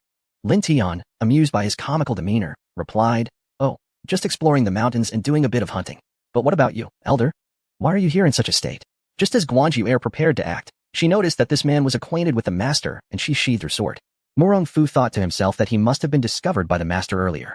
He discreetly concealed his kitchen knife behind him and muttered, "Oh, it's nothing. I merely find this place tranquil and quite suitable for practicing my skills. Observing his sturdy physique, it was evident that he had honed it through years of diligent training. Moreover, in the depths of the mountains, indeed, there were no disturbances, making it an ideal location for cultivation. After Morong Fu spoke, he fixed his curious gaze on Guanju and asked, Boss Lin, who is this? Oh, this is the holy maiden of the divine martial sect. Called Guanju divine martial sect? Morong Fu replied, scrutinizing Guanju The divine martial sect is one of the three major sects of the Bailing Kingdom. Could it be that the Bailing Kingdom is acting so swiftly, stealthily placing someone beside the master? Yet, observing the master's expression, he seemed unfazed. Might the master have other schemes in mind? Regardless, he resolved to keep a close watch on her from now on. Thus, he declared warily, So you are the holy maiden of the divine martial sect. It is a pleasure to meet you. Guanju, perceiving his unfriendly gaze, forced a smile and replied, The pleasure is mine. Lin Tian observed the manner in which these individuals from the martial world greeted each other, reminiscent of scenes depicted on television. By the way, old man, aren't you hungry? Come, have a seat, and let us share a meal. Morong Fu was already famished. He nodded vigorously and seized a steamed bun, devouring it with great enthusiasm. This familiar sight prompted Lin Tian to reflect on the kinship between Uncle Long and the elder Morong. Their eating habits were remarkably alike, each grasping a bun in one hand. Guanju watched him gobble down the food, her appetite swiftly dissipating. Particularly repulsed by his grimy hands leaving dark imprints on the buns, she rubbed her arms in distaste, glaring at Morong Fu, who was ruining her plans. She thought to herself, hurry up and finish so we can leave. However, after Morong Fu hastily consumed his meal, he showed no intention of departing. How absurd, he thought. He needed to seize the opportunity to cultivate a rapport with the master. He could not allow those from Bailing to be alone with the master. Moreover, he had to keep an eye on this woman for the sake of the master's wife, ensuring that she harbored no inappropriate intentions towards the master. As Morong Fu continued to linger after finishing his meal, Guanju gritted her teeth in frustration. Chapter 59. The master intentionally guides me. Morong Fu gazed at the crossbow arrows in Lin Tian's hands and began to extol his craftsmanship. Indeed, Mr. Lin's skills have reached new heights. Upon hearing this, Lin Tian felt a surge of delight within. Who does not relish being praised? Moreover, the crossbow arrow he held was undeniably superior to the one he had crafted previously. He had devoted an additional 2 days solely to tempering the wrought iron. As the saying goes, a craftsman must sharpen his tools if he wishes to do good work. His skills may be lacking, but he had compensated with the quality of his equipment. Alas, the system had not bestowed upon him the skill of hunting. At this moment, a spark of insight flickered in Morong Fu's eyes. Recalling that he had just been struck down by a stone thrown by the master, he became exceedingly curious about the martial arts practiced by this enigmatic figure. He himself had mastered the 12 sabers of Tiangang, and he believed there was no one in the northwest capable of knocking him down with a single move. Yet, the master had struck him with such speed and precision that rendered his internal energy momentarily impotent. His curiosity about the master's unparalleled martial arts deepened. Mr. Lin, since you are here for hunting, why not demonstrate your prowess and show us how to use this crossbow? Guanju chimed in, her face alight with anticipation. Her purpose in accompanying them was to witness the master's training. Observing the eager expressions on their faces, Lin Tian found himself in a quandary. This predicament was indeed awkward for him, as he thought to himself that these two martial arts experts could easily hit their target with a mere stone. Now, they wanted him to demonstrate. If he failed to hit the mark, the embarrassment would be profound. Indeed, Brother Lin, do let us witness the power of this crossbow. Upon hearing Guanju express her desire to experience the crossbow's capabilities, Lin Tian had a sudden epiphany. They were merely intrigued by the novelty of his creation and wished to see it in action. After all, his crossbow was inspired by the ones depicted in television dramas. Distinctly different in appearance from ordinary bows and arrows, boasting a remarkably innovative design. It could launch 3 arrows simultaneously. If he could successfully market this to them, it would certainly be a lucrative venture. With this thought, Lin Tian envisioned the two of them exuding wealth. With this newfound perspective, he dismissed his embarrassment. He had never mastered any martial arts, and his accuracy would surely pale in comparison to these martial arts masters. Nevertheless, in order to promote the crossbow effectively, Lin Tian proceeded to provide a detailed explanation of its use and operation. I have named this crossbow the cloud-piercing arrow. It features 3 mechanisms: single shot, double shot, and triple shot. To initiate single shot mode, simply press the first switch near the arrow path. Similarly, for double shot and triple shot modes, press the second and third switches respectively. The greatest advantage of this crossbow is that I have incorporated an arrow box that can hold up to 21 arrows. This means that in single shot mode, it can fire consecutively up to 21 times. In double shot mode, it can achieve 10 shots, while in triple shot mode, it can deliver 7 shots. Unlike conventional bows, it requires no pulling back of the string. One merely needs to aim at the target and pull the trigger. Lin Tian spoke in one breath, surveying his surroundings. He felt it necessary to demonstrate once more. Casually, he lifted his arm and nonchalantly aimed at a large tree. Bang, bang, bang. 3 arrows struck firmly against the trunk. Lin Tian felt immense satisfaction. Thankfully, he had the foresight to shoot at a tree. Otherwise, missing a target would have been quite embarrassing. Shooting at a tree, however, was different. After all, he merely intended to showcase the prowess of his arrows. As for their power, that was undoubtedly subjective. The two of them approached in unison. Gazing at the arrows firmly embedded in the tree, Guanyu Air's eyes widened in astonishment, while Morongfu swallowed hard. Upon closer inspection, they noticed 3 lively mosquitoes fluttering their wings atop the arrows, all with their left wings pierced. Goodness, what a remarkable master! Guanyu Air stared at the 3 mosquitoes with admiration, unconsciously covering her face, as if lost in a daydream she knew she ought not to entertain. Morongfu, feeling as though he had overlooked something, leaned in closer. Upon doing so, he realized that the positions of the left wings of the 3 mosquitoes were identical. How terrifying! In all his years, Morongfu had never witnessed such extraordinary skill as Lin Tian's. Not even a century ago had he encountered such prowess. This master was indeed an unparalleled genius. Guanyu Air, hearing his words of praise, remained oblivious, consumed by her own fantasies. Morongfu plucked an arrow from the tree, only to find it weighed as heavily as a large iron ball in his hands. He was astonished. What appeared to be an arrow of mere noodle-like thickness was surprisingly heavy. He began to doubt whether the master could even lift the piercing arrow he wielded. Upon seeing Morongfu return with the arrow, Guanyu Air hurried over, though she was somewhat displeased by his sudden appearance. However, recalling that he was merely an old man, she dismissed her concerns. Besides, with Sister Lu's assistance, she believed that marrying the master was only a matter of time. Unbeknownst to Lin Tian, the arrows he had shot were so formidable. He was merely relieved to have skillfully concealed his own shortcomings, avoiding embarrassment in front of them. Would you like to give it a try? Lin Tian suggested, feeling that no matter how eloquently he spoke, the customers must experience it firsthand. He also wished to appreciate their martial prowess and discern how his crafted arrows fared in the hands of martial artists. Morongfu felt somewhat awkward, hesitating to take the piercing arrow from Lin Tian's hand. Lin Tian, perplexed, wondered if his vivid explanation had failed to pique their interest or if his demonstration had been inadequate. To mask his discomfort, he forced a smile and remarked, I too am curious to see what Master Morong's skills are like. Do you wish to see, Master? Morongfu's eyes sparkled with anticipation. Could it be that the master would impart wisdom regarding his martial arts? If that were the case, he would be overjoyed. Morongfu, excited, extended his hand and said, Then I shall unveil my incompetence. In light of his shortcomings, Lin Tian humbly requested guidance from Boss Lin. Guidance.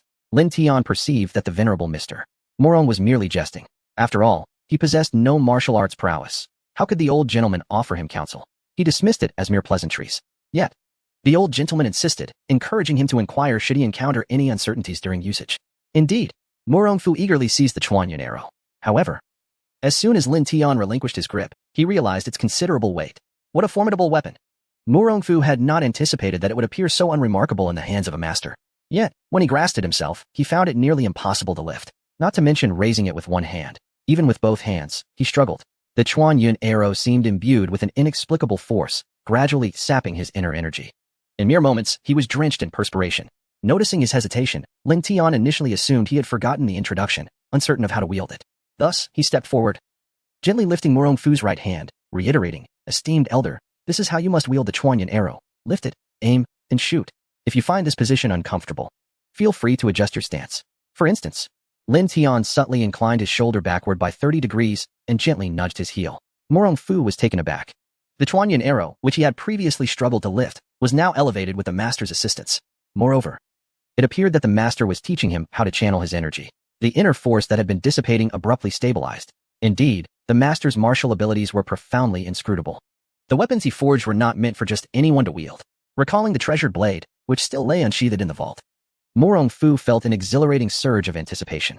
If he were to receive the master's guidance this time, he would surely be able to wield that magnificent blade upon his return. His heart raced with excitement, akin to a stampede of wild horses. Chapter 60. The extraordinary artifact priced at 80 taels. Indeed, the master must have been aware of his purpose for venturing into Bailing. To allow the master to comfortably assume the guise of an ordinary individual, he devoted himself wholeheartedly. Efforts yield rewards. He understood that the master would not randomly journey into this remote wilderness, especially not while bearing an extraordinary artifact. Moreover, it was quite fortuitous that, just as he passed by, the master chose to demonstrate his prowess. Although it was presented as a hunting expedition, it was, in truth, an opportunity for guidance. Whoosh! An arrow flew into the thicket. Morongfu hurried to investigate. He discovered 2 wild deer, pierced by the arrow, lying on the ground, the shaft firmly embedded in the earth. He had not anticipated that he could truly wield an extraordinary artifact. Could it be that he was the first emperor of the Northwest continent to utilize such a remarkable weapon? Furthermore, given this treatment, his standing in the master's eyes must surely differ from that of others. Thank you, Boss Lin, for your guidance. I comprehend now. Morongfu exclaimed, exhilarated as he clutched the cloud-piercing arrow. He vowed to serve the master with utmost dedication, ensuring that no one would disrupt his ordinary life. Guanju observed Morongfu receiving personal instruction from Lin Tian, her lips nearly curling skyward in dismay. That old man truly infuriates me. If he and appeared so suddenly, I would have been the one to receive the master's teachings. After uttering this, she gazed at Morongfu with evident envy. It was apparent that this old man had grasped the martial arts imparted by the master. The master's martial prowess. She yearned to learn it. The master's skills in forging, unparalleled medical expertise, rivaling the craftsmanship of Master Liu Ban, along with his extraordinary martial arts. Any one of these, if imparted to them, could grant them remarkable influence across the northwest continent. The more Guanju contemplated, the more her heart ached. She looked at Lin Tian with a forlorn expression. Would the master not consider teaching her as well? Though she longed to learn, she feared the master might perceive her as greedy, particularly since she currently frequented his home for meals and refreshments. It was then that Lin Tian noticed Guanju gazing at him with hopeful eyes. He smiled, thinking that perhaps he could sell 2 of the arrows this time. Why don't you give it a try as well? Lin Tian suggested. Without hesitation, Guanju rushed over, her eyes sparkling with anticipation. Really? Will you teach me too, Brother Lin? Lin Tian nodded with a smile. Of course. Guanju felt an overwhelming surge of joy, albeit unexpectedly. She then saw Lin Tian take the cloud-piercing arrow from Morongfu's hands. Observing Morongfu's elongated face, she proudly lifted her chin. Humph, the master will teach me too. So there. However, as she reached out to touch the arrow, she felt her internal energy being compromised. In an instant, she comprehended the reason behind Morongfu's perspiring brow. With the lesson learned from the past, she managed a charming smile as she looked at Lin Tian. Brother Lin, will you teach me just as you did that esteemed elder?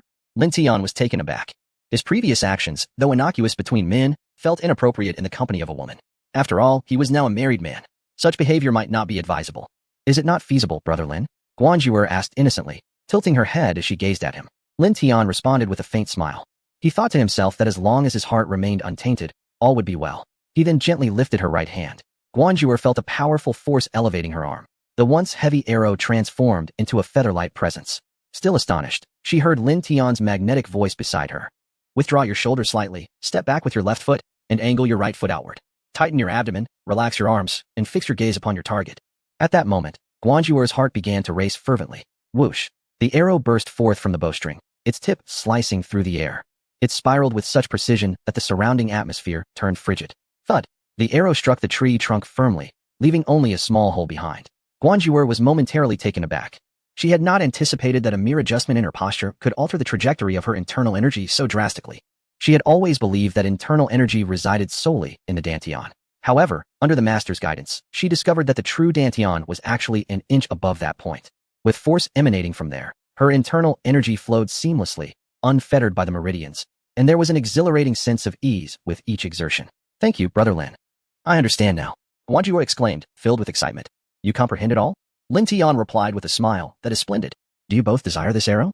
Upon hearing this, their eyes sparkled with eagerness as they chorused, yes. Lin Tian's smile broadened, pleased that his efforts had not been in vain. Both wished to procure the arrow. How much should I sell it for? He pondered.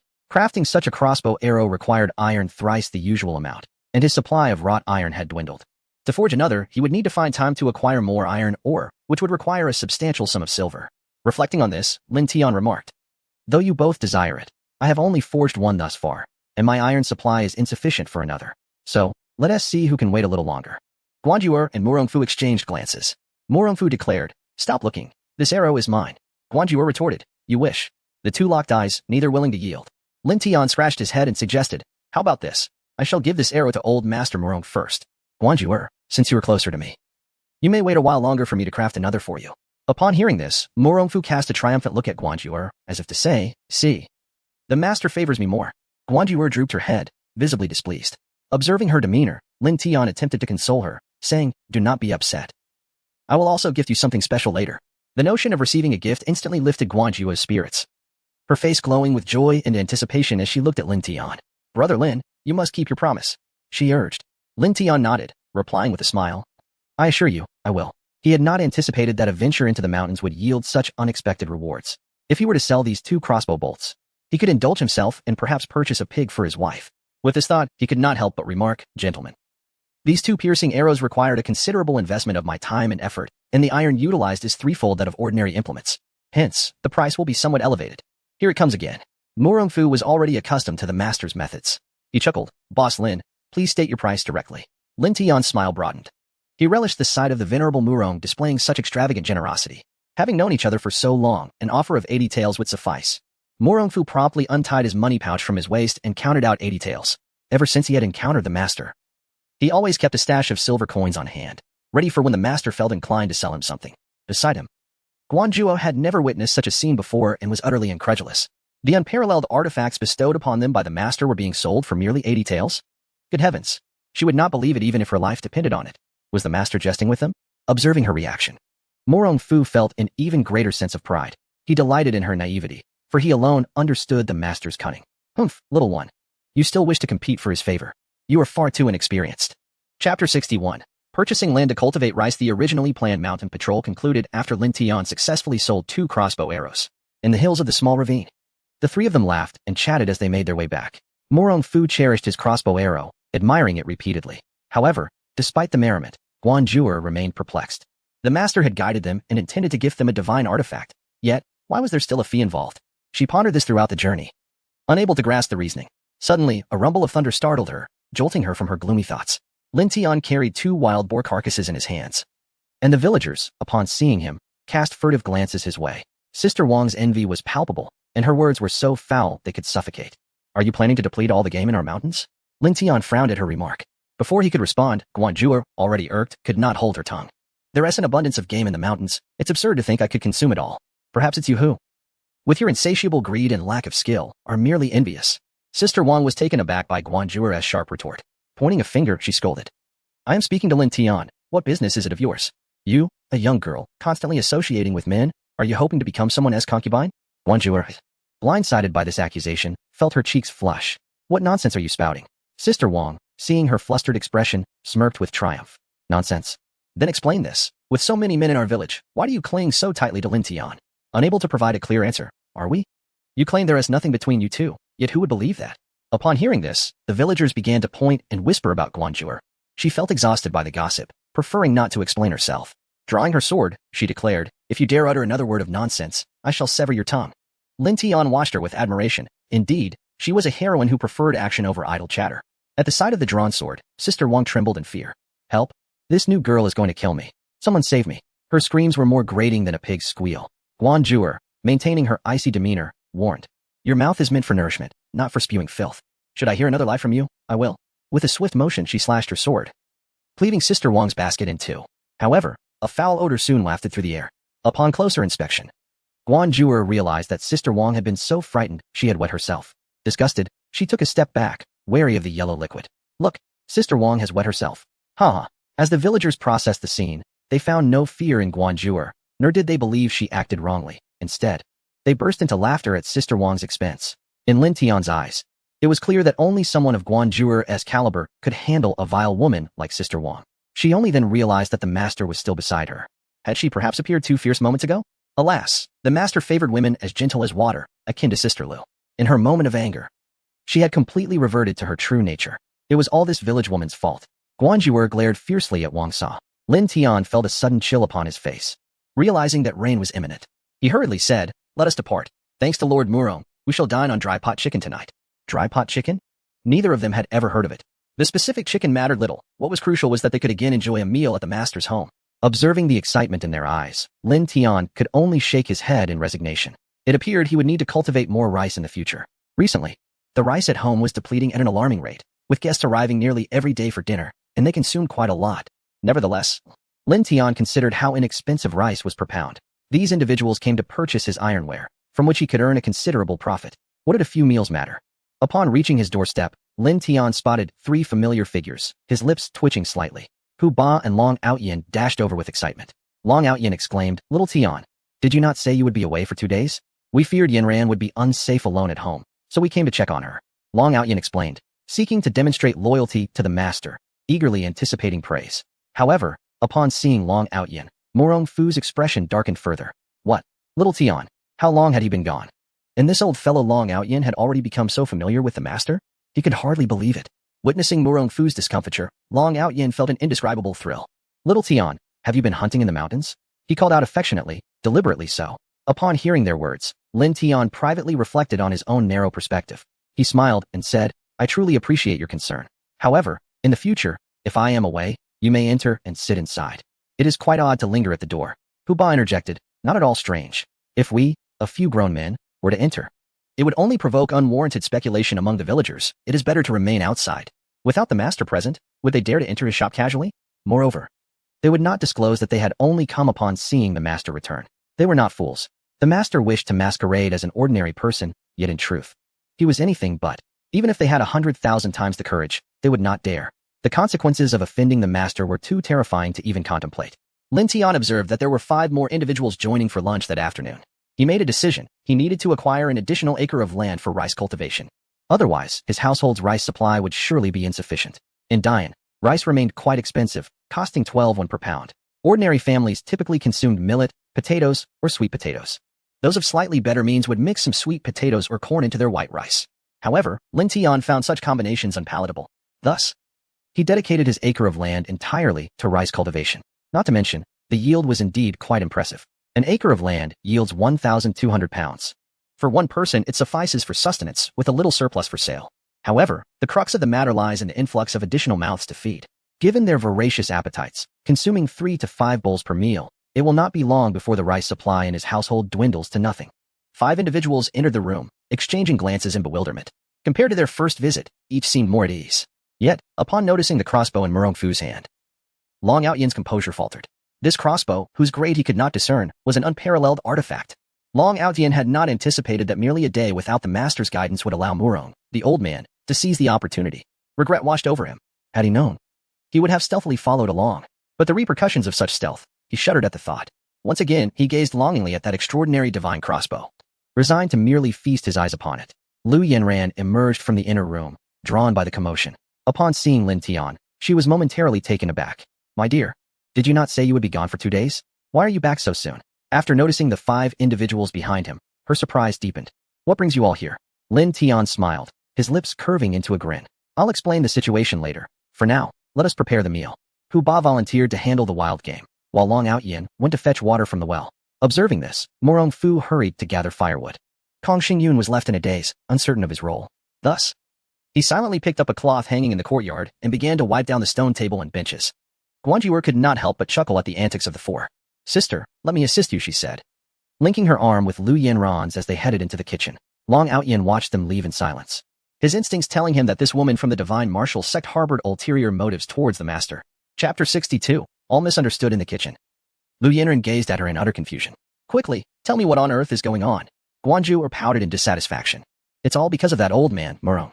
If he hadn't suddenly appeared, I wouldn't he have returned so soon with master, no, with brother Lin. Oh? Upon mentioning Murong Fu, Lu Yanran's expression soured as well. I harbor no fondness for him either. He discerned my identity and even sent Zhao Qingfeng to help me out. His intentions in approaching master, no, my husband, are undoubtedly not simple. Guanjuer furrowed her brow. That old man is indeed odious. Sister, should we just advise brother Lin to ignore him? Lu Yanran shook her head. We cannot fathom my husband's thoughts. I cannot shake the feeling that your arrival was not merely coincidental. Guanjuer gasped in astonishment, covering her mouth. Are you suggesting that master intentionally orchestrated our encounter with him? She was incredulous. Lu Yanran hesitated. I cannot say for certain, but I do have this intuition. I know. Guanjuer nodded vigorously. I had the same impression that master was deliberately waiting for me beneath the big tree. As the 2 women analyzed further, they became increasingly convinced that their meeting with Lin Tian had been meticulously planned by him. They exchanged silent glances, both feeling that their deductions were indeed quite reasonable. Little did they know, Lin Tian remained blissfully unaware that the 2 women in the kitchen had already concocted a fantastical narrative about him.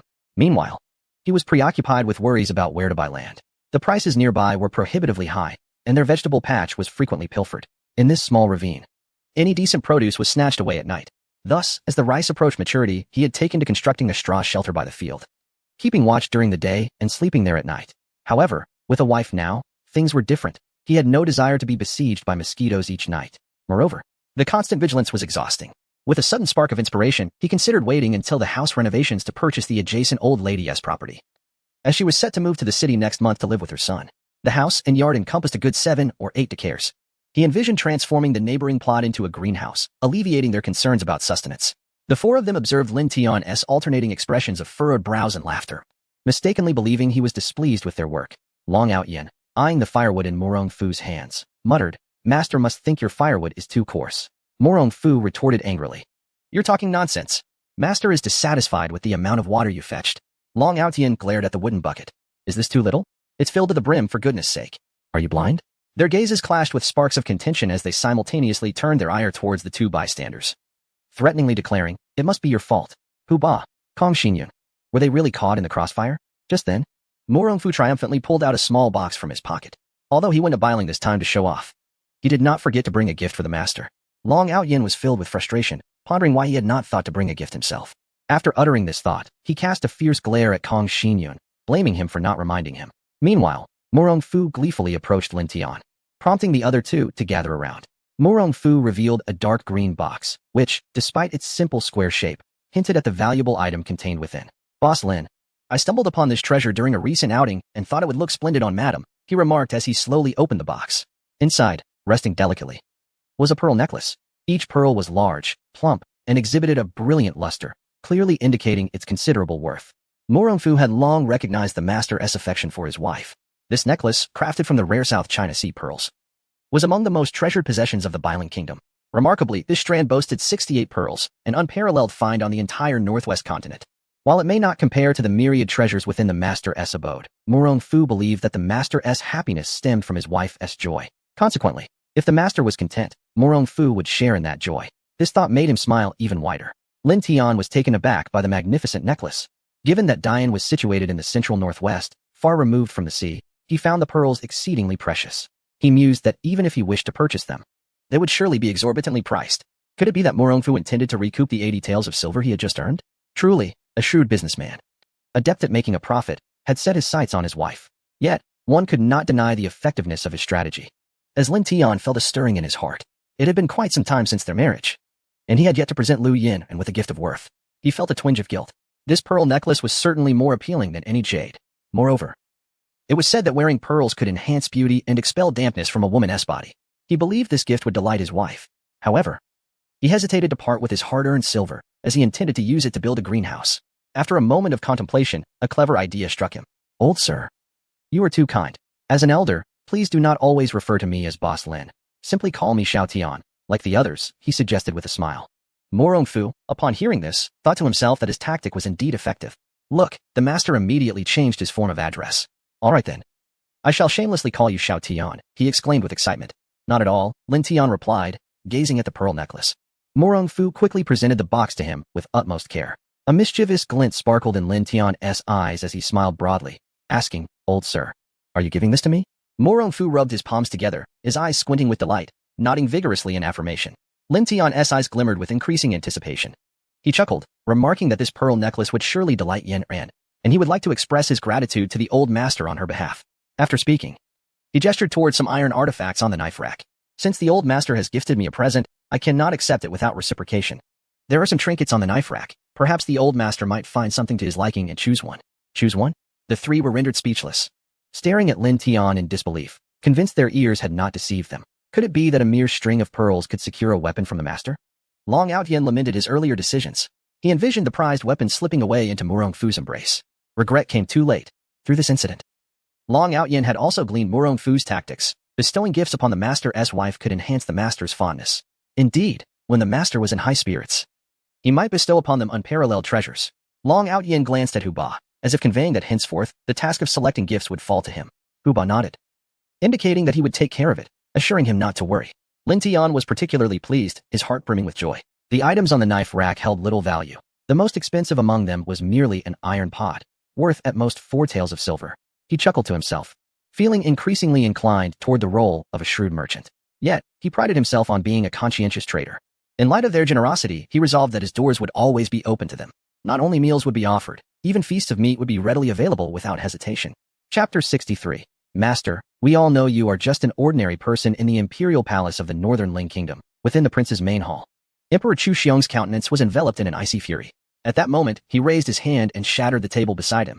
After a mere 2 days away, he had his son brought back, utterly incapacitated, with his meridians destroyed and his bones nearly shattered. "Who has inflicted such grievous harm upon you? Speak, my son," Chu Xiong bellowed, his wrath uncontainable. Who possessed the audacity to lay a hand on his offspring? Not only had they dared to act, but they had also rendered him powerless. Lying in bed, Chu Xingchen could barely move, his only functioning part being his mouth, which, due to the loss of his teeth, was unable to form coherent words. "Divine, Wicked. Great. Demon. He mumbled indistinctly. Witnessing his son's condition only fueled Chu Xiong's rage further. I see now, it is the Divine Martial Sect, is it? Humph. Nearly a sect. Yet they dare challenge the imperial family? I shall muster my troops and obliterate their stronghold. With that, Chu Xiong swept out of the chamber in a fit of indignation. A satisfied smile crept across Chu Xingqian's face. At that moment, he felt certain that within a day, the Divine Martial Sect would vanish from the northern Ling Kingdom. This is the price you pay for provoking me, Guanzhou, blinded by hatred, jealousy, and rage. He had forgotten that it was not Guanzhou who had truly harmed him, but rather the kitchen knife wielded by Murong Fu. By the time he grasped this truth, it would be too late. True to his word, Chu Xiong gathered an army of 30,000, preparing to eradicate the Divine Martial Sect. However, just before his departure, he was intercepted by his trusted general, Zhou Ping, who had been by his side for many years. Chu Xiong's temper flared. Step aside. Like Chu Xingqian. He too was blinded by vengeance and fury. Zhou Ping, the Grand Marshal of the Northern Ling Kingdom, recognized the prince's formidable skills. He understood that someone capable of inflicting such severe injuries must possess considerable martial prowess. However, to his knowledge, no one within the Divine Martial Sect had reached such a level of skill, leading him to suspect there might be more to the story. Your Majesty.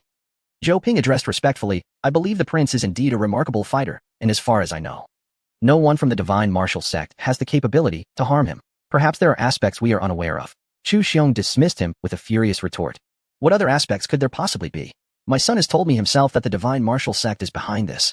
How can there be any doubt? Did the prince truly say so? Zhou Ping stood up, but years of warfare had instilled in him a tendency to be suspicious.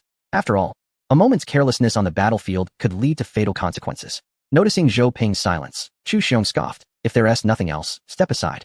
I shall march to the Divine Martial Sect today. Yet, witnessing Chu Xiong's arrogance, Zhou Ping's unease only deepened. He pondered for a moment and concluded that Chu Xiong should remain calm and not act impulsively. Your Majesty, I have already dispatched someone to gather intelligence in Dian. Once we receive news from there, it would not be too late for you to take action against the SHNW sect. I can no longer wait even for a moment. Chu Xiong cracked his whip, striking the ground near Zhou Ping's feet. His eyes glinted as he said, Since when do I require approval from General Zhou to undertake my endeavors? Zhou Ping hurriedly knelt, exclaiming, I dare not, Your Highness. Humph. Then stay out of my way. Chu Xiong galloped away, his whip imbued with inner strength, shattering the stone slab beneath Zhou Ping. Watching Chu Xiong's retreating figure, Zhou Ping's unease grew exponentially. Beside him, Deputy Commander Dong Jun approached with concern. General, do not fret. His Majesty possesses formidable martial prowess. After all, even you could not best him. Zhou Ping, with a serious countenance, replied, I am troubled by how the Crown Prince was injured and by whom. His Majesty's reckless decision to besiege the SHNW sect makes me feel that the situation may not be as the Crown Prince described. He then gazed toward the direction of the SHNW sect, murmuring a silent wish that his fears were unfounded. Dong Jun observed the imposing figure of his commander, perplexed by his concerns. Revered as the backbone of the Bailing Kingdom, Zhou Ping often contemplated matters deeply, perhaps overly so. He felt that his commander's worries this time were unwarranted. Although the SHNW sect was situated atop a mountain, making it easy to defend but difficult to assault, it was nonetheless led by His Majesty himself, commanding an army of 30,000 against an adversary with fewer than 500 personnel. How could there be any danger? As Dong Jun contemplated Zhou Ping's thoughts, he suddenly heard Zhou Ping's grave command. You must secretly dispatch a team to safeguard His Majesty. Dong Jun believed Zhou Ping to be excessively cautious. Noticing Dong Jun's hesitation, Zhou Ping raised his voice. Why are you still here? Startled, Dong Jun quickly knelt and responded. Yes, Your Excellency. Zhou Ping gazed toward Dian, hoping the spies there would swiftly relay news. In Dian, at the small creek in Qinghai County, the Lin family's courtyard was filled with unprecedented liveliness, thanks to the arrival of 5 guests. The dining table turned into a scene of wild abandon as 4 of the 5 practiced martial arts. The spectacle of them snatching food prompted Lin Tian to swiftly protect his and Lu Yinran's bowls. Old man, I picked up this scallion first. Quarreled Guanzhou. Eat some meat. Look at how thin you become. Stop dieting, retorted Murong Fu, who was on a diet. I simply enjoy eating scallions with my meals, Guanzhou exclaimed, frustrated as she slammed her chopsticks on the table. A table filled with dry pot potatoes and chicken saw the side dishes and seasonings devoured until nothing remained, leaving only the chicken quietly lying there as if to lament, why is no one eating me? The couple had long grown accustomed to such scenes. Lin Tian silently placed a piece of chicken in Lu Yinran's bowl. With a gentle smile, Lu Yinran encouraged, do eat more. Gone was her previous shyness. At that moment, a mischievous pigeon unexpectedly flew into Lin Tian's courtyard. The 4 of them immediately recognized it as a messenger pigeon. Guanzhou, upon seeing the bird, hastily set down her utensils. She wondered why a pigeon would arrive with a message at this time. Oh no, it must be from Chu Xingqian. Clenching her teeth, Guanzhou removed the letter from the pigeon's leg. This was Lin Tian's first encounter with the concept of pigeon post, and he found it utterly fascinating. Curious about the contents of the letter, Opening it, he found only two simple sentences. Chu Xiong is leading troops to besiege. Do not return. Upon reading this, Guanjua's expression changed drastically. Lin Tian, intrigued, asked, "Is this a letter from your family?" Guanjua nodded, then looked at Lin Tian with a serious expression. She realized that he was the only one who could assist her now. Summoning her courage, she declared, "Brother Lin, the Emperor has dispatched troops to besiege our sect. I must return." What? Lin Tian was taken aback. The Emperor sending troops was a grave matter indeed. He hadn't anticipated Guanjuer was so formidable. How impressive. Unfortunately, he was not skilled in martial arts. Otherwise, he would certainly lend a hand. Guanjuer observed Lin Tian's silence, feeling both anxious and hopeful. Lin Tian furrowed his brow and lamented, "What a pity, I cannot fight." After saying this, his gaze brightened as he looked at Morong Fu and Long Outyin. "We are all friends now, and you three possess martial skills. Why not assist her?" "Alas, I would like to help, but I lack the ability." "Master, we all know you are just an ordinary person." Morong Fu raised his hand and said, "I will go." Long Outyin also stood up, assuring her, "Do not worry. We will take care of this matter." Chapter 64. The joy of being the scapegoat. I extend my gratitude to you all. When you return, I shall treat everyone to a meal. Feeling somewhat helpless, I resolved to prepare several dishes at home for him. After all, not everyone is capable of becoming a martial arts master. Accompanying them would only render me as fodder, of little use at all. Upon hearing his words, Guanjuer felt her anxieties ease. Despite it being the master's command, she was profoundly grateful for their willingness to assist the divine martial sect, particularly if Morong Fu, whose domain is the closest to the divine martial sect at merely 300 miles, could dispatch troops to aid her. The Northern Ridge royal family would have nothing to fear. However, this would inevitably escalate into a conflict between two nations. Guanjua furrowed her brows, expressing concern. Is it truly wise for old Master Morong to act this way? The Northern Ridge has dispatched 30,000 elite soldiers to besiege our divine martial sect. Morong Fu raised an eyebrow at her words. It is merely 30,000 troops. That old fellow Chu Xiong has just ceded 3 cities to me.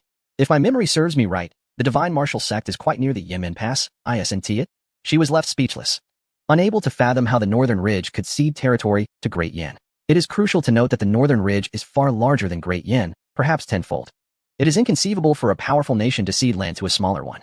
Morong Fu cast a meaningful glance at Lin Tian behind her, and she instantly understood. It was all due to the master's influence. The master is indeed formidable, capable of manipulating the world's affairs even from the countryside. Lin Tian noticed her sparkling eyes fixed upon him, perplexed. He was now deeply intrigued by old Master Morong's true identity. It was said that the Northern Ridge was significantly larger than Great Yin. In the original owner's memories, the farthest place he had ventured was Qinghe County. Having spent 3 years here, aside from blacksmithing and farming, he had rarely wandered beyond the confines of his home, except to weave a few baskets for the neighbor. Generally, when one party cedes land to another, it is through the signing of unequal treaties. Although he was not particularly studious, he remembered the most notorious wars in history, where the Qing dynasty had entered into numerous treaties of cession and indemnity with Western powers. Could it be that old Master Morong had compelled the Emperor of the Northern Ridge to cede land?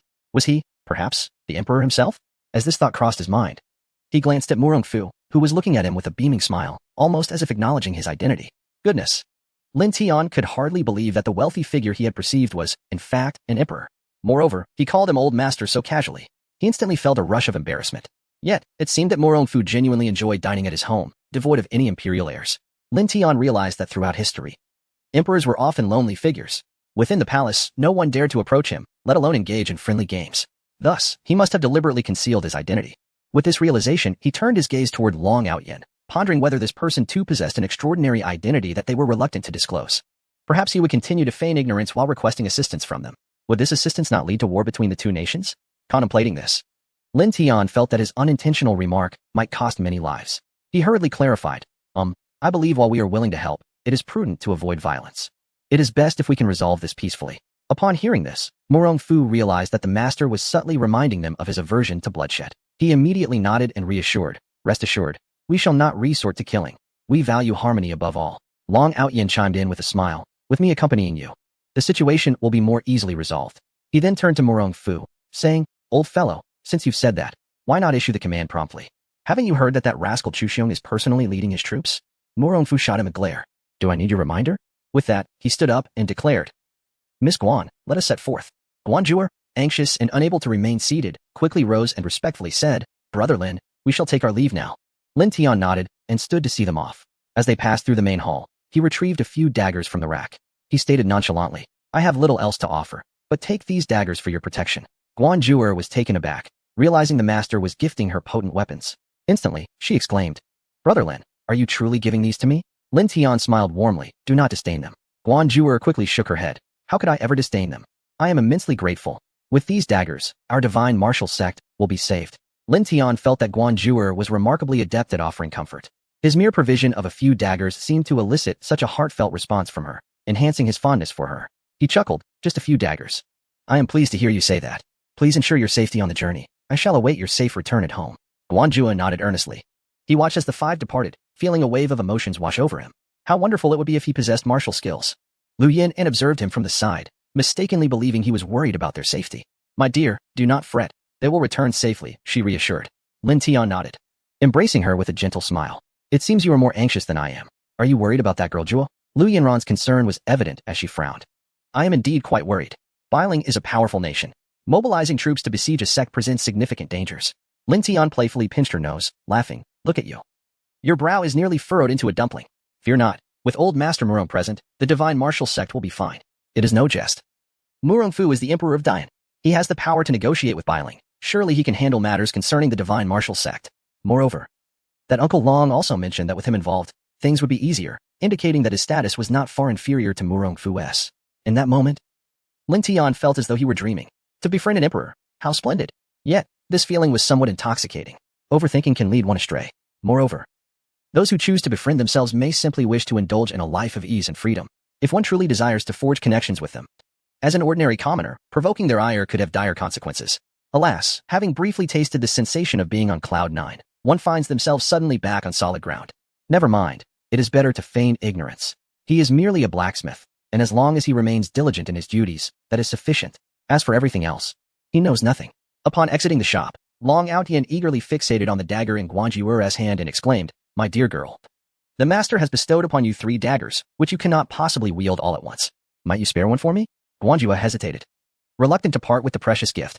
However, considering that the master had intended for her to share, she reluctantly retrieved one from her bosom and handed it to Long Aotian. Upon receiving it, Long Aotian rubbed his hands together in delight and declared, Ha ha ha. Now I too possess a heavenly weapon. His laughter echoed joyfully in the air. Murong Fu cast him a particularly disdainful glance, admonishing him to tone it down, as if he were desperate for the world to take notice. Hearing Murong Fu's murmur, Long Aotian shot him a sidelong glare. You have already reaped numerous benefits from the master. Can I be compared to you? Besides, you just acquired a pot today. At the mention of the pot, Murong Fu could not help but glance back at his own back.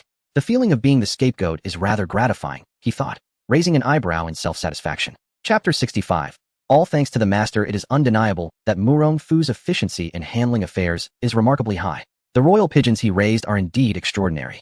The pigeons he dispatched returned with news in no time. Is it settled? Long Aotian inquired. Guan Zhuer looked at Murong Fu with a face full of concern. With pride, he replied, Is there anything I cannot manage? Then enlighten us on your methods, she urged. A sly smile graced his lips as he explained. I directly sent troops to harass the soldiers of Bailing Kingdom at Yemen Pass. Additionally, I dispatched 10,000 soldiers to the Wushan, where the divine martial sect is located. This way, I am certain that Chu Xiong will not have the bandwidth to cause trouble at their sect. Long Aotian nodded in agreement. Your approach is indeed feasible. Of course, do you not know who I am? Murong Fu boasted, his tail feathers metaphorically raised high. Upon hearing this, Guan Zhuer finally breathed a sigh of relief. Initially, she held a grudge against Murong Fu for disrupting her affairs with the master. Yet now, seeing him toil for her cause, she felt a pang of guilt. Grandfather Murong, I apologize. I was in the wrong before. He responded with a hearty laugh. Guan girl, you are too polite. We are all friends of the master. Your matters are our concerns. Long Aotian added with a smile, Indeed, we are all friends. He mused to himself. Considering how closely she was related to the master's wife, it wouldn't hurt to treat her kindly, after all. She might speak a few words in his favor before the master's wife, which could be quite advantageous. Observing the amiable demeanor of the 2 elder gentlemen, Guan Zhuer felt a wave of shame for her previous pettiness. Blushing, she said, Then I shall thank both of you in advance. Haha, compared to old Murong, I am still quite youthful, Long Aotian shamelessly declared. Look at his stubble, it's all white. Isn't it fitting to call him an elder? Murong Fu shot him a disapproving glance. Is it appropriate for you to say that? Although I am older, you are of an age to be a father. Isn't it fitting to call you an elder as well? Long Aotian chuckled heartily, his face creased with joy. He raised an eyebrow. What does the master call you? Murong Fu replied with pride, The master refers to me as Old Lord. Long Aotian winked mischievously. Then that is indeed fitting. The master calls me Uncle Long. Do you know that Uncle and Old Lord are not of the same generation? Ha ha. Murong Fu looked at him in silence, contemplating the implications of Guan Zhuer's actions. Meanwhile, On the other side, Chu Xiong, leading an imposing force of 30,000 troops, arrived at the foot of the divine martial sect. He soon received word from his scouts that the soldiers of Dian were incessantly harassing their encampment at Yemin Pass. Confused, he thought. Didn't I just see landed that old rascal Morongfu? Is he taking me for an easy target? If it weren't for the master's sake, I wouldn't have ceded any land. Cursing under his breath, he recalled the formidable kitchen knives. In that moment, his bravado diminished. After all, it had been stated that the master could forge those knives in mere moments. He could scarcely fathom the repercussions of encountering soldiers armed with such formidable kitchen knives on the battlefield. Did they stand a chance of victory? A mere swing of those blades could obliterate entire legions. Alas, why did the master choose to reside in the Great Yin? Would it not have been preferable in their northern tomb, where they could at least gaze upon the sea? Chu Xiong gazed at the mountaintop in a state of utter disbelief. His pent-up fury had yet to be unleashed, only to be stifled once more. With a grim countenance, he bellowed, "Retreat! Retreat!" The 30,000 soldiers were left bewildered. Was it merely that His Majesty was out of sorts and decided to take them for a stroll?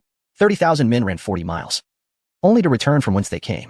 Countless question marks floated in the air. The dense crowd surged back toward the city, creating such a commotion that the local populace was left in a state of confusion. What had befallen their emperor recently? One moment, he was ceding land, and the next, he was withdrawing troops. Could it truly be, as the rumors suggested, that he had been possessed by evil spirits?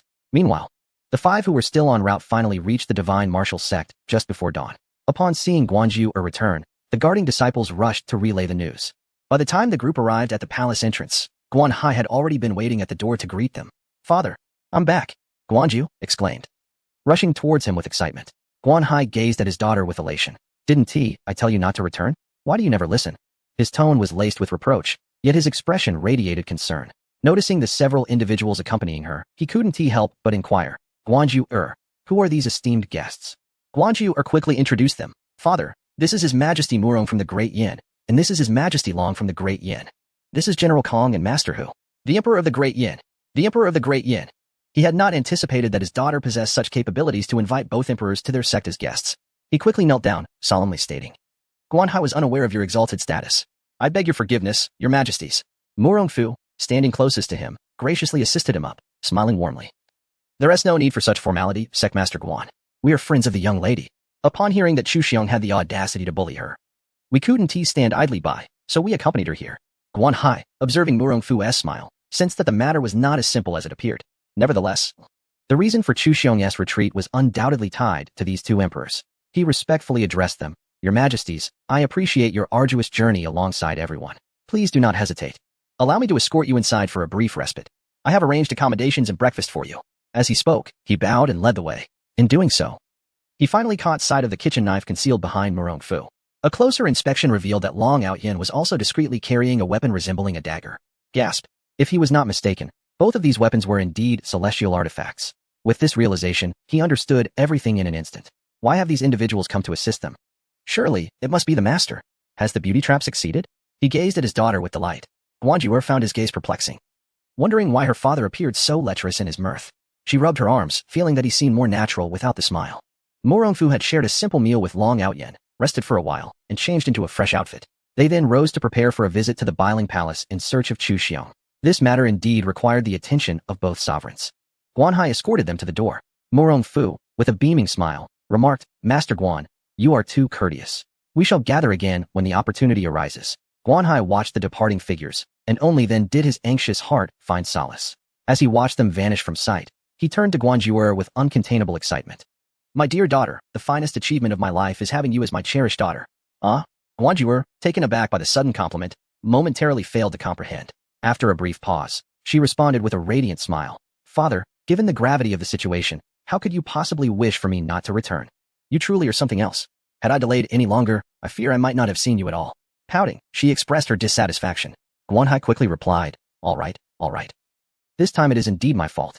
You are remarkable. It is truly thanks to you that the sect has been spared from peril this time." Upon finishing, Guanhai's expression shifted to one of indignation. "Your second uncle is truly despicable. At such a critical juncture, he still schemes to divide the sect. It infuriates me." At the mention of Guanshan, Guanju furrowed her brow and asked, "Father, where is my second uncle? I have not seen him." "Him? I haven't seen a trace of him. In the face of such significant turmoil for the sect, he is nowhere to be found." Guanju frowned, recalling the earlier assassins. Could it be that her second uncle was secretly colluding with others to carve up the sect? Chapter 66. Our master someone you can casually know? In the northern mausoleum palace, Chu Xiang paced restlessly within the grand hall. Nearby, Zhou Ping stood before him, his brow furrowed in concern. He had visited Yinmin past the previous day, where the Yin soldiers were setting fires around their encampment, forcing them to continually dispatch personnel to extinguish the flames. Zhou Ping spoke, "Your Majesty, the Yin soldiers would not act without reason. The scouts I dispatched have returned with news that the Emperor of Dian has arrived at the Divine Martial Sect." "What?" Chu Xiang exclaimed, his composure shattering. When had the Divine Martial Sect become acquainted with Morong Fu? It was utterly absurd. He refused to accept it. Zhou Ping, maintaining his calm, suggested, thus, "I believe this matter warrants further investigation. Perhaps we should inquire with the Crown Prince, as I fear he may be concealing certain matters from you." Chu Xiang, upon hearing this, sensed that something was indeed amiss. The two hastened to the Crown Prince Chu Xingqian's chamber. At that moment, Chu Xingqian lay in bed, blissfully immersed in dreams, eagerly awaiting news of Chu Xiang's triumph over the Divine Martial Sect. Especially when he noticed his father's hurried entrance, he longed to spring up. Unfortunately, he found himself unable to move.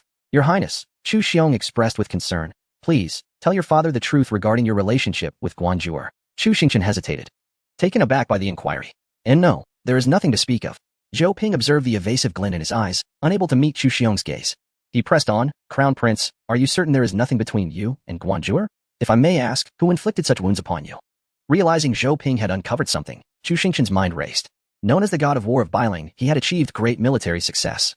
Yet his minor schemes had evidently been exposed. Chu Xiang was not oblivious to his son's reaction upon hearing Zhou Ping's words.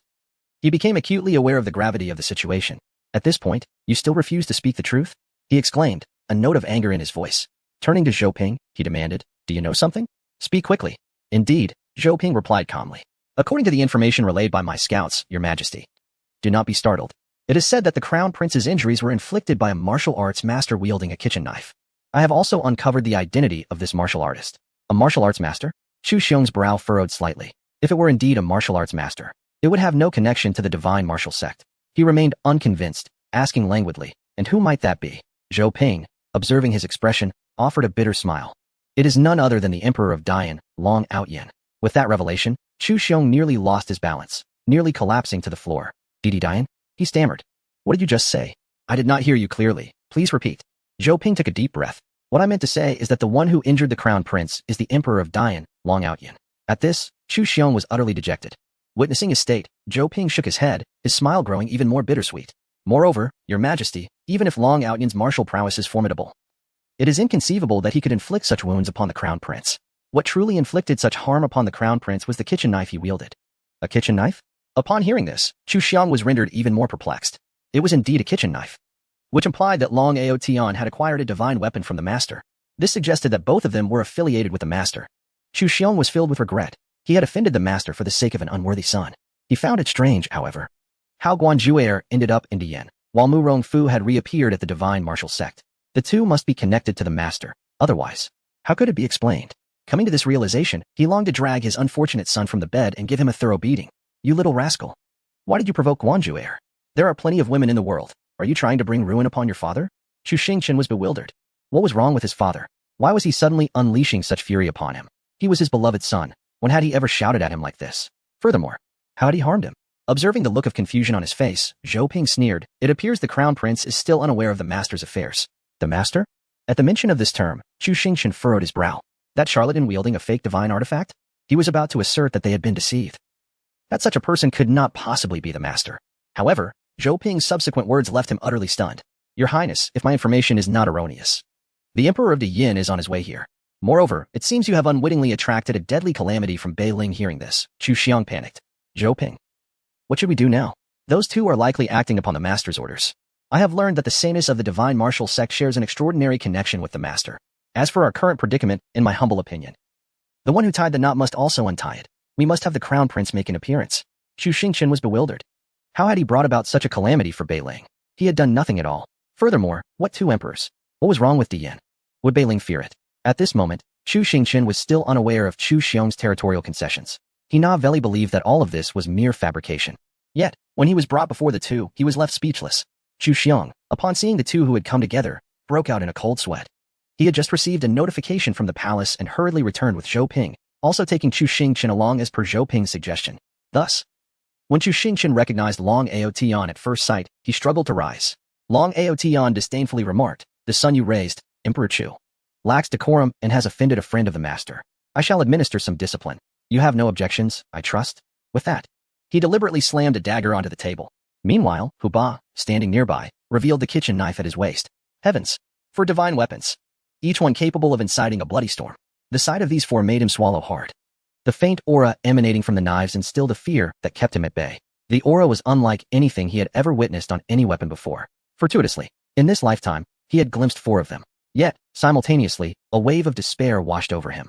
As Zhou Ping had remarked, Bailing was in dire straits this time.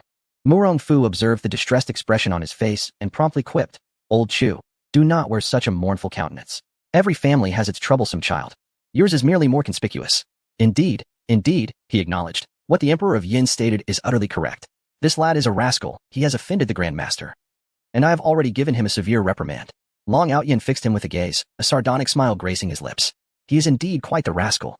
Daring to covet the Grand Master's woman. What? Xu Xiong was taken aback. He had not anticipated that Guanjuo was actually the Grand Master's consort. Wasn't the Divine Martial Sect the home of the Grand Master's father-in-law? My heavens! He quickly interjected, "Oh dear, I genuinely had no knowledge of this matter. Had I been aware, with 100,000 lives, I would never have dared to show disrespect towards the Divine Martial Sect. That is all I need to hear." Long Outyin replied, casting a cold glance at the nearly mummified Chu Xingqian. "If it were not for the Grand Master's benevolence and aversion to bloodshed, the troubles you have stirred would have warranted the entire Bailing Kingdom's demise." At this juncture, cold sweat had already drenched Chu Xiong's back. Indeed. The Grand Master is compassionate and does not hold our transgressions against us. We shall certainly pay our respects at a later date. Pay respects. Murong Fu scoffed. You ought to refrain from adding to the Grand Master's vexations. After all, you have caused these troubles. Do you really believe you have the audacity to face the Grand Master? We are here precisely because the Grand Master wishes to avoid seeing you. Upon Long Outyin's conclusion, he exchanged a tacit understanding with Murong Fu. It was preposterous to think that they would allow anyone to casually meet the Grand Master. Absolutely impossible. Meanwhile, Lin Tian, inexplicably feeding the chickens in the courtyard, suddenly sneezed. Unable to contain himself, he muttered, "Am I catching a cold?" Chapter 67. The autumn gathering sparks urgency this time. Murong Fu seized the opportunity to negotiate terms with Bailing, with Long Outyin unexpectedly interjecting. The matters at hand required significantly more time than the previous occasion. Unbeknownst to them, the day of the autumn gathering in Qinghe County, marked by the small brook, had arrived. This year's gathering was far more exuberant than in years past, especially since Tao Wen had invited Zhao Qingfeng to preside over the event. The prize had also transformed from a mere pig to a pig accompanied by 10 taels of silver. Upon hearing this news, excitement surged through the village, igniting the spirits of everyone. For an ordinary farmer, the prospect of 10 taels of silver and a pig was beyond imagination, signifying a decade of labor spared. Lin Tian, upon hearing of the monetary reward, instantly felt invigorated. Lu Yanran, noticing his delight, teased, "My dear husband, will you be participating in this autumn gathering? If you do, what chance do others have?" Though she refrained from voicing this thought, it was evident that such an enticing prize would compel even the most reluctant to join. Lin Tian replied cheerfully, stating that he must participate, as he needed to renovate their home. Without earning money, his resources would dwindle, and without funds, how could he support his wife? Lu Yin observed him thoughtfully. She understood that concealing one's prowess was no simple feat, particularly for someone as exceptional as her husband. Silently, she prepared a cup of tea for Lin Tian and settled beside him, gazing at him with admiration. Initially, she believed the prize was merely a pig, granting him an excuse to be idler. However, with the addition of 10 taels of silver, he had altered his mind, deciding that the gathering would take place at the back mountain. The area had already been cordoned off, prohibiting villagers from entering. To ensure the fairness and integrity of the event, Lin Tian felt a pang of regret, realizing he should have ventured further inside. Now, entry was a challenge. He could not remain idle. He rose, determined to survey the area surrounding the mountain base. As he prepared to leave, Lu Yin quickly inquired, "Where are you going, my dear?" With a smile as warm as spring, Lin Tian replied, "I am merely going to the foot of the mountain." "Going to take a look? Is that necessary?" "With your skills, those villagers are no match for you," she remarked, exasperated, watching his retreating figure. To maintain the facade of an ordinary person requires considerable effort, she mused. Lu Yin had grown accustomed to this lifestyle and embraced her role as a master's wife. Observing her surroundings, she felt an immense sense of contentment. Recently, Lin Tian had seldom wandered around the village. The abundance of gossiping villagers made staying home with his wife more appealing, and he had been preoccupied with constructing a chicken coop and blacksmithing, leaving little time for leisure. Just as he stepped outside, he encountered Li Xiaoqiang on the road. Upon seeing Lin Tian, Li Xiaoqiang approached to greet him, his face etched with concern. Lin Tian, noticing his troubled expression, asked, "What troubles you, Xiaoqiang? You seem quite distressed." With a sigh, Li Xiaoqiang hesitated, as if grappling with his words. "What is the matter? Between us, are you still concealing something from me?" Lin Tian chuckled as he gazed at him. Li Xiaoqiang was momentarily taken aback by his words, then shook his head with a wry smile. Brother Tian, I must confess. Dia is unwell. The doctors in the city say it will cost at least 10 taels of silver to treat her. That child is the most obedient. I cannot bear to see her suffer. In this era, Lin Tian greatly admired Li Xiaoqiang for not adhering to the traditional preference for sons over daughters. He sensed that Li Xiaoqiang was seeking his assistance. He nodded. This time, the prize happens to be 10 taels. How about this? Let us collaborate. If we win the prize, the silver will be yours, and the pork will be mine. What do you think? Li Xiaoqiang was taken aback by Lin Tian's willingness to agree. He had always felt that he had benefited considerably from Lin Tian over the years. He never returned empty-handed from his excursions into the mountains. The last time he received a roe deer from Lin Tian, he sold it in town for 3 taels of silver. The wild rabbits Lin Tian usually provided were too precious to eat. They traded them in the city for money. He knew Lin Tian was an exceptional hunter, arguably the best in the village, yet he remained modest and unassuming. The villagers loved to gossip, and he could understand why Lin Tian preferred to keep a low profile. It was for this reason that Li Xiaoqiang hesitated to burden him further. However, he truly had no other options. If Dia's illness were to linger, with reddened eyes, Li Xiaoqiang knelt before Lin Tian. Brother Tian, I do not know how to express my gratitude. I bow to you. Ah, please get up. Lin Tian exclaimed, startled, as he quickly helped him to his feet.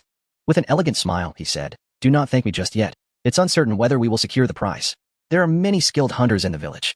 I plan to assess the situation myself, hoping to increase our chances tomorrow. With that in mind, let us go and take a look together. Li Xiaoqiang wiped his tears with his rough hands and nodded earnestly.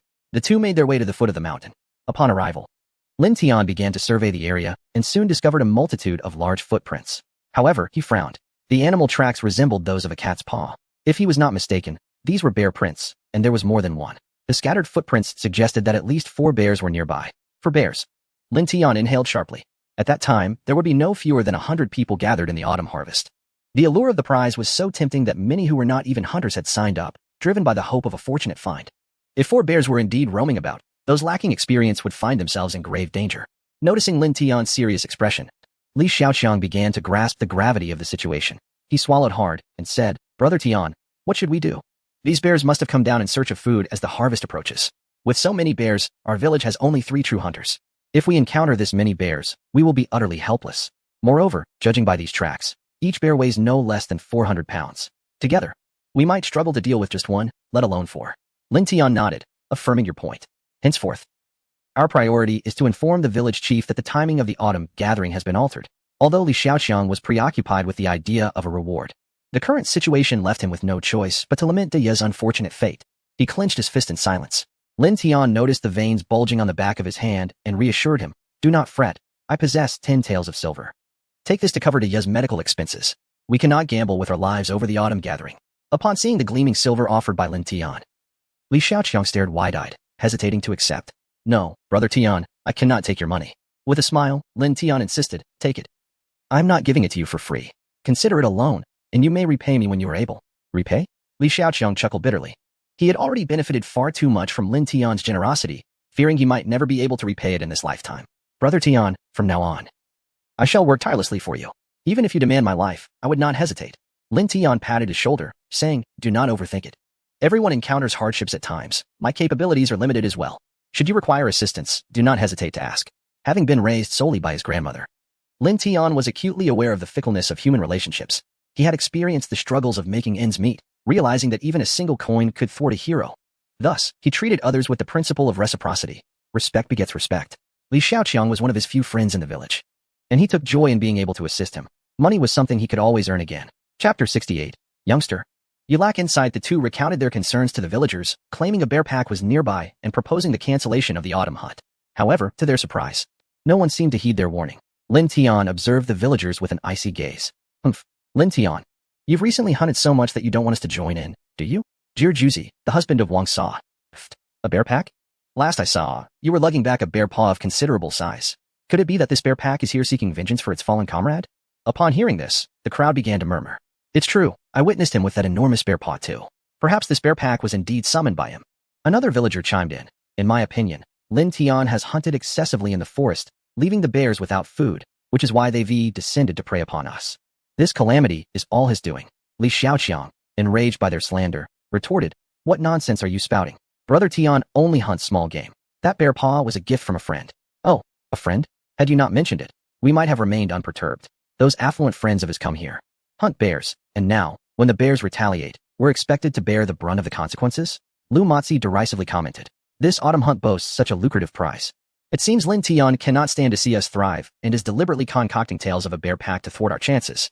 Lin Tian must have colluded with the county magistrate to undermine this venture. The absurdity escalated. Tao Wen admonished, Lu Matzi, have you no sense? How can you speak so recklessly about such matters? With a defiant expression, Lu Matzi replied, this is the truth. Who can guarantee that he doesn't harbor such intentions? The magistrate is his uncle. They are family. What is wrong with sharing in the spoils? Tao Wen, too, found the villagers' assertions plausible and glanced at Lin Tian with suspicion. That is impossible. Brother Tian is not that kind of person. He genuinely cares for everyone's well-being, which is why he mentioned it. At that moment, Tao Xiaoro emerged from the crowd, standing beside Tao Wen. What are you doing here, you young girl? Why stir up trouble? Tao Wen scolded her sternly. Shaking her head, she replied, Father, the bear pack descending is no trivial matter. Brother Tian wouldn't joke about something so serious. Besides, County Magistrate Zhao has just subdued the bandits at Xiaozi Mountain. He is not one to covet a mere 10 taels of silver. Only you would believe such a tale. One must admit, Tao Xiaoro exhibited a commendable level of rationality. Lin Tian regarded her with admiration. The maturity of women in ancient times is noteworthy. At just 13, her level-headedness is indeed rare. Feeling his gaze upon her, Tao Xiaoro shyly turned away. She had long resolved to become a woman worthy of Lin Tian, waiting until he would be willing to marry her. Unbeknownst to him, Lin Tian misconstrued her demeanor as disdain. He scratched his head, having long forgotten the incident of rejecting the young girl's affections, despite Tao Xiaoro's defense. In the eyes of the villagers, Lin Tian was still obstructing their means of livelihood. How could one easily compromise? Lin Tian, since you claim there is a bear pack, if no bears arrive, and you suggest canceling the autumn encirclement, how will you account for the fact that everyone will be deprived of pork and money? Lin Tian gazed at Zhuzi, who was trembling with indignation, his jowls quivering as he fixed a fierce glare upon him. Lin Tian replied calmly, Uncle Zhuzi, it sounds as if you believe your participation in the autumn encirclement guarantees you a reward. As far as I know, you were terrified of the matriarch from Tiger's household. Does your statement hold any merit? Zhuzi, caught off guard, turned red with embarrassment and retorted angrily. That was me conceding to his dog. What do you mean I'm afraid? Should I stoop to quarreling with a mere dog? Lin Tian snorted coldly and looked at the crowd. So, you all believe that participating in the autumn encirclement will ensure you a reward? If that is the case, consider my words forgotten. Do as you wish. He had extended them a courtesy, yet they mistook kindness for foolishness, and he could not be bothered any longer. In any case, he had no intentions of attending. Xiao Chong, let us depart. Should anything happen later, do not blame us for not having warned you. With that, he turned and left. Li Xiaochong glared at the group, blinded by greed. Whoever disbelieves can go. As for me, I shall not attend. If you truly fear nothing, then go ahead and try.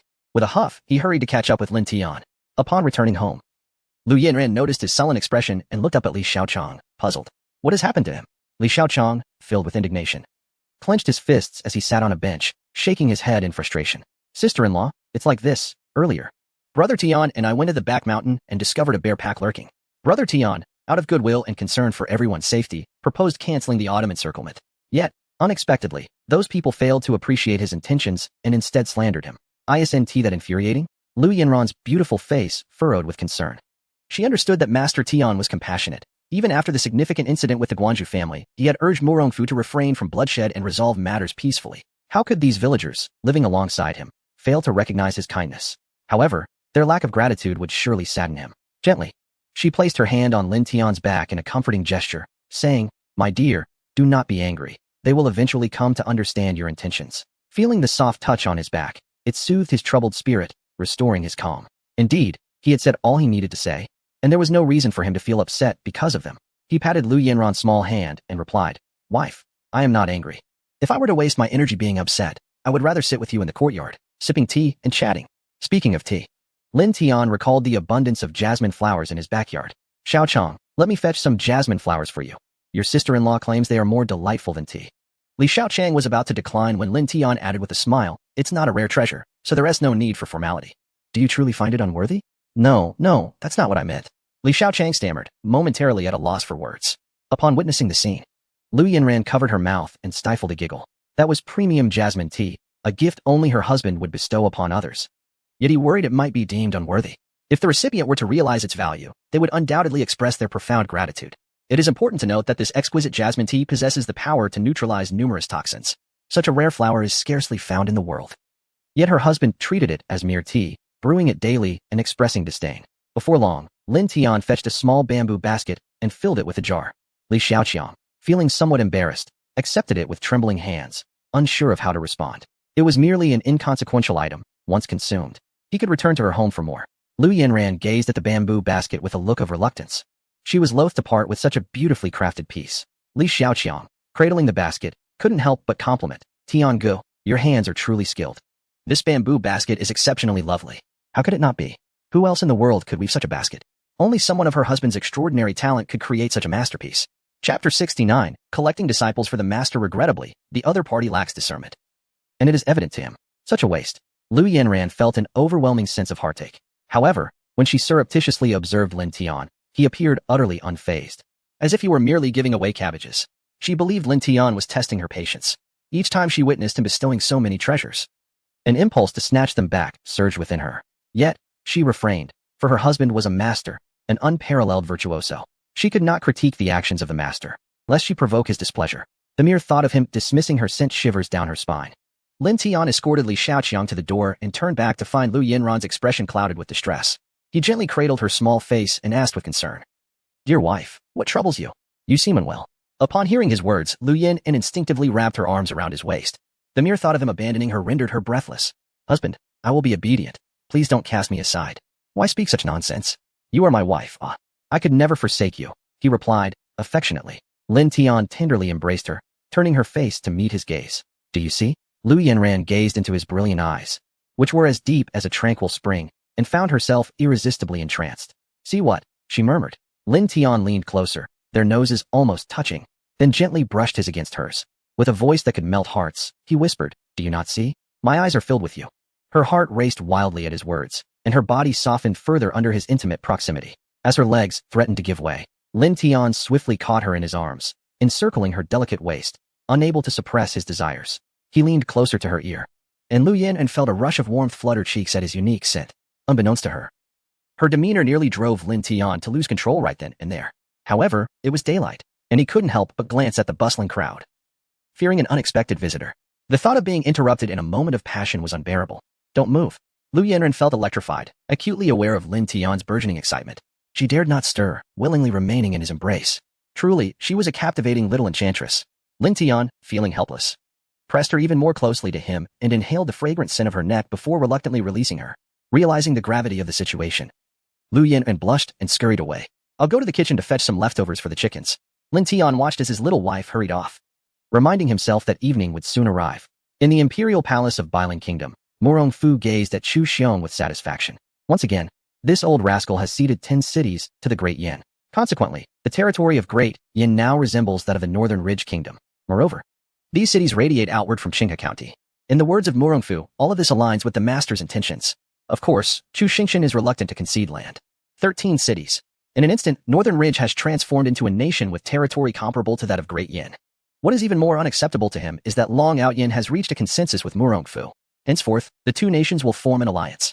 This implies that Northern Ridge will find itself sandwiched between two allied powers. Should he take any action, the threat of annexation looms ever closer. However, for the time being, they possess no authority to refuse. To put it bluntly, if they wish to absorb him, it is merely a matter of time. Chu Xiong can only wish to weep. He forcibly conjures a smile and looks towards Morong Fu and Long Out Yin. "Brothers, it seems that the younger sibling has acted out of turn and offended the master. Perhaps you could consider taking me under your wing?" Morong Fu and Long Out Yin exchange glances. Morong Fu chuckles. "Ah, Brother Chu, your acknowledgement of your error is commendable. The master cherishes peace above all. Since you are so fervently requesting, we shall consult the master upon our return and convey his response." Morong Fu muses to himself that perhaps he could gain another disciple for the master, who would surely approve.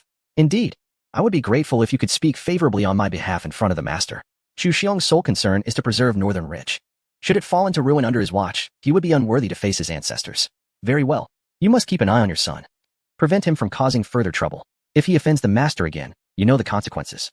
Morong Fu casts a warning glance at the immobile Chu Xingshan. The look in the boy's eyes. If it were not for Chu Xiong's willingness to cede land, he would not have bothered to offer a warning. Should he fail to grasp the gravity of the situation, the fate of Northern Ridge would be beyond his control. Startled by this implication, Chu Xiong immediately turns to the eunuch beside him and commands, "From this day forth, without my orders, the crown prince is forbidden from stepping outside the Star Palace. Anyone who disobeys shall be executed." As soon as the words leave his lips, disbelief fills Chu Xingshan's eyes. He struggles to rise. "Father, Chu Xiong, with a stern expression.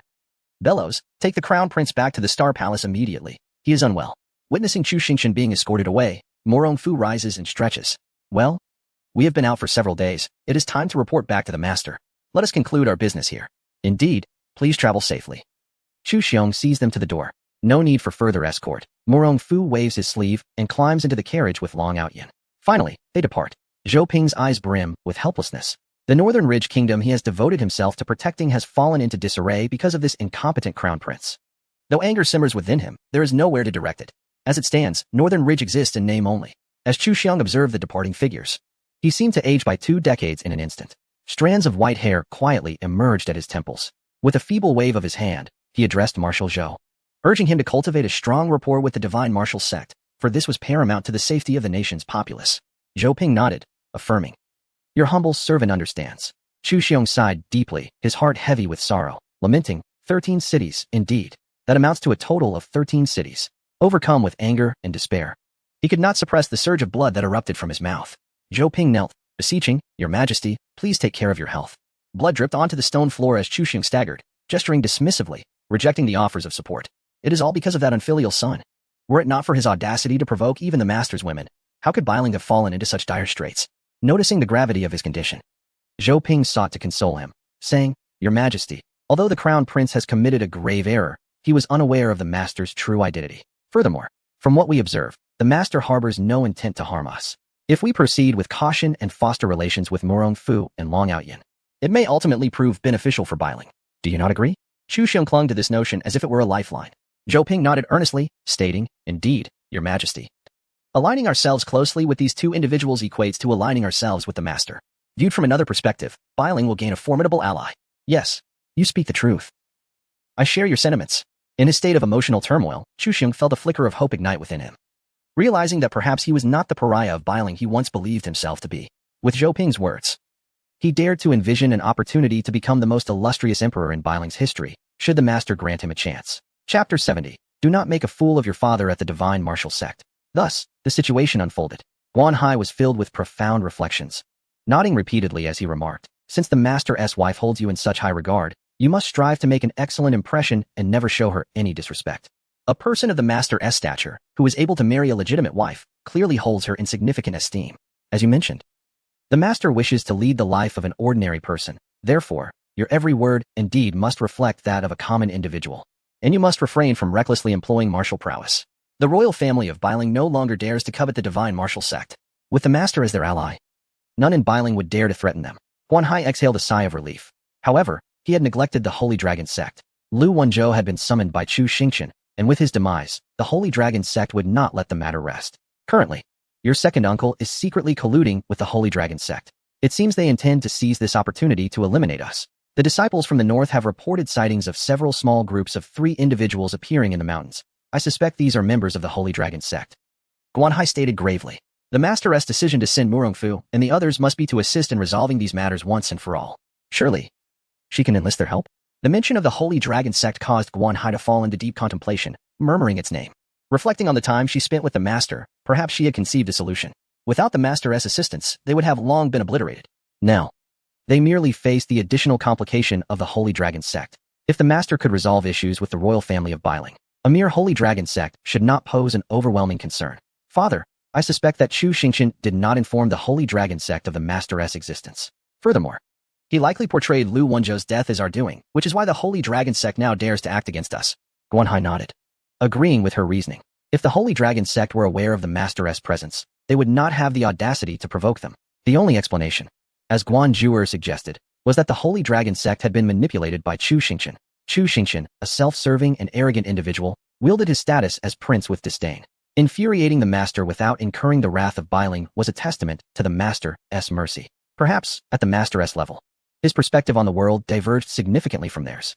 The members of the Holy Dragon sect, misled by Chu Xingchen's deliberate concealment, believed they could infiltrate the divine martial sect through covert collaboration. Yet, they had not anticipated the master's intervention. The reason those lurking in the mountains hesitated to act was their confusion over why the Emperor of Chu had suddenly withdrawn his forces. Their plan to watch the conflict unfold had crumbled. Their reluctance to depart stemmed from awaiting news from Guanshan. "Father, I wish to invite Elder Morong and Elder Long to assist me." Upon hearing this, Guan Hai furrowed his brow. Jewer, as you suggested. Their coming to aid you is solely at the behest of the master. It may not be appropriate for us to trouble them repeatedly. I have given it considerable thought, father. She smiled mischievously. If I could truly marry the master, even as a concubine, I would still be part of his family. Surely they would afford me some respect, and besides, the master's wife has noticed my attitude towards her. If I were to boldly speak up, I am certain it would work. After all, Guan Hai is the leader of a prominent clan. However, I feel this approach may be somewhat inappropriate. You have yet to be acknowledged by the master. If you allow such presumptions to take root, it could lead to gossip. More seriously, it may even provoke the master's disdain. A person of the master's caliber, who desires a life of simplicity, surely wishes to remain untroubled by worldly affairs. Then how shall we resolve this ourselves, father? The Sacred Dragon Sect is the foremost sect in Bailing, surpassing us in every aspect of strength. Currently, a significant portion of our members are aligned with my uncle. What are we to do?